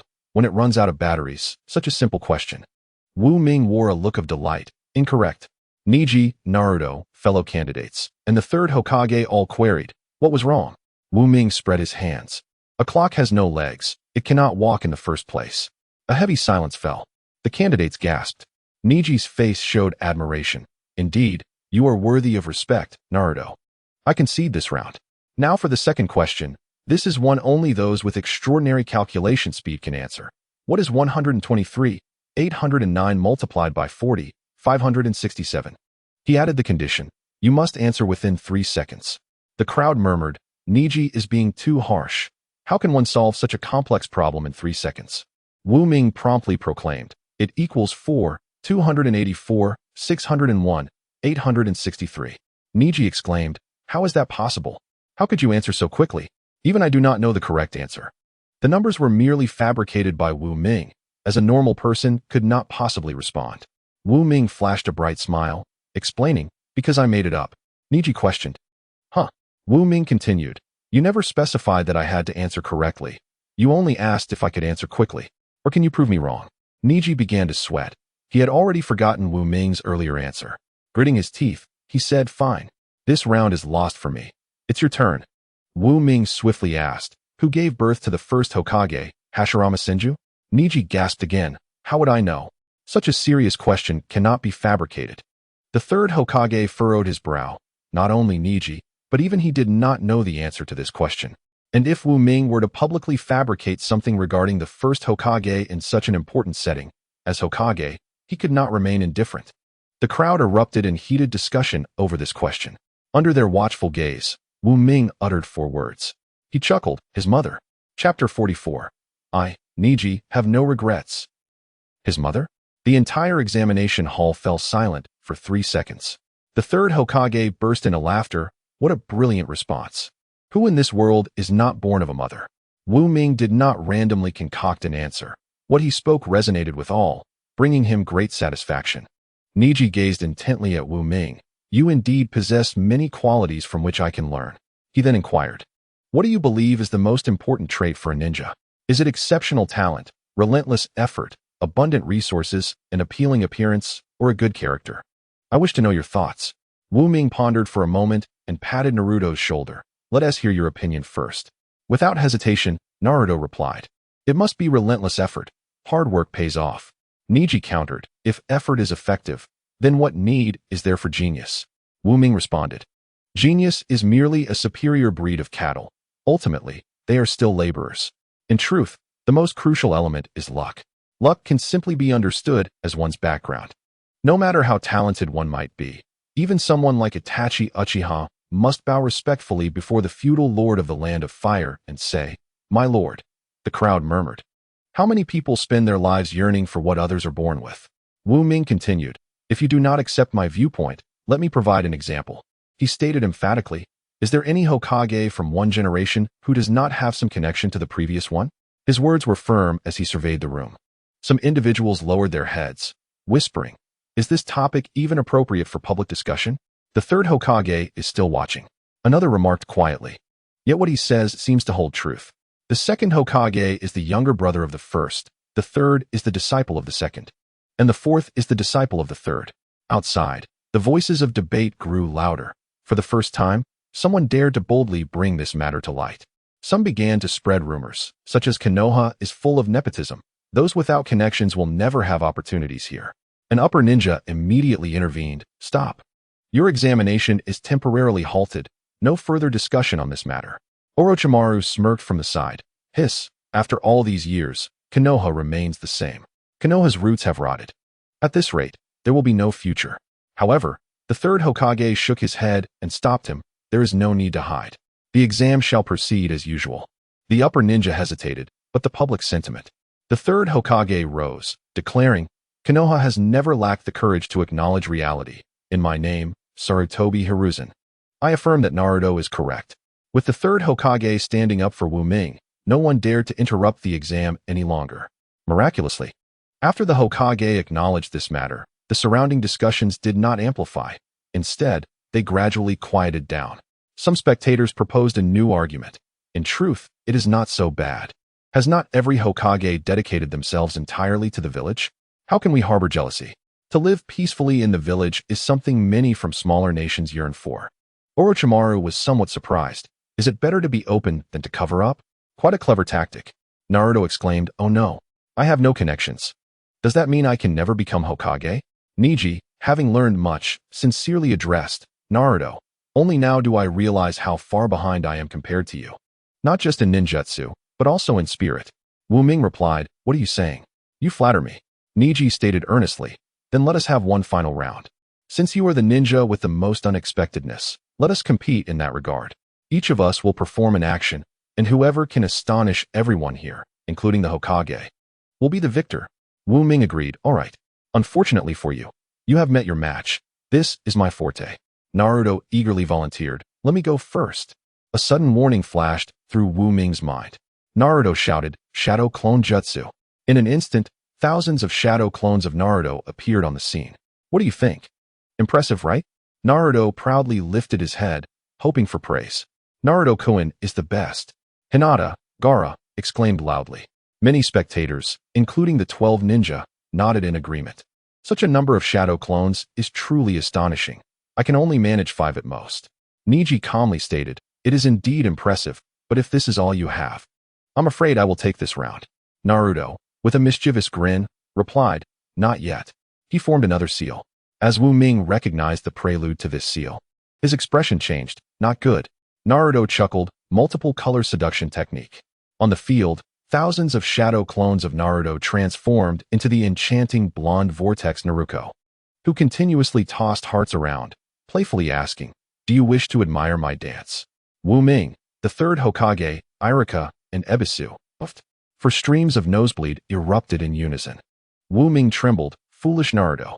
Naruto, with a hint of grievance, replied, since you don't want me here, I shall withdraw, boo-hoo. Naruto retracted his jutsu and stood awkwardly, saying, this is for the exam, my dear, you won't hold it against me, will you? Wu Ming wanted to say something, but ultimately sighed heavily. Feeling utterly ensnared by this ploy, the crowd, having never witnessed such a spectacle, was taken aback. Surprise level, 200. Neji, with a grave expression, remarked, this challenge is genuinely intriguing. It's my turn now. What unexpected feats could Neji possibly perform? Amid the crowd's anticipation, he crouched into a stance, assuming a peculiar pose, Byakugan. He activated his Byakugan. The third Hokage squinted, realizing that Neji intended to demonstrate his martial prowess. With an impassive demeanor, Neji poured his heart and soul into the performance. A formidable aura rippling through the arena. Gentle fist 8 trigrams. The first palm struck out, and with a resounding crash, a boulder shattered into pieces. Such formidable power. The crowd gasped. Surprise level, 30. Ignoring the gasps, Neji continued, second palm. He unleashed 2 palms, causing slight fissures to appear on the dual ground. Fourth palm, 8th palm, 16th palm, 32nd palm, 64th palm, 128th palm. Neji remained composed, delivering palm strikes one after another, his hands now stained with blood. To execute 128 strikes at such a young age, the Hyuga clan had truly birthed a prodigy. The crowd gasped in astonishment, including Orochimaru and the third Hokage. Recognizing the exceptional talent displayed at this age, the ground bore deeper cracks. Surprise level, 150. Suddenly, Neji declared, it's not over yet. 8 trigrams 256th palm. Blood flowed even more profusely from his hands. The crowd's surprise level surged to 250. Not enough, not enough. 8 trigrams 512th palm. Everyone stood in awe. He had reached an unprecedented realm. Yet, he did not cease. Even as his chakra was depleted, his body persisted. If I fall now, how can I be part of this spectacle? 8 trigrams 1024th palm. He entered a state of total oblivion, his movements sustained solely by sheer willpower. This is bad. Earth release. Earth flow wall. The ground of the duel arena fissured ominously, threatening to collapse, but a Jonin intervened just in time to reinforce it. Surprise level, 500. Beyond Naruto and Sasuke, such exceptional talent had emerged from Konoha. How blind I have been. Orochimaru fixated intently on Neji. Neji coughed up blood, yet paid no heed, turning his gaze to Wu Ming. What do you think of my technique? Wu Ming, moved, replied, that was sufficient. You have won this round. He fought with his life at stake, all for an exam. Was it worth it? Neji replied in a fragmented manner. To earn your recognition is already thrilling enough. But it's still not enough. Suddenly, he looked up to the sky, singing freely. In Konoha, the cold wind blows. When will the caged bird fly? Bending not to fate's decree, fate has deceived me countless times. The Hyuga branch has no future, amidst the colorful chaos of the world. With 1,000 palms of 8 trigrams, the most in this realm, all beings may regret. But I shall not. Boom. With this verse, everyone rose to their feet, sensing the emergence of a new star in the world. The mark of the caged bird shattered.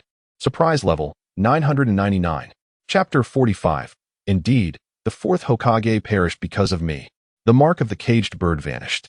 In that moment, even the most noble laws of fate bowed to his brilliance, silently acknowledging this act of defiance against destiny.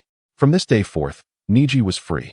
Neji stared, bewildered, at the vanishing light of the branch family mark, asking, what is this? Wu Ming, inspired, replied, when you attempt to manipulate fate, you will merely be played by it. However, when you wager everything to break free from fate's constraints, destiny shall not withhold its rewards from the brave. In short, congratulations. From now on, the sea is vast for fish to leap, and the sky is high for birds to soar, with no obstacles remaining. You are free. Neji felt an unprecedented lightness. His second life had begun. Through the exam battle with Wu Ming, he achieved this. Thank you. Wu Ming halted him, smiling. It is somewhat premature to express such sentiments. Have you forgotten that our duel is not over yet? I recall the rule was to astonish everyone more profoundly, correct? Neji nodded. That is indeed the case. But do you have any means to surpass this? The crowd's surprise level had already peaked at 999, nearly saturated. Wu Ming displayed a mysterious smile. I am not one to concede easily. How will I know unless I try? Seeing Wu Ming's determination, Neji ceased his attempts to dissuade him, though he remained skeptical that Wu Ming could surpass him. 1,024 palms were simply too explosive. Not only Neji and the surrounding ninjas were curious, but Naruto also approached Wu Ming, whispering, my dear, do you have any other tricks up your sleeve? In this situation, even if I used my ultimate reverse harem technique, it might not guarantee a victory. Wu Ming replied, just watch closely. He calmed himself, inwardly communicating, Kurama, Kurama, please respond. Received. Came the reply. Prepare the sound effects as we discussed. Oh, more troublesome tasks. Kurama grumbled, but proceeded to fulfill the request. He extended his chakra invisibly, connecting with everyone, achieving an amplified Bluetooth speaker effect. Wu Ming cleared his throat. Hey, can everyone hear me? A colossal greeting resonated, echoing in everyone's ears. What is this? The crowd felt a wave of novelty. Surprise level, 20. The 3rd Hokage analyzed. This appears to be a method of amplifying sound waves. What does this child intend to do? Wu Ming was quite pleased with Kurama's sound wave amplifier effect. He donned a pair of sunglasses, seized from Kato Company, and pretended to hold a microphone, a firewood stick, while exclaiming, how are you doing, friends over here? And to the examiners on stage. He treated the scene as a concert, and once all attention was focused on him, he proclaimed, everyone, I have an announcement. At that moment, all present entered a state of rapt attention, their curiosity reaching its zenith. Wu Ming paused for 3 seconds, then shouted, I like Hinata Hyuga. He even pointed directly at Hinata's location. In an instant, all eyes turned towards Hinata. In Naruto-kun, Hinata felt the world spinning around her and fainted. Publicly confessing was indeed thrilling. The crowd felt their time spent was worthwhile. The 3rd Hokage shook his head with a smile. These young people truly are. It was indeed novel, but not sufficient. The 3rd Hokage reached a conclusion. He chuckled, realizing that Naruto could occasionally experience setbacks, a perfect opportunity for him to reflect. To this day, he still marveled at Wu Ming's audacious maneuvers in the Umbu. Wu Ming enhanced the atmosphere with an explosive sound effect. Yet such an act could hardly rival the breathtaking intensity of Niji's 8 trigrams 1024 technique. After all, this is a world where strength reigns supreme. Surprise level 120. The crowd did not hold him in much disdain. It was merely a source of amusement, leaving only Yadi, tightening his fists countless times in frustration. However, only Orochimaru fixated intently on Naruto, his expression oddly contemplative. Hiss, Naruto-kun, I know you. You possess far more capabilities than this. Come now. Allow me to continue to glimpse into your every facet. After completing his declaration, Wu Ming patted his head, feigning a sudden realization. Oh dear, I seem to have misspoken. Actually, I am here to announce something entirely different. The crowd's interest was piqued again, albeit they suspected it would pertain to matters of love. Who would this clever lad profess his feelings to this time? Foolish Naruto. In the audience, Sakura was somewhat anxious, fearing Wu Ming would ensnare her in his antics to garner attention. Sasuke harbored a similar concern, while Gaara looked on with anticipation. When Wu Ming sensed that all was in place, he proclaimed at an ear-splitting volume, Listen well. I am aware that over the years, rumors have circulated about me, tales of a demon fox and the like, but at this moment, I must confess, the fourth Hokage, Minato Namikaze, indeed perished because of me. Boom. Surprise level 333. This unexpected, explosive revelation ignited a fervor among the crowd, sparking a cacophony of discussions. What? The fourth Hokage truly died because of him. How dare he utter such words in a public forum? Insanity. This fellow has never adhered to the rules since childhood, and now the Hokage is right beside him. He is finished. Sasuke rushed forward upon hearing this, seizing Wu Ming by the collar. Idiot Naruto, what nonsense are you spouting? Go apologize to the Hokage immediately. He silently vowed. If it comes to that, I will cover for you. You run outside the village. At this moment, he stood resolutely behind Wu Ming. Not only Sasuke, but even Naruto himself could scarcely believe it, stammering incoherently. In the air, fine grains of sand began to rise slightly. Gaara assured that should anyone from Konoha dare harm Naruto, he would intervene without hesitation. The third Hokage sat in his central seat, his head bowed, concealing his expression from view. A young ninja exclaimed, Naruto Uzumaki, your actions amount to treason against the village. Guards, quickly apprehend him and lock him away for thorough questioning. Wu Ming remained unfazed, pressing his hands into the air. Dear audience, please do not rush. Allow me to finish what I was saying. I did not mean to imply I caused the fourth Hokage's demise. In truth, he sacrificed himself to save me. A collective sigh of relief swept through the crowd. So that was the case. Indeed, it could be said that the fourth Hokage died because of him. Someone muttered, What is this? How can he make such a jest? The tension in the air dissipated, yet their unease had not fully settled when Wu Ming uttered his next words, a genuine secret. He squinted his eyes, speaking in a peculiar tone. But do you know why the fourth Hokage risked his life to save me? It is because he is my father. Chapter 46. In the name of the Uzumaki, he is my father. These 6 simple words struck the hearts of everyone present like a torrential wave. At that moment, whether they were privy to this secret or had been kept in the dark all along, silence enveloped them. Could it truly be? Some instinctively sought to refute it. Yet upon meeting Wu Ming's brilliant golden hair, they found themselves speechless. Was there any stronger evidence than this? Many had considered the possibility, yet they were reluctant to believe or acknowledge it. Sakura gasped, covering her mouth in disbelief. She had never imagined her companion Naruto bore such a lineage. In contrast to her ordinary background, he was akin to royalty. She then recalled her thoughtless remarks and the moments of violence directed at Naruto. Sinking into profound guilt, I actually spoke such words to a hero, to the Hokage who sacrificed for the village, and acted harshly towards the lonely son of a hero. How ridiculous it was that she had once claimed he had not been properly raised by his parents. Now it was clear that the one needing reflection was herself. Niji acknowledged, no wonder he possesses the demeanor of a hero. He is indeed the son of one. Sasuke's lips curled into a subtle smile. Regardless, you will always be my eternal rival. At that moment, those who had once harbored hatred towards Naruto due to the demon fox found themselves ensnared in deep turmoil. For many, their animosity towards Naruto was merely blind conformity. Everyone around them acted in such a manner, and they followed suit to avoid standing out. Others had lost loved ones in the chaos of the Nine Tails, their hearts buried in profound hatred. Perhaps they knew they should not loathe Naruto. Yet this deep-seated animosity needed an outlet, and Naruto naturally became the target of their frustrations. At this moment, Wu Ming revealed to them, all these years, you have misdirected your hatred. The one you despise is the son of the hero who saved you. His words unveiled the long-concealed truths of Konoha, laying everything bare beneath the sun. Audience surprise level, 1000. Among them, the most intensely affected was Naruto himself. He appeared somewhat bewildered, staring at Wu Ming in disbelief. I am truly the son of the Hokage. His eyes reflected a whirlwind of emotions, excitement, grievance, astonishment, intertwining until a tear cascaded down his cheek. Wu Ming placed a reassuring hand on his shoulder, smiling. Yes, I wish to tell you, your father and mother love you dearly. Upon hearing this, Naruto's long-suppressed emotions finally erupted, tears streaming down like a torrential flood. Father, mother, you love me. I am not a calamity. I have not harmed anyone. I am innocent. Father, mother, though we have never met, I long for you. Naruto wept uncontrollably. As an orphan, he often questioned whether his parents had abandoned him due to his unlikable nature. Yet in the midst of his tears, he suddenly burst into laughter. If that is so, I must inherit your will and become the Hokage that surpasses all predecessors. Today, all my worries vanish. I am the child of heroes. Father and mother sacrificed everything for me. I was born in love.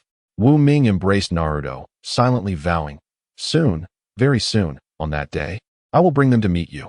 From that day forward, we shall have a complete family. The entire arena was enveloped in a somber atmosphere, as each individual reflected on their past. On stage, the third Hokage gazed at Naruto, his expression complex and pained, laced with concern. Naruto, you have finally spoken the truth. All this time, I have failed you, denying you the honor befitting the son of a hero.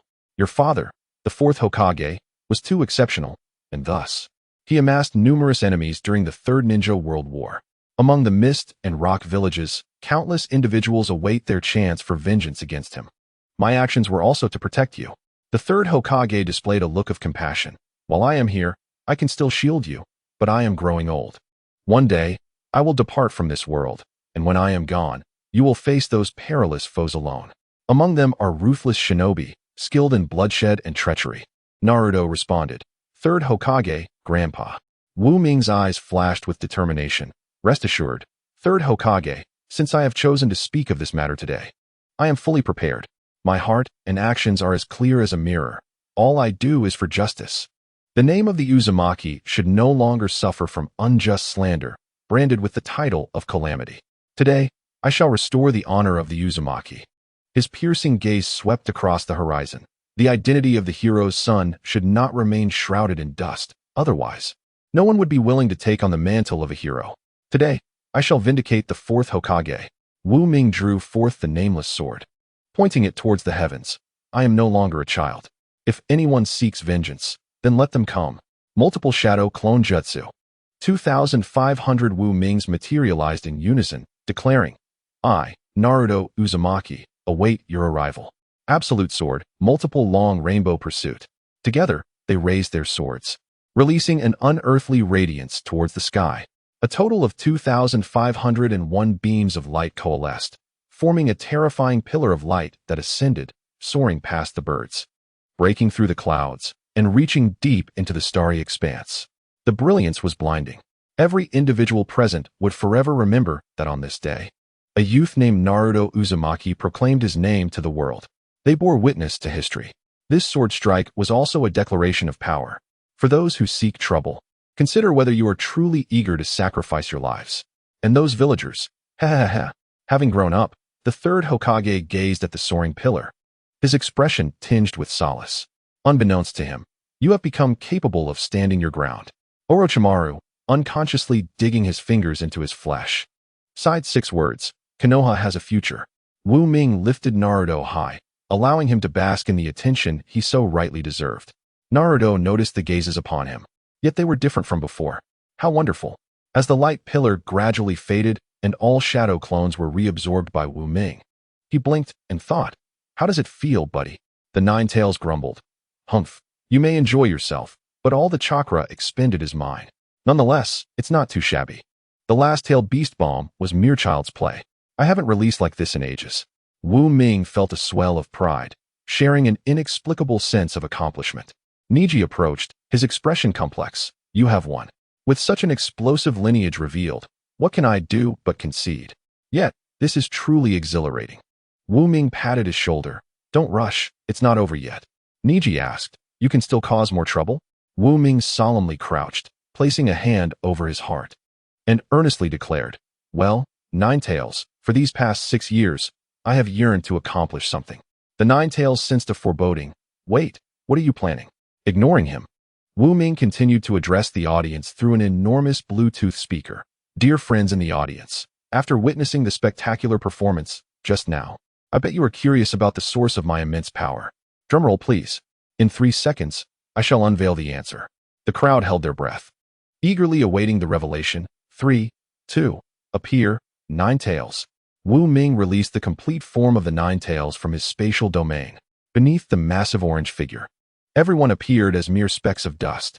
I swear, today I will cleanse you of your demon fox moniker. This is what I have longed to do.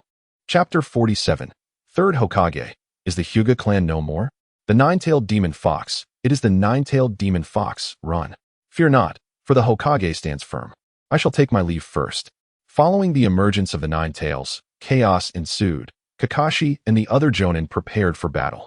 Among all, only 3 remained composed: Sarutobi Hiruzen, Orochimaru, and Gaara. The third Hokage was already aware of Wu Ming's reconciliation with the Nine Tails. Orochimaru's confidence in his own strength was unwavering, and Gaara possessed a tailed beast within him. Surrounding them were those attempting to unleash ninjutsu against the Nine Tails, all of which were disregarded, as they barely tickled. Humph. Weak humans, you cannot harm me. Even when Jonin like Yuhi Kurenai and Asuma attacked, they inflicted no substantial damage. As the Nine Tails pondered this, a voice, brimming with vigor, rang out. Now is the moment to protect those dear to us, the 8th gate, death. How can this be allowed? The Nine Tails recoiled in fright. Wu Ming hurriedly positioned himself before the beast, urgently explaining, Gai-sensei, please stop. The Nine Tails means no harm. Only upon Naruto's insistence did Gai reluctantly suppress the crimson steam. The third Hokage signaled for temporary restraint. What a close call. Wu Ming wiped the sweat from his brow, nearly forgetting this formidable entity. Once the situation was stabilized, the Nine Tails lowered its head to gaze at Wu Ming. Naruto, what are you truly contemplating?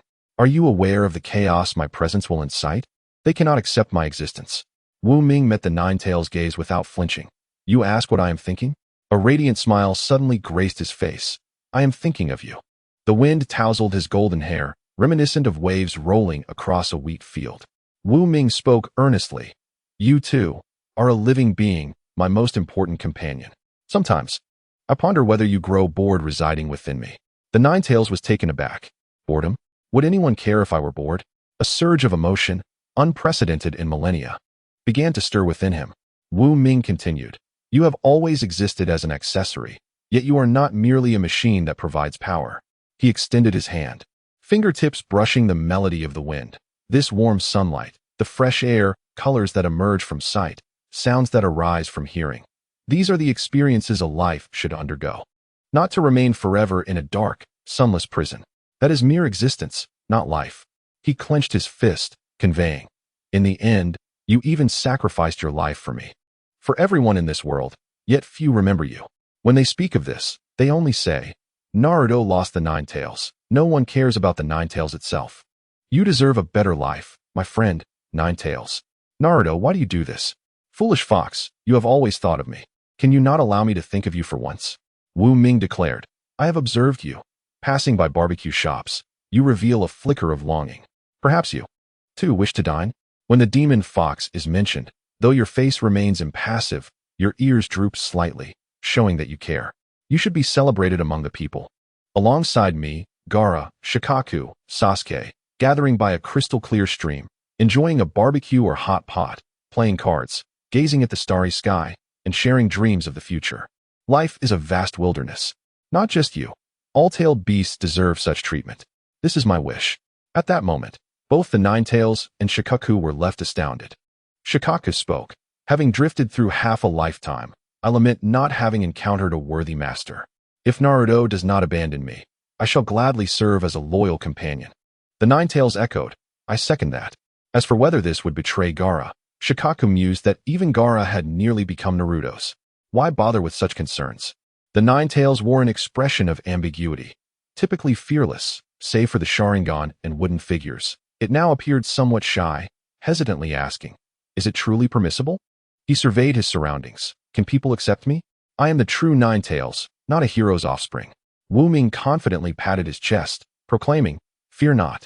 I am here. The Nine Tails glanced at the self-assured Wu Ming, feeling a flicker of confidence stir within. Once this is accomplished, I shall procure some vixens for you to choose from. This fellow remains ever so irreverent, a trait that has never altered. The Nine Tails eagerly anticipated Wu Ming's actions. Under the gaze of the crowd, Wu Ming formed a hand seal, invoking the shadow clone technique. To everyone's astonishment, one of his clones appeared and proceeded to bind the real Wu Ming with a rope. The onlookers were taken aback. Gaara exclaimed in surprise. In this manner, the shadow clone brought the true Wu Ming before the third Hokage and a cadre of elite ninjas. Wu Ming stated, I am aware that the Umbu possesses members specializing in interrogation, equipped with professional methods to discern lies. Please summon them. The third Hokage succinctly commanded, go. Before long, two figures clad in dark robes and masks appeared. Wu Ming continued, it is indeed a formidable challenge to convince everyone that the Nine Tails poses no threat. However, I assert that the Nine Tails is, in fact, our ally. I can guarantee that every word I utter henceforth is the truth. An elite ninja immediately interjected, but, Lord Third, the Nine Tails, the third Hokage nodded. If we can harness the Nine Tails' power for our benefit, it would be a significant boon for the village. This statement served to bolster Wu Ming. Although others were restless, they stifled their agitation. Wu Ming had just revealed his identity as the hero's child. At this moment, regardless of what he intended to do, he deserved at least one opportunity, even if merely as a form of compensation for their past grievances. This was precisely what Wu Ming sought. He aimed to leverage the momentum of the hero's legacy to resolve the Nine Tails' identity crisis. Wu Ming declared, if you remain skeptical, I invite someone with the Byakugan to supervise me. The Byakugan can perceive chakra pathways, and fluctuations in chakra can indicate deception. The third Hokage nodded, as Naruto suggested. Find a supervisor. Soon, Hinata Hyuga was brought forth, her face flushed as she shyly stated, Naruto-kun, I will ensure to supervise you well. The third Hokage grimaced. Choose someone else. Next, Neji Hyuga was presented, reassuringly saying, bro, relax, I've got your back. The third Hokage replied, find someone else. Eventually, Hisashi Hyuga arrived. Concerned as he said, my dear son-in-law, feel free to confide in me. I will shield you from any troubles. The third Hokage sighed. Oh well, let them all go. The Hyuga clan had seemingly been swayed by Wu Ming. Just then, Ibiki Marino arrived, grinning as he warned Wu Ming, young man, do not attempt to deceive me. No one can succeed in doing so. Wu Ming replied, I trust you. Ibiki chuckled, a falsehood. The dilation of your pupils. The speed of your blood flow. Every subtle change serves as my silent testament. Wu Ming exclaimed, you can truly discern that? He expressed admiration, now I believe you. Ibiki nodded.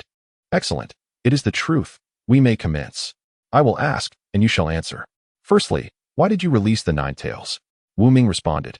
Would you like to know the underlying cause, the direct cause, the primary reason, or the secondary reason?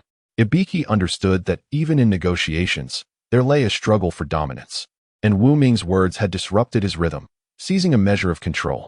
Ibiki replied, then tell me everything. Wu Ming promptly said, all right.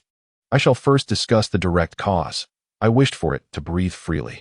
Ibiki's mouth opened and closed, yet he ultimately refrained from interrupting Wu Ming, listening intently. As for the primary reason, I desire for it to obtain a legitimate identity and become a part of Konohagakure. Ibiki acknowledged, that is the truth. The gathered individuals visibly relaxed, realizing that Wu Ming's intention in releasing the Nine Tails was not malevolent towards the village. Ibiki continued, however, you must understand that the village cannot accept such a situation.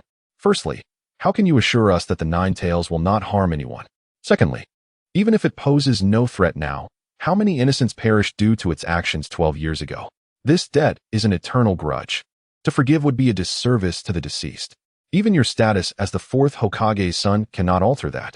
The Nine-Tails listened intently to the conversation between Wu Ming and Ibiki, letting out a heavy sigh. This was not a matter of decades past. Time had not dulled the memories. It had indeed committed unforgivable sins. Yet, it felt profoundly moved by Wu Ming's efforts. That was sufficient.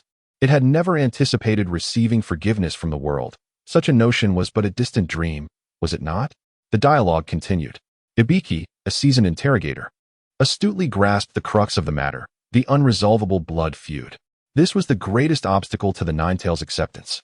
Yet, since Wu Ming had broached the subject, he was determined to see it through. Wu Ming's eyes flickered with indecision. He suddenly realized he had been too compliant. If others were to hear such thoughts, they would surely exclaim, "Compliance? You?" After a moment of contemplation, a rare glimmer of audacity appeared in his gaze. Despite the potential upheaval this might cause, he felt no fear. "Do not be agitated, Ibiki-san. Allow me to address the preceding inquiries first." Ibiki retorted, "Am I agitated?" Wu Ming drew out his words, intoning melodiously. "The fundamental reason for releasing the Nine-Tails is that I have glimpsed the future." The room fell silent. The future? Ibiki, the third Hokage, Orochimaru, and Kakashi were all taken aback. What was happening today, that their perspectives were being so profoundly challenged? Orochimaru, who had been casually observing, now strained to listen, realizing the gravity of the information being shared. Ibiki, his throat dry, exclaimed, "That is the truth."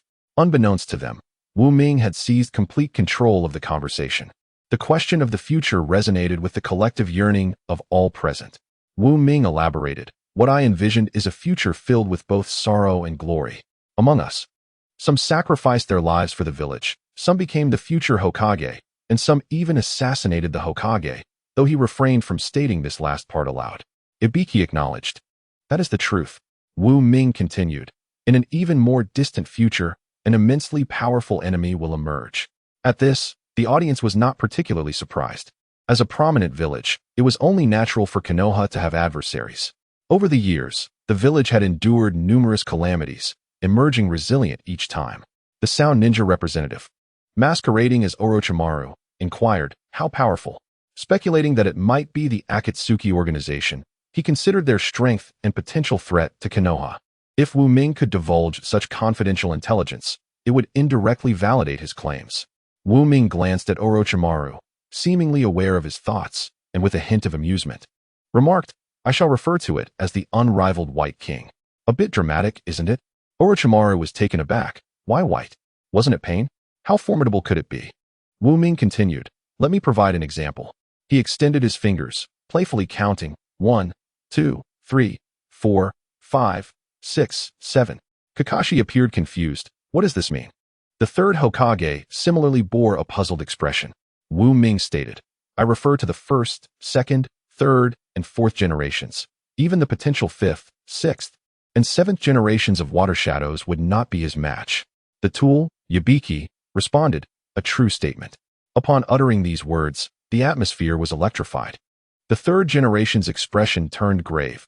Facing such an existence, a village with 7 shadows as formidable foes would undoubtedly find itself in a dire predicament. This matter must be taken with utmost seriousness.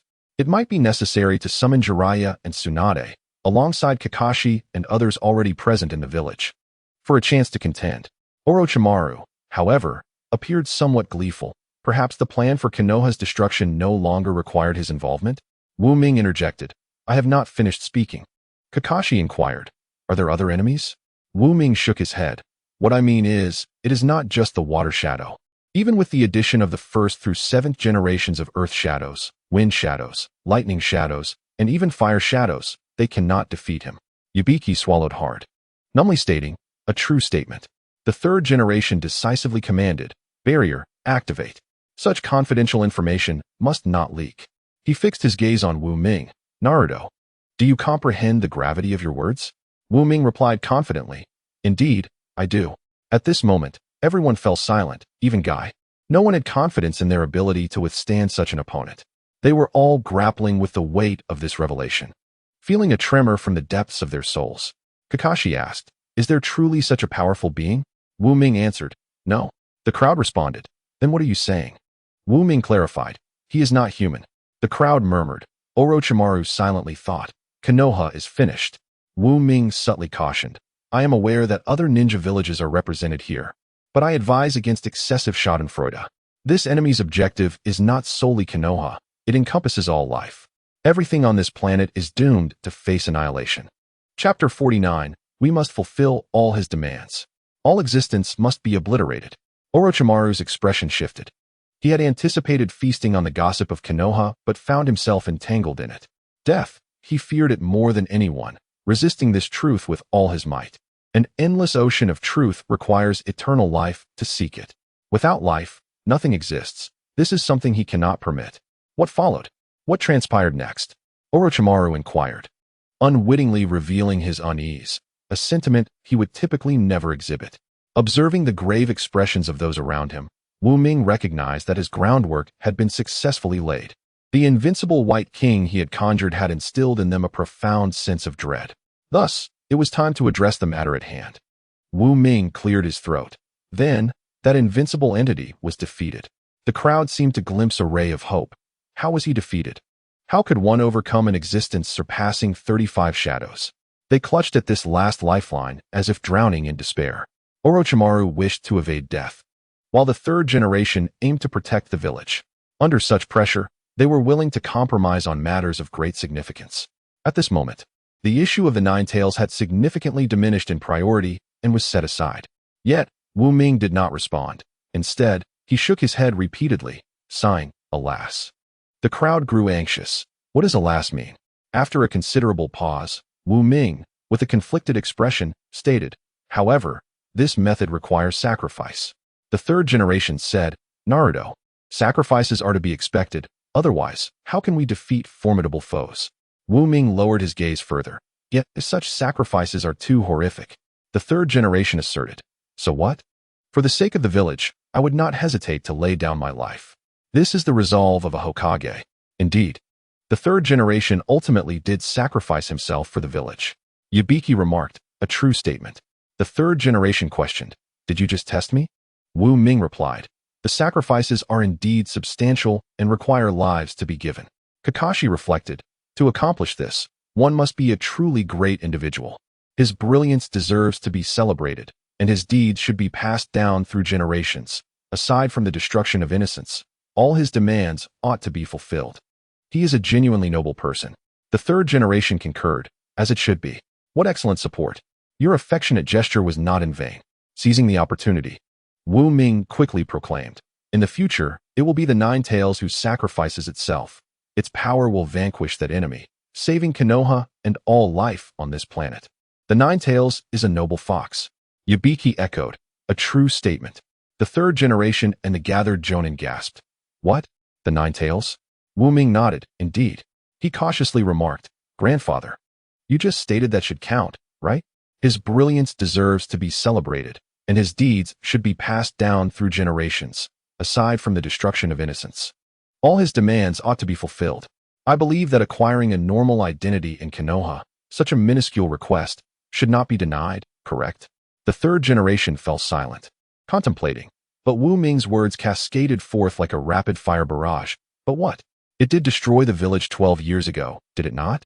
There are still many victims. Are there not? Yet, I feel that this endless cycle of hatred can cease. Admittedly, it did err, but have we considered what led it to harm Konoha? Perhaps many know but dare not speak. Allow me to voice it. It was the first Hokage, Hashirama Senju. He sealed it away solely due to its immense power. Without considering whether this was the Nine Tails' intent or if it had been controlled. Can you imagine the feeling of being confined in a small space for so many years? Without clarity? As far as I know, even the most heinous criminals become terrified after a month in solitary confinement, transforming into meek little rabbits. And the Nine Tails endured this for decades. Wu Ming's emotions surged. Logically speaking, did we not wrong it first? Is its vengeance not justified? This matter originated with the first Hokage, who established the village. Should we not bear this consequence? Moreover, the Nine Tails has changed. It has turned over a new leaf. The third generation began to waver, while the observing jonin appeared utterly numb. One audacious statement after another flowed from Wu Ming's lips, as if he harbored no reservations. He was unafraid, truly. Wu Ming pressed on. The future hangs in the balance. What time remains for us to hesitate and bicker? Uniting all available forces is the most prudent course of action. Grandfather, both for the sake of the village and personal motives, this is the right thing to do. I stake my life on it. Wu Ming fixed his unwavering gaze upon the third generation. After a long while, the third generation slowly began to speak. He did not initially address the decision regarding the matter, but patted Wu Ming's shoulder. Naruto, you have matured. He smiled warmly. Grandfather can see that all your efforts are for the village and for your comrades. The third generation observed every ounce of Wu Ming's effort, his perceptiveness, his verbal finesse, and the groundwork he laid out for this cause. What reason does a grandfather have to impede you? Though the sun sets, he suddenly emanated a fierce aura, akin to a waking tiger. This matter, by the name of Sarutobi Hiruzen, the third Hokage, is hereby decided. From this day forth, the Nine-Tails shall no longer be a demon fox, but will instead be a member of Konoha. The third generation glanced at Wu Ming. Regardless of whether this decision is right or wrong, let posterity determine. Let them criticize. I shall shoulder this infamy. It is settled. In a moment of excitement tinged with emotion, Wu Ming found himself pleasantly surprised. The third Hokage was indeed far superior to his expectations. Grandfather Third, Naruto will undoubtedly live up to your hopes, he remarked. The third Hokage responded, you mentioned having glimpsed the future. In truth, I have seen it as well. Wu Ming gasped in astonishment. Could it be that, apart from myself and the Nine-Tails, you too are a time traveler? Surely there aren't so many people who know the future. Noticing the confusion on Wu Ming's face, the third Hokage kindly stated, it is you, Naruto. In you, I see the future of Konoha. The words of the third Hokage resonated with everyone present, and they all nodded in agreement. Haha, Grandfather Third, such flattery is excessive. Wu Ming humbly replied. The third Hokage chuckled softly. Is that so? Then, young rascal, perhaps you could elaborate on your ability to see the future? Panic struck Wu Ming. He had not yet concocted a suitable excuse. Oh dear, think quickly. How can I phrase this? The third Hokage frowned. So you claim to have seen future visions? I had thought you were the fourth son, gifted with spatial abilities, thus able to glimpse the future. Wu Ming clarified. I did indeed see those future visions. But they are not a result of any ability of mine. What should I do if I cannot tell the truth without revealing that I am not Naruto? Ultimately, he managed to articulate. Rather, it was a man named Kishimoto Masashi who showed me. The third Hokage and the surrounding Jonin exchanged glances. Kishimoto Masashi? Who is that? They inferred him to be a reclusive sage. The third Hokage inquired, if this Kishimoto possesses such incredible power, could you relay a message to him? Just let him know that the current Hokage of the Fire Country wishes to meet him. With a solemn tone, the third Hokage entrusted Wu Ming with this significant task, emphasizing the village's need for such talents. Everyone nodded in agreement. In the world of ninjas, intelligence was invaluable, and the ability to foresee the future provided a distinct advantage in nearly all matters. Wu Ming found himself at a loss for words. Was he to invite Kishimoto? If Kishimoto knew the Hokage wished to meet him, he would likely agree, but the dilemma remained. Where could he possibly locate Kishimoto? If he were to refuse to assist, it would contradict his intentions for the village's welfare. Wu Ming pondered aloud. Well, this matter, it's actually. He hesitated. This is something that cannot be accomplished. The others responded with confusion. Wu Ming lowered his head and sighed deeply. Because, you see, Mr. Kishimoto is no longer in this world. His expression turned somber, and he refrained from elaborating further. There was no doubt that Kishimoto was absent from the world of Naruto. Ibiki interjected, that is the truth. The others exchanged knowing glances, having arrived at their conclusion. The third Hokage gently patted Wu Ming's shoulder, offering consolation. I did not anticipate that Mr. Kishimoto had already. It became evident that attempting to probe into fate came with a heavy toll. Thus, this matter would be left aside. Wu Ming mused internally. I haven't said anything. You are the one drawing conclusions. To truly convince someone of a possibility, it relies not on persuasion, but on guidance. The third Hokage adopted a serious demeanor, declaring, we shall convene an urgent high-level pre-war meeting of Konoha. Everyone gasped. This secret meeting had not been held in many years. Typically, it was called by the Hokage in times of dire crisis, determining the fate of Konoha and the selection of the Hokage's successor. Within the barrier, everyone sat upright, some Jonin having only heard of such meetings, but never having attended. At that moment, they felt they were witnessing history. The third Hokage addressed them. Before we commence, I hope you are all prepared for the possibility of sacrificing your lives for the village. The assembly responded, what is life worth? The third Hokage nodded in satisfaction, excellent. I shall name this meeting the breaking of the White King, signifying the defeat of the unparalleled White King. No one objected. The village now faced an unprecedented threat, and the Hokage urged everyone to seize every moment to devise a strategy. They all nodded, urgency palpable in the air. He turned to Wu Ming, Naruto. Do you have a way to present Mr. Kishimoto's visions of the future? Wu Ming shook his head, not at the moment. The third Hokage continued, very well. Now you shall tell us when this invincible White King will arrive to wreak havoc upon the village. Is it in a month or a week? Wu Ming's face suddenly bore a peculiar expression. To the others, it conveyed an entirely different meaning, and the third Hokage grew serious. Could it be that our time is so short? 3 days, is it? Wu Ming shook his head. A sense of dread filled the room. It was over. The third Hokage appeared to age a decade in an instant. Then it is 2 days, or even just 1. Such a brief time frame left no room for formulating an effective response against an enemy more powerful than even the 5 Kage. The atmosphere became heavy with silence. Orochimaru had already begun contemplating his next steps. It would have been wise to expedite the rocket project, for even the power of the Sharingan would be of little use now. Wu Ming cautiously interjected, it seems you have misunderstood. Is it 2 hours until that enemy arrives? We must evacuate the villagers at once. Every life counts. The room erupted in confusion. What do you mean? 20 years, Wu Ming clarified. The assembly was taken aback. What did you say? 20 years. I said there are still 20 years. The third Hokage coughed. A flicker of vitality returning to his face as he wiped the sweat from his brow, casually stating, I hereby declare this pre-war meeting concluded. 20 years would not concern him. Had this meeting lasted merely 10 minutes? Wu Ming realized then that they had all misconstrued his words. Orochimaru, elated, exclaimed, 20 years? Is it truly 20 years? Wu Ming held his head. Indeed, I am speaking of the future. A second from now is the future, as is 100 years hence.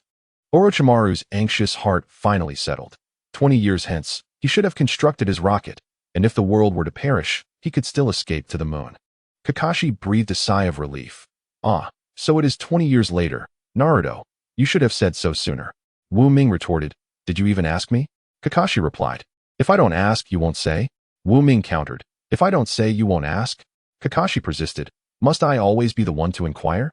Can't you volunteer information? Wu Ming replied, what? The third Hokage rapped the table, enough of this banter. Despite his words, his tone was lighthearted. All present shared a sense of relief. With ample time for preparation, confidence surged once more among them. In the tension of earlier, they had forgotten to ask Wu Ming for specific timings, assuming an imminent arrival, leading to this farcical scene. The third Hokage continued, since we have ample time, we can deliberate on this matter at length. Once we are adequately prepared, we shall schedule another meeting to discuss it in detail. All Jonin must attend, aside from essential duties, as there are representatives from other villages present. The assembly nodded in understanding. The third Hokage then inquired, Naruto, do you possess any specific information regarding this enemy? Wu Ming pondered for a moment and concluded that he could absorb ninjutsu, rendering it ineffective against him. The third Hokage, a master of ninjutsu, acknowledged this. As Wu Ming shared a wealth of intelligence regarding the Tsutsuki clan, the crowd erupted in astonishment. This revelation altered the course of Konoha, prompting the village to prioritize military strength at any cost, aligning seamlessly with Wu Ming's vision. By consolidating all available forces, they might stand a chance against an overwhelmingly powerful adversary. In less than an hour of discourse, Wu Ming had clandestinely shifted the fate of the strongest hidden village in the ninja world. At this moment, he realized he might truly have inherited the most formidable ninjutsu. The Bet no Zai? Discussions about the village's future continued, but those matters were the concern of adults, irrelevant to Wu Ming at present. The Nin exams proceeded unabated. The next match featured Haruno Sakura against Ino Yamanaka. The two young women stood at opposite ends of the arena, their hair dancing in the wind, one radiating a romantic blush of pink, the other exuding a delicate fragrance reminiscent of mountain tea. They were close friends, yet at this moment, they were adversaries. With a cough, the battle commenced. The moonlight and swift winds enhanced the allure of the night. Ino launched the first verbal strike. Isn't this the pretty vase from Team 7? After spending so much time with Sasuke-kun, I imagine you've played plenty of romantic games. Haven't you? Sakura clenched her teeth. Ino's jibe insinuated that her relationship with Sasuke was mere play, yet unbeknownst to her. They had shared not even a game. Oh please. If you envy my time in Team 7, just admit it. You, from Team 10, are known as the Ino Shikacho Trio. But who would guess that you were the pig among them? Ino faltered momentarily, vexed by Sakura's retort. After a fierce exchange lasting several minutes, Sakura emerged victorious by a narrow margin. The victorious message read, Ino, dreaming of being with Sasuke is futile. Perhaps you should consider someone named Sai? The remaining matches unfolded as follows. Inazuka Kiba versus Kamizuki Izumo, with Kiba winning. The victor remarked, your dog pales in comparison to my raven. Flesh and blood cannot rival exquisite craftsmanship. Embrace evolution with pride. Aburame Shino versus Akimichi CHG, with Shino victorious. He noted, the insects tell me. Your chakra is quite sumptuous.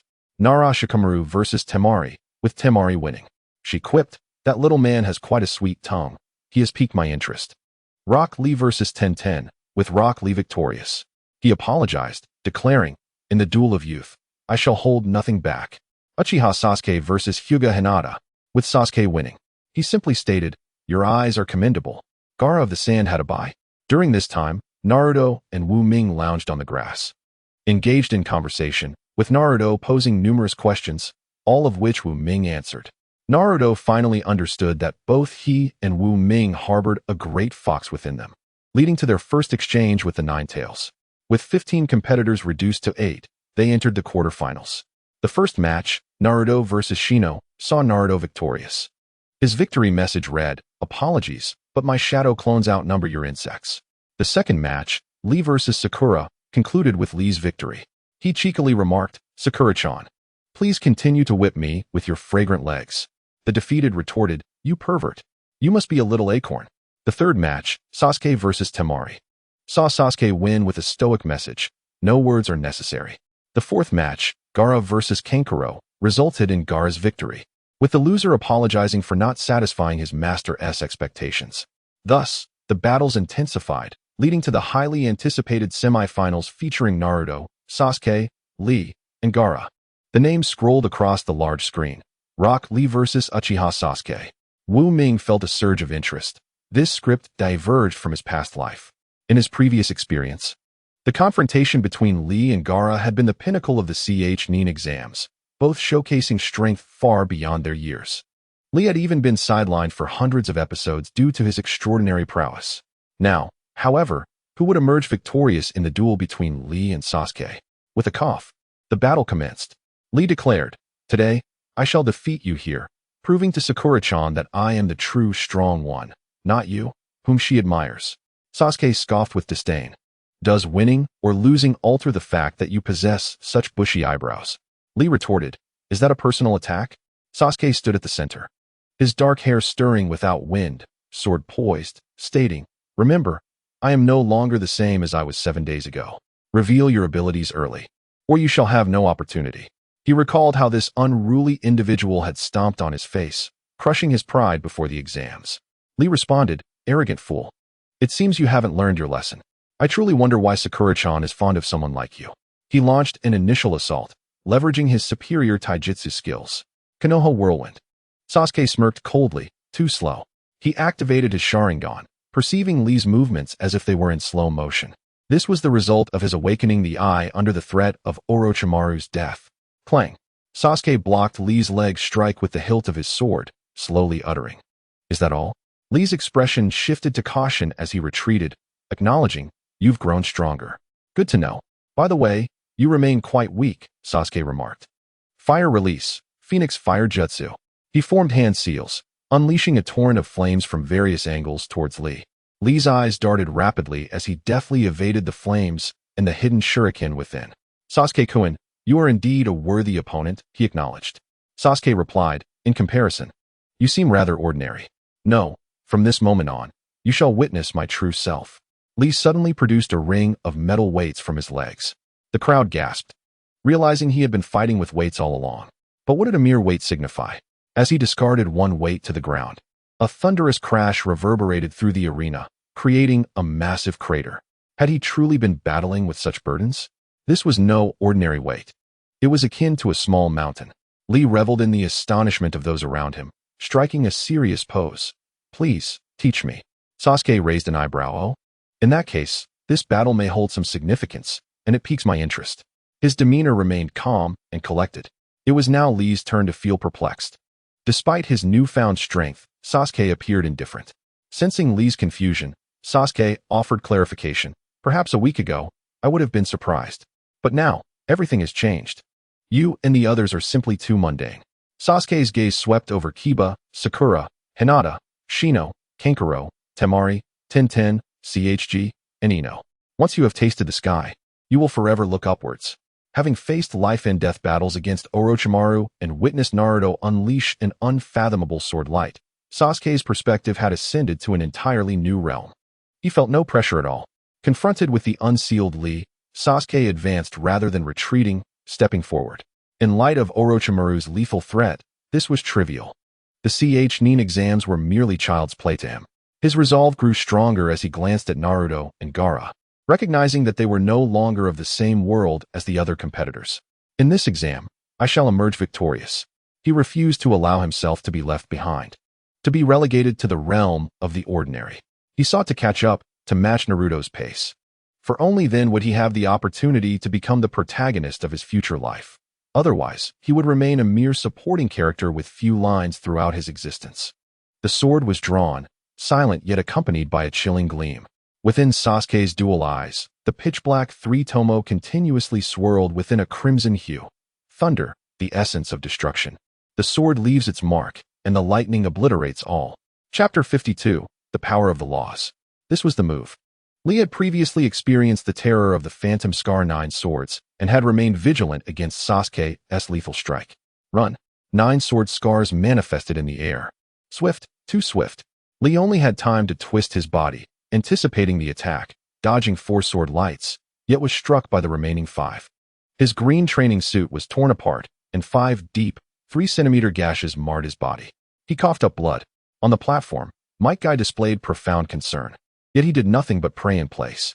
Lee collapsed, momentarily devoid of strength. You are far stronger than before. The same strike had escalated in power by more than a tier. Last time, his opponent had used it awkwardly, and even after sustaining injuries. He could still unleash the Lotus Blossom. This time, it was different. Sasuke declared, "This is to make you aware of our disparity." He sheathed his sword. "You may surrender now." Lee lowered his head, striving to control his body, but found it impossible. Indeed, I could surrender. Sasuke, Neji, and others are all geniuses of the Uchiha and Hyuga clans, each bearing the legacy of their family names. As for me, Rock Lee, I possess nothing. Wu Ming might argue that I still have the kingdom of Rock and the Rock people. Lee struggled, momentarily catching sight of Might Guy in the stands. But I still have Teacher Guy watching. Must I allow him to witness a youth who has surrendered to himself? No. He stood up. Sasuke frowned. Your muscles are already torn. Yet you choose to rise, displaying some spirit, but it is futile. That last sword strike was merely a fleeting whim. Suddenly, Lee exclaimed, "First gate, open," removing the restrictions on brain function, enhancing speed and reflexes. Second gate, rest gate, open, lifting the limitations on stamina recovery, allowing the body to sustain high-intensity combat. Third gate, life gate, open, further enhancing physical abilities, his skin flushed red. Fourth gate, injury gate, open. Combat power elevated once more, though with pronounced side effects. Fifth gate, dying gate, open. Speed reached an extraordinary level, enabling movements imperceptible to the naked eye, albeit at a severe cost to his body. He opened all 5 gates. His aura surged to a pinnacle. I shall uphold my own ninja way and demonstrate to the world that even without ninjutsu, one can triumph over you geniuses. Teacher Guy, watch me. This technique was originally intended for you, Neji. Neji, the green mountains remain unchanged. The flowing waters endure. Farewell. Seizing the moment, Wu Ming declared, Kurama, quickly, display his stats. Rock Lee, strength, 12, agility, 11, defense, 10, chakra energy, 1 point. This was Lee's initial stat. As each gate opened, Wu Ming watched in awe as his strength soared geometrically from the teens to the dozens, then over 100, even into the hundreds.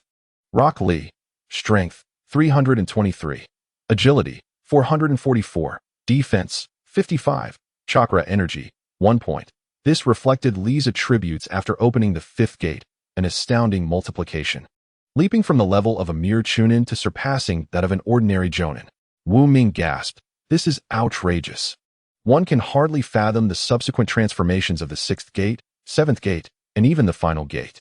Sasuke finally donned a serious expression, stating, in your current state, your momentum may be only a tenth of that fellow's. Come forth. You are worthy of my sword. Li untied the bandages wrapped around his arm and bellowed, "After years of effort, I have finally mastered this move. Watch closely, Lotus." "Sasuke, you speak too much." The sword was drawn once more. However, this time, the flickering was no longer a delicate blue arc, but rather a thick, finger-like blue-purple lightning. Uchiha's sword technique, 2nd form. Void 100 strikes. A peculiar atmosphere enveloped the world, as if darkness had suddenly descended, and every heart bore the weight of a heavy stone.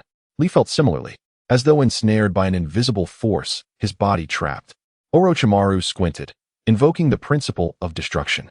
Sasuke covered his face with one hand, channeling all his chakra into the sword with the other. Annihilation. Hundreds of sword lights manifested in the void, and Li was suddenly overwhelmed by a foreboding darkness. He could see nothing but the endless, radiant blade of lightning. "I'm going to die," he repeatedly struck out in desperation, attempting to halt the advance of the sword light, but it was akin to striking cotton, entirely futile. In contrast, his hands were now bloodied. The sword light was formless and intangible. How could it be dispersed? In that moment, Li fell into despair. He was certain he would perish. This is bad. Both Wu Ming and Might Guy shared this thought. This fool's recklessness knows no bounds. Wu Ming cursed internally. This was no mere injury. As the two prepared to intervene, Sasuke sighed, a glimmer of clarity crossing his gaze.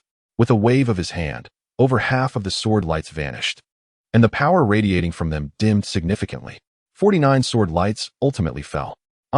Li emitted a heart-wrenching scream. "Pooh." Sasuke also coughed up black blood, collapsing to the ground. "What have I done?" He glanced at Li, then at his own hands. Why did I commit such an act? In the moment of unleashing the sword light, he felt as though he were not himself, but rather another, frenzied, twisted existence. Thankfully, he had reined in his power at the last moment, averting a greater catastrophe. On the other side, Li struggled to rise, laboriously clasping his hands together. "Thank you for your mercy. I concede. I am convinced." Though he appeared to be drenched in blood, it was merely superficial wounds. The victor of this match, Uchiha Sasuke. The Moonlight Gale announced the result. Sasuke remained silent. He felt no joy. Similarly, Wu Ming was filled with questions. "Kurama, please check Sasuke's stats again." Uchiha Sasuke, strength, 11, agility, 11, defense, 10, chakra energy, 3120. Wu Ming was even more puzzled.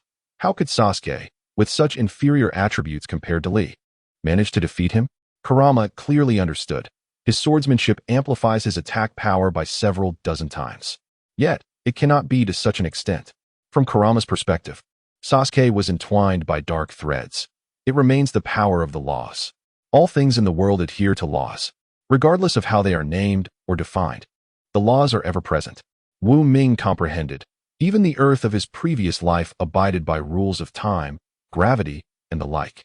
I observed that his sword earlier invoked the power of the destruction principle, which is why its might was so immense.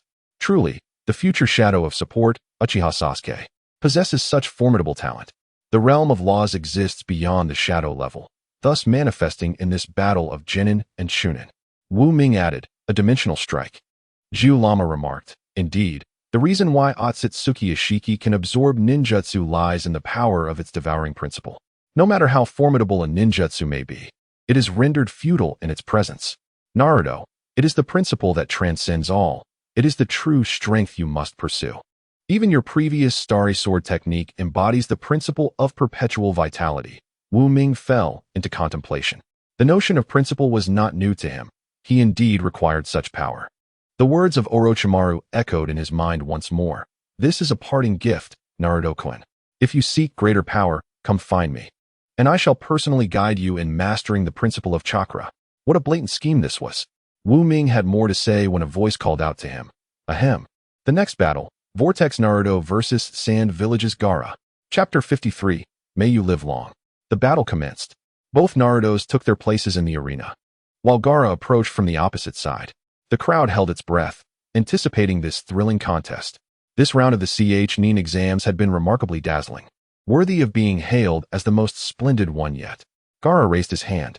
The mysterious contestant from Sunagakure, son of the fourth Hokage, exuded an unmistakable aura of keep your distance. How would he proceed? I concede, he declared. The audience erupted in disbelief. That cannot be. No way. Two voices rang out simultaneously. Naruto and Wu Ming exchanged glances. You go first. No, you go first. They synchronized once more. This stalemate was untenable, prompting Wu Ming to retreat into Naruto's body.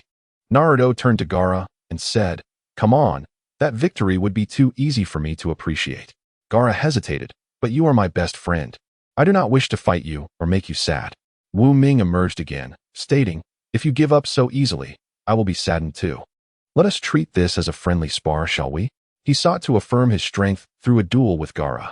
Based on his understanding of Gaara, he believed that both he and Naruto would persuade Gaara to agree. However, Gaara's next statement caught him off guard. Gaara scratched his head. "Naruto, you misunderstand. It is not that I do not wish to spar. I simply cannot." "Cannot? What does that mean?" Wu Ming inquired. Gaara struggled to articulate, finally saying, just stand still." He turned to borrow a kunai from Shino. Even Wu Ming, accustomed to various situations, found himself perplexed at Gaara's intentions. Gaara suddenly exclaimed, "Here I come." He hurled the kunai at Wu Ming. Wu Ming. Clang. The anticipated pain did not arrive. He looked up to see a layer of sand shielding him from the kunai. Wu Ming was even more bewildered. "What is this? Why did you attack me first only to be blocked by sand?" Gaara explained, "That was not me blocking with sand. If not you, then who else? Who else can manipulate this sand? Don't tell me it's Kankuro controlling the sand like a puppet with chakra." Gaara pondered for a moment and replied, "The sand volunteered to block." "What?" Gaara continued, "It's just like my absolute defense. Whenever something attempts to attack me, the sand automatically shields me. And while you are near me, the sand will also protect you from harm." Gaara then said, "Hit me once. I will hit you back." Wu Ming, feeling utterly confused, complied and punched Gaara's shoulder. The punch, however, was thwarted by the sand. "Goodness!" Wu Ming exclaimed. Gaara confirmed, "Indeed, even if we were to fight, the sand would prioritize your protection. Hence we cannot engage." Wu Ming opened his mouth, wishing to protest, yet remained silent. He felt somewhat ashamed of winning this way, but he had done nothing dishonorable. Why was this the case? The sand's protection of Gaara was the will of his mother, Kurama. Therefore, the sand's protection of him was his own will. Gaara smiled. "In fact, when others attacked you during the earlier exams, the sand instinctively wanted to protect you, but I suppressed it, fearing it might be perceived as cheating and affect you negatively." He sincerely added, "Naruto, you are my best friend. I hope that, even if I perish in this world, you will continue to live." Naruto felt deeply moved. Wu Ming mirrored that sentiment. Since Gaara had expressed himself so profoundly, how could he possibly insist on battling? Ahem. The battle concludes.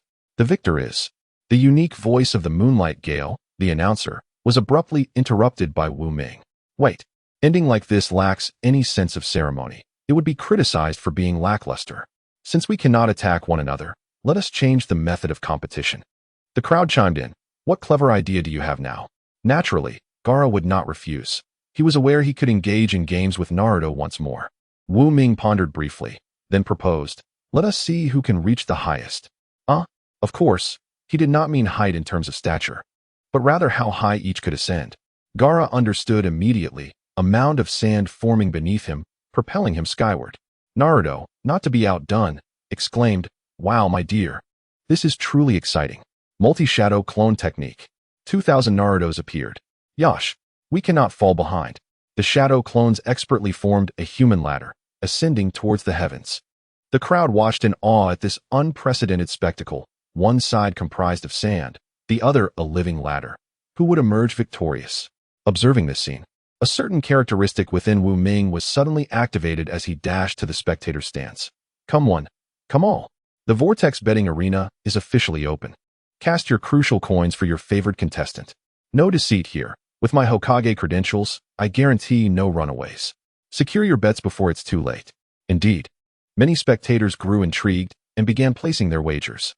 A broad smile spread across Wu Ming's face. Regardless of the outcome, he, as the house would not suffer losses, there was profit to be made. 1,000 meters, 2,000 meters. The sand continued to elevate Gaara, reaching a staggering height of 3,000 meters, rendering the onlookers below as insignificant as ants, even the thin clouds encircling him. I have won, he thought to himself, when suddenly, a formation of Naruto's surged upward, proclaiming in unison, I have yet to lose. Gaara acknowledged, just as expected of Naruto. He manipulated the sand to ascend further. Fortunately, the shadow clones bore little weight, otherwise, the ones at the bottom would have been exhausted. As they approached 4,000 meters, the vast army of Naruto's finally came to a halt. I have run out of clones. At the pinnacle, the original Naruto and Wu Ming gazed enviously at Gaara, who towered above them, unable to ascend any further. In contrast to Naruto's heavy breathing, Gaara appeared remarkably composed, stating, "What a pity, Naruto. You were so close to surpassing me." He even exaggeratedly lowered himself further. Wu Ming rolled his eyes, thinking how pretentious could he be? Gaara quietly assured, "It's all right, Naruto. Here, they cannot see us. After we descend, you may claim it was a draw, or that you triumphed. I would be fine with either."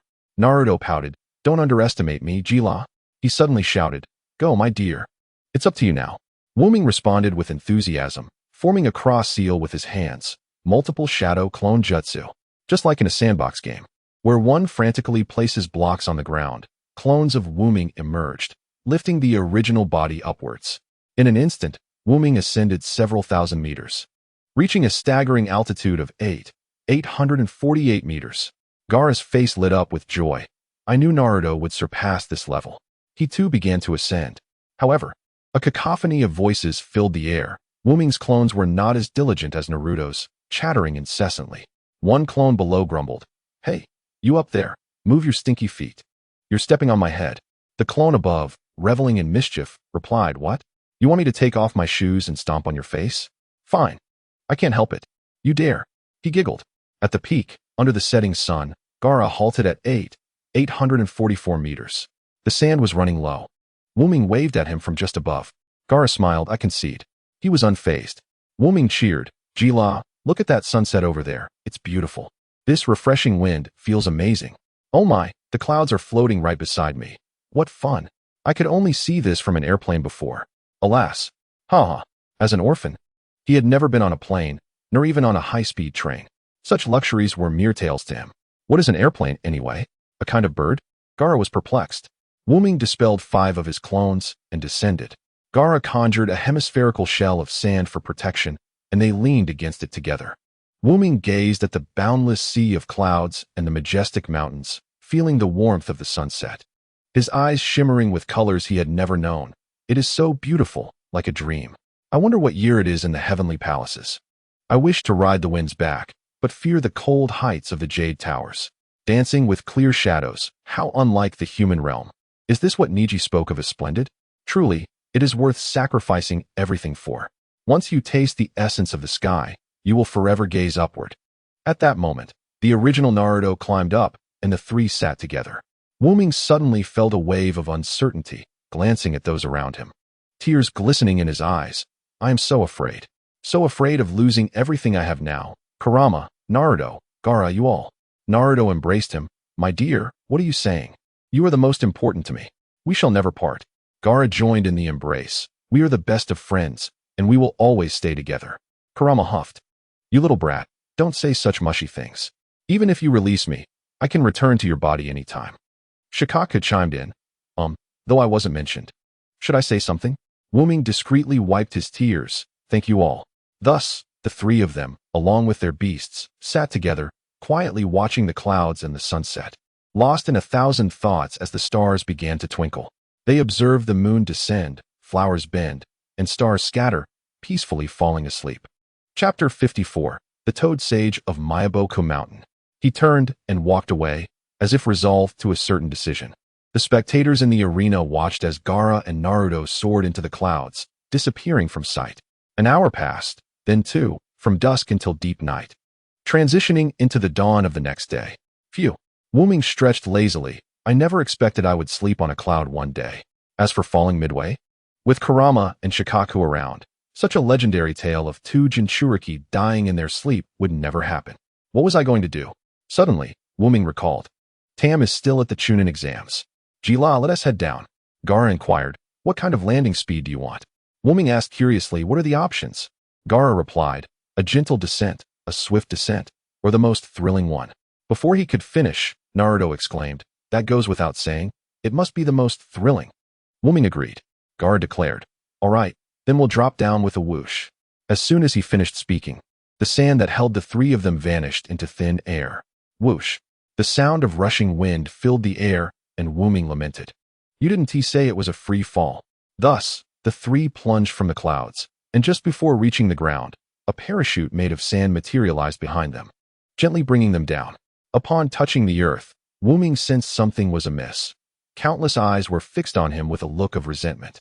Ming forced a smile. Ah. Good morning, everyone. The weather is lovely today. The crowd remained silent. Ming cautiously probed, what's wrong with everyone? Finally, someone couldn't hold back. What's wrong? You ask us. You took a nap in the middle of the exam, and you think it's all good for you? What about us? Ming whispered, well, you could have left first. There's no need to stay here. Bang. The person slammed the ground, shaking the arena, and angrily retorted. Do you think we want to stay here, guarding? Money. You haven't returned our money yet. Money. Ming broke into a cold sweat. Recalling the betting pool he had set up before the exam, where many had wagered considerable sums, he glanced up at the stands, where the third Hokage, with dark circles under his eyes, glared at him. Ming chuckled nervously. Grandpa Third, you haven't left yet? The third responded weakly, my money is still with you. What a gambling addict. By the way, who won? Ming stated, the winning side won. Speak plainly, the third insisted. Ming replied, all right, I won. Gaara had no objections either. With this revelation, some rejoiced while others despaired. Those who had bet on Ming were elated, while those who had bet on Gaara hung their heads in disappointment. The unfortunate Moonlight Gale appeared out of nowhere, his dark circles capable of portraying a genuine raccoon. Ahem, the victor is Naruto Uzumaki. Next came the distribution of winnings. As each betting audience member collected their copper coins based on the odds from Ming, the third Hokage announced, thus, Naruto Uzumaki. You are the first place winner of this Chunin exam. Congratulations. From now on, you are a Chunin. Ming suddenly felt a cold sweat trickle down his back. He had no desire to be a Chunin. Genin is just fine. The strongest in Konoha is the eternal Genin. Stop. Wait a minute. Ming hastily interjected. The third inquired. Naruto, do you have any objections? Isn't this the semifinals? I should still have a match with Sasuke. The third's expression shifted slightly about that. Cough cough. Sasuke has some matters to attend to and has forfeited. Naruto exclaimed, how is that possible? Grandpa Third, you must be kidding. Sasuke would never forfeit at a time like this. The third sighed. Well, I want to hide it from you. After his match with Lee, Sasuke was injured and is currently receiving treatment at the Konoha hospital, unable to participate in the exams. Naruto's eyes widened. Sasuke, what happened to him? The third replied. It appears to be a psychological trauma. Ming immediately stated, then we'll wait until he recovers to have our match. Naruto agreed. Yes, exactly like that. The third mused. Well, let it be so. I truly have no way to deal with you two. Though he appeared helpless on the surface, inwardly, he felt a sense of joy. Naruto, that child, is not one to take advantage of others' misfortunes. Even with the championship title within reach, he chooses to act with integrity. Truly, he is a remarkable talent. The examination here comes to a temporary conclusion. Anxiously, Naruto hurries to Konoha Hospital to visit Sasuke, only to be informed that entry is currently prohibited. In the corridor, he spots Sakura, distressed and in tears. What has happened to Sasuke? It is a realm of darkness and uncertainty. A figure cloaked in black kneels, reverently stating, my lord. The situation is as follows.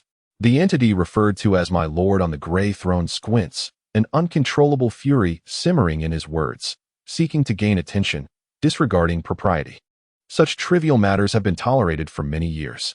But this time, he dares to unleash the nine tails, cloaking it in the pretense of wanting to integrate it into the village. Unthinkable. He roars vehemently, the sound waves emanating from his core nearly destabilizing the cloaked figure, who trembles and replies, Lord Danzo, this has already been sanctioned by Lord Hokage. At this, Danzo's ire escalates. Indeed. And that old fool Sarutobi has the audacity to believe such nonsense? He has lingered in that position for far too long, ultimately becoming senile. Crack. The armrest of his throne shatters into dust beneath his grip. From the eyes glimpsed through white bandages flows a profound yearning and animosity. And that Uchiha brat, currently in a coma, perhaps he could. He rubs his arm, and suddenly, another figure materializes in his mind. This individual also possesses the three tomo, but seems to harbor a far more terrifying power. If you dare lay a hand on Sasuke, I shall. Danzo shakes his head, attempting to clear his thoughts. After a moment, he exhales deeply.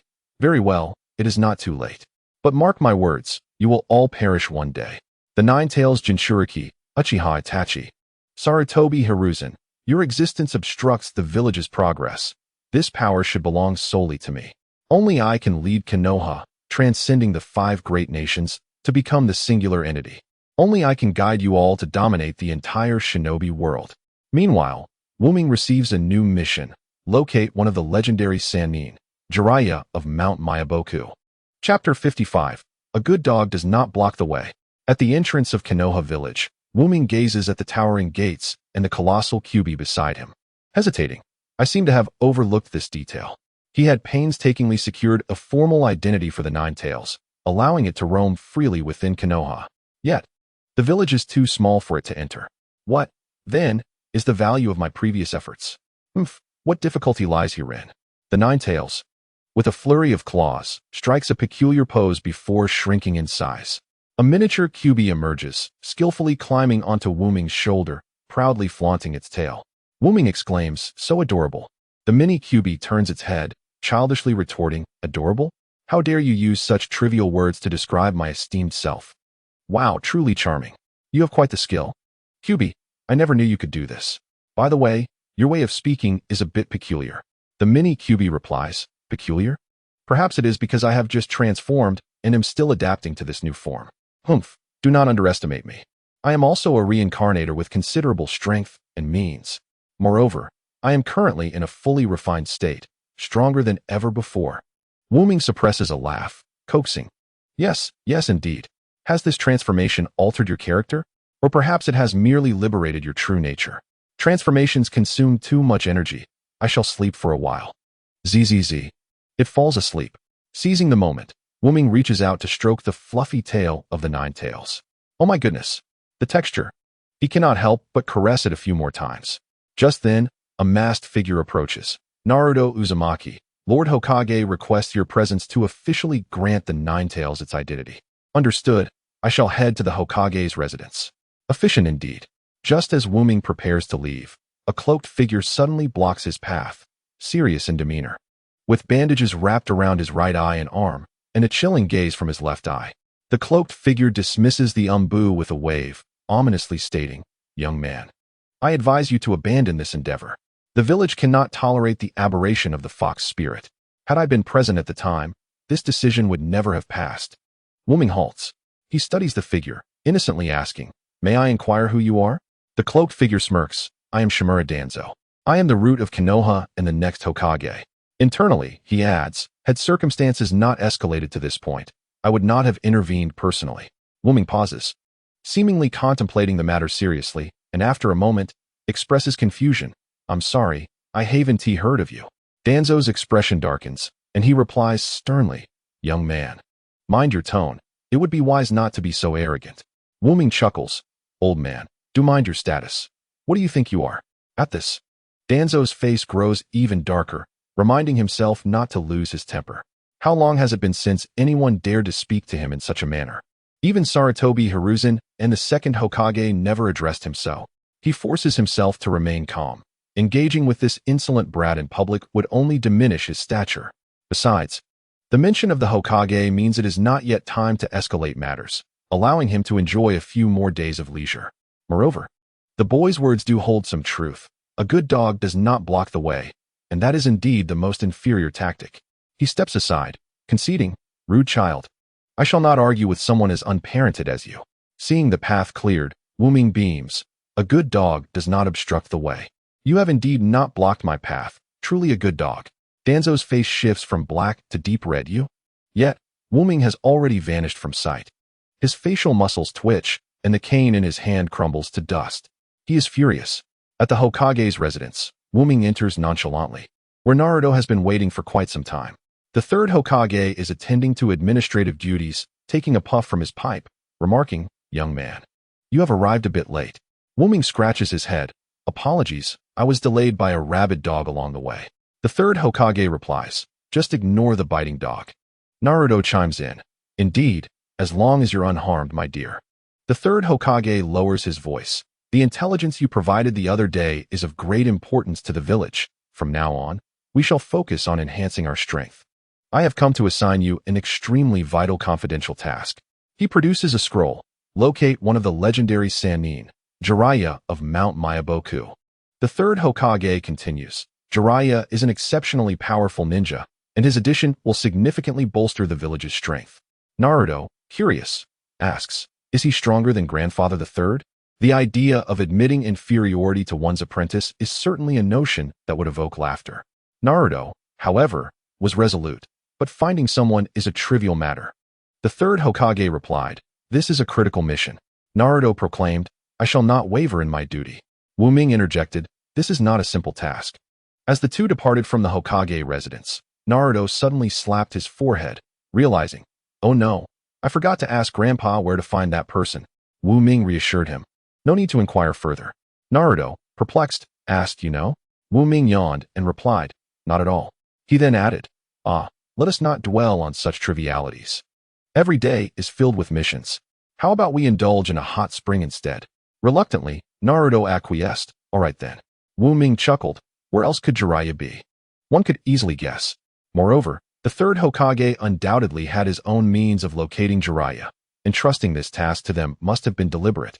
Before long, they arrived at the largest hot spring in Konoha, gazing up at the sign that read, "Kokona's Heavenly Hot Springs." Intrigued by the name, Naruto approached the door marked with a prominent emblem, only to be halted by Ming's grip. Confused, Naruto questioned, "Isn't this inappropriate?" Ming winked, "Wait. Let us change our appearance and head to the other side." Naruto's eyes widened in disbelief. "Is that really all right?" After a moment's hesitation, Ming insisted, "For the mission, it is essential." After a brief internal struggle, Naruto relented. "Fine." He concealed himself behind a tree and exclaimed, "Transformation technique." Naruto then appeared, striding forward. Ming felt a surge of energy and was about to lose control when he quickly reverted back to Naruto's form. Phew, that was close, he thought. Unbeknownst to them, Konohamaru happened to witness this scene from behind the tree. "Huh, look what I've stumbled upon. Naruto is sneaking off to do something secretive without me. I want in." Transformation. Seduction technique, he declared, morphing into a beautiful woman with dark brown hair. In the hot spring, Naruto, now transformed, was taken aback by the sight of the stunning woman beside him. "Komaru, what are you doing here?" Komaru pouted. "Hey Naruto, you're engaging in such thrilling activities without inviting me. How ungrateful." Naruto produced a scroll, lowering his voice. "This isn't a game. I'm on a covert mission." "A secret mission?" Komaru's expression was skeptical. "Clearly, you've come to gawk at the ladies." The atmosphere was undeniably vibrant. Noticing someone looking their way, Naruto quickly shushed Komaru. "Be quiet. I'm investigating suspicious activity here." Komaru protested. "I don't believe you. You're just here to peep." He then noticed Naruto crouched down, peering at something along the wall. Just moments earlier, Ming's voice had echoed in Naruto's mind, behind the second brick from the right in the grass. "There's a hole. Something seems amiss there." Curious, Naruto located the hole and peered inside. His gaze met another pair of eyes, which were strikingly unique, featuring a red line descending downwards and sparkling with an intense light. This gaze radiated an unwavering clarity, completely undistracted, as it fixated on the passing crowd like a work of art. In that fleeting moment, Naruto glimpsed eternity within those eyes. "Ah!" he exclaimed. "There's a voyeur. Quickly, apprehend the peeper." The owner of those piercing eyes was thrown into disarray. "No," a deep male voice responded. Naruto dismissed the voice as protest, thinking this mission might well be to capture the voyeur. Rumors had recently circulated about a peeping Tom at the women's bathhouse, elusive and uncatchable, evading the security forces every time. "Ah, a pervert!" Cries erupted from the women in the bathhouse as they hastily covered themselves with towels. "Do not think you can escape," Naruto shouted, chasing after the fleeing figure.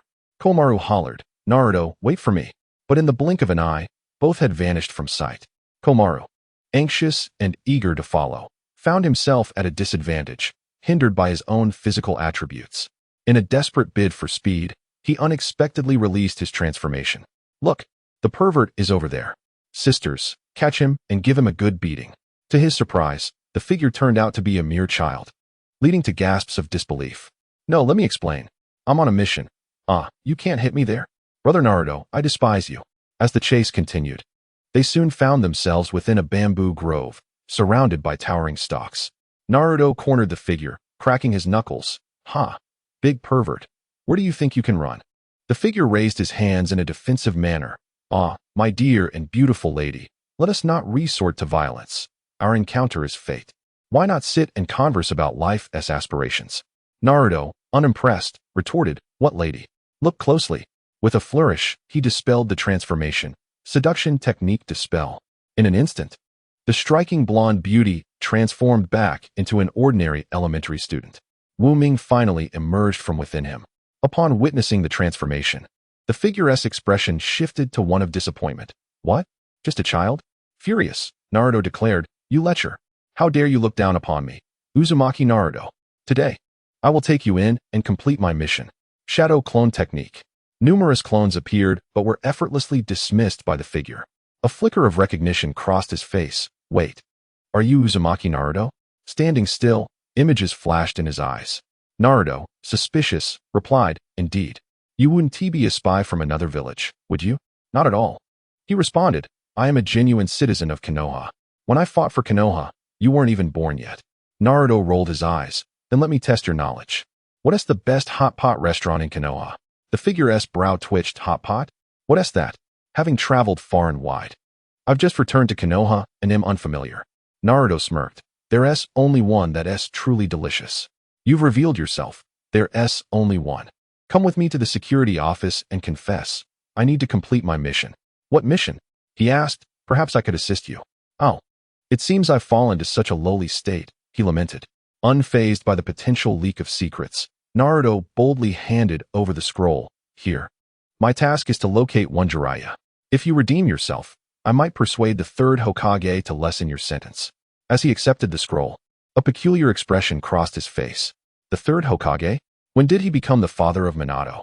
Do you know where this person is? The man spoke. I know. But suddenly, Naruto remembered something. By the way, I haven't asked your name yet. After I inform the uncle from the security team, they will quickly find out if you are a spy. The man displayed a different expression. My name? You better listen carefully. I am the legendary Sannin, the famed pervert. Indeed, it is you. The Sannin. You fool. Wu Ming and Naruto looked up together to see the man with white hair standing upright like a hedgehog. A red outer robe fluttering over a black tight-fitting outfit. Wooden clogs tapping rhythmically, a thick rope tied around his waist. Yes, that is indeed me. I am Jiraiya, the sage of Mount Myaboku, commonly known as the Toad Sage. The entire declaration carried a peculiar rhythm, and as Jiraiya introduced himself, Wu Ming couldn't help but nod along. Chanting in harmony, Naruto exclaimed in surprise, You are the person I've been searching for? You are the powerful ninja that my grandfather, the third Hokage, spoke of, capable of safeguarding the village? Jiraiya smiled faintly. Indeed. I seem to have scored quite well with my teacher. Young man, now you understand. I am not some shameless voyeur, right? Inspiration. The Toad Sage constantly seeks creative inspiration from the minutiae of the mundane world. Naruto scratched his head. That sounds impressive. So does that mean my mission is complete? Jiraiya replied, Exactly, kid. You've asked your questions. Now it's my turn to inquire about you. He glanced at Naruto and Wu Ming standing side by side. What is the story with the two of you? He suddenly noticed a small orange creature perched on Wu Ming's shoulder. Curiosity got the better of him, and he reached out to touch it. Wow. Jiraiya was taken aback as he received a bite. Ouch, this little fellow is quite fierce. The miniature Ninetales slowly awakened, looking rather grumpy. Who dares to plot against me? Chapter 57. I am more proficient in literature. Jiraiya ceased his teasing of the small creature, now more concerned about Naruto's state. Naruto wrapped his arms around Wu Ming and said, This is the perverted sage. His name is Wu Ming, my second personality, you know? Jiraiya pondered. A second personality, huh? Although I've never heard of it, I can guess its meaning. His voice suddenly rose. What did you just call me? Perverted sage? Naruto nodded as if it were obvious. Yes, you're quite lecherous. And after proclaiming yourself as the sage of something or other, aren't you just the perverted sage? Jiraiya reiterated. It is Jiraiya, the sage of Mount Myaboku, not some perverted sage. Foolish boy, do not call me that again, understood? Naruto sincerely nodded. Sure thing, perverted sage, yes. Perverted sage, no problem, perverted sage. Jiraiya, sigh. Well, it's just a title after all. Why should I bicker with a brat? Naruto exclaimed. I didn't expect the mission to be completed so quickly. Now I can report back to Grandfather III. Just then, the scroll in his hand suddenly erupted with a bright light, and the text transformed entirely. Super mission, to follow one of the legendary Sannin, Jiraiya. To find another Sannin, Tsunade Senju. This text shall unlock automatically upon detecting your encounter with Jiraiya. Good luck, young man. This is a task only you can accomplish. The village depends on you. Wu Ming looked at the scroll, somewhat speechless.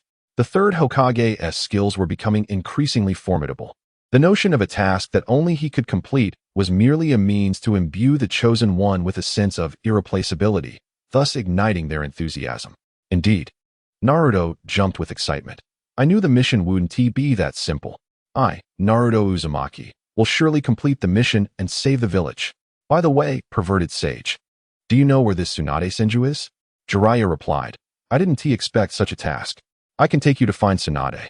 Naruto cheerfully responded. That's wonderful. Though you are a bit lecherous and appear rather rugged and careless, you are actually quite nice. Jiraiya asked, should I thank you for that?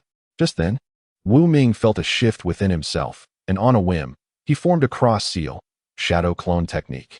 A shadow clone of Wu Ming appeared. Upon its arrival, it shouted, where is it?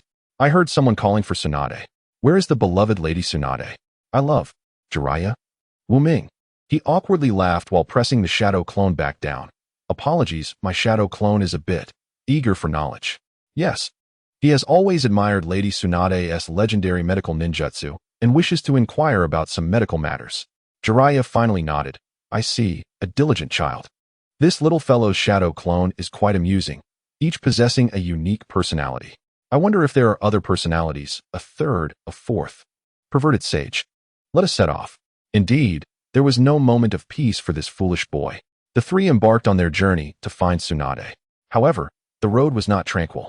They soon encountered a bandit who targeted them.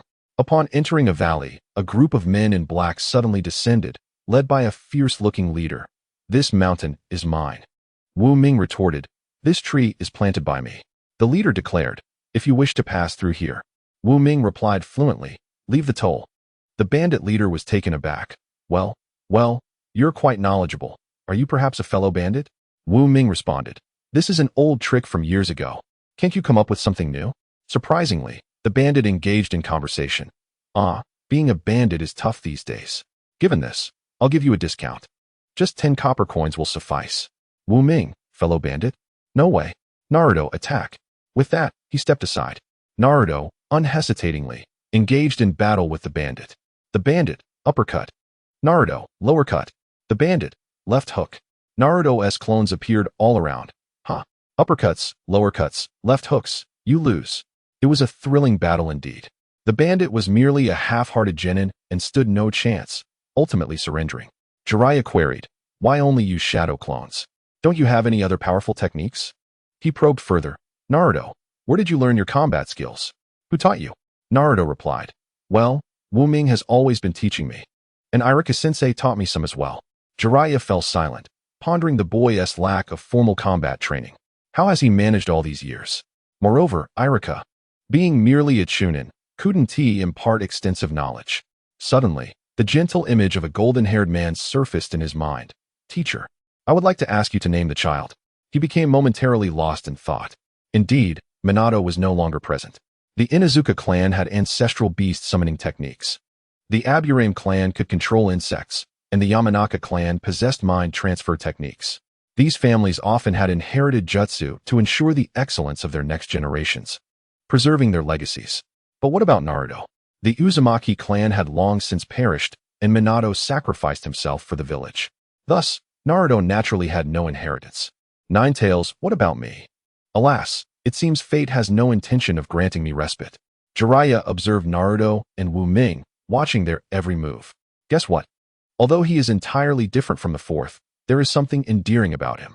The bond between teacher and student is indeed dependent on a certain affinity.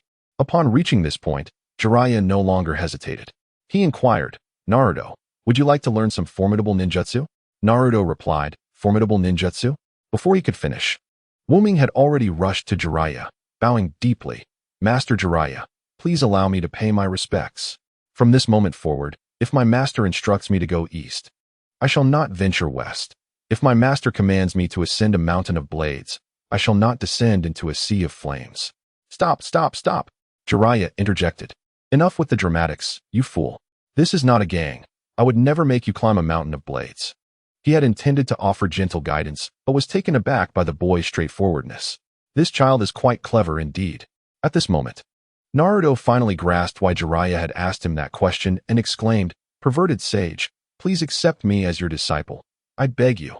He felt a persistent lack of impressive ninjutsu, especially as Sasuke frequently executed moves that left onlookers in awe. Ming felt similarly. He had countless queries for Jiraiya, one of which was why Naruto could not synchronize his memories. Jiraiya chuckled heartily. Very well. From this day forth, you shall be my disciples. The seemingly simple act of accepting disciples was, in fact, a result of various factors aligning harmoniously. For others, seeking Jiraiya as a master was as challenging as climbing to the heavens. As he looked at his two young disciples, Jiraiya felt a sense of novelty. Now that you have become my disciples, let us introduce ourselves so that I can get to know you better. Ming raised his hand and said, actually, I excel in the realm of literature. Jiraiya's curiosity piqued. Literature, you say? Ming continued, indeed. I have composed a poem to present to you, Master Jiraiya, as my initiation gift. He recited, the wandering dragon returns to the sea. Yet the sea does not welcome me, Jiraiya. The falling leaves return to their roots, yet the leaves do not welcome me, the three sages. The clouds and cranes ascend to the heavens, yet the heavens do not welcome me, the mysterious wood sage. The fierce tiger returns to the mountains, yet the mountains do not welcome me, the great hero. Ming grinned and said, Master, my initiation gift is here. Shouldn't you also present a token of acceptance? Chapter 58. Doraemon Naruto. Jiraiya slowly repeated the poem, murmuring, indeed, it is a fine poem, imbued with a subtle sense of destiny. His spirits were lifted. You little rascal. You truly have a taste for wealth. Speak, what do you desire as a token of acceptance? But let it be known, I am but a humble man, possessing nothing of value to offer. In other words, he had no money. Jiraiya pondered and thought perhaps he could find 2 frogs to entertain this boy. The son of Fukasaku, Gamakichi, had a pleasant disposition. Ming's eyes sparkled as he declared, no, I desire an autograph. An autograph? Jiraiya echoed. Ming produced a copy of Intimate Paradise, Valentine's Day limited edition, a unique item in the ninja realm. Master Jiraiya, I am actually your fan. I have longed to obtain your signature in this book. Jiraiya was taken aback. You are my fan. He felt a swell of pride. Conquering others through strength was one thing, but garnering a true fan through art was a delightful sensation. Ha ha ha, you little rascal have quite the discerning eye. Suddenly, Jiraiya felt 2 pairs of eyes upon him. One with golden hair, the other with crimson, seemed to regard him with benevolent smiles. However, given their ages, they were not permitted to indulge in such matters. You may have this when you come of age, Jiraiya declared, confiscating Ming's Intimate Paradise. Ming protested, no, please give it back. Jiraiya, aware of his own inconsistency, conceded, once you come of age, I shall return it to you. Furthermore, I shall fulfill 3 of your requests without question, provided they do not pertain to Intimate Paradise. What do you say? Ming was satisfied. Indeed, Master is the best. The silver-tongued lad. Naruto suddenly exclaimed, perverted sage, I am a bit hungry. Jiraiya had forgotten about this. Come along, my young disciples. I have brought provisions. As he spoke, he retrieved several rice balls from his backpack. Here, let us eat. He sat down, devouring the rice balls. However, Ming and Naruto did not move. Jiraiya raised an eyebrow. What is the matter? Are you unwell? Naruto pursed his lips, pointing at the plain rice balls. Perverted sage, is this all we are having?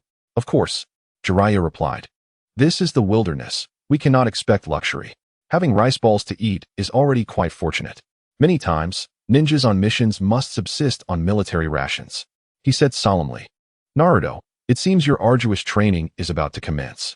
As a ninja, one must endure what the average person cannot. To disdain such a fine meal as rice balls reveals a flaw in your character. I have only rice balls. If you refuse to eat, you shall go hungry. He finished his stern admonition while discreetly checking his meager coin purse, which contained but a few copper coins. If you wish for something else, know that I, too, cannot afford it. Most of his finances had been spent while traveling, gathering intelligence on the Akatsuki and aiding those in need. Ming could not help but feel a deep respect. Master Jiraiya's integrity is commendable. He truly embodies the legendary Sannin. Since their master was determined to embark on rigorous training, the students felt it unwise to object. As soon as he finished speaking, Ming produced an iron pot. Jiraiya had just finished his rice balls, feeling only partially satisfied. When he saw Ming conjuring items from thin air, exclaiming in astonishment, "Is that space-time ninjutsu?" Ming replied, "Not at all. There's a great fox within me, and its space is quite ample. I simply stored some daily necessities there." Jiraiya was further astonished. "You are already aware of the Nine Tails?" Ming nodded, yes. Jiraiya found it curious. Given Naruto's age, the seal should still be quite tight, and he should not have discovered the existence of the Nine Tails, let alone the ability to store and retrieve items. However, such matters could be addressed during training. For now, it was time to eat. Yet the situation grew increasingly peculiar as Ming continued to reach into the void, producing an array of foods such as lamb skewers, beef balls, pork belly, and spicy hot pot ingredients. Jiraiya's throat tightened as he involuntarily asked, "My dear disciple, what is all this?" Naruto chimed in, "Hee, this is hot pot." Ming set the iron pot atop some wood, and once everything was prepared, he looked eagerly at Jiraiya. "Master, may I borrow some fire?" "Fire?" Jiraiya understood immediately. Igniting the wood beneath the pot with a flick of his wrist, flames roared to life, and under their influence, the spicy hot pot ingredients gradually melted, bubbling and exuding an enticing aroma. This aroma, Jiraiya's nostrils flared. With just one whiff, his cells awakened, sending a tremor through his body and igniting a deep craving within him. Ming joyfully declared, "Thank you, Master Jiraiya. Naruto and I shall begin feasting now. You may continue your training." He handed out chopsticks to himself and Naruto, who began to indulge heartily. "Ah, it is truly delicious. Sometimes I think hot pot is even better than ramen," Naruto said between mouthfuls. "Indeed. And just consider whose culinary skills are at play. This is one of a kind in the ninja realm. You won't find this elsewhere." Ming laughed, stuffing more beef rolls into his mouth, completely savoring the moment. He cast a furtive glance at Jiraiya, who sat cross-legged with his eyes tightly shut, exuding an air of a sage. Ming stifled a chuckle, thinking to himself, "Just endure it." Jiraiya attempted to divert his attention through meditation, repeatedly reciting, "A true ninja must endure what ordinary people cannot." However, the tantalizing aroma of food wafted nearby, intensifying his hunger. Though he had only just eaten enough rice balls to feel moderately full, he now felt as if he was barely 1/5 satisfied, and his stomach seemed to yearn for more. Unable to resist, he opened his eyes a crack and observed Ming and Naruto devouring their meals with grease-laden mouths. The sight only made his own remaining rice balls seem utterly unappealing. Ming, with a grin, declared, "Watch me stoke the fire." He produced a plate of tripe, exclaiming, "Naruto, this is my last treasured plate of tender tripe. Just dip it in the hot pot 7 or 8 times, and it's ready to eat." "Yay!" Naruto cheered. Jiraiya grimaced slightly, thinking, that foolish disciple, is he really not going to save any for himself? Yet, he felt too embarrassed to ask for some, finding himself in a torturous predicament akin to standing before a sealed-off women's bathhouse. As Naruto prepared to savor his first piece of tripe, Ming gestured to him. "Oh dear, I can't recall whether this tripe is from a cow or a sheep, and I can't discern the difference." "How vexing." Simple-minded Naruto chimed in. "Yeah, Ming, I wish I knew too, but I can't tell either. I'm allergic to sheep tripe. One bite could spell disaster." Just as the two of them wore worried expressions, Jiraiya cleared his throat with a serious cough. "Disciples are indeed disciples. Such a trivial matter should have been brought to me for resolution." Ming beamed, "Really? Teacher, you're so kind. I was afraid of disturbing your meditation, so I didn't dare to call you." Jiraiya waved his hand dismissively. "No need for such formalities. Assisting my disciples is merely the duty of a master. What does it matter if I lose a bit of meditation time?" Ming produced a stool, chopsticks, and a bowl. "Truly, you are a great teacher. Please, indulge in this delicacy." Jiraiya settled down and thought to himself, This kid knows how to please. He picked up a piece of tripe, reflecting on how something as simple as food could awaken such desires within him. Had his period of meditation truly lasted too long? Perhaps today he could indulge a little. Yet, he did not hold high expectations. To him, hot pot was merely a slight novelty. Having traveled extensively, he had tasted countless dishes. As the tripe entered his mouth, he chewed, and suddenly his eyes widened in astonishment. The sensation was crisp and tender, smooth and springy, with a delightful chewiness that was both firm and delicate. Bursting with flavor, a true culinary delight. 2 pieces, 3 pieces. Before he realized it, he had devoured 4 plates of meat. At that moment, a tear of happiness fell from his eye. What kind of wretched life had I been living before? He had traversed the ninja world and had never tasted such exquisite flavors again. Jiraiya praised, cough, not bad, not bad. Since you can cook, from now on, our meals will be in your capable hands. This was no mere disciple. He had found a personal chef, one who traveled with him. Wu Ming and Naruto exchanged amused glances, with Wu Ming replying, sure, that's just 1/10 of my culinary skills. Jiraiya was astonished. If this was merely 1/10, he could hardly imagine the pleasure that awaited him on this culinary journey. Under the scorching sun, feeling full, he nonetheless sensed that something was amiss. Wu Ming, noticing this, produced 2 bottles of sour plum juice, chilled from Bai, and a bottle of cold beer, saying, to eat meat without drinking is a waste of life. Teacher, give it a try? Jiraiya gulped down 2 swigs of cold beer, and the spicy tang dissipated, replaced by the rich and sweet flavor of wheat. He exhaled deeply, feeling that nothing could bring greater joy than this moment, with a singular thought racing through his mind. Forget meditation. Chapter 59, Out of Paper? Let me try the hot pot. After the meal, this unique outdoor feast was about to conclude when a childish voice piped up. The mini Ninetales had awakened. Jiraiya, intrigued, remarked, kid, your pet is quite impressive, it can even speak. He had noticed the little creature perched on Wu Ming's shoulder earlier, having been bitten by it previously. The mini Ninetales flared up immediately. Human, who are you calling a pet? I am the all-knowing fox. Jiraiya chuckled, small in size, yet with a big attitude. The mini Ninetales retorted, big attitude? Human, you will soon regret that. Without giving Jiraiya a chance to respond, the mini Ninetales unleashed a barrage of words like a machine gun. You tried to peep at a women's bathhouse when you were young and got sent flying by Tsunade with 1 punch. You attempted to summon a toad but ended up falling into a pool of toad oil, nearly becoming a fried snack. Your lackluster performance in ninja school was only overshadowed by the brilliance of Orochimaru and Tsunade. You were merely the green grass supporting their flowers. Your failed confessions to Tsunade could fill volumes of heaven of affection with rejections, and you ended up with nothing. Your literary dreams shattered, early submissions rejected by publishers. Who suggested you first learn to write ninja reports before attempting novels? Jiraiya was drenched in sweat. Stop, please. The mini Ninetales taunted. Stop? Didn't you just say I was small, but had a big attitude? Why now beg me to stop? Apologize. I require a sincere apology. Under duress. Jiraiya had no choice but to comply. I was wrong. I was wrong. This little creature was truly terrifying, if it continued. He feared he would be stripped of his dignity, especially in front of his disciples. The mini Ninetales smirked. At least you know your place. Finally managing to pacify the little Ninetales, Jiraiya gasped for breath. My dear disciple, where did you acquire this? Cough. All-knowing fox? It's quite remarkable. Is it your summoning beast? I hadn't expected you to have learned the summoning technique already. In his mind, creatures that could speak, like Kakashi's Pakin, his own Fukusaku, and Tsunade's slug, were all summoning beasts. Wu Ming shook his head.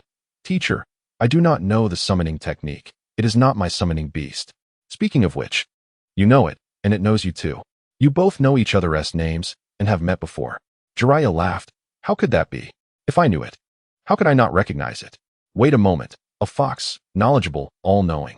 An utterly absurd thought crept into Jiraiya's mind. Wu Ming confirmed, indeed. It is the Ninetales. Jiraiya gasped. The Ninetales? The mini Ninetales declared, Human, do you still insist on calling me a pet? Jiraiya's first reaction was disbelief. He had indeed encountered the Ninetales before. When it was sealed within Kushina, he had inspected its condition alongside Minato. He retained a vivid memory of that fierce, arrogant beast radiating hatred. Are you telling me that this adorable little creature is the Ninetales? Moreover, He had sensed earlier that there was no trace of Ninetales chakra emanating from the mini Ninetales. The mini Ninetales scoffed. You're thinking that you can't sense any Ninetales chakra from me, right? Humph, this is my ultimate condensed form. Not a single ounce of power leaks out. It took me a full 6 years to cultivate this state, and there are many more uses to it. As Wu Ming diligently strives for strength, he simultaneously harbors a powerful technique within. Perhaps, one day, he may indeed conquer a challenge single-handedly. Jiraiya remarked. This world has ultimately transformed into a version I scarcely recognize. He had initially intended to assist Naruto with the Ninetales issue, but given the current circumstances, that seemed rather superfluous. Old man, falling behind the times. The master-student class commenced in earnest, with Jiraiya, Naruto, and Wu Ming seated on the ground. Jiraiya initiated the lesson. Naruto, come at me with all your might. Why? Naruto inquired. Just do it. You won't be able to injure your teacher, will you? Upon hearing this, Naruto decisively advanced, delivering a flurry of punches and kicks, executing dozens of techniques, all of which Jiraiya expertly blocked. Jiraiya assessed, not bad. This first challenge primarily evaluates your taijutsu. Your strength has surpassed that of a genin, reaching the level of a chunin, and your combat aptitude is commendable, with agile variations in your techniques. Simply continue your practice as usual. He then asked, do you know any genjutsu? Not really, Naruto replied. Well, that's not a pressing concern. Jiraiya said, producing a palm-sized piece of chakra test paper. This will determine your chakra nature. Now, infuse your chakra into it. A sky-blue chakra surged from Naruto's veins into the paper, causing it to snap. Jiraiya nodded. It's wind nature. First, let's ascertain which jutsu you are adept at. After a moment of contemplation, Naruto replied, I excel at shadow clone technique, shadow clone, and sexy jutsu. Jiraiya encouraged him to demonstrate. Ahem, perhaps we can skip the sexy jutsu. Naruto complied without objection. Jiraiya continued his critique. Your proficiency with the shadow clone is impressive. That aspect requires no further instruction. However, I have identified your deficiency. You lack an offensive jutsu. Therefore, I intend to impart to you a legendary technique. Naruto, filled with anticipation, asked, what is it? Jiraiya teased, delaying his revelation, before stating, this is a high-level jutsu that requires no hand signs, known as Rasengan, created by the legendary 4th Hokage. Naruto exclaimed, is that Minato's jutsu? Jiraiya, taken aback, responded, you know about it? Of course. Naruto replied confidently. All right, I seem to be out of touch, Jiraiya conceded. Watch closely, this is the power of the Rasengan. With that, a swirling sphere of chakra materialized in Jiraiya's hand. He gradually pushed the Rasengan into a nearby tree, which was steadily eroded, leaving behind a colossal spherical cavity. Incredible. Naruto marveled. This is just a fraction of its power, Jiraiya remarked. Do you wish to learn it? Absolutely. Naruto affirmed. This technique is notoriously difficult to master. Even your father dedicated 3 years to perfect it. Are you certain you wish to proceed? Even if it takes 3 years or 30 years, I will learn. Jiraiya nodded approvingly. Such determination is commendable. We shall discuss the Rasengan further later. He then turned his attention to Wu Ming. Although you both are essentially one being, possessing independent consciousness and thought, I must treat you as 2 separate individuals. Wu Ming acknowledged this with a nod. Jiraiya produced another chakra paper. Come, let us measure your chakra. Wu Ming curiously inquired, shouldn't my attribute be the same as my original self? Jiraiya shook his head. To be honest, I have never encountered a second personality in my years traversing the ninja world. For safety's sake, we must test it. Wu Ming agreed and infused the azure chakra into the paper. Both watched intently, eager to discover the results. To their astonishment, upon Wu Ming's infusion, the paper suddenly faded. Not merely in color, but in essence and meaning, ultimately vanishing entirely. What just happened? They both exclaimed in disbelief. Jiraiya was bewildered, questioning the nature of this chakra. Every individual possesses a distinct chakra nature, detectable through this paper. Fire chakra ignites the paper, water makes it damp, earth shatters it, lightning crumples it, and wind cleaves it. Never before had he heard of paper disappearing altogether. Wu Ming whispered, Sensei, do you have any idea what is happening? Jiraiya awkwardly suggested, take a break. I need to use the restroom. Once out of sight, he hastily retrieved an ancient, tattered tome, muttering to himself, this is impossible. Every individual's chakra nature is recorded here. With no exceptions. After a lengthy search, he found no answers. Wu Ming pondered as well. This unprecedented attribute might be related to his identity as an otherworldly celestial being. He sensed an inexplicable feeling. The paper had vanished, yet it remained. Following this feeling, he infused chakra once more, and the paper reappeared, pristine as ever. As if untouched by events, he turned to the mini Kurama perched on his shoulder. Old friend, do you have any insight into this phenomenon? The mini Kurama hesitated, realizing that even it had no knowledge of this matter, but it recalled its self-proclaimed omniscience and felt compelled to respond. It appears that you possess dream attribute chakra. Wu Ming replied. Dream attribute? The mini Kurama nodded, becoming increasingly articulate. Indeed, the way the paper vanished and re-emerged, transitioning between reality and illusion, is akin to a dream. Wu Ming found its reasoning somewhat plausible. At that moment, Jiraiya returned, stating, we'll discuss chakra attributes later. Now, unleash your full power upon me. This echoed his earlier instruction to Naruto. Wu Ming, slightly apprehensive, asked, are you certain? Jiraiya confidently patted his chest. Just do it. You won't be able to harm your teacher, will you?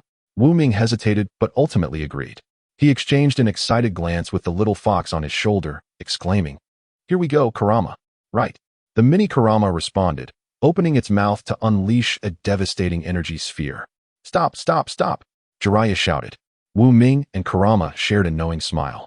Halting just in time, Jiraiya, wiping his brow, remarked, I want to assess your own strength. Do not rely on the nine tails. Oops, my apologies, master, Wu Ming said sheepishly. The previous energy sphere had been merely a playful display, lacking substance. Now, he declared earnestly, secret sword, chasing stars. A golden light erupted from the crimson blade. Jiraiya assumed a defensive stance. Now that feels right. 10 seconds passed, then 20. Just as Jiraiya began to doubt, Wu Ming's attack finally arrived.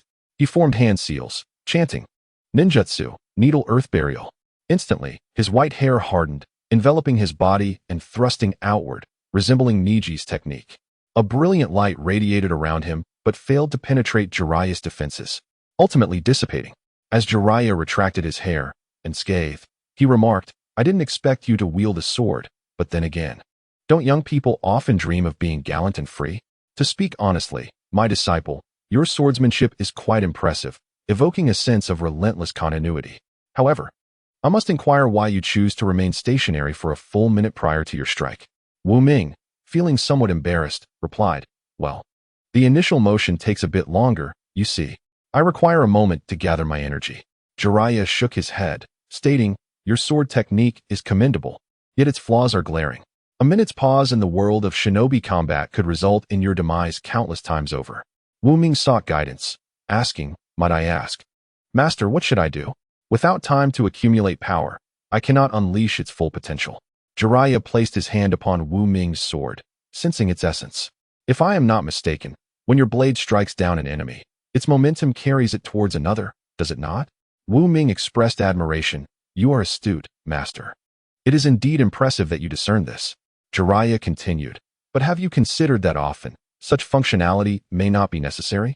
You are expending excessive energy and chakra on its ceaseless applications. If your initial strike is thwarted, all subsequent actions become moot. And you needn't always confront a multitude of foes. Wu Ming murmured, this is for the fourth great ninja war. Jiraiya responded, what? Wu Ming quickly amended, no, please continue, master. Jiraiya placed his hand on Wu Ming's shoulder. This time, I shall assist you. Let us try again. Wu Ming nodded and declared, secret sword, long rainbow chasing stars.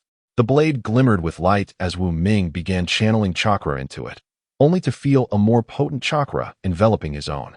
This chakra was radiant and gentle, merging with his own and redirecting its flow. He recognized it as Jiraiya's chakra and synchronized his efforts with it. More chakra was drawn from the ceaselessness to be invested in concentrated power. After 20 seconds, a new blade of light shot forth, and with a resounding crash, a boulder large enough for 3 or 4 men was shattered into fragments. Wu Ming was astonished. This power surpasses the previous by more than double, and the preparation time has been reduced from a minute to merely 20 seconds. Jiraiya affirmed, indeed, and the cost has shifted from the ability to infinitely refresh after slaying an enemy to refreshing 100 times post-mortem. 100 times is sufficient for most scenarios. Wu Ming exclaimed, incredible. So this is the essence of the Sannin. He understood the principle, yet realized that had he attempted this alone, it might have taken him months or even years to achieve. Jiraiya, through his profound understanding and mastery of chakra, had uncovered the pathway to redirecting and enhancing power with remarkable efficiency. With a sense of pride swelling within him, Jiraiya remarked, "Wu Ming, the master opens the door, but the cultivation lies within the individual. You must practice diligently. Given time, you could unleash this sword in a mere second. Its power 100-fold of what it is now." 100-fold? How extraordinary that would be. Jiraiya continued, following up on Wu Ming's earlier query, "Disciple, do you know any genjutsu?" Wu Ming remained silent. Jiraiya reassured him, "No matter, many formidable shinobi lack proficiency in illusion techniques. This is not a requirement." He then caught sight of Wu Ming's crimson eyes, which spun with the mesmerizing patterns of the Sharingan. Chapter 61. The resplendent mirror of the three-tomo Sharingan. Wu Ming willingly revealed his Sharingan, becoming the second person to know the secret, the first being Orochimaru, who had compelled Wu Ming to display it for the sake of obtaining a cursed seal. Jiraiya felt an odd affinity towards him, a genuine trust. He had never mentioned this to the third Hokage, not out of fear of betrayal, but rather to avoid the risk of information leaking, which could attract the unwanted attention of Danzo and others. Past experiences had taught him caution. The third Hokage, being in such a high position, often found himself entangled in matters beyond his control, making predictions difficult. In contrast, his relationship with Jiraiya was refreshingly pure. If he could not trust someone like Jiraiya, he would truly be alone in this world. Jiraiya exclaimed, "My dear disciple, you have truly surprised me." In truth, it was a shock. To discover that a non-Uchiha from Konoha possessed the Sharingan could invite numerous negative speculations about Wu Ming's character. People might question the origins of his eyes and speculate maliciously about his actions. Kakashi had a reasonable explanation due to his friend Obito's voluntary donation. Jiraiya spoke sternly, "You must not reveal your eyes to anyone lightly." Wu Ming replied, "I understand the gravity of this matter. As of now, only 2 individuals are aware." Jiraiya felt a wave of relief. "Just 2? That is acceptable. It must be either me and Sarutobi-sensei or me and Naruto." Wu Ming corrected, "No, it is you and Orochimaru." Orochimaru. Jiraiya's voice became sharp. "Well, this complicates matters."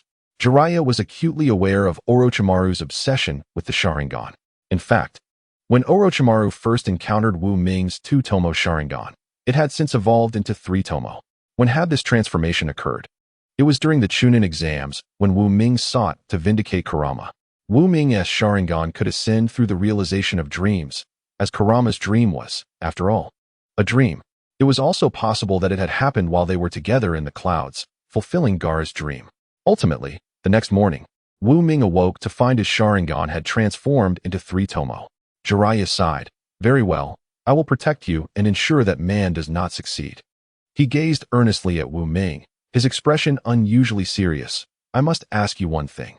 Did you acquire this eye through the death of a Konoha comrade?" Wu Ming held his breath. "How could that be?" "I found it." Jiraiya chuckled, "You foolish child."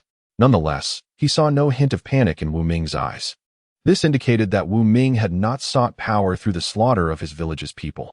As for his claim of finding it, Jiraiya remained skeptical but chose not to pry further.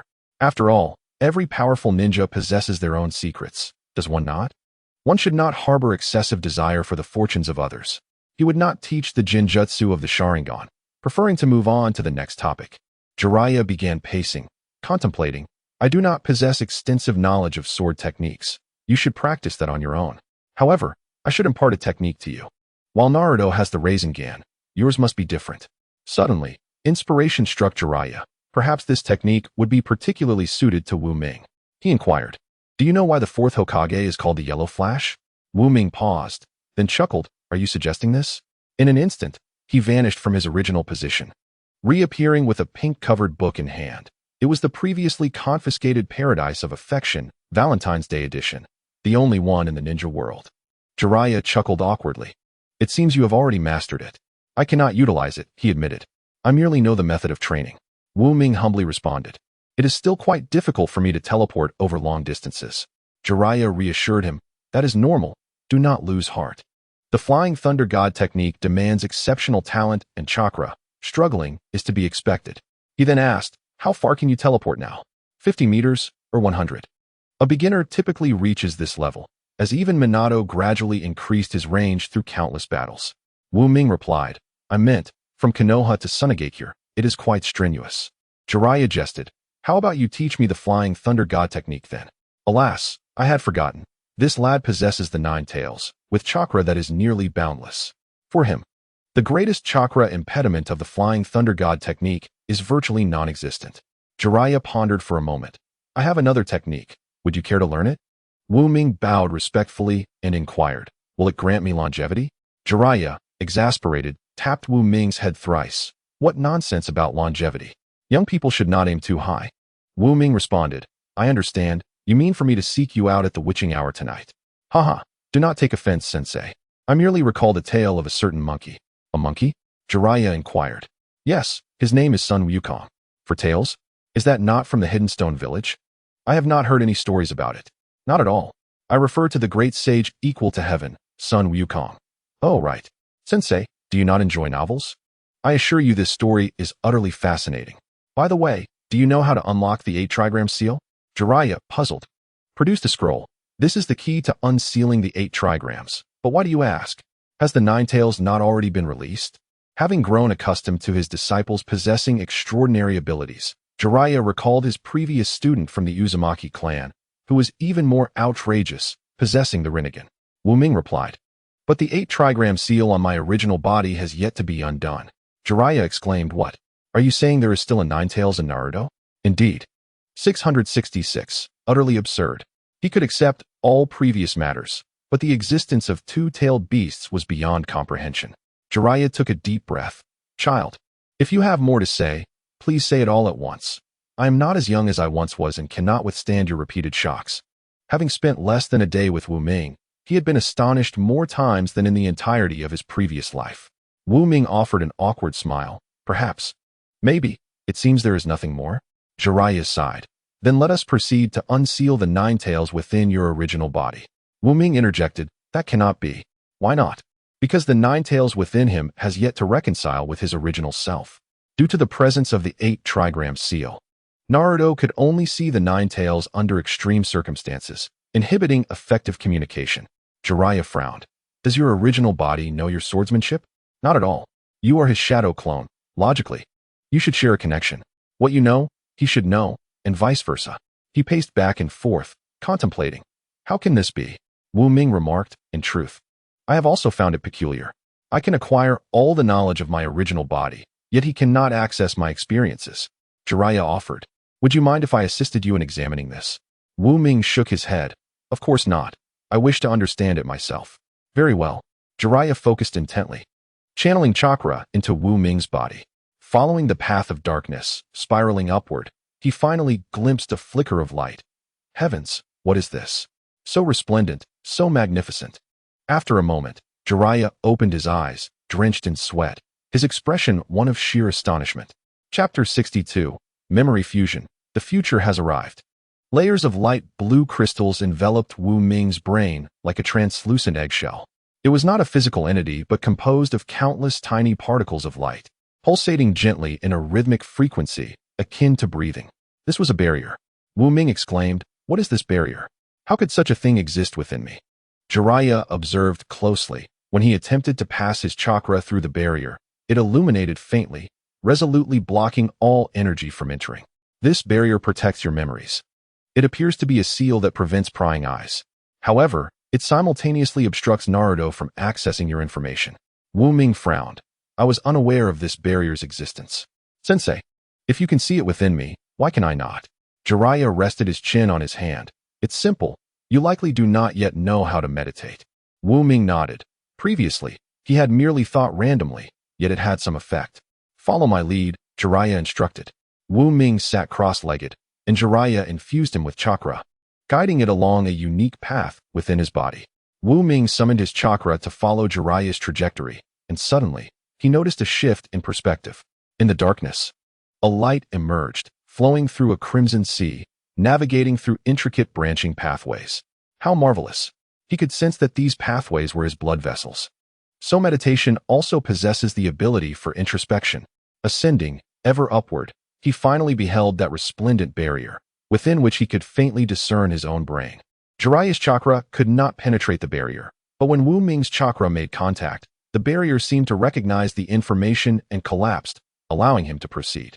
Upon entering the barrier, scenes began to unfold in his consciousness, observing clouds rise and fall from 8,000 meters above, marveling at the wonders of the world. Confronting Orochimaru during the Chunin exams, skillfully countering his moves, engaging in a moonlit brawl with Mizuki. Brothers, each of you give me 1,000 years of pain. Standing beside Zabuza's corpse, pursuing vengeance with fervor, counseling the withdrawn youth Gaara. Actually, there is also a monster within me. During the night of the massacre, overcoming fear to activate the Sharingan. In the Hokage's office, third grandpa, I desperately wish to join the ranks. Standing before the Nine-Tails pupil, feigning composure. Can you hear me, Kurama? Fragments of memories surged forth, and he realized that he had experienced countless unforgettable moments in this world. These memories, which ought to have flowed freely, were obstructed by the barrier. Perhaps this was the reason Naruto could not access his memories. As the original body, being unable to acquire the knowledge gained by shadow clones seemed a touch unfair. Gazing at the magnificent light blue barrier, Wu Ming felt an instinctual urge to control it. He uttered softly, "Dissipate." In an instant, the light blue barrier disintegrated into motes of light. The long-suppressed fragments of memory finally broke free, rushing down the sea of recollections. This was Wu Ming's decision. He wished to share his combat memories with Naruto. Of course, he concealed a small portion of private matters, as well as memories related to Earth. Continuing forward through the sea of memories, Wu Ming even glimpsed the moment he first arrived in the Naruto world, staring into the mirror, shouting, "Have I become a bird person?" Suddenly, Wu Ming experienced the sensation of colliding with a wall. Before him stood an entirely new deep blue barrier, evidently more secure, one he could not manipulate. Inside, it must be my memories from Earth. At that moment, Wu Ming felt a wave of dizziness and profound fatigue wash over him. He opened his eyes, exiting the meditative state. So exhausting. How could it be so taxing? He held his head and lay on the ground. "Dear me, you have finally awakened." Naruto had been waiting nearby, producing a bowl filled with prepared sushi rolls. "I saved some dinner for you." Wu Ming managed a weak smile. "Thank you." "What did you say? Dinner? Did we not just have hot pot for lunch?" Naruto nodded. "Indeed. You have been sitting here for 7 hours. The pervy sage instructed us not to disturb you." Jiraiya remarked. "You entered deep meditation for the first time, and it lasted so long. Your mental energy must be greatly depleted. Come now, eat and rest. Remember, do not meditate again within the same day." Wu Ming was one to heed advice. Understood. Jiraiya inquired further, "How is your investigation regarding that barrier coming along?" "It concerns your disciple, who possesses an unknown entity in his mind. This is indeed a significant matter." Wu Ming replied, "This barrier appears to harbor no malicious intent. I have managed to dissipate it. Yet, who can ascertain the nature of this thing? Perhaps it is a boon for travelers from another realm?" The many Nine-Tails remained silent, knowing full well that this was likely a ploy devised by the youthful Boruto, intended to thwart any nefarious beings from pilfering Wu Ming's memories, while inadvertently leaving a backdoor for the cunning fox who knew everything. Naruto eagerly approached. "What are you discussing?" "What barrier? Meditation? I'm utterly lost." Jiraiya affectionately patted Naruto's head. "Silly disciple, tomorrow I shall teach you the art of meditation." However, Wu Ming interjected suddenly, "No need for that." Naruto, feeling somewhat aggrieved, wondered if there were secrets he was not permitted to know. Wu Ming chuckled. "Dear Naruto, soon enough, you will come to know everything." Jiraiya pondered. Could it be? Wu Ming formed a cross seal with his hands. Shadow clone, return. He found himself back in Naruto's body. This occurrence had transpired countless times before, but this instance felt notably distinct.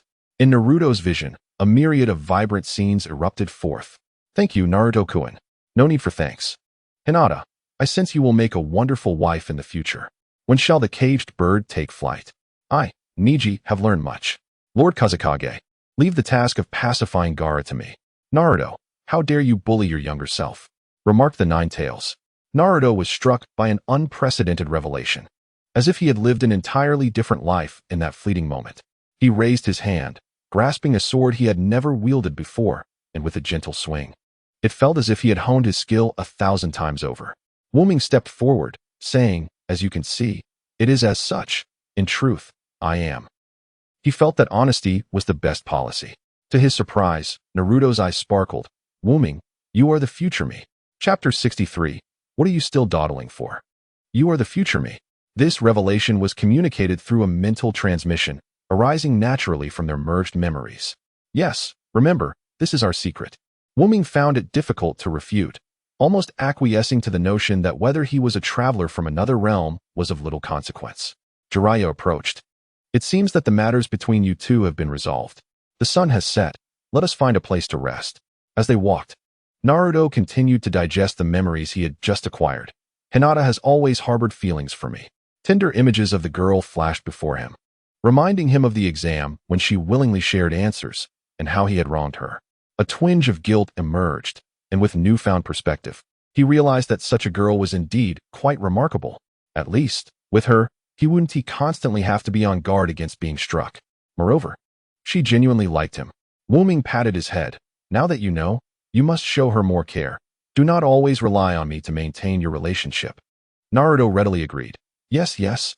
After absorbing a portion of Wu-Ming's memories, his values began to shift. Perhaps I have been too persistent with Sakura. She clearly likes Sasuke. Yet I have been harassing her, disregarding her feelings. I must not engage in such loathsome behavior again. From this day forth, Sakura shall be regarded as an important companion of Team 7. With this realization, he felt a weight lift from his shoulders. On a moonless, windy night, they walked until they arrived at an inn. At the entrance, an elderly woman with white hair greeted them with a smile. "Welcome." Naruto shivered, glancing up to see the decaying wooden sign that read, "Turtle Inn." He jumped back in fright. A haunted inn. Perverted sage, are we truly staying here? He noticed a nearby establishment named Hot Spring Inn, radiating soft light, and staffed by a pair of amiable middle-aged women. Jiraiya cleared his throat. Indeed. This is a sacred place I specifically chose for our training. His gaze lingered on the wooden sign that read, "Room rate, 10 copper coins per day." Jiraiya rummaged through his pockets for quite some time, finally producing 5 copper coins, which he placed before the old woman. Her expression stiffened as she counted, rasping, "Dear guest, please double-check. This is insufficient. We can stay one night and leave," he insisted. 10 coins for a day, 5 for half a day. My offer is fair." The old woman nodded. "Very well." They opened the creaky door, ducking under the tangled webs, and finally entered a drafty room. The three of them surveyed the disheveled surroundings.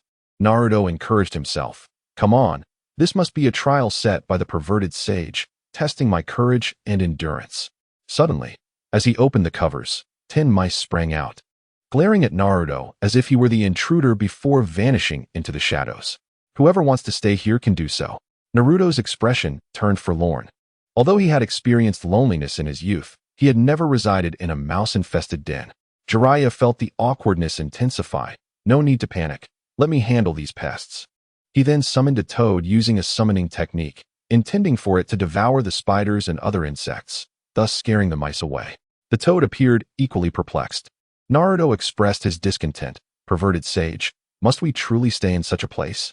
It's all for training, isn't it? I suspect it's more for saving money." Jiraiya conceded. "You caught me.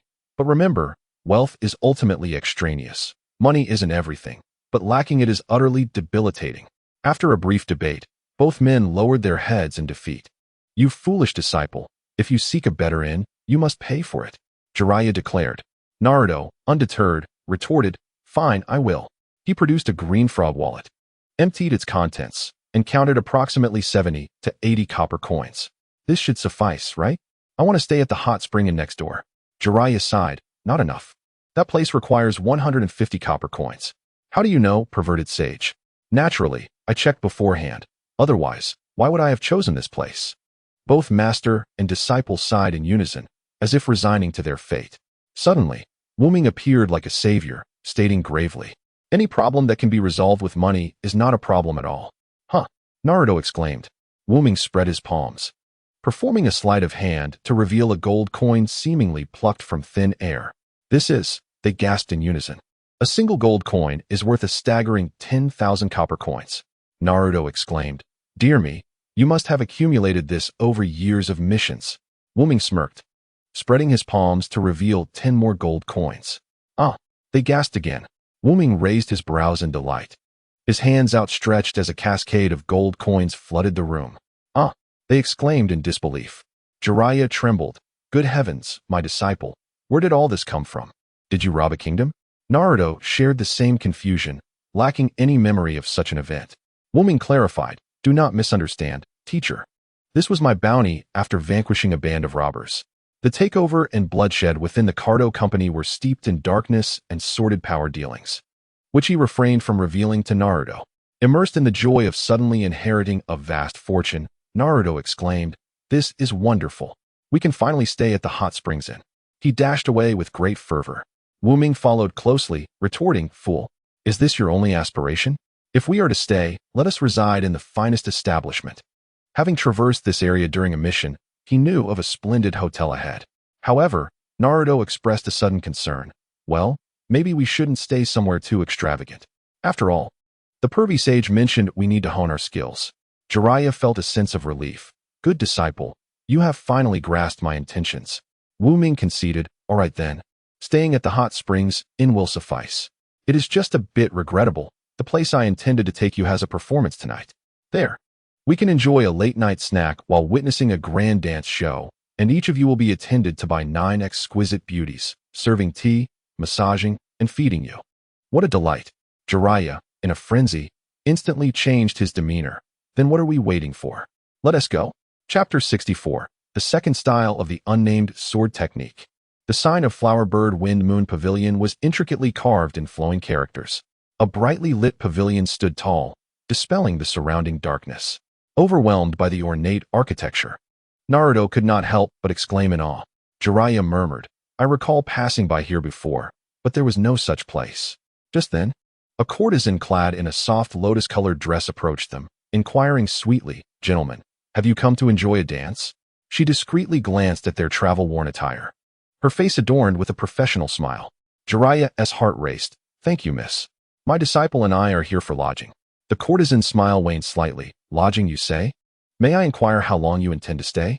We offer 3 tiers of accommodations for your selection. Flower language lodge at 50 gold coins per day, enveloped in 100 extraordinary fragrances to lull you to sleep. A quaint abode. Though unadorned, it provides a serene retreat. Wind-listening courtyard at 200 gold coins per day. The open courtyard welcomes the breeze, allowing one to lean on the railing and listen to the whispers of the forest, perfect for solitary sipping, cloud gazing, and soul cleansing. Having finished her pitch, she closed her lips and awaited their response.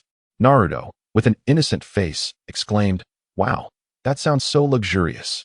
But wait, didn't you say there were 3 options? Why only 2? Auntie. The courtesan clenched her fists, inhaling deeply. Why did I only mention 2? Wasn't it obvious enough? Would you be able to afford the last option? A white-haired old man and 2 young blondes. Having served many guests, she could easily discern their impoverished state. After hearing the first 2 prices, they should have taken the hint and left, especially the older gentleman, whose lecherous expression made her feel as if he were piercing her with his gaze. Naturally, she could not express this sentiment aloud, lest she faced repercussions from the pavilion.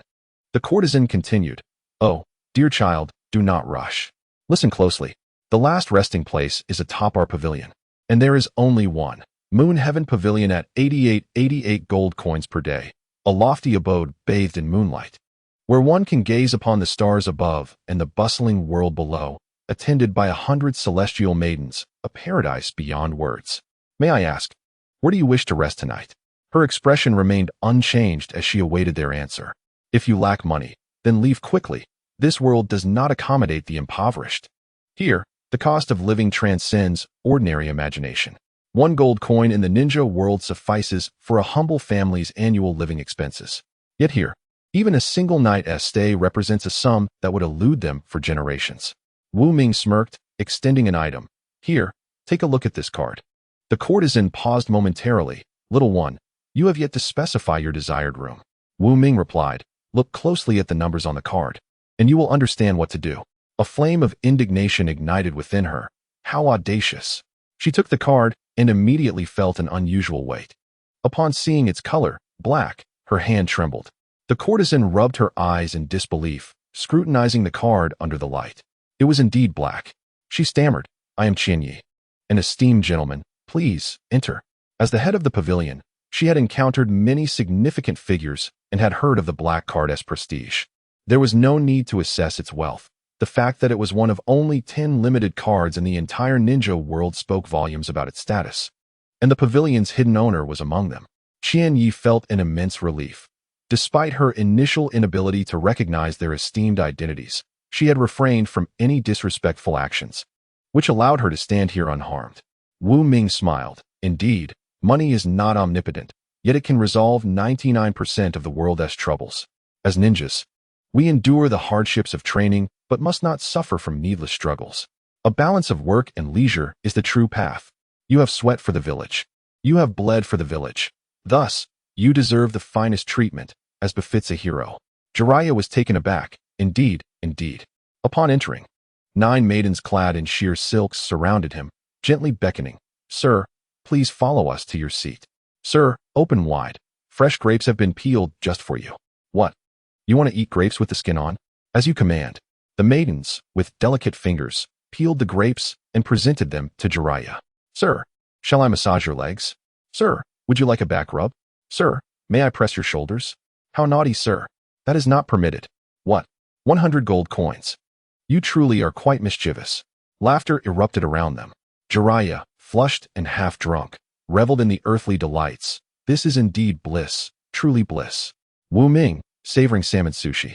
Caution Naruto. Ahem, you must not emulate this. It is far too inappropriate. Naruto replied.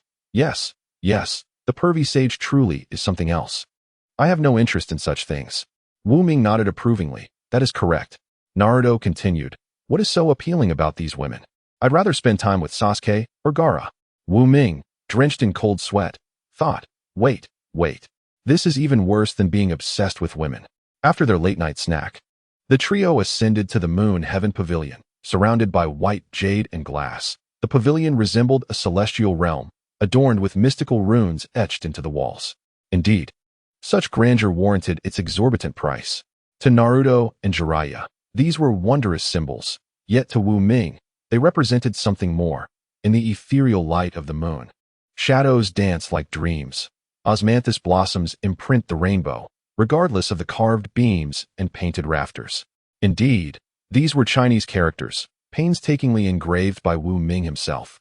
He was the hidden master behind the Flower Bird Wind Moon Pavilion. To maintain continuity in memory, he chose not to disclose this to Naruto. Meanwhile, Jiraiya had fallen into a deep slumber. Naruto emerged from his bath, marveling. The moon is truly beautiful tonight. Wu Ming nodded. He had invested significantly in designing this moon viewing platform. Stealthily ascending to the rooftop, he gazed at the luminous moonlight, his heart filled with myriad sentiments. Together under the bright moon, yet this is not the moon of my homeland. The moonlight here has never graced the earth. Together under the bright moon was but a distant thought. Naruto, taking Wu Ming's unnamed sword, waved it about. Using a sword feels quite exhilarating. He acquired the entire legacy of the sword from Wu Ming. At this moment, a restless urge to practice surged within him, and he casually traced arcs in the air. Wu Ming observed Naruto as he wielded the sword, the arcs resembling the waxing moon, akin to moonlight. In an instant, Wu Ming was struck by a profound epiphany. He grasped the nameless sword and began to swing it towards the moonlight, mirroring Naruto's movements, tirelessly again and again, 1,000 times, a myriad of times. Just before the moon set, as the sun began to rise gently, he unleashed a pure white sword aura. With a single stroke, it poured forth like a slanted galaxy, coalescing into a cold arc of moonlight. The initial emergence of the sword aura mirrored the first bloom of a crescent moon, shimmering with an ethereal glow that seemed to cascade like frost and snow, only to collapse into a singular line, cleaving the night into 2 halves. Wherever it passed, the air silently vanished, traversing the sea of clouds, ascending into the starry expanse, fading from sight. In that moment, Wu Ming's pupils transformed into a tranquil frost-white hue, the sword in his hand vibrating with a low hum. He comprehended the second form of the vortex flow nameless sword technique. Chapter 65, Chasing the Moon with a Long Rainbow. Beneath the clear and luminous moon, as day and night intertwined, Wu Ming effortlessly executed this sword technique and named it Secret Sword, Long Rainbow Chasing the Moon. In that moment, they gazed at each other in silence, wishing to pursue the moonlight that illuminated him. The night had passed, and daylight emerged. I shall return and rest for a while, Wu Ming said. After executing countless sword strikes, a wave of fatigue surged over him like a tide following an exhilarating thrill, and he returned to Naruto's body. Upon his return, Naruto immediately grasped the profound essence of this sword. The moon symbolizes longing. Chasing the moon is a sword of affection, a sword of reminiscence. Who, indeed, was he longing for? Jiraiya awakened and, following the residual sword intent, sighed. How many swordsmen and warriors in their lifetime, if they could master this sword, would have no regrets? All right, Naruto, let us proceed. Today, I shall teach you the Rasengan. Naruto inquired, which is stronger, the Rasengan or the chasing the moon sword? Without hesitation, Jiraiya replied, each has its merits. However, at present, the chasing the moon sword holds the upper hand. In the future, if you master the Rasengan and innovate upon it, you may contend for supremacy. I will surely do so. In truth, no one understood the greatness of this sword better than Naruto, who had just comprehended its entirety. Yet, he possessed confidence. What he could accomplish, he believed he could achieve. This is called self-assurance. Jiraiya intended to advise Naruto against overreaching, but seeing his eager expression, his words transformed into, recognizing difficulty yet not retreating, advancing undeterred, regardless of strength, you have already become an exceptional ninja. Moreover, you are an excellent ninja who has inherited the will of your master. This trait bore a striking resemblance to Jiraiya. Naruto's eyes reflected complexity. He recalled the last person to acknowledge him thus was Iruka. All right, let us set forth. Perhaps influenced by Naruto, a warmth surged within Jiraiya's being, and his long-aloof heart felt a flicker of fervor. Naruto quipped, I thought you would linger here a few more days, you lecherous sage. Jiraiya chuckled, you truly underestimate me. My dear pupil. He surveyed the opulence around him, taking in the myriad of life forms gathered within this splendid flower-bird wind-moon pavilion. It was indeed a place of unparalleled luxury, a realm of indulgence. Its only shortcoming was the cost, but with your Shadow Clone's limited black card, it would be perfect, a haven to linger until the end of time. Then why? Naruto began. Jiraiya interjected, you mean to say, with countless beauties at my disposal and an endless supply of fine wine and delicacies, why would I wish to depart? Naruto replied, indeed, lecherous sage, aren't these your favorites? Jiraiya shook his head with a smile. Do you not find such a life rather monotonous? While it may appear fresh at first, it loses its charm over time. A lifetime trapped in such a place leads to decay, a fate that many ninjas and even feudal lords cannot resist. Yet your master is one of the legendary Sannin. He tapped Naruto's head gently. The length of life is fixed. The richness of your life depends on the breadth of your experiences. He candidly admitted, I am indeed a man of appetites, but my desires cannot ensnare me. What truly guides me, what makes me willing to face death, is my will. Naruto seemed to grasp this. What is will? Jiraiya replied, if there is an idea you refuse to relinquish despite encountering obstacles, that is your will. This is also the essence of your existence in this world, Naruto. My life, my purpose. Naruto's eyes shimmered with ambiguity. Then, teacher, what is your will? Unbeknownst to him, he had altered his address to Jiraiya for the first time. Jiraiya responded, it is you. Naruto was taken aback. Me? To inherit the will for the future is my will. And you are the future. Perhaps even the prophesied child of the future. The Rasengan requires no hand seals. It is formed by concentrating chakra in the palm, rapidly spinning and compressing it into a high-density energy sphere. The training is divided into 3 phases. The first phase focuses on chakra control, stably releasing chakra. Jiraiya presented a water balloon to Naruto, instructing, now, infuse your chakra into this and cause it to burst. Following his guidance, Naruto infused chakra into the water balloon. And sure enough, it began to ripple irregularly. Jiraiya observed, internally noting, learning this step typically takes a few days. The moment he understands the directional flow of chakra and controls it to spin in unison, he will succeed. Suddenly, the water balloon burst. This is incredibly easy, Naruto exclaimed joyfully. Jiraiya was stunned. Even if he trained for 3 hours or even 3 minutes, who could shatter it in 3 seconds? Ahem, remain humble. This is merely the simplest first phase. The second phase requires a rubber ball. This stage demands sustained and stable chakra infusion, presenting a greater challenge for chakra endurance. With a pop, the rubber ball burst once more. Lecherous sage, let us move on to the third phase. I can hardly wait. Jiraiya exclaimed, impossible. Absolutely impossible. 7 seconds, 7 seconds. Not even cooking a hot pot is that swift. You've nearly mastered 2/3 of the Rasengan already? When did controlling the shape of chakra become so effortless? This time, Jiraiya fixed his gaze intently on Naruto's hand, producing a rubber ball. My dear disciple, let us try again. All right. Naruto responded eagerly, grasping the rubber ball and infusing it with blue and golden chakra, resulting in an explosion. Wait, why is there golden chakra? Jiraiya pondered, sensing he had uncovered the cause. He decisively summoned a toad and retrieved a scroll, lifting Naruto's shirt. Hey, he's just a child, Naruto exclaimed in surprise.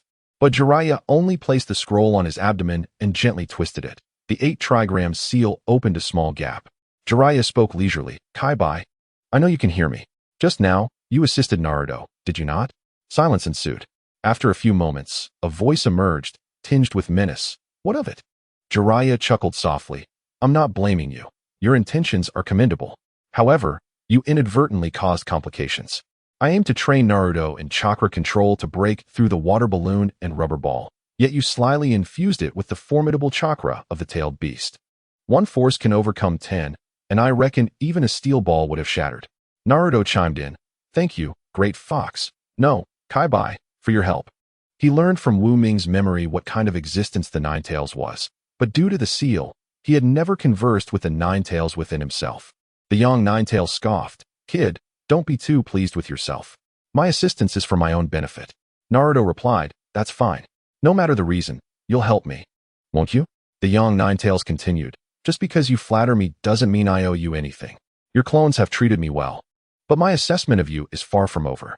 Each of us has our own considerations. Do not think you can easily deceive me. Naruto suddenly said, all right then, after you come out, how about I treat you to some barbecue? Chicken legs, duck legs, lamb legs. I'm quite wealthy now. If you're looking for a companion, I can call Gaara over. The tantalizing thought of sizzling barbecue, along with the opportunity to boast in front of Shikaku, made him giddy. While eating, he would taunt, look, Nine Tails, I am already free. You, stinky raccoon cat, must stay trapped in there, huh? Just imagining that scene made the young Nine Tails salivate, and it excitedly wagged its tail. Really? Chapter 66. The path to the Fat Sheep Casino. The third stage of the Rasengan was exceedingly difficult. After 5 days of rigorous training, Naruto found himself stuck at this juncture. Compared to breaking through a water balloon or even a rubber ball, creating a sphere with his bare hands proved to be far more challenging, requiring the simultaneous maintenance of rotation and compression, with the slightest mistake leading to chaos. If one person could not accomplish it alone, they could call on shadow clones for assistance. Wu Ming provided a straightforward answer. This was a path once traversed, and following it, Naruto swiftly learned Rasengan. He shouted exuberantly, conjuring a light blue orb alongside his shadow clone. Boom! The innocent earth was suddenly marred by a massive crater. Success! At long last, he had triumphed. Naruto and his shadow clone clapped in celebration. Afterward, he inquired of Wu Ming, you are my future self. Why can't you perform the Rasengan? In all the events he had experienced and the ninjutsu he had mastered since Wu Ming's appearance, this option was absent. Wu Ming's expression stiffened. Must the future you necessarily learn the Rasengan? Besides the Rasengan, I have many other skills, such as the Flying Thunder God technique. Naruto pondered and conceded that indeed, the Flying Thunder God was a formidable ninjutsu. No wonder Wu Ming had been so fond of scribbling his mark on various people and places over the years. He had been laying the groundwork for the Flying Thunder God. Jiraiya remarked, not bad. You have mastered the Rasengan, although it took only 5 days. It is somewhat inferior to my own efforts in my youth, yet it does not tarnish the reputation of the 3 legendary ninjas' disciple. Naruto believed this wholeheartedly, while Wu Ming saw through it, but chose not to reveal it. You carry the burden, while I lead the horse, traversing mountains and rivers, our shoulders adorned with frost. Wu Ming hummed a tune, and after many days of arduous travel, they arrived at a bustling little town named Duanxi Street. Wow, how lively! Everything around began to exude a rich atmosphere of festivity. Mysterious figures clad as Onmyoji proclaimed, come, test your fortune today, it's free of charge. Naruto exclaimed, this sounds fun, let's give it a try. Wu Ming cautioned, testing is free, but the information comes at a price. Next to a barbecue stall, a vendor cried out, grilled squid, 3 copper coins for 1 skewer, 10 copper coins for 3. Come and have a look. Naruto approached and bought 3 skewers, saying, "Look, I bought 3 and only spent 9 copper coins." Wu Ming replied, "That is precisely how they entice you with the small savings. The owner is no fool." Jiraiya stated, "Tsunade should be nearby. I'll go gather some intel."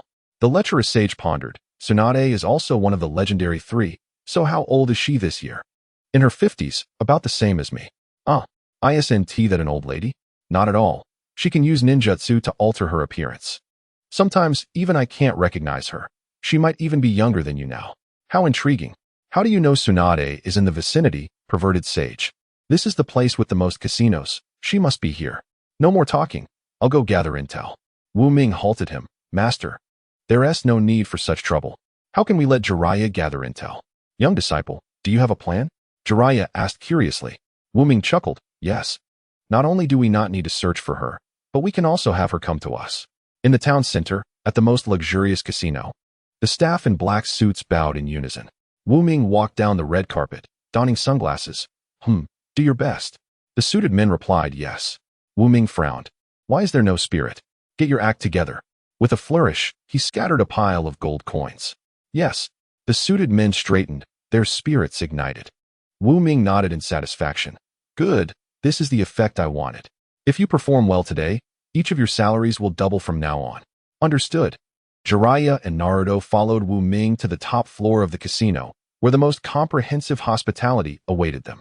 Jiraiya, with a rosy complexion, said, "Good disciple. Your idea is commendable." Wu Ming replied, "Hee, the news has already been spread. It's just a matter of when the prey will take the bait." In an inn on Duan-Si Street, a tall woman donned in a gray sleeveless kimono, deep blue pants, and a green cloak, bearing the character for gambling on her back, wore a frown on her delicate face. "I've lost everything again. How annoying." "Shizune, lend me some money." Shizune, standing by her side, implored, "Lady Tsunade, if you lose this money as well, we will have to go hungry tonight." Tsunade insisted, "This time, I will definitely win it back." With that, she cast a glance at what Shizune was holding. "Porky." The frightened creature retracted its limbs. Shizune resolutely said, "No, Lady Tsunade, this is already my limit. You have a gambler's mentality. You will end up with nothing." Tsunade sighed, Fine. With no money left to spend and nothing to do, Tsunade idly fiddled with her fingers, feeling a sense of ennui. Suddenly, various voices filled the air. "Hey, have you heard?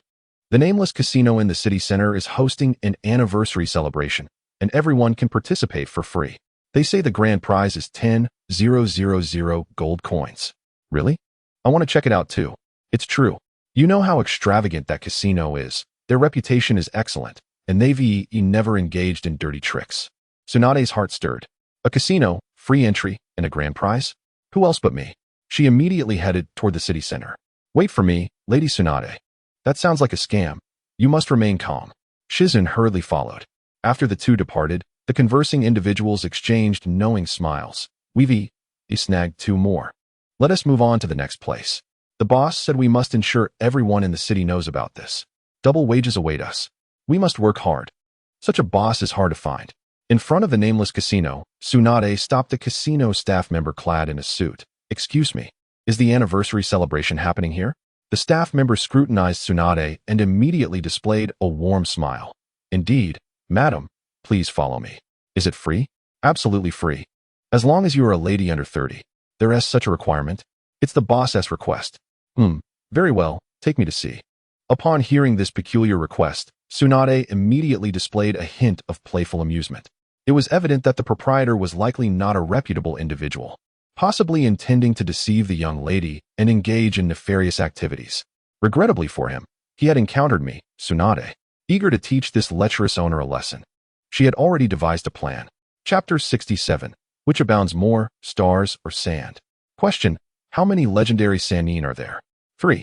Congratulations to Ms. Not Eating Piggy for overcoming the first challenge and earning a reward of 100 copper coins. Question.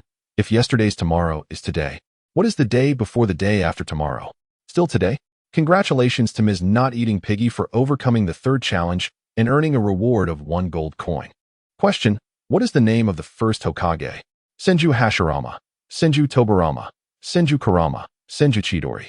Choose. Congratulations to Ms.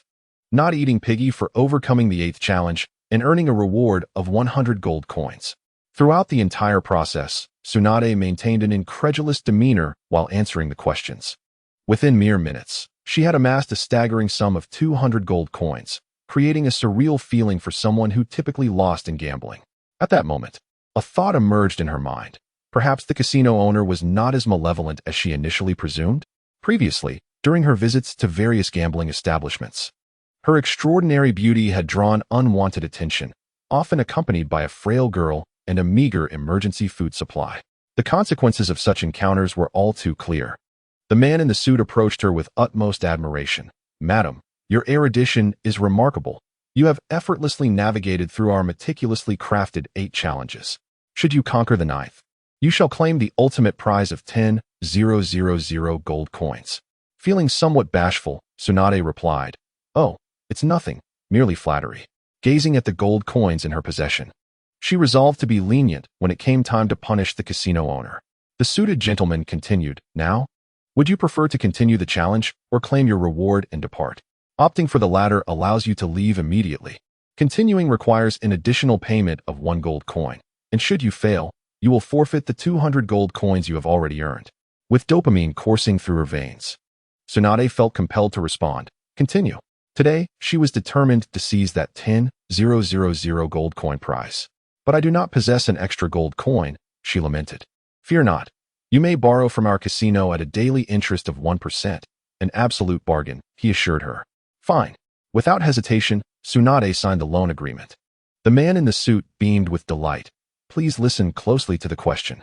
The sun is situated in the Orion arm of the Milky Way, approximately 26,600 light-years from the supermassive black hole in Sagittarius. Which is greater, the stars in the sky or the sand on the ground?" Tsunade was taken aback. "What the hell is this?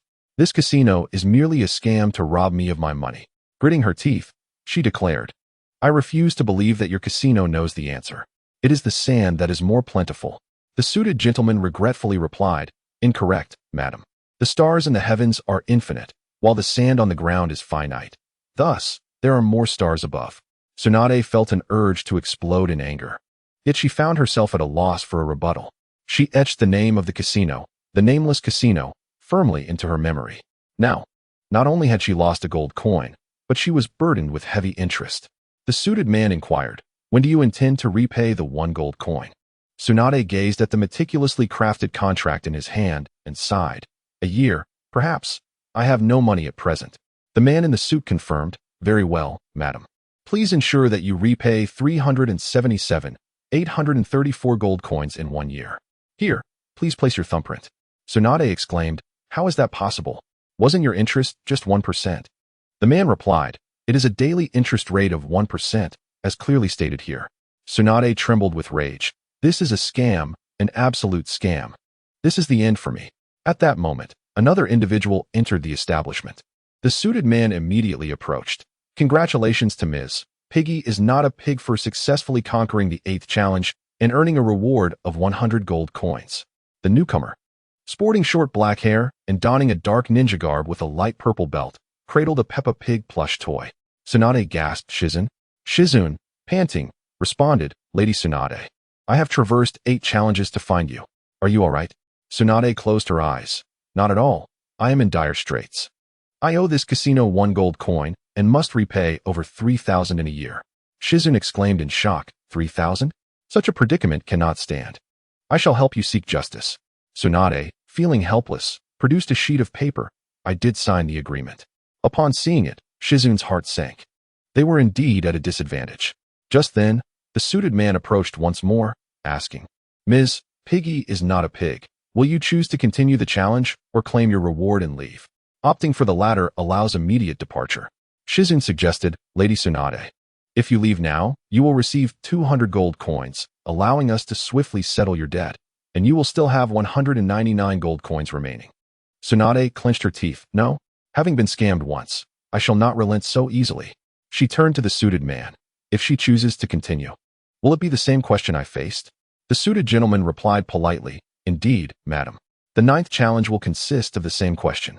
Tsunade declared, "Shizun, continue the competition. But there are no buts. I must win back what I have lost today." "Very well." Seeing Shizune also opting to compete, the man's smile widened. Please listen closely to the question. The sun is situated in the Orion arm of the Milky Way, approximately 26,600 light-years from the supermassive black hole in Sagittarius. Which is greater, the stars in the sky or the sand on the ground? Shizune was also perplexed, beginning to comprehend why Tsunade had failed to answer correctly. Was this even a question meant for humans?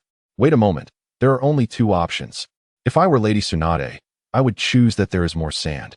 Thus the other answer must be correct. Shizune confidently stated, there are more stars in the sky. Tsunade smiled with satisfaction. Shizune, you have not disappointed me. However, the suited gentleman shook his head. Regrettably, you are mistaken. Tsunade immediately erupted in fury, confronting the suited man. You scoundrel. I said there was more sand. And you declared it wrong. Now she says there are more stars, and you claim that is incorrect as well. Are not the stars infinite? You must provide me with a reasonable explanation. The suited man replied, Ahem, please remain calm and allow me to explain. It is as follows. Our boss has indicated that, upon careful examination, the stars in the sky are not actually infinite. This is essentially a calculation problem. The question provided the radius of the Milky Way as approximately 26,000 light-years. Using this, we can calculate that its area is roughly 1 billion square light-years. Observations suggest that there are approximately 200 stars per square light-year, yielding a total of about 400 billion stars in the Milky Way. Conversely, our planet's mass is about 60 trillion tons, with the crust comprising 0.42 of the total mass. Of that crust, 1,000th consists of sand, leading to an estimate of 25.2 trillion tons of sand. With a single ton of sand containing roughly 100 million grains, we find a total of 25.2 trillion grains. Consequently, there are more grains of sand than stars, making Ms. Piggy is not a pig incorrect in her response. Tsunade and Shizune exchanged glances, uncertain of what to make of this convoluted explanation, though it appeared to possess a semblance of logic. After a moment of silence, Tsunade finally spoke. I demand to see your boss. He must have something to say about this. The suited man grinned enigmatically, dispelling his transformation jutsu to reveal a figure with unruly yellow hair. Indeed, I am the proprietor. Is it you? It is my master, the legendary Sannin, Jiraiya. With a flourish, the crimson gold curtains parted, revealing a composed voice. Tsunade, it has been far too long. Chapter 68. The Eternal Crown of Bloom. Jiraiya observed the shifting expressions on Tsunade's face as her anger and displeasure dissipated, eventually transforming into a hint of nostalgia. So, you are the proprietor of this casino? She remarked with a hint of disdain. It seems only young maidens under the age of 30 are permitted entry, a reflection of your lecherous nature. Her tone carried an edge of irritation. Jiraiya's lips twitched. I am indeed the owner of this casino. Just a minute ago, my disciple transferred ownership to me. Disciple? Tsunade scrutinized Wu Ming anew, half-teasingly inquiring. You actually took on a disciple? This golden-haired boy exudes an aura of wealth. Tell me, did he win you over with a couple of meals and a few women as bribes? Jiraiya's gaze dropped to the ground, a flush creeping onto his face. How could that be? I am quite discerning when it comes to accepting disciples. Though, I must admit, he did treat me to dinner and brought along some lovely ladies. Tsunade chuckled lightly. Well, he certainly possesses some skill. He is quite the silver-tongued charmer. I've only been here for less than an hour, and I'm already in debt to the tune of 378,834 gold coins. She glanced at the contract again, adding, Oh dear. If I can't repay this within a year, I'll have to work for your casino to settle my debts. Wu Ming scratched his head in embarrassment. You speak as if I would allow you to work off your debts. You are, after all, the person my master admires most. Tsunade's interest piqued. Did your teacher truly say that? Wu Ming gazed at her with his large, innocent blue eyes, earnestly replying, Indeed, in my teacher's eyes. You are the one and only white moonlight. Tsunade pondered this phrase, finding it rather fitting. She now regarded him with a more favorable disposition. Just as Wu Ming was about to speak further, he felt a stir within him. Sighing, he formed a cross seal, and instantly, a shadow clone of Wu Ming appeared. Donning sunglasses and dressed impeccably in a suit, the clone bowed gracefully. It is a pleasure to meet you, the legendary princess of the 1,000 hands who remains eternally youthful. Allow me to extend my highest regards. Coins are valuable, gold even more so, but if it comes to diamonds, Both can be discarded, he declared, presenting a magnificent bouquet of flowers to Tsunade. She gasped, covering her mouth. This isn't an ordinary bouquet. It's entirely crafted from a dazzling array of gemstones. The clone elaborated with poise. This flower is named Crown of Immortal Bloom, created by 8 world-class artisans over 100 days and nights, utilizing 15 different gems: diamonds, rubies, sapphires, emeralds, aquamarines, morganites, cat's eye stones, alexandrites, crystals, amethysts, citrines, smoky quartz, rose topaz, and tourmaline. Tsunade gazed at the bouquet, momentarily entranced, but eventually shook her head. We have only just met. This gift is far too extravagant for me to accept. The clone insisted, you must accept this gift, Lady Tsunade. I have an irrefutable reason. Her curiosity piqued. She asked, what is it? Worthless diamonds last forever. A single gem will endure. I believe there is nothing more fitting for eternal jewelry than your everlasting beauty. A blush crept onto Tsunade's cheeks. You young man, how do you possess such eloquence? She subtly glanced at the side, whispering to Shizune, quick, learn from him. Jiraiya interjected, this rascal, to act so brazenly in front of me. Tsunade, slightly shy, remarked, I find myself increasingly fond of you, but I still cannot accept it. Though the jewels were undeniably alluring, she was not one to abandon her principles. They had only just become acquainted, and she had no intention of engaging in a romance with a child. The clone replied, not at all. This gift is not from me, but from my master. It symbolizes the enduring friendship between you both. Jiraiya's eyes brightened. Indeed, this young man knows his way around matters. With a twinkle in her eye, Tsunade said, well, since you've put it this way, I shall accept this gift from your master. If it comes from Jiraiya, then it poses no issue. Their bond is more precious than anything. Jiraiya approached and patted Wu Ming on the shoulder. A commendable disciple indeed. My efforts in mentoring you were not in vain. Wu Ming regarded Tsunade earnestly. I do have one request. Tsunade looked at him, her mood lightening. Speak freely, little one. She was well aware that Jiraiya had sought her out for a reason. Wu Ming, feeling a bead of cold sweat trickle down his back, pulled his shadow clone close and whispered, hey, I know you like Tsunade, but don't act recklessly. Whatever you do, don't mention wanting to date her. The clone huffed. How lowly of you to think that. I am sincere. He stepped before Tsunade, speaking earnestly, Lady Tsunade, please teach me medical ninjutsu. Tsunade was taken aback. Is that all? After presenting such an extravagant gift, I expected a more significant request. Although I have resolved to cease such activities, I could make an exception. Do you truly have a passion for medical ninjutsu? She scrutinized. With utmost sincerity, the clone showcased his medical knowledge, demonstrating the eye transplant techniques he had learned in the Umbu. Tsunade nodded. It is evident that you have devoted significant effort to this. Very well, I agree. The clone beamed with joy. Thank you, Lady Tsunade. I shall strive to become the greatest Hokage. Naruto chimed in, you're stealing my lines. I must become Hokage.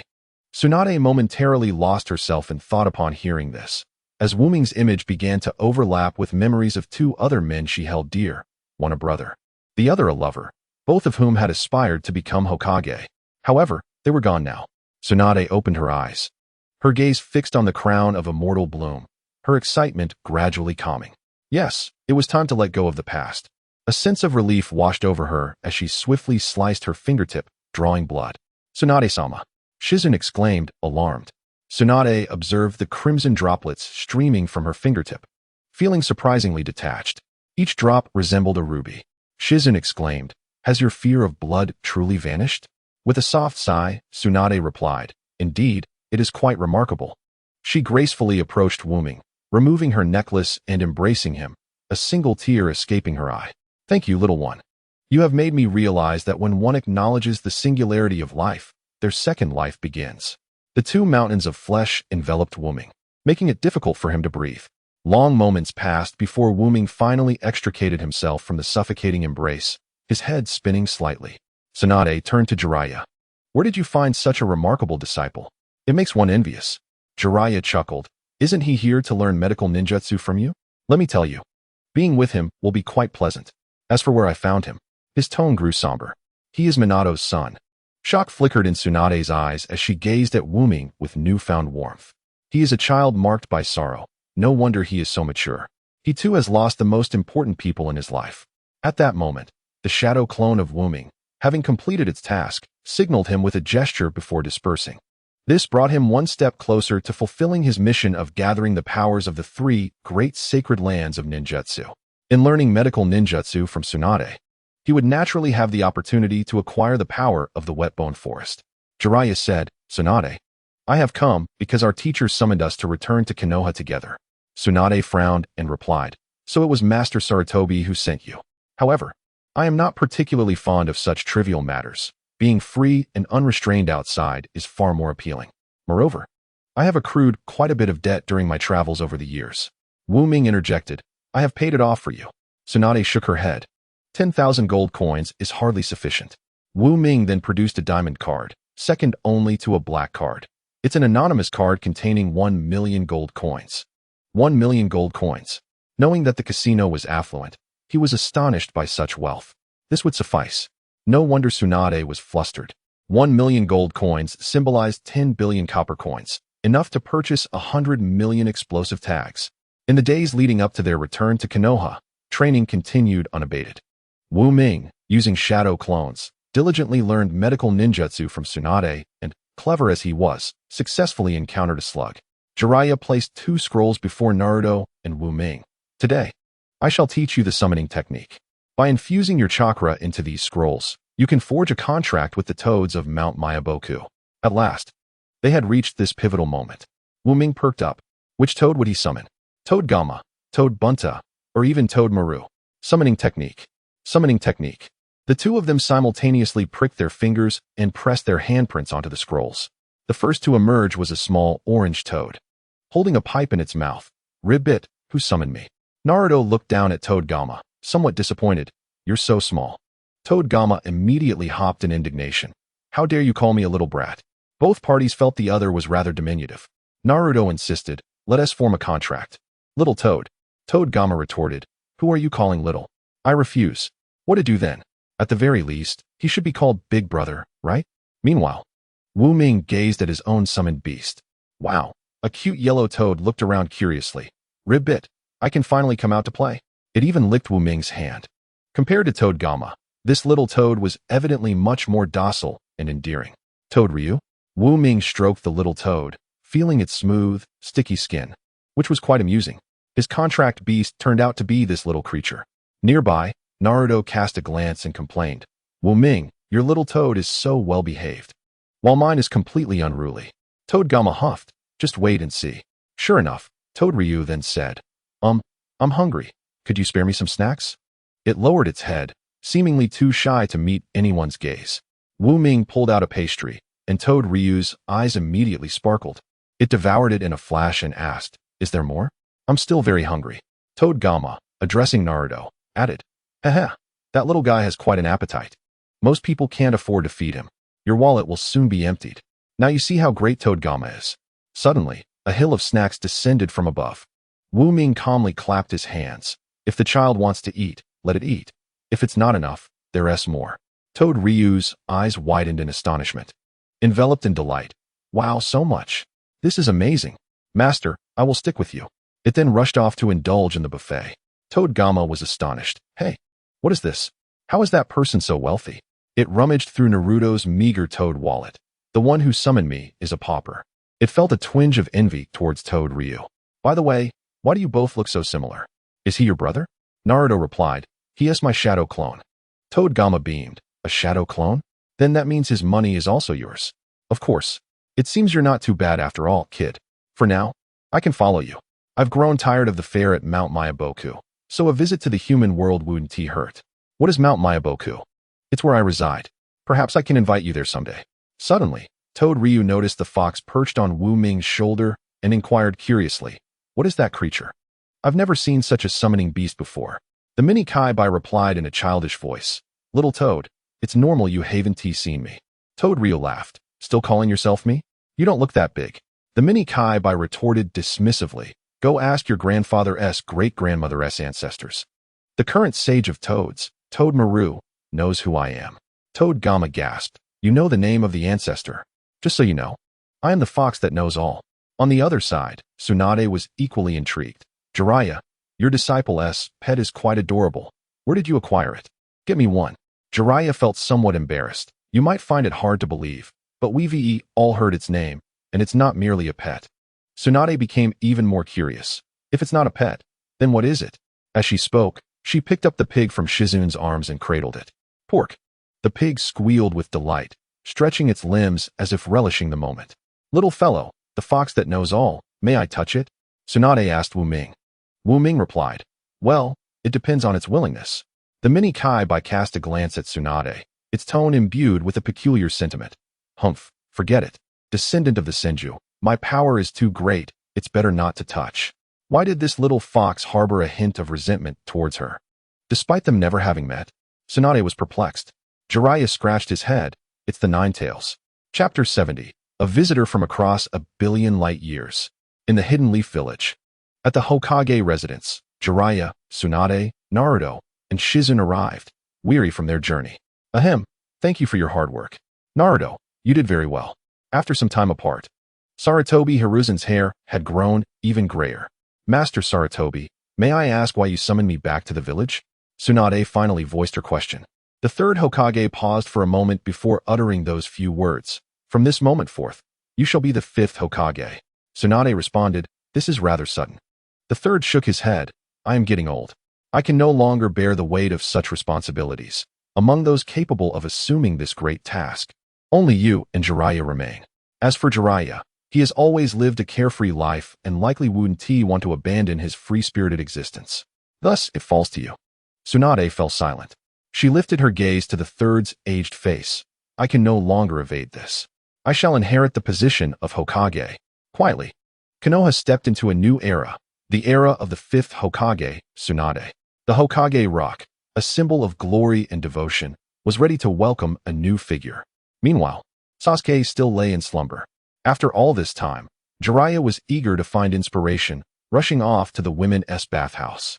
In an inconspicuous corner of Konoha, two unusual guests arrived. They seemed to have materialized from thin air, descending from the heavens. The first, one must not disclose future events to those from the past. The second, one must not alter the future through historical changes. A boy with golden hair and blue eyes, dressed in a black turtleneck and pink inner lining, nonchalantly remarked, all right, you're quite the nag, aren't you? The other, a black-haired, one-eyed man clad in a long black coat over gray attire. His left arm empty and a long sword hanging at his waist, bore the weight of time. Do not be careless. We are adrift in the currents of time, and every action we take may yield unpredictable consequences. Take off your forehead protector. All right, master. The youth removed his forehead protector, while the adult man he referred to as master donned a round hat, concealing his identity. The young boy wandered around, exclaiming, so this is Konoha from 20 years ago. Shall we explore? The mature man, with a stern demeanor, replied, our primary objective now is to protect Naruto. Where shall we search for my father then? Well, let us just see where the path takes us. Ah, another splendid sunny day. Wu Ming rose early, strolling through Konoha while allowing Kurama some fresh air. Passing a candied hawthorn stand, he declared, I want this. All right, I'll buy it for you. At the milk shop, he exclaimed, I want this. Fine, I'll get that too. As he approached the animal market, Wu Ming initiated, there are female foxes here. I understand, I'll buy you one. Ahem. I don't need that for now, Kurama replied, feeling a bit shy yet unable to resist sensing the presence of the female foxes. Suddenly, his fur bristled. Quick, run. Wu Ming's heart raced. What is happening? Mini Kurama, drenched in sweat, exclaimed, I sensed an exceptionally powerful presence. Wu Ming felt a weight in his heart. Readying to teleport. How powerful? Mini Kurama responded. See for yourself. A panel appeared, displaying, name, power, 99999 agility, 99999 chakra status, weak. Wu Ming was taken aback. What? Even Orochimaru only has a few thousand points. This is beyond comprehension. Is this even human? Did someone descend from the moon for a vacation? Just as he prepared to flee, Mini Kurama suddenly calmed down. It's a misunderstanding. There's no need to run. Why? Mini Kurama offered no further explanation, for two individuals had approached Wu Ming. Upon looking up, he saw a golden-haired, blue-eyed boy. Dad. The boy suddenly spoke. Wu Ming was taken aback. The adult man behind the boy, clearly startled, nudged him. The boy realized his faux pas, internally panicking. Oh no. Wu Ming then understood. It was his eldest son. Considering the time, It was indeed about that moment. With so much to attend to in his training, he had forgotten this detail.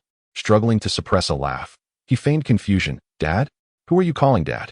The boy hesitated, and the adult man awkwardly interjected. It's me. Wu Ming was even more astonished. You're his father? You don't look like one at all. The adult man, Uchiha Sasuke, took a deep breath and explained with great effort. Well, the child's real father is not in this world, so I'm taking care of him. This was true. His father, the seventh Hokage, was indeed absent from this realm. Wu Ming understood. Ah, I see. Boruto scratched his head. Right, that is how it is. While saying this, he discreetly observed Wu Ming. His father from childhood truly resembled the photos, and that little pet on his shoulder was adorable. Wu Ming also scrutinized Boruto, feeling an inexplicable surge of affection in his heart, a natural love of parents for their children. Had he inherited this feeling by becoming Naruto? He found nothing unusual about it. Unbeknownst to him, he was indeed facing his own son. Can I pet it? Boruto pointed at mini Kurama. Wu Ming pondered. It can be a bit fierce. Be careful if you touch it. Before he could finish, he was astonished. Boruto had already reached out, yet mini Kurama showed no resistance. Instead, enjoying the petting and even rolling onto its back. He telepathically communicated, Hey, old buddy, you're not usually like this. Mini Kurama remained silent. After all, this was Boruto, the strongest entity in the ninja world who had brought him here. In the beast realm, one must never forget their roots. It was wise to form alliances early. Sasuke appeared slightly bewildered. He didn't recall Naruto having a pet in his youth. A flicker of understanding crossed his eyes. Having defected from the village, it was only natural not to know what transpired. Perhaps Naruto had taken in some small animals during a period of sorrow and then lost them. That seemed reasonable. Wu Ming observed the two, as a flurry of unconventional thoughts began to crystallize in his mind. All right, I must take my leave. It was a pleasure to meet you. With that, he turned to walk away. Boruto, unable to contain his impatience, called out, Wait.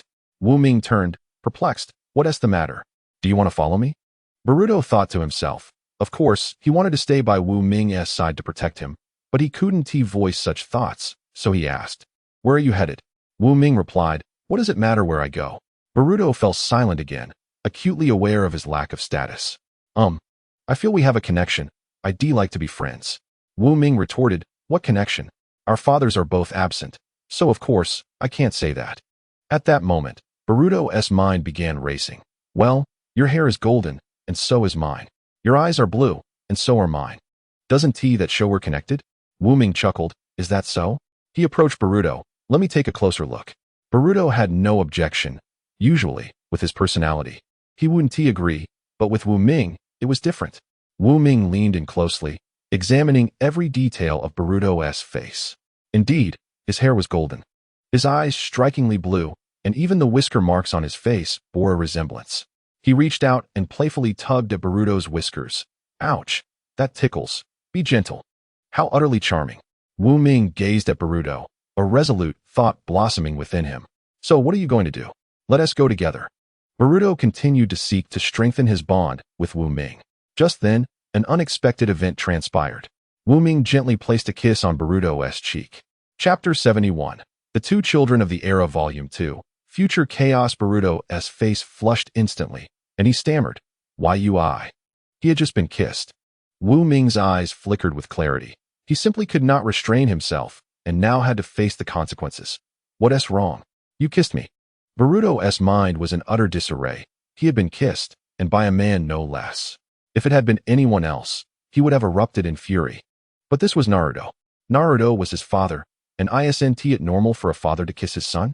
Naruto had kissed him countless times in his childhood, along with many others. Wu Ming coughed lightly. What is the big deal about a kiss? I just thought you could become a good friend. Boruto's cheeks reddened. Friends shouldn't kiss. Wu Ming replied earnestly. Who says? I've kissed my closest friends. It's a courtesy among friends. Boruto retorted. Who believes that?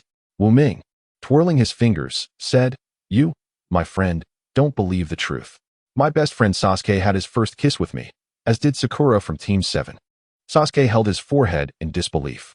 Boruto paused, taking a moment before asking, So you kissed me because you want to be friends? Wu Ming supported his chin. He feigned a pout. All right, if you truly dislike it, I apologize. I'm sorry. Boruto, flustered, waved his hands. Hey, you don't need to do that. I'm not really that upset. This kid was surprisingly easy to coax. Wu Ming gazed intently at Boruto, an inexplicable bitterness and sadness welling up within him. What is happening to me? He pressed his forehead, his mind flashing with countless fragments and images, though they remained indistinct. The scene seemed to flicker with endless blood and tears, cries echoing, but he could not recall them clearly. This sensation lasted only a fleeting moment before he returned to normal. Wu Ming smiled, saying, I'm a bit hungry. I was just about to go eat. Would you like to join me? Boruto rubbed his stomach, realizing he was indeed hungry, and Sasuke showed no objection either. All right then, he replied. His eyes twinkled as he speculated. Let me think, are we going for Ichiraku ramen? Dad loves that. Wu Ming responded, ramen? No, let us go to my house. I'll cook for you myself. How does that sound? Sasuke's eyes brightened at this. Of course. It's been ages since I've had a meal prepared by Naruto. Throughout history, this was a rare opportunity to savor such a meal. As they walked towards the Uzumaki residence, Wu Ming squinted and remarked, My friend, I still don't know your name. Boruto, replied Boruto, Pineapple Head. Huh? Quite a nice name. What about you? I'm Naruto. Don't you think our names sound somewhat alike? Perhaps we're truly fated. Wu Ming then turned to Sasuke. And you, sir, what is your name? Sasuke, maintaining his usual composure, replied, I'm Sasuke. Haha, that has quite a name too, Wu Ming laughed. Boruto stifled a giggle, casting a sly glance at his master, as if to say, Look at that. Your name is rather unconventional. Upon arriving at the Uzumaki home, Wu Ming pushed the door open. The interior was rather empty. Naruto must still be with Jiraiya. Haha, it's a bit messy, don't mind it, he said. Boruto and Sasuke glanced around. Overall, it was relatively tidy, though there were a few clothes strewn about. Please sit for a moment, I'll grab something. In the living room, Boruto and Sasuke exchanged glances. Boruto sighed. So this is where Dad lived as a child? It's completely different from our home. So small and rundown. The walls were adorned with vintage posters bearing words like dreams and recognition, and the floor was made of aged wooden planks. Sasuke remarked, Indeed. Your father had a tough childhood. Boruto felt a pang of guilt as he realized just how fortunate he was. He never had to worry about food. Each morning, his mother prepared delicious meals. His clothes were always brand new. No one dared to speak ill of him or bully him. At that moment, Wu Ming emerged from the kitchen, carrying various jars and bottles. Let us go, he announced. Boruto was taken aback. Go? Aren't we eating here? Wu Ming shook his head. I came back just to grab my secret sauce. Now I'd like to show you my new home. New home? They both inquired simultaneously. In the forest behind Konoha stood a 3-story traditional villa with a crimson fence stretching on either side of the entrance. Each 3 meters adorned with a symbol of the Uzumaki clan. Before the villa lay a crescent-shaped water garden, featuring 9 miniature tailed beast sculptures, with a clear stream flowing gently over the bases. The grand entrance was made of solid ironwood, intricately painted with golden designs. How extravagant! Boruto gasped, covering his mouth. This house was far superior to the one he would inhabit 20 years later. Sasuke squinted, sensing something was amiss. It was highly peculiar. If he wasn't aware of this new villa, it would be as if he were being taken for a fool. Perhaps there was some anomaly due to time travel? He chose to remain silent and observe. Once they settled down on the luxurious leather sofa, Wu Ming donned an apron and energetically dashed into the kitchen. My dear son, if memory serves, you enjoy peculiar foods, such as extremely sour lemon burgers. How about some uniquely pungent stinky tofu? You've never encountered this in the future. For Sasuke, who enjoyed tomato dishes and fish rice balls, Wu Ming had prepared a delightful family-style hot pot feast. The sumptuous meal was served, and both Boruto and Sasuke were left in awe. Wow, this black tofu is incredibly delicious, perfectly to my taste, Boruto exclaimed. Sasuke added, These dishes are tailored to our preferences. There's something suspicious about this Naruto. Nevertheless, he relished the meal. After they finished eating, there was little else to do. This era lacked even video games, rendering it somewhat dull. Boruto longed to play games with Naruto, but the 7th Hokage had a mountain of responsibilities that left little room for leisure. Yet, he truly wished to enjoy time with his father. Wu Ming approached, seemingly able to perceive Boruto's thoughts. What's wrong? Are you bored? A little, Boruto admitted. Without video games, I'm not sure how to have fun. How about we have a shuriken competition at the training ground? Sounds good. After the contest, Wu Ming narrowly triumphed, proving that Boruto should not be underestimated. Feeling fatigued after their training, Wu Ming suggested, I have a private pool nearby. Would you like to cool off? Absolutely. They splashed about, enjoying themselves immensely, while Sasuke observed from the sidelines, his expression hidden beneath the brim of his hat. As night fell, with stars twinkling overhead, Wu Ming remarked, "Oh dear. I lost track of time. Why don't you both stay the night?" "Yay," Boruto exclaimed. Wu Ming continued, "I have plenty of rooms. Feel free to choose." Such was the privilege of wealth. He then climbed into bed, pulling the covers over himself, basking in the starlight, ready for sleep. Creak. The door swung open. "What are you doing here?" Boruto asked, a bit shyly. I'd like to sleep next to you," he confessed. After all, his mission required him to protect Naruto closely. It wouldn't be appropriate for Sasuke, the middle-aged man, to share a bed with young Naruto. Thus, it fell to him. Boruto was prepared to insist, but surprisingly, Wu Ming didn't object. "Sure, I'd love to chat." He lifted the covers slightly, and Boruto naturally slipped in beside him. Wu Ming's emotions swirled. Having been an orphan in his past life, he had only shared a bed with Naruto once before, and now there was Boruto. It was as if Boruto radiated warmth, providing a comforting glow. Looking at Wu Ming, Boruto quietly asked, "Are you happy?" Wu Ming replied earnestly, "I am very happy. I cherish every moment of my life. I am truly living rather than wasting away." "And you, Boruto? What kind of person is your father?" Chapter 72. Call me father. Boruto fell into reflection. My dad? He's quite a silly person. Sometimes he even wears his shoes the wrong way and forgets to turn off the lights at night. He's such a nice guy, always helping others in the village no matter the situation, often working late into the night. Wu Ming responded, "I see. But from your tone, it seems you don't dislike him?" Boruto's expression turned a bit somber. "I just wish he could spend more time with me." Looking down, he continued, "My dad, when will he realize the importance of family? He treats everyone in the village equally. But his love for me feels like sand slipping through my fingers. Shouldn't family be more important than others?" As Boruto spoke, his emotions seemed to swell. "I do not expect him to be extraordinary. I merely desire, like any child from a normal family, to have him spend ample time with me.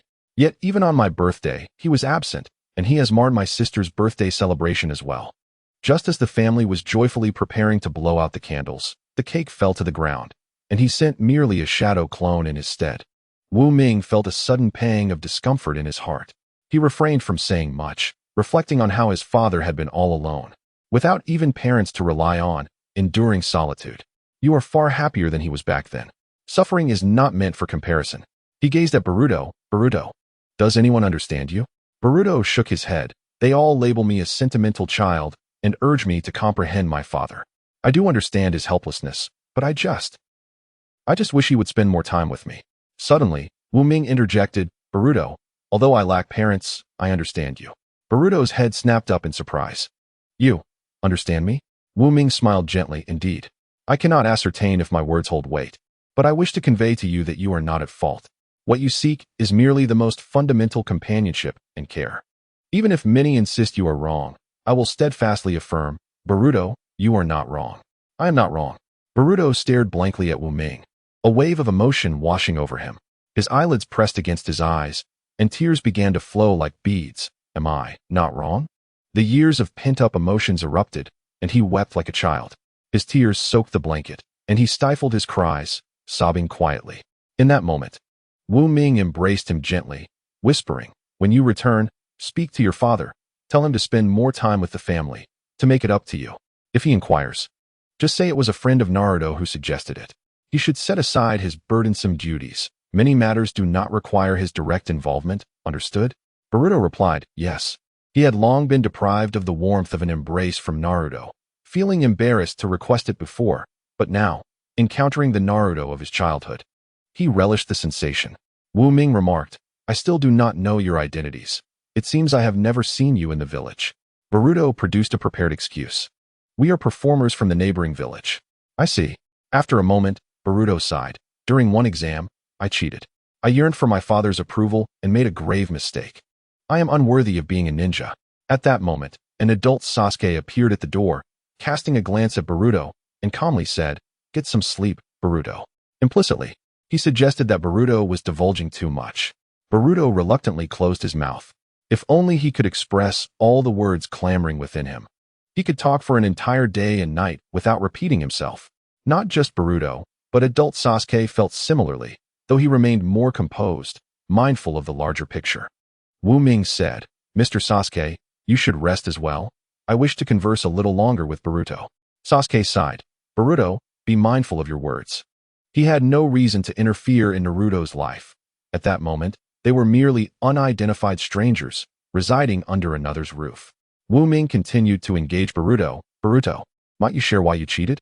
Boruto replied, it was a highly publicized competition, attended by all the significant figures. I could not afford to bring shame upon my father. Wu Ming probed further. Could you not have refrained from cheating and instead relied on your own abilities to defeat them? Boruto pursed his lips. They all possess unique family techniques, and at the time, I lacked the necessary skills to compete fairly.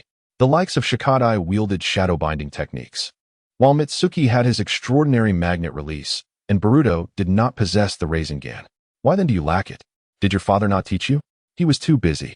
He had no time. Wu Ming chuckled. You see, this is indeed his fault.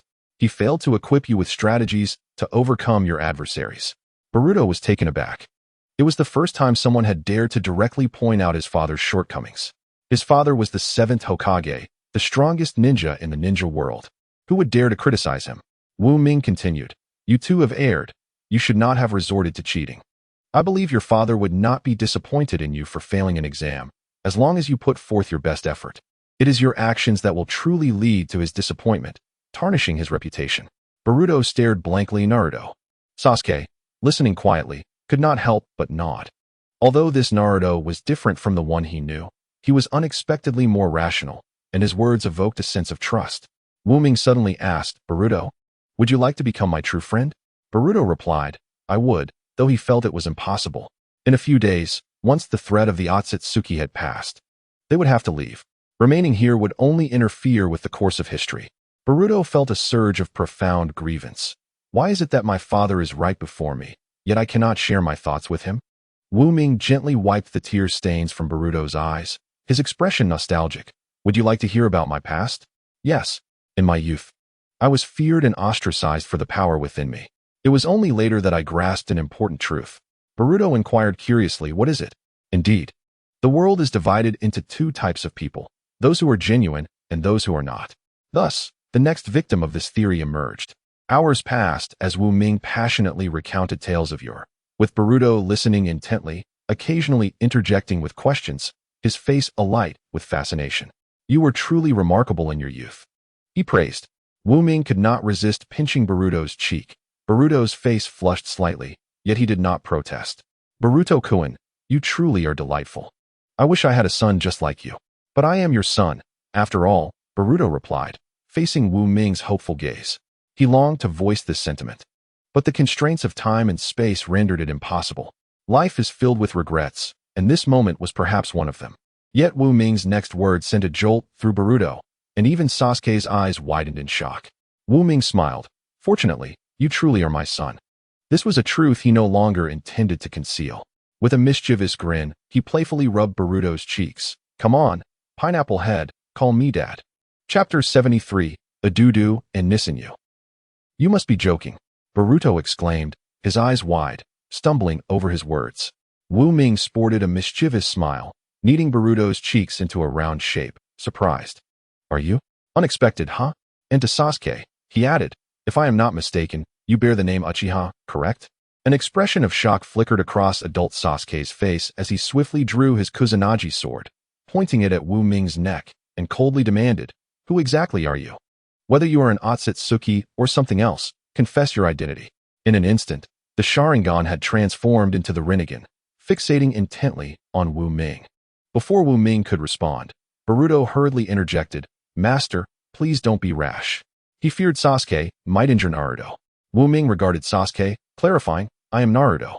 Though you may find it hard to believe, I am aware of future events. You need not worry about sharing future matters with me. It will not alter history, as I already possess this knowledge. Sasuke scrutinized Wu Ming with the Rinnegan for a prolonged moment before finally lowering his sword, no matter how I perceive it. You are indeed Naruto himself. At least for now, in this world, no one can deceive the power of the Rinnegan. I shall temporarily place my trust in you. This is not the crux of the matter. Sasuke has been secretly observing the conversation between Wu Ming and Boruto, meticulously analyzing every micro-expression of Wu Ming 1,000 times. ultimately concluding that Ming's affection for Boruto is genuine. Boruto said that. Ming interrupted, "Call me Dad." Boruto helplessly replied, "Dad. Is that enough, Dad? Is it all right? Dad, you are so childish." Ming responded, very obedient. Boruto asked, "Dad, do you really know what will happen in the future?" Ming smirked, "What? Do you want me to prove it? You like Sasuke's daughter, Sarada. She likes you too, right?" Boruto quickly covered Ming's mouth. "I believe you. I believe you." He dared not meet his master's gaze behind him. Ming said, "Oh, why be shy? Love should be proclaimed loudly. As your father, I approve of this union. And you, Sasuke?" The adult Sasuke, with a furrowed brow, replied, "Naruto, this isn't the time for such discussions. How did we end up in a conversation about romance?" Ming stated, "I know you're curious about my matters, but who can truly grasp the complexities of time and space? Just consider me as Naruto, who has traveled back from the future." This aligned with his previous explanation to Kurama. Sasuke maintained a certain secretive technique to detect lies, sensing that it was the truth. Relieved, Sasuke asked, "So, do you know what is about to happen?" Ming replied, "In 2 days, Otsutsuki Kinshiki will come after me, attempting to seize the Nine-Tails' power within me." Sasuke affirmed, "Indeed. But with me here, he will have no chance of success." Ming said, "Precisely. However, I have some insider information regarding Kinshiki." "Insider information? Is it reliable?" "Absolutely. First, he has the power of foresight. Second, after consuming his own eye, he will enter an ultimate form." He spoke for 10 minutes before finishing. Sasuke fell silent. This was no mere insider information, but rather laid bare all their opponent's secrets. With this knowledge, the pressure of facing Kinshiki diminished drastically. Ming continued, "In truth, this is not the most critical aspect." Boruto and Sasuke asked in unison, "What? Perhaps you have already noticed that we do not belong to the same dimension. You may have come to the wrong place." Sasuke nodded, "Indeed, in my original timeline, Naruto did not have such experiences. We may have arrived in a parallel universe." This made sense. Boruto's eyes widened. "Then what do we do? If we have come to the wrong place, our father in the original timeline is unprotected." Ming tapped his forehead. "Fool, think carefully. You came here with Kinshiki. He has come here with you. So how can he threaten the Naruto over there?" Boruto nodded, "True." Ming smiled brightly. "In any case, consider this a unique journey. Shall we?" Boruto cheered. "This is wonderful. I get to meet a different version of Dad." Sasuke, without objection, stated, "Regardless of which dimension you are from, you are still you. I cannot abandon you." This declaration clarified his stance. Ming remarked, "No, you still do not grasp the true point. Since this is not your original timeline, it signifies your freedom." Boruto inquired, "What does freedom mean?" "It means you are no longer bound by the laws of time and space. You can do as you please without worrying about altering the future. Because the future of this timeline has already formed with your involvement." Sasuke's breath quickened. "You mean?" Ming nodded. "Yes, go take a look. That is what you long for day and night." Upon hearing this, Sasuke could no longer contain his emotions and vanished in an instant. On the other side, the sky darkened, and 2 figures cloaked in red clouds and black robes advanced through the shadows. One of them suddenly coughed. The other spoke, Itachi. The man known as Itachi replied weakly, "No worries. Our primary objective is to fulfill the organization's mission, to capture the Nine-Tails Jinchuriki in Konoha." At that moment, a figure appeared before them, missing its left arm and wielding a long sword at its waist. "Itachi, be careful." A figure with jagged teeth and narrow eyes positioned itself in front of Itachi, gripping a large blade tightly. Kisame was shocked. He had not noticed when this person appeared, indicating that their strength was likely superior to his own. Itachi felt similarly, activating his Manjiki Sharingan and preparing for battle. Strong, too strong. This individual's mere presence intimidated the 2 Akatsuki members, preventing them from advancing further. Rest for a moment. The figure without a left arm merely glanced at Kisame, who immediately lost consciousness. Itachi, seeing this, grew even more vigilant. "Who are you?" He noticed the fleeting Manjiki in the stranger's eyes. "You are also Uchiha Madara? Is this your true form beneath the mask?" "No, not at all. You are far too powerful." Even Itachi found himself contemplating escape, knowing he could not perish here. His life was meant to be concluded by his brother. Itachi probed, "Did you come here for a specific purpose?" "Never mind. Let us see who is stronger." As Itachi prepared to unleash Amaterasu, he inexplicably paused.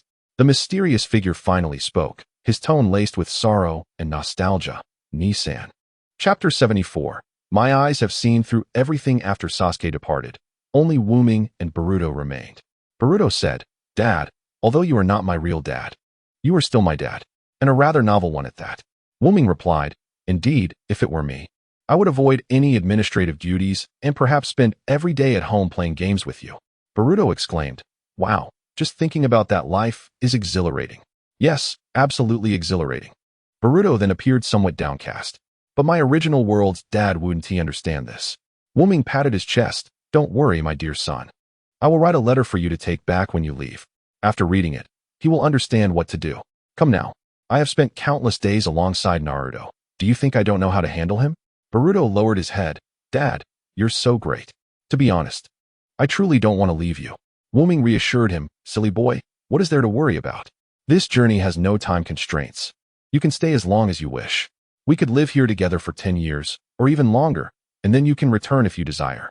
Boruto replied, "But if I do that, my parents in that dimension won't see me for such a long time." Ming chuckled, "Fool, you arrived here using a time-space artifact. You will return through it to a fixed point in time. In other words, no matter how long you stay here, only a second will pass over there. Just a second." At that moment, Boruto's eyes sparkled with excitement. "That's amazing. Dear new dad, we will surely become the best of friends. There's still some time. I'll teach you the Rasengan." A flock of crows flew overhead, seemingly exuding an aura of doom and misfortune. Itachi ceased the release of Amaterasu, his expression filled with uncertainty. The figure without a left arm removed a gray round hat, revealing a mature face. Softly, he said, "Brother, it's been a long time." Upon hearing this slightly altered yet still familiar voice, and seeing the well-remembered face, Itachi's heart seized. "Is it Sasuke?" Sasuke replied, "It is I." Itachi, with an expressionless face, remarked, "Oh, my foolish brother. Though I am unaware of the trials you have endured, the reasons behind your growth and the powers you have acquired, your presence here must be for revenge, correct? Sooner than I anticipated.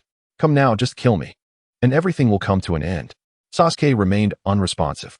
With a surge of resolve, Itachi launched an attack, his Manjiki Sharingan manifesting Amaterasu. Black flames erupted from his eyes. Sasuke, however, stood still, allowing the black flames of Amaterasu to pass by and land behind him, as Itachi deliberately adjusted his aim. Seeing Sasuke offer no resistance, Itachi felt a pang of urgency. This was not the way forward. He coldly declared, "What I just did was merely a test. Now I shall show no mercy. If you seek vengeance, you must embrace the consciousness of life and death." Amaterasu. He unleashed Amaterasu once more, blood seeping from his pupils simultaneously. Sasuke softly uttered, "Kagetsuchi." The black flames before him abruptly halted, spiraling into a circle that enveloped him like a halo. Realizing Amaterasu had no effect, Itachi swiftly shifted tactics. Tsukuyomi. In an instant, Sasuke found himself ensnared within a dim, illusionary realm. Itachi's voice echoed from afar. "Hate me. Here, time and space are under my control. You will relive the agony of the night your clan was annihilated countless times." The scene of that fateful night unfolded once more, but Sasuke observed it all in silence. His face devoid of fear, only a hint of nostalgia. "Disperse," he whispered. In an instant, the Tsukuyomi realm shattered. "You have grown," Itachi marveled at Sasuke. Conventional means of attack had become ineffective. Thus, he would resort to the legendary third power, Susanoo. "Brother," Sasuke swiftly appeared before Itachi, declaring, "There is no need for such actions. My eyes are now capable of seeing through everything." "What are you saying?" Itachi questioned. Sasuke lowered his gaze. "Brother, I am aware of everything you have done for me. You are Itachi Uchiha of Konoha, and in your heart, the village holds greater significance than your clan. Yet, there exists something in your heart that surpasses even the village. That is me." Itachi paused, taken aback. "You know everything." He seemed to experience a sense of relief mixed with heartache and anger. "Did Uchiha Madara reveal this to you? That damn man. How dare he speak the truth to Sasuke?" Sasuke fell into reminiscence. "Indeed, it was that masked man who informed me." Itachi sighed. "Sasuke, I am a sinner. If you kill me, it would be my rightful fate. As a rogue ninja, your act of killing me would render you a hero of the village. This was the path I had paved for you." "No, brother. All I want is you," Sasuke retorted, his voice tinged with emotion. "Do you understand? In my eyes, You are the most important, not the other things, not the plans you orchestrated. Brother, do not sacrifice yourself any longer. Itachi, who had a sweet tooth yet had endured a lifetime of suffering, felt tears welling up. For so long, he had borne all the sins for Sasuke. He had intended to take this secret to his grave, never to be known. However, at this moment, Madara's revelation had disrupted his plans, but had also granted him Sasuke's acknowledgement. Who truly wishes for a lifetime of unrecognized sacrifice? Itachi, somewhat disheartened, sat down. Now that you know, there is no more to conceal. In my original plan, you would have killed me, thus becoming capable of wielding the power of the Mangeki. This was all I wished to do for you. But now it seems you have achieved that on your own. My mission is complete. Suddenly, he felt a sense of liberation. Sasuke, I never imagined that in my final moments, I would still have the chance to reconcile with you. I am truly happy. He coughed a few times. I know you do not understand my actions. I wish to protect you from the shadows, but my time is running short. It will not be long before I perish. That is why I resorted to this desperate measure. At this point, Itachi's vision had deteriorated significantly. He strained to see Sasuke's face. The world of ninjas is dark and cruel. I hope you can attain great power. Although you have surpassed my expectations, it is still not enough. The Akatsuki organization has many members like me, some even stronger. They are collecting the power of the tailed beasts, conducting a terrifying plan to overturn this era. War is approaching. Itachi believed that despite Sasuke's strength, he could not confront the entirety of the Akatsuki with merely the Mangeki. Yet he felt a sense of contentment. Sasuke, your current strength is sufficient for self-preservation. As war looms, stay clear of its vortex and live well, waiting for it all to conclude. This is my final wish. Sasuke chuckled softly, shaking his head. There is no need for that. I will not die, nor will you. Those I wish to protect will not suffer even the slightest harm. Those I intend to kill will have no chance of survival. For my eyes can now see through everything. A gust of wind tousled his dark hair, revealing his extraordinarily noble purple eyes. Rinnegan. Chapter 75. Amaterasu fried egg, Itachi exclaimed. The Rinnegan. He had not anticipated that Sasuke would reach such heights. Amidst his joy, he maintained composure. Sasuke, such an achievement is indeed commendable. However, the world of ninjas is vast. After one peak, there lies another. Sasuke replied nonchalantly. Even so, I remain the highest peak. Itachi sighed. Confidence is virtuous. Yet excessive pride is perilous. The Rinnegan is not invincible. The leader of the Akatsuki possesses 2 Rinnegan. Adult Sasuke responded, I possess 1 Rinnegan because I desire only one. Nothing more. He continued, Nisan, you need not worry about anything else. Seeing that he could not sway the proud Sasuke, Itachi inquired, so, what do you wish to do now? Sasuke declared, to protect you and Naruto. Brother, come with me now. Itachi yearned to accompany Sasuke but harbored concerns. If I abandon my mission, I will be deemed a traitor, and the Akatsuki will send assassins after me, potentially endangering you. Sasuke retorted, just them? Huh. It seems brother has a misjudged perception of my current strength. Nisan, your little brother is the strongest in this world.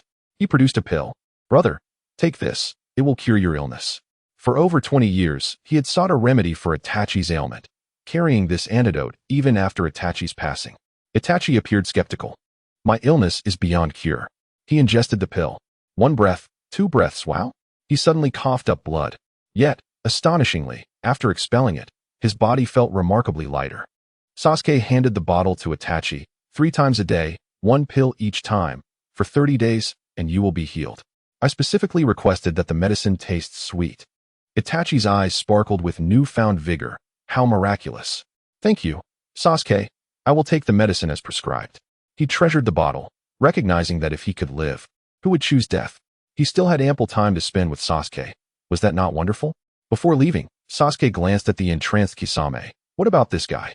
Should we kill him? Itachi pondered. No need to worry about him. He poses no threat to us. Good. At the Uzumaki household, laughter erupted. Haha. I have one again. You still need practice, my dear son. I should commend you for even bringing the game console. Boruto stared in disbelief. This is impossible. Dad, this is clearly your first encounter with video games. Wu Ming chuckled dismissively. I have collected more coins in Super Mario than you have eaten meals. Despite the loss, Boruto felt an unusual joy. Having long been deprived of paternal affection, he found satisfaction in Wu Ming's company. Likewise, Wu Ming felt a profound connection. Boruto might very well be the first family member he has encountered across his lifetimes. After all these years, he had fully immersed himself in Naruto's persona. Who could comprehend the feeling of suddenly having a partner who wholeheartedly trusts you? Knock, knock. Someone rapped on the door of the villa. Wu Ming hurried to open it. And Sasuke remarked coolly, "Naruto, I'm back." Boruto exclaimed, "Master, you finally returned. Shall we play some games?" "Not now." However, another man followed Sasuke. Wu Ming's heart skipped a beat upon seeing him. Itachi gazed intently at Wu Ming. "Kyūbi Jinchuriki, Uzumaki Naruto. You recognize me?" Wu Ming asked, puzzled. "I feel as though I've seen you somewhere before." Wu Ming forced an awkward smile. "Let's not dwell on the past. Back then, he had worn an umbu mask." Sasuke explained, "This is my older brother, Uchiha Itachi. He currently lacks a formal identity and may need to stay here temporarily." Wu Ming replied, "I have no objections. This villa is spacious enough to accommodate dozens more." Itachi politely said, "Thank you, Mr. Naruto." He continued, "I was just on a mission to apprehend you, but I have since distanced myself from the Akatsuki. I hope we can coexist peacefully." He felt remarkably content. Udu had matured, allowing him to live peacefully in retirement. Wu Ming responded, "Of course, by the way, would you like some chilled watermelon juice?" "Yes, please." Itachi had a fondness for sweets, particularly sweet drinks. Boruto chimed in. "So you are the master's brother?" Itachi inquired, "And who might you be?" Boruto replied, "I am the son of that old man. To speak plainly, my father is Naruto." Itachi fell silent. Observing Naruto's youthful appearance, he mused, "Is he only 12 or 13? And he already has a son?" Not only that, but even Sasuke appeared older than his actual age. The world was indeed surreal. Sasuke interjected, "Brother, let me clarify. Boruto and I come from the future." Itachi responded, "No wonder. That makes sense." He continued, "Then you must be aware of the Akatsuki's strength?" Sasuke replied, "Well, it's about a 70-30 split." Itachi nodded. For one person to withstand the entire Akatsuki to such a degree was a rarity. Even the leaders of various nations could not achieve such feats. Unbeknownst to him, Sasuke meant that he could obliterate them 7 times in 3 minutes. Suddenly, Wu Ming spoke up, "Actually, I have a little secret as well." Everyone turned their attention to him. "In truth, I am merely a clone. You may consider me a second persona of my original self. My true self is quite similar to the young Naruto from your timeline, and there are many things he remains unaware of. He is on his way here." Boruto exclaimed, "So there are 2 dads?" Sasuke was equally astonished. "2 Narutos?" Wu Ming added, "Indeed, there are even 2 Kyūbi." Itachi took another sip of watermelon juice. "I feel like I am falling behind the times. I should possess a certain level of sophistication." Bang, bang, bang. "I'm back." Naruto strode into the villa. He abruptly halted. "Hey, there are a lot of people at home today." Boruto greeted, "Hello?" Naruto replied, "Oh, hello?" He turned to Wu Ming, who explained, "These are my friends I made today." Naruto nodded in understanding, realizing that was why he was unaware of them. Shadow clones only return to their original bodies, allowing the original to access the memories of the clones, and Wu Ming had been outside for days without returning. Behind him, Jiraiya walked in, exuding a sense of tranquility. "Ah, today I found a lot of good materials. Who are you?" Jiraiya scrutinized Boruto and Sasuke. Upon seeing Boruto, his gaze lingered slightly. The child bore a striking resemblance to Naruto, so much so that one might mistake him for his twin brother. Wu Ming interjected, "Teacher Jiraiya, these are all my friends." Jiraiya's guard lowered slightly, but he still said, "You seem unfamiliar." Boruto replied, "Haha, we are performers. This is Dad's master." Jiraiya eyed him skeptically, "Performers? I don't believe it." "Show me." Boruto confidently declared, "All right, here goes." Seduction technique. Uzumaki Baruko appeared. Jiraiya was enthralled. "Oh, haha." Naruto was equally surprised. "Wow. Your level of seduction technique is on par with mine." Boruto transformed back, grinning. Just then, Uchiha Itachi emerged from the kitchen, addressing Sasuke, freshly made fried eggs. The moment he appeared, Jiraiya suddenly tensed up, narrowing his eyes. Red cloud on a black cloak. "You are a member of the Akatsuki?" Chapter 76. Boruto, is this all Dad has? Haha, are you here to capture Naruto? Jiraiya cracked his knuckles, eager for a challenge. Itachi replied, "Would you believe me if I said I haven't changed clothes yet?" He continued, "I am no longer a member of the Akatsuki." Jiraiya contemplated silently. The person before him must be Uchiha Itachi, Sasuke's older brother. Wu Ming affirmed, "Yes, indeed, Itachi has turned over a new leaf." Naruto exclaimed, "You are Sasuke's brother." Uchiha Itachi. He recalled how Sasuke had always spoken of wanting to kill him. Itachi coughed lightly. "Calm down, Mr. Naruto. I am merely a terminally ill brother now. Nothing more." He coughed up blood at the right moment, his face pale. Naruto wanted to respond, but held back upon seeing Itachi's pitiful state. Boruto extended his hand to Naruto. "Hello, I'm Boruto, and I would like to be your friend." Naruto felt momentarily flustered. This was the first time someone had so actively sought his friendship, leaving him pleasantly surprised. "Hello, I'm Naruto, the man who will undoubtedly become Hokage." Boruto gave him a thumbs up. "I believe in you." Naruto asked, "Hey, you don't have any rebuttals?" Boruto's expression turned peculiar. "Why should I deny someone else's dream?" Looking into Boruto's bright and clear eyes, Naruto understood why Wu Ming had formed a friendship with him. After observing Boruto for a moment longer, Naruto finally said, "Boruto, I feel like we resemble each other quite a bit." Boruto laughed. "Really? Perhaps it's because I am also from the Uzumaki clan." Naruto replied in astonishment. "So you are Uzumaki Boruto? This is the first time I've met someone with the same surname." Jiraiya felt skeptical. Shouldn't the Uzumaki clan have red hair? When did it become blonde? Naruto suddenly proposed, "Boruto, how about we have a spar?" The many similarities ignited his competitive spirit, especially since they were of similar ages. Boruto's eyes lit up. "Absolutely. I've been wanting to do this for a long time. Hee, watch me defeat my old man today." However, merely sparring seemed dull. "Why not add a wager? If you lose, you must serve as my attendant for a day." Naruto found this agreeable and immediately replied, "All right, but what if you lose?" Boruto answered nonchalantly, "If you win, I will call you Dad." Naruto quickly waved his hands. "That's too unfair to you." To him, the stakes seemed entirely lopsided. Boruto generously stated, "No worries. I'm very magnanimous. The focus is on the spar." Seeing Boruto's sincerity, Naruto felt no hesitation. The two headed to the training ground, with Sasuke naturally following to witness the duel between his disciple and his dear friend. Jiraiya inquired of Sasuke, "Are you Boruto's master?" Sasuke replied, "Indeed." Jiraiya continued, "I am Naruto's master. Your demeanor is quite remarkable. Surely your disciple's skills are commendable." He was subtly probing Sasuke's intentions. Upon entering, Jiraiya had immediately sensed Sasuke's presence and, after attuning to the chakra, experienced an astonishing revelation. He had never encountered such formidable chakra, akin to an infinite ocean of thunder. Even traversing the world and surveying the previous Hokage, he had never witnessed such an overwhelming force. This was also why he refrained from recklessly confronting the rogue ninja Itachi, as there was another unpredictable factor nearby. Fortunately, the other party appeared to harbor no malicious intent. Sasuke nodded, "Naturally. As the apprentice of the strongest, I too shall be the strongest in the future." His bold assertion was undeniably audacious, leaving Jiraiya momentarily speechless. Throughout the annals of the ninja world, perhaps only the first Hokage could claim such an honor in his era. On the battlefield, Naruto and Boruto stood on opposite sides. The battle commenced. Wu Ming temporarily assumed the role of referee, feeling discomfort in his eyes and thus opting out of the contest. Oddly, ever since that sleepless night chatting with Boruto, a persistent unease lingered in his vision.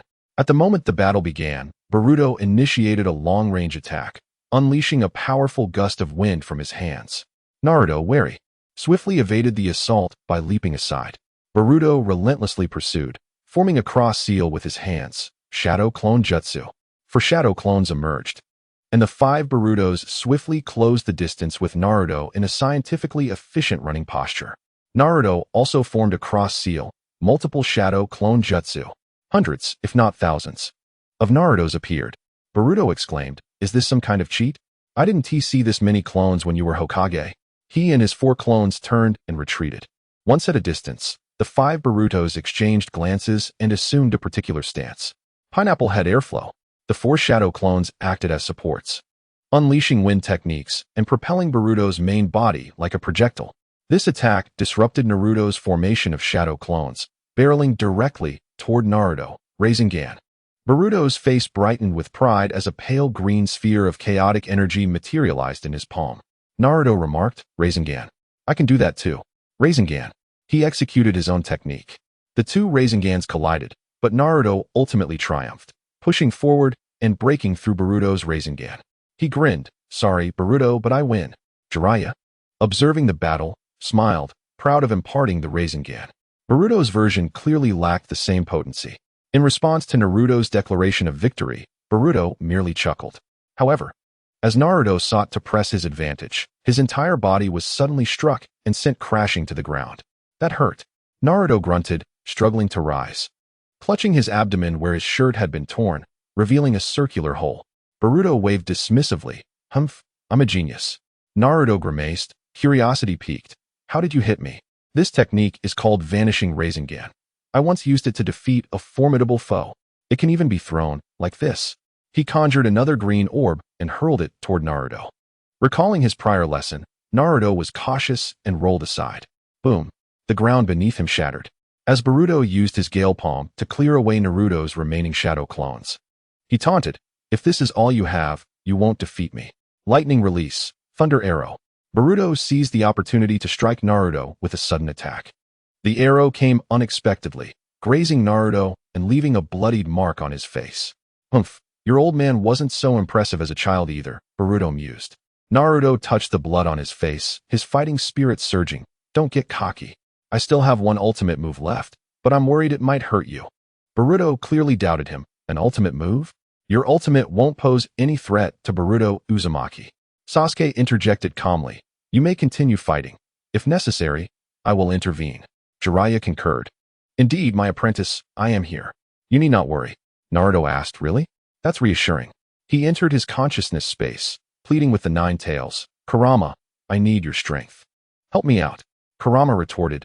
A child playing ninja wants to borrow my power? What a waste. If you lose, I have no shame.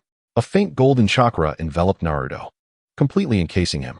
As he felt the surging warmth within, he recalled Wu Ming's battle with Orochimaru, contemplating, I think it's used like this. Tailed Beast Bomb. A miniature purple-black beam of destructive energy pierced through space, hurtling toward Boruto. Boruto gasped, Are you trying to kill me, Dad? Staring at the oncoming Tailed Beast Bomb, he was momentarily dumbfounded. This can't be serious, right? Jiraiya was taken aback. Kid, are you really going to do this? Don't actually hurt him. Just as he prepared to intercept the Tailed Beast Bomb, Sasuke blocked his path, saying, Wait. Jiraiya was puzzled. Wait for what? Is your disciple truly capable of withstanding this attack? This is beyond the realm of a genin, and Naruto possesses the nine tails. What does your disciple have? Sasuke remained silent, fixated on the two combatants, uncertain of the outcome. However, he believed that one must test the waters to know the results. How could he preemptively decide Boruto would lose and terminate the battle? That was not the style of Uchiha Sasuke. Boruto faced the oncoming Tailed Beast Bomb, trembling all over. You really are ruthless, aren't you? He could only raise his right hand to block it. Such a feeble defense was unlikely to be effective.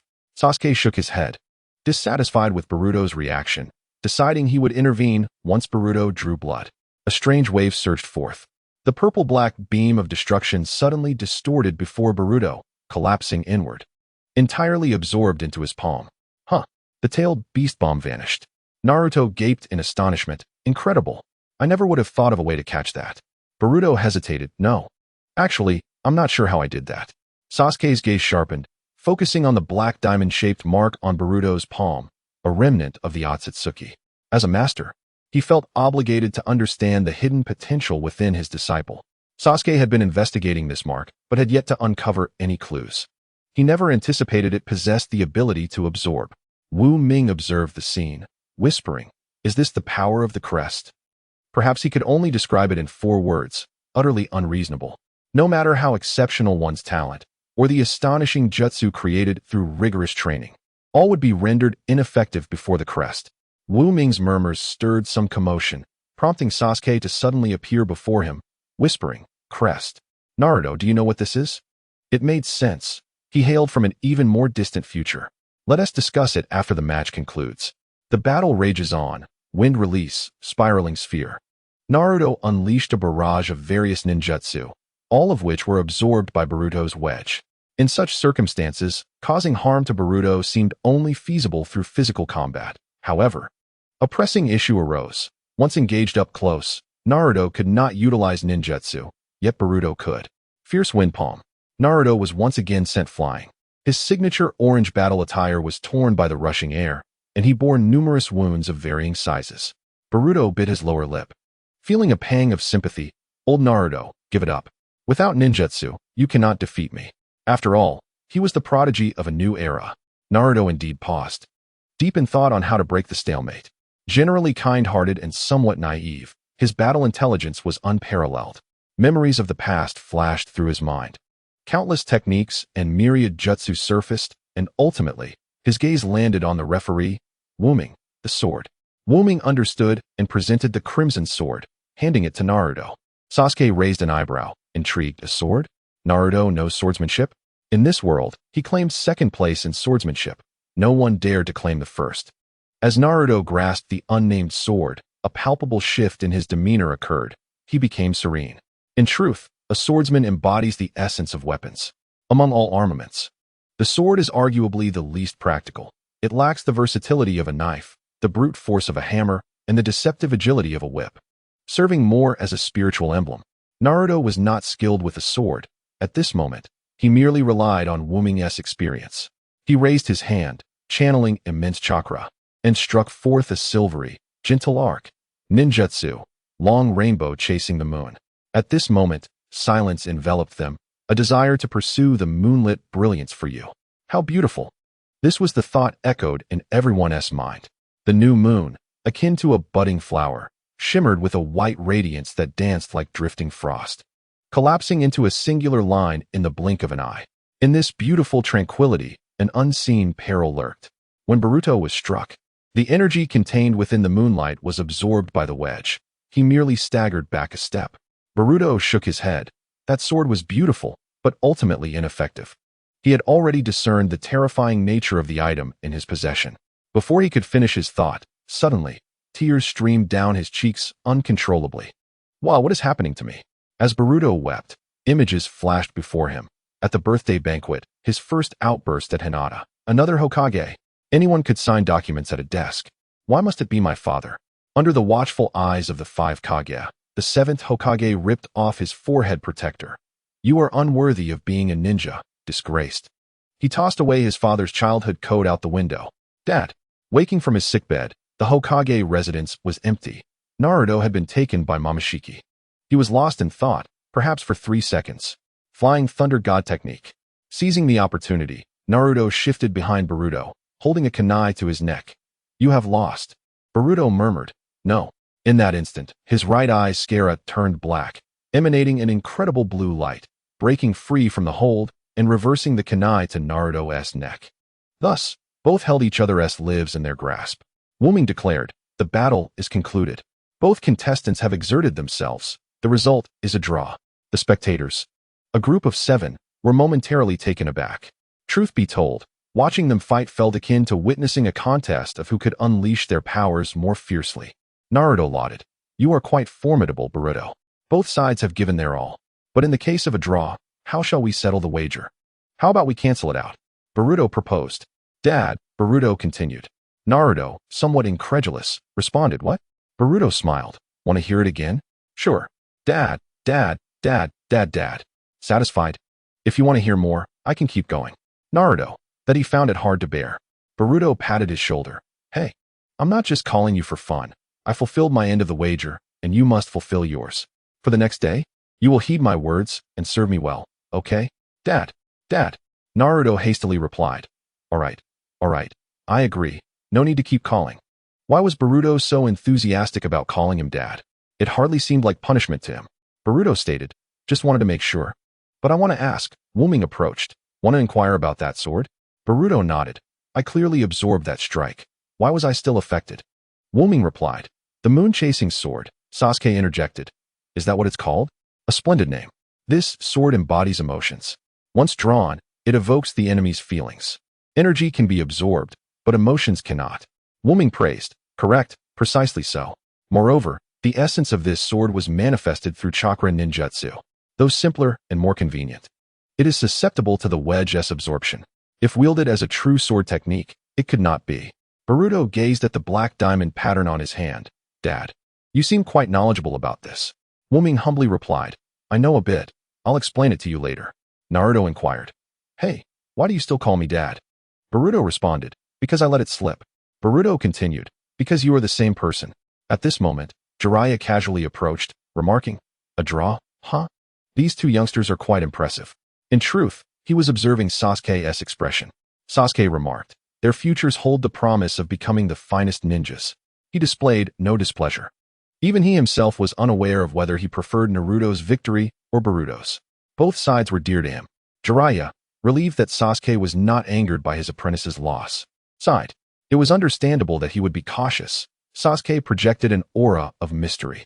As the battle was poised to conclude, Sasuke grew intrigued, harboring a different thought. Naruto. Naruto, woman you called? Sasuke gestured to himself. Come, strike me. Both Naruto and Boruto exchanged bewildered glances. Naruto cautiously asked, Boruto's master, why would you make such a request? Is that really all right? Even Ming was at a loss as to Sasuke's intentions. Sasuke stated, use that sword on me. I wish to experience the emotional sword and understand its essence. Though it carries a mystical significance, with my strength, I will not be harmed. Naruto whispered, is that permissible? That sword is quite powerful. Sasuke smiled nonchalantly. Even if you sent 10 of yourself, you could not harm me in the slightest. Really? Indeed. Naruto, upon hearing this, felt a surge of indignation. While Sasuke was Boruto's master, this was pushing it too far. Long rainbow chasing the moon. The moonlight slashed towards Sasuke. Jiraiya observed this moment closely, missing not a single detail. The power of Naruto's strike would require considerable effort to withstand, yet Sasuke simply stood firm, sword in hand. Nothing more than this. He raised his sword slightly to deflect, neutralizing all the attack's power. Sasuke surveyed his surroundings as if he had accomplished an inconsequential task. Is this even possible? Jiraiya was genuinely impressed. Naruto marveled. Incredible, truly worthy of being Boruto's master. He emerged unscathed. Ming nodded discreetly, acknowledging that Sasuke had indeed become exceedingly formidable. Naruto suddenly noticed something. Is that a tear? Under the watchful eyes of the crowd, Sasuke's expression suddenly stiffened. He lowered his head, and a few transparent tears slipped from the corners of his eyes. A man does not shed tears lightly. It is only when he reaches a point of deep sorrow that he does so. Yet, one cannot escape the shackles of things once unattainable. And Sasuke Uchiha is no exception. I have always lied to you, pushing you away with these hands. It matters not if you never forgive me. Regardless of what you become in the future, I will always love you. Forgive me, Sasuke, this is the last time. Sasuke cleared his throat. Something has gotten into my eyes. Chapter 78. Sasuke. Has Sasuke been captured? Brother, you promised to help me practice shuriken throwing today. You still cannot compare to your elder brother. A flicker of fire ignited in Sasuke's eyes, evaporating that single tear. Though it lasted but a fleeting moment. He was indeed engulfed in that emotion, regret. This sort of emotion draws upon the very essence of human regret. Who among us can claim to have never experienced a moment of remorse? Boruto covered his mouth, surprised to find even his master ensnared. This was not an illusion. The Rinnegan could not fend it off. Jiraiya, sensing the melancholy that enveloped the two, inquired curiously, you both have tried it. May I give it a go? Can it make me cry as well? I find it hard to believe. Naruto sat on the ground, panting, perverted sage, spare me. He truly lacked the strength. Wielding this sword was no simple task. Even with the Nine Tails chakra sustaining him, his body could endure no more. Boruto said, tired? Ha ha ha. Come, serve Lord Boruto. Naruto, with a mournful expression, approached, for he had no choice but to fulfill his promise. Boruto, rolling his eyes, pondered how to command Naruto. I'm a bit fatigued from training. Please carry me inside. Naruto replied, can't you walk on your own? Fine. Naruto carried Boruto inside and set him down. Boruto continued, now fetch me a basin of water to wash my feet. I, Lord Boruto, require some relaxation. Naruto nodded. All right. And it's not over yet. You still need to wash them for me. What? What? Today, you are my little servant, so be obedient. After a flurry of activity, Boruto felt invigorated. While Naruto lay exhausted on the bed, fast asleep, Ming quietly leaned over. You rascal, are you really treating your father like this? Once I return to my original form, he will realize you're actually our son. Boruto chuckled. Haha, it's a fair trade. If necessary, I can wash him back. Ming suddenly remarked, I've seen enough of you. Shall we go visit Hinata? Boruto replied, Mother, I intended to go see her soon. Ming continued, I recall she should be participating in an event for the Hyuga clan today. Shall we go? Let us go. Boruto inquired, how do we get there? Hold my hand. Flying Thunder God technique. They spun through space and time, arriving at the Hyuga household, where Hayashi sat in the main seat. He looked to his right at Hinata. My daughter, several prominent families have sent marriage proposals, which I have all declined. While this matter is trivial, it is quite bothersome. How is your relationship with Naruto progressing? Hinata lowered her gaze, fiddling with her fingers. Father, Naruto-kun just returned from a mission not long ago. Hayashi sighed. He didn't seek you out immediately upon his return. That is not a good sign. You must maintain your relationship diligently. Do you understand? This boy is quite clever.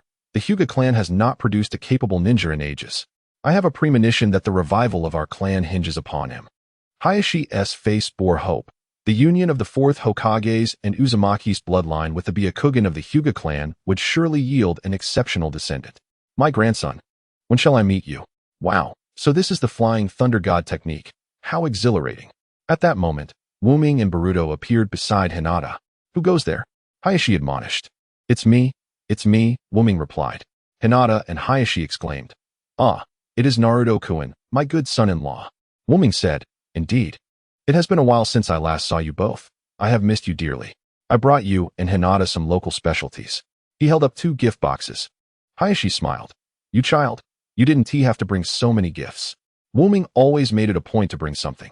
How could he arrive empty-handed? By the way, who is this next to you? Boruto introduced himself. Ahem, hello, I am Boruto Uzumaki, Naruto's friend. A very young grandfather, Hayashi remarked. His expression lighting up.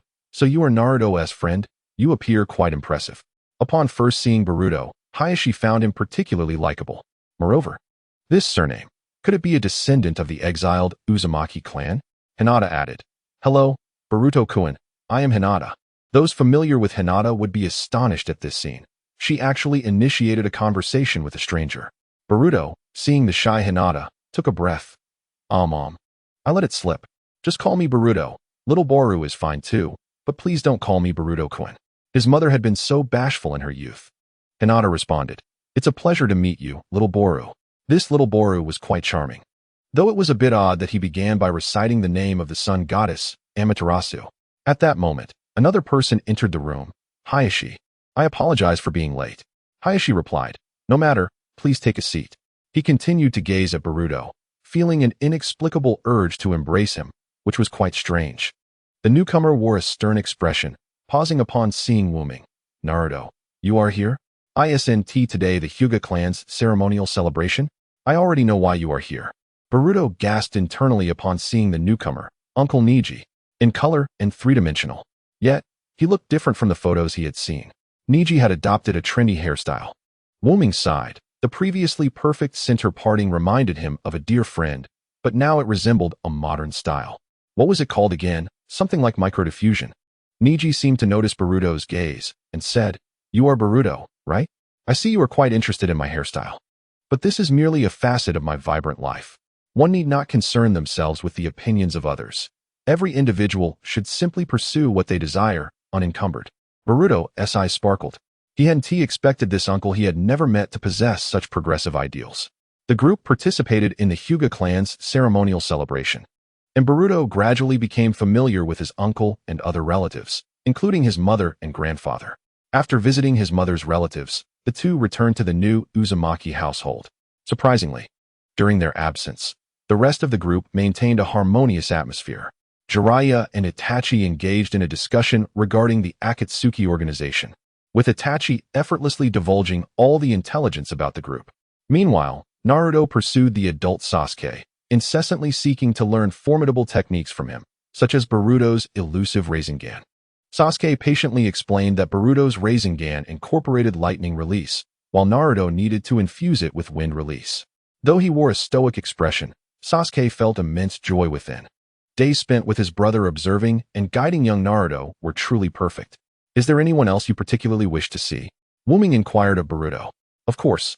I wish to see my childhood mentor Konohamaru, Shino-sensei, and of course, my younger self. Boruto replied. Suddenly, a loud banging on the door interrupted them. At this hour and in this place, who could it be? Jiraiya, closest to the door, opened it casually. A figure cloaked in black robes stepped inside. It's me, the hooded figure declared. As the figure removed their mask, a stunningly beautiful visage was revealed. It was Tsunade. Now the fifth Hokage. Why had she come so discreetly?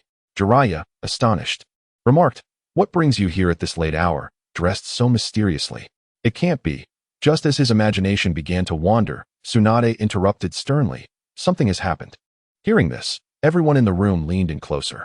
Tsunade scanned the group before Jiraiya assured her, "It's fine. They are not outsiders. Please, continue." With a deep sigh, Tsunade announced, "Sasuke is missing." As they processed this information, the room's atmosphere shifted, and the expressions of those present varied. Naruto felt a surge of anxiety, while Itachi appeared concerned. Boruto was curious, and Ming remained contemplative. Only Sasuke wore a faint, enigmatic smile. "Sasuke is missing? I am missing," he mused to himself. He understood the implications of his past, recognizing that only one individual could orchestrate such an event. "It's merely a trivial matter." Jiraiya responded gravely. "Could it be Orochimaru?" Tsunade shook her head. "I had my suspicions, but the scene was too clean. There were no traces left for us to investigate, and the guards along the way were utterly ineffective." Jiraiya frowned. "Are you suggesting that this individual may be from the upper echelons of Konoha and possesses significant authority?" Tsunade nodded. "Indeed, that's why I took such precautions in coming here, to avoid drawing attention." "What about the Umbu? Can they not be trusted?" "No," Tsunade confirmed. Finally, she concluded, "I believe this individual is Danzo Shimura. Only he fits all the criteria." "Danzo?" Ming silently mourned for him. "He walks a path to hell when heaven is available," he thought. As expected, the smile faded from Sasuke's face, replaced by an icy demeanor. "Danzo," he whispered, his blade unsheathed without his awareness. Chapter 79, By What Right? For the emotionally rich master, an update. "Surely there is some good news, right?" Sasuke's lips curled into a cryptic smile. "I heard you. Danzo can resurrect 10 times? I shall cherish this rare opportunity." Jiraiya stated, "The last scion of the Uchiha clan, as my pupil claims, is also his closest friend. He cannot be overlooked." "Indeed, we must save Sasuke," Naruto implored. Sasuke nodded affirmatively at Naruto's fervor. Jiraiya continued, "Tsunade, do you have any leads on Sasuke's whereabouts?" Tsunade replied, "There are a few suspect locations. He may be at the root or in Danzo's secret base outside the village, though nothing is confirmed yet. We must act quickly. I used to be in the Umbu and am well acquainted with that place. I can investigate the route," Itachi insisted, urgency evident in his tone. "This is Itachi Uchiha," Jiraiya introduced. "Itachi Uchiha? The one who annihilated the Uchiha clan?" Tsunade exclaimed. "It seems he has turned over a new leaf," Jiraiya added. Itachi genuinely stated, "Please, do not misunderstand. I am sincerely intent on rescuing my brother." Sasuke urged, "Inform me of any other suspect locations, and I shall investigate." "Who is this?" Tsunade inquired. "Boruto's master," Jiraiya replied. Tsunade, somewhat exasperated, asked, "And who is Boruto?" Jiraiya sighed. "He is Naruto's new friend." "This is quite a tangled web," Tsunade mused. "Are these individuals truly trustworthy?" Ming interjected, "It's not that complicated. I've inscribed a flying thunder god seal on Sasuke. I can teleport to him instantly." Jiraiya remarked, "Why didn't you mention this sooner?" Ming added, "However, I wish to consult about how to handle Danzo should the need arise." Tsunade's expression hardened. "Humph. Danzo has audaciously kidnapped children from the village. Such actions are undoubtedly a challenge to the entire village and to me as Hokage. If it is confirmed that he is indeed behind this, I will declare him a traitor to the village in my capacity as the 5th Hokage." As she spoke, fury emanated from her. Danzo had been a thorn in her side since her appointment, and her disdain for him had reached new heights upon uncovering his sordid past. "I'll go," Ming asserted. "My flying thunder god can take one person. Take me, take me," Boruto exclaimed, displaying his fearless nature. Tsunade and Jiraiya both cautioned, "Wait." Tsunade warned, "Do not underestimate Danzo. He possesses many secret techniques, and even I would find it challenging to confront him. Moreover, he has numerous loyal root subordinates. You must gather information quickly and return promptly. I, along with your master, will rally the elite Jonin to ensure a more secure operation." Ming assured them, "There is no need for concern. Leave it to us. You have no idea. A great deity stands beside me." With that, he departed, invoking the flying thunder god technique, vanishing with Boruto. Tsunade fretted, "Why is Naruto so reckless today? I understand he wishes to save Sasuke, but Danzo will undoubtedly have prepared for this. This is no task for a child." Jiraiya added, "Indeed, this fool is quite the troublemaker." While Ming's prowess and swordsmanship were commendable, facing Danzo, and his cadre of root ninjas posed a significant challenge. Tsunade declared, "We are out of time. We cannot afford to ponder the implications, even if it exposes us to the public eye. We must swiftly strike at the root and rescue them." There were better ways to handle this discreetly, but Wu Ming's impulsiveness has entangled him and Boruto in this escalating situation. As Tsunade and Jiraiya prepared to act, Sasuke spoke calmly, "You all stay here. I shall handle this matter." Tsunade doubted her ears, questioning, "You will handle it? Who do you think you are? So arrogant? Can you even ascertain your pupil's current whereabouts?" Just as she thought this, a purple light suddenly emanated from Sasuke's left eye, open. Within the majestic violet ripples, a swirling portal materialized. Sasuke enveloped Naruto with one arm and stepped through, following the trajectory of Wu Ming's flying thunder god technique. After he departed, Tsunade, her lips dry, uttered, "This is space-time ninjutsu." Jiraiya replied, "Indeed. It is a remarkably powerful space-time ninjutsu, executed with such ease. Additionally, did you notice his eyes?" "Eyes?" Tsunade echoed. Jiraiya sighed and said, "Indeed, those purple eyes." Tsunade inhaled sharply, just like Nagato from back in the day. Jiraiya nodded. "Precisely, it is the Rinnegan." Tsunade fell silent, feeling as though she might have to mourn for Danzo. In the darkness, in an unknown realm, a figure wrapped in bandages slammed his fist down, shattering the armrest. How dare that old fool Sarutobi Hiruzen pass the Hokage title to Tsunade? I have dedicated so many years to Konoha, yet you all bask in glory. Behind the scenes, I have borne the dirty work, the laborious tasks, the unglamorous affairs. A cloaked figure knelt before him. "My lord, please temper your anger." Danzo swatted him away, his eyes bloodshot, hysterically exclaiming, "Temper my anger? How can I temper my anger? Tsunade has been a gambling addict for years, wandering freely, neglecting her duties. Fine, I can ignore her, let her be. But she insists on returning, and after her return, she seeks to wrest away the Hokage position that I have painstakingly plotted for decades." He was so enraged he nearly ground his teeth to dust. Sarutobi has aged. He will eventually pass away. I can wait. Once he is gone, with my long-standing relationships with Mito and Koharu, they will surely side with me. At that moment, even if Kakashi and Izuma have their grievances, who could prevent me from becoming Hokage? But Tsunade, she is different, barely in her 50s, still so young. If I continue to wait for her demise, I would have long been gone. He raged, resembling a famished ghoul, and those incompetent feudal lords and politicians. They initially supported my ascension to Hokage, but upon Tsunade's return, upon hearing she is Tsunade Senju, the granddaughter of the first Hokage, they immediately hailed her as the rightful heir. As for me, I remain forever a rotting root in the shadows. He raved, "Konoha has already decayed. You treat me this way. Do not blame me for my ruthlessness. Have you captured Uchiha Sasuke?" The cloaked root ninja brought forth Sasuke, bound in ropes, blindfolded, and gagged. "My lord, Uchiha Sasuke has been brought. It took considerable effort to capture him." Sasuke struggled, yet his body was weak, as if drugged. Danzo remarked, "Excellent. Orochimaru has been seeking the Sharingan for ages. Today, I shall present this gift to him. He will surely find it irresistible." He maintained a tenuous connection with Orochimaru throughout his years in Konoha. Today, Danzo would betray Konoha and join the Sound Ninja village, seeking the secrets of eternal life. Hatred flickered in Danzo's eyes. The one who survives until the end is the true victor. Sarutobi, Tsunade, after a century, your bodies will have decayed, while I shall still be alive. By then, everything you have painstakingly built will still belong to me. All of Konoha will remain mine." He laughed maniacally.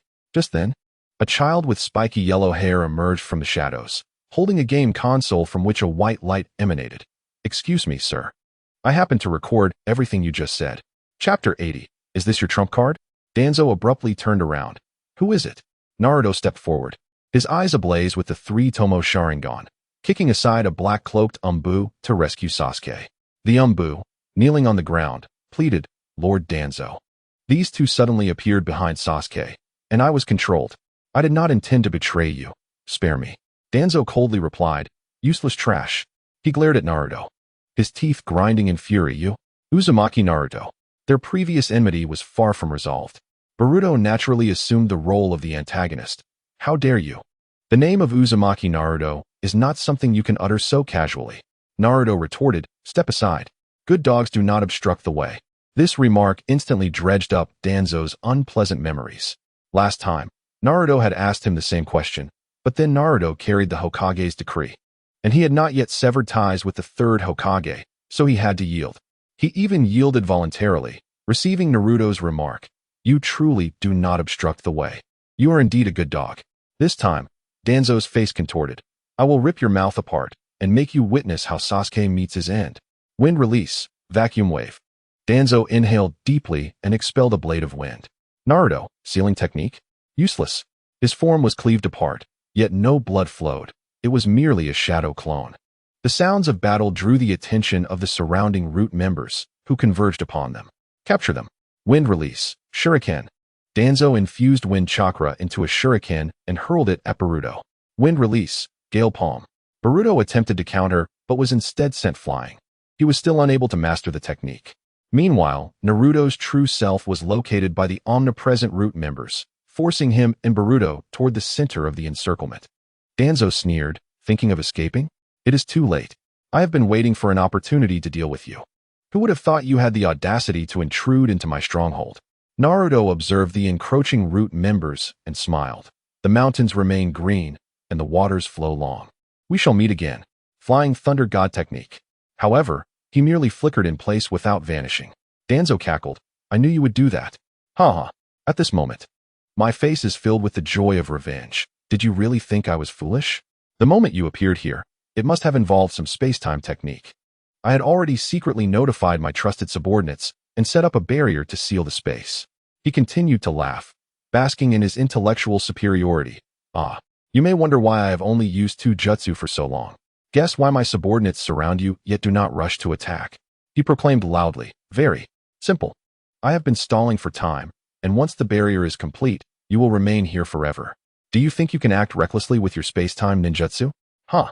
The ninja world is vast, and you are still young." He said this, intending to relish the despair on their faces. Boruto lowered his head, quietly saying, "Hey Dad, this time it won't really backfire, will it? With the barrier in place, we truly cannot escape. There are at least 100 root ninjas surrounding us. Not to mention the shadow-level Danzo." Naruto held Sasuke and said, "Old man, I admit you are smarter than I imagined. Danzo, are you starting to plead for mercy?" Naruto continued, "Unfortunately, your cleverness has led to your downfall." Danzo scoffed, "You should prepare to meet your end. Heaven has a path you refuse to take, while hell has no door, yet you insist on barging in." Wind release, vacuum sphere. Compressed air was shot toward Naruto like a bullet. Clang. A sword intercepted the vacuum sphere. But this sword was not entirely crimson. It was long and slender, gleaming with a cold metallic sheen. A detached voice resonated. "Heaven has a path you refuse to take, while hell has no door, yet you insist on barging in? Well said. Is this your last word?" Danzo, enraged that his attack was interrupted, shouted, "Who are you? Do you know where this is?" Wind release, great vacuum sphere. An air bullet, several times larger than before, surged forth, causing the debris on the ground to tremble. Sasuke remained still, softly uttering, "Shinra Tensei." The great vacuum sphere reached Sasuke, as if encountering an insurmountable barrier, unable to advance further. Toanzo, undeterred by misfortune, declared, "Wind release, vacuum wave." Dozens of powerful wind blades surged forth, yet the outcome mirrored that of before. Toanzo commanded, "Bring forth your tricks." The root ninjas charged forward. Sasuke scoffed, "You send your subordinates to their demise while retreating yourself? Utterly pathetic." With a mere lift of his hand, Sasuke unleashed Shinra Tensei, a tremendous repulsive force that sent all the root ninjas flying. Considering their tragic fate under Toanzo's control for so many years, he refrained from delivering a fatal blow. Toanzo retreated 2 more steps, exclaiming, "This area is cloaked in a spatial barrier. How did you enter?" Sasuke, speechless, gazed at the surrounding gray luminescence. "Barrier, is this what you mean?" A hint of destructive, thunderous power flickered at his fingertips, shattering the barrier as if it were glass. Sasuke taunted, "Have you contemplated your demise? I can grant you the chance to utter your true last words." Toanzo retorted, "Let me die? Absolutely not." Summoning technique. An extraordinary creature with an elephant trunk, rhinoceros eyes, a cow's tail, and tiger's feet materialized, commencing its insatiable consumption of everything in sight. A confident smile graced Toanzo's face. This was his trump card, the Dream Eater. Even facing the Hokage, it would be no trivial encounter. However, to his astonishment, the man with the empty left sleeve merely waved his hand, causing the Dream Eater to submit, bowing its head and obediently moving behind Sasuke. How is this possible? Towanzo gasped, horrified. This was beyond the Dream Eater's capabilities. After years of venerating it, it had been turned against him in an instant. Sasuke, unhurried, slowly approached Towanzo. Overcome with fear, Towanzo stammered, "You, don't come any closer. You may take them. You can take them all. I still have a trump card. If you force me, you will surely regret it." Sasuke replied, "A trump card? Regret? The only regret I would have is not killing you." He continued his advance. Towanzo, resolute, snarled, "If I must die, then I shall fulfill your wish." Kotoame Tsukumi. Beneath the bandages, his right eye ignited with a crimson kaleidoscope of light. The most potent Jinjutsu, Kotoame Tsukumi, was unleashed at that moment. Towanzo felt a pang of regret. This was an immensely precious opportunity. For this, I would be rendered useless for the next 20 years. But it would at least resolve the issue of this bizarre individual. Wait. He turned his head. Sasuke's expression remained unchanged. "Kaleidoscope, is that your trump card?" Upon finishing his sentence, his right eye blazed with crimson light. Towanzo gasped, "You possess one too." Astonishment washed over him. It was rare to find another with Uchiha eyes. A moment later, Towanzo froze entirely, for he beheld the purple radiance emanating from Sasuke's left eye. The Rinnegan. Universal pull. Before he could react, he was yanked forward like a fledgling chick, grasped by the throat. Sasuke pondered, "I was inquiring about your last words. But perhaps it is better to let you die first. Afterward, you might understand human speech." Chapter 81. The Judgment of the 7 Deadly Sins. Lightning crackled and sizzled. With no finesse, Sasuke tightened his grip around Towanzo's neck. An endless torrent of lightning chakra surged into his body, wreaking havoc.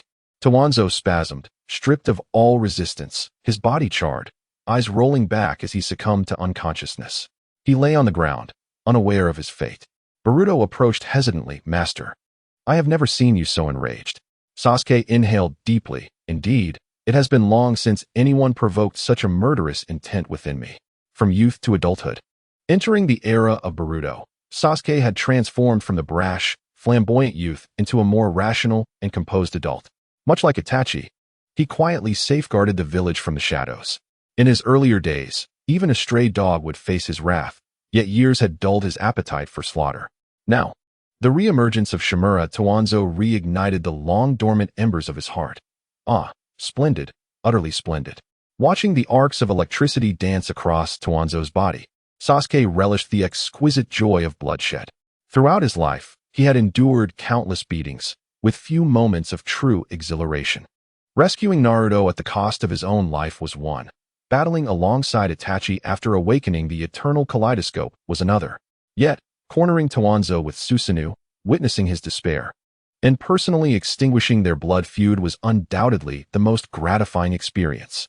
Afterward, nothing could surpass the transcendent ecstasy of that moment. Fate, in its cruel irony, had presented Shimura Towanzo to him once more. This once-in-a-lifetime opportunity he vowed to cherish. Sasuke kicked the charred remnants of Towanzo, stating, "I know you are still alive. There's no need to feign." Towanzo opened his eyes, terror flooding his pupils. "Who are you?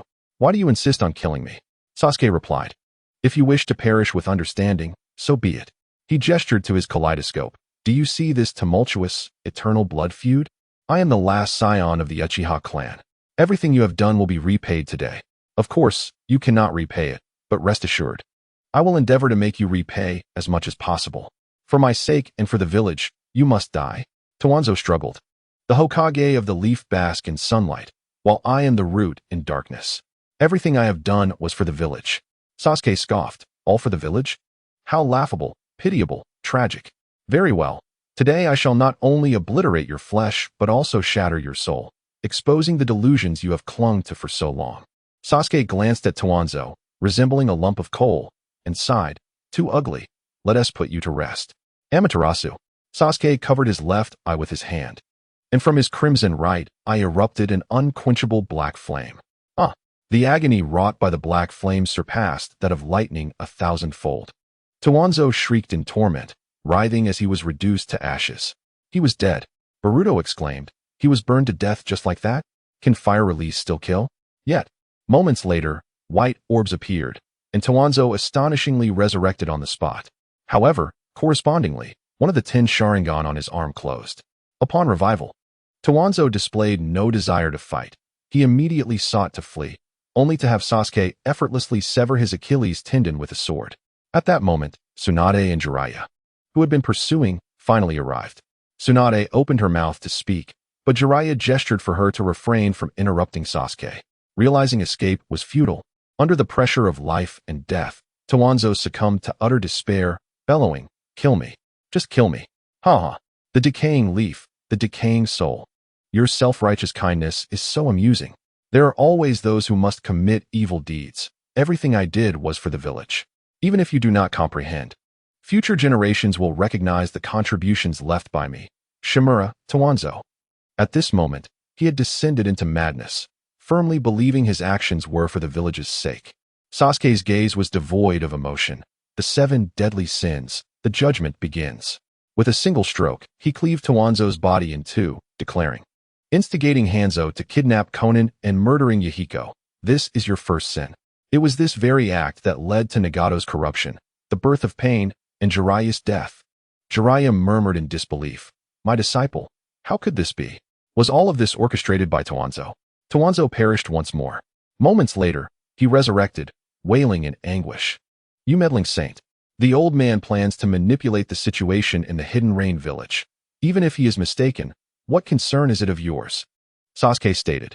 After the Ninetales incident, you forcibly relocated the Uchiha clan to a remote area under the pretext of suspicion, marginalizing them from the power center of Konoha and inciting a coup.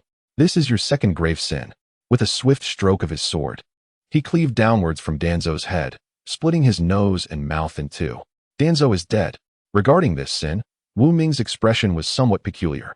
At that time, Danzo acted on the suspicion that the Uchiha clan had covertly controlled the Ninetales, and while it was conjecture, he was indeed correct. It was Uchiha Obito who had controlled the Ninetales, a member of the Uchiha clan. Yet the error lay in the fact that this had nothing to do with the Uchiha clansmen in the village. They merely suffered unjustly. Danzo resurrected, his fury unabated. "The Uchiha clan deserves such a fate. I acted rightly. Your actions merely shield your own kin." Sasuke replied, "Very well. What do you say about your orders to Root to assassinate the 3rd Hokage during his tenure? This is your 3rd grave sin." With a flourish of his sword, Sasuke inflicted countless lacerations upon Danzo, reducing him to mere chunks of flesh. Danzo is dead. Upon receiving the news, Sarutobi Hiruzen arrived, his expression complex as he listened to Sasuke's words. He had initially thought that Danzo's methods were merely extreme but well-intentioned, never suspecting such hidden secrets. Danzo, resurrected again, stammered at Sasuke, "How do you know about this?" "You couldn't possibly know. I had planted the root of tongue destruction seal in all the informed root members. They could never divulge my secrets." His words amounted to an admission. Nonetheless, Danzo continued to argue. No, it cannot be called an argument. He perhaps had begun to believe it himself. The assassination of the Hokage proves I was not acting against the village. Sarutobi had become decayed. I merely sought to replace him with a more illustrious leader. Only I could lead Konoha to glory. What wrong have I committed? Chapter 82. The Judgment of the 7 Deadly Sins. An update for the emotionally rich master. Incorrigible. Sasuke shook his head. Kabuto Yakushi was originally an orphan who did not even know his own name or that of his parents, adopted by the orphanage director Yakushi Non, thus acquiring his name. You orchestrated for him to murder his only family in this world, that person who shared no blood ties yet regarded him as kin. Perhaps you do not comprehend the magnitude of the consequences this would bear on the future, but can you deny your culpability in this matter? This is your 4th grave sin. Sasuke coldly pricked Danzo's skin with the tip of his sword, gradually peeling it away. With Sasuke's exquisite skill, all of Danzo's skin was stripped away, rendering him a bloodied figure. Yet he was not dead, merely writhing on the ground, emitting horrifying cries of terror. Sasuke remarked, "The pain you feel in your body pales in comparison to the anguish endured by those you have persecuted." After rolling on the ground for about 10 minutes, Danzo, in his lamentations, felt his life ebb away, succumbing to despair from excessive blood loss. Throughout this ordeal, neither Tsunade, Jiraiya, nor the 3rd Hokage intervened. The events recounted by Sasuke grew ever more astonishing. Some were known to them, while others remained unknown. Such a beast. Nearby, Naruto and Boruto silently witnessed the scene. Despite being merely 12 years of age, Sasuke did not shy away from the bloodshed before them, and the two did not feel fear. This is the world of ninjas. Danzo resurrected again, his form evidently more haggard. Kill me. Kill me. Satisfy your twisted desires, you hypocrites. Under relentless agony, his consciousness began to blur. Sasuke raised an eyebrow. Seeking death? Very well.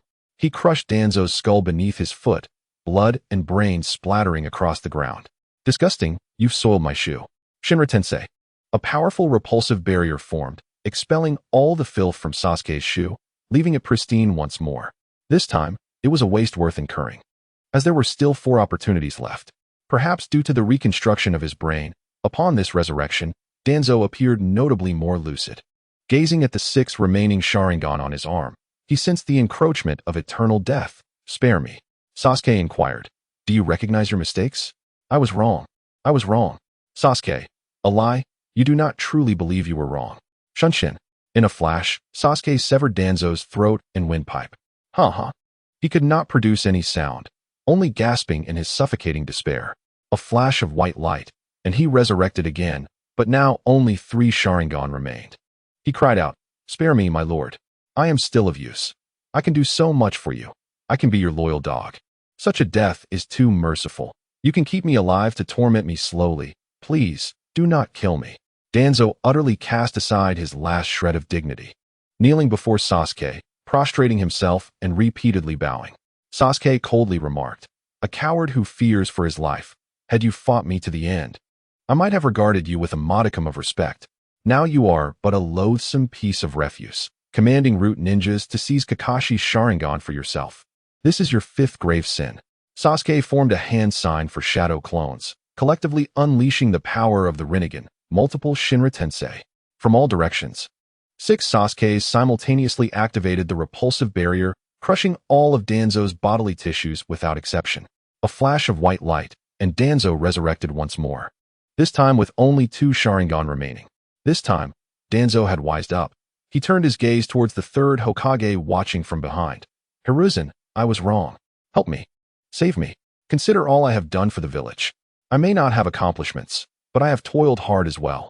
I truly acted for the village. I was merely blinded by profit for a moment. Everyone makes mistakes. Please save me. The 3rd Hokage's expression softened slightly at these words.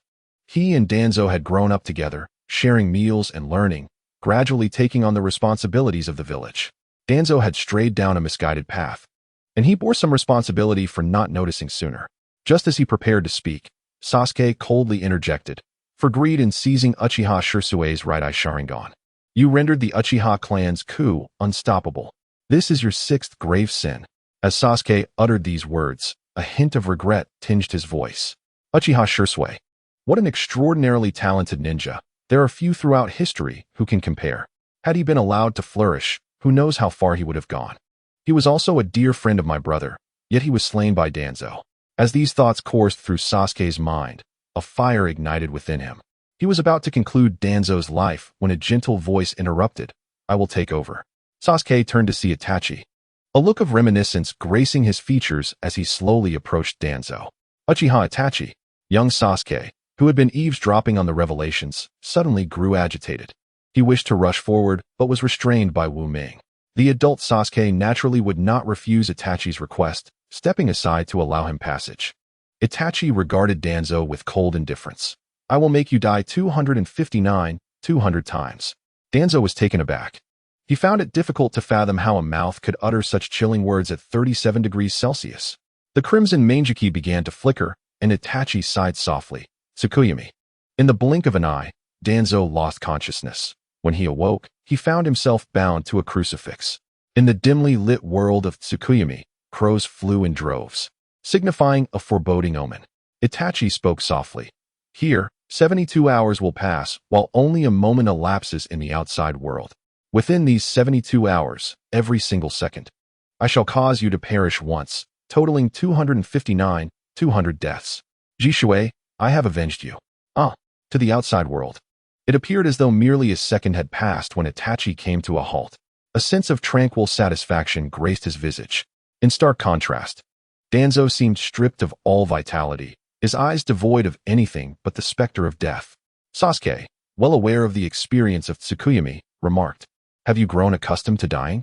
Danzo offered no reply, as if nothing could possibly rouse his attention any longer. Sasuke chuckled softly, "Fear not, I shall reset your senses." From behind Sasuke, a violet Susanoo arm emerged, crushing Danzo in an instant. A flash of white light enveloped them, and once again, Danzo was revived. A flicker of life igniting in his eyes, though he would rather not endure this. Danzo, in a frenzied state, exclaimed, "Let me die, truly, I wish to die." He genuinely longed to cease his continuous resurrections, yet he had imposed restrictions upon himself. To die meant to be reborn. This was also a precaution against falling under another's genjutsu and facing death, thereby avoiding the activation of his Anaji. Sasuke assured him, "Do not worry. Your wish shall soon be fulfilled." Narrowing his eyes, he continued, "Next comes your final sin." Adult Sasuke clenched his fists. Without informing the third Hokage, "You commanded Itachi to annihilate the entire clan to preserve my life. This is your seventh sin, a transgression I can never forgive." At this, young Sasuke immediately lifted his head in shock, exclaiming, "What?" His eyes were filled with confusion and disbelief. Itachi, the very Uchiha Itachi he had longed to slay day and night, the one who had slaughtered their family and murdered their parents merely to test his own resolve, had done so for his sake. A grand expression of gratitude to the emotionally rich master for the divine authentication bestowed upon him.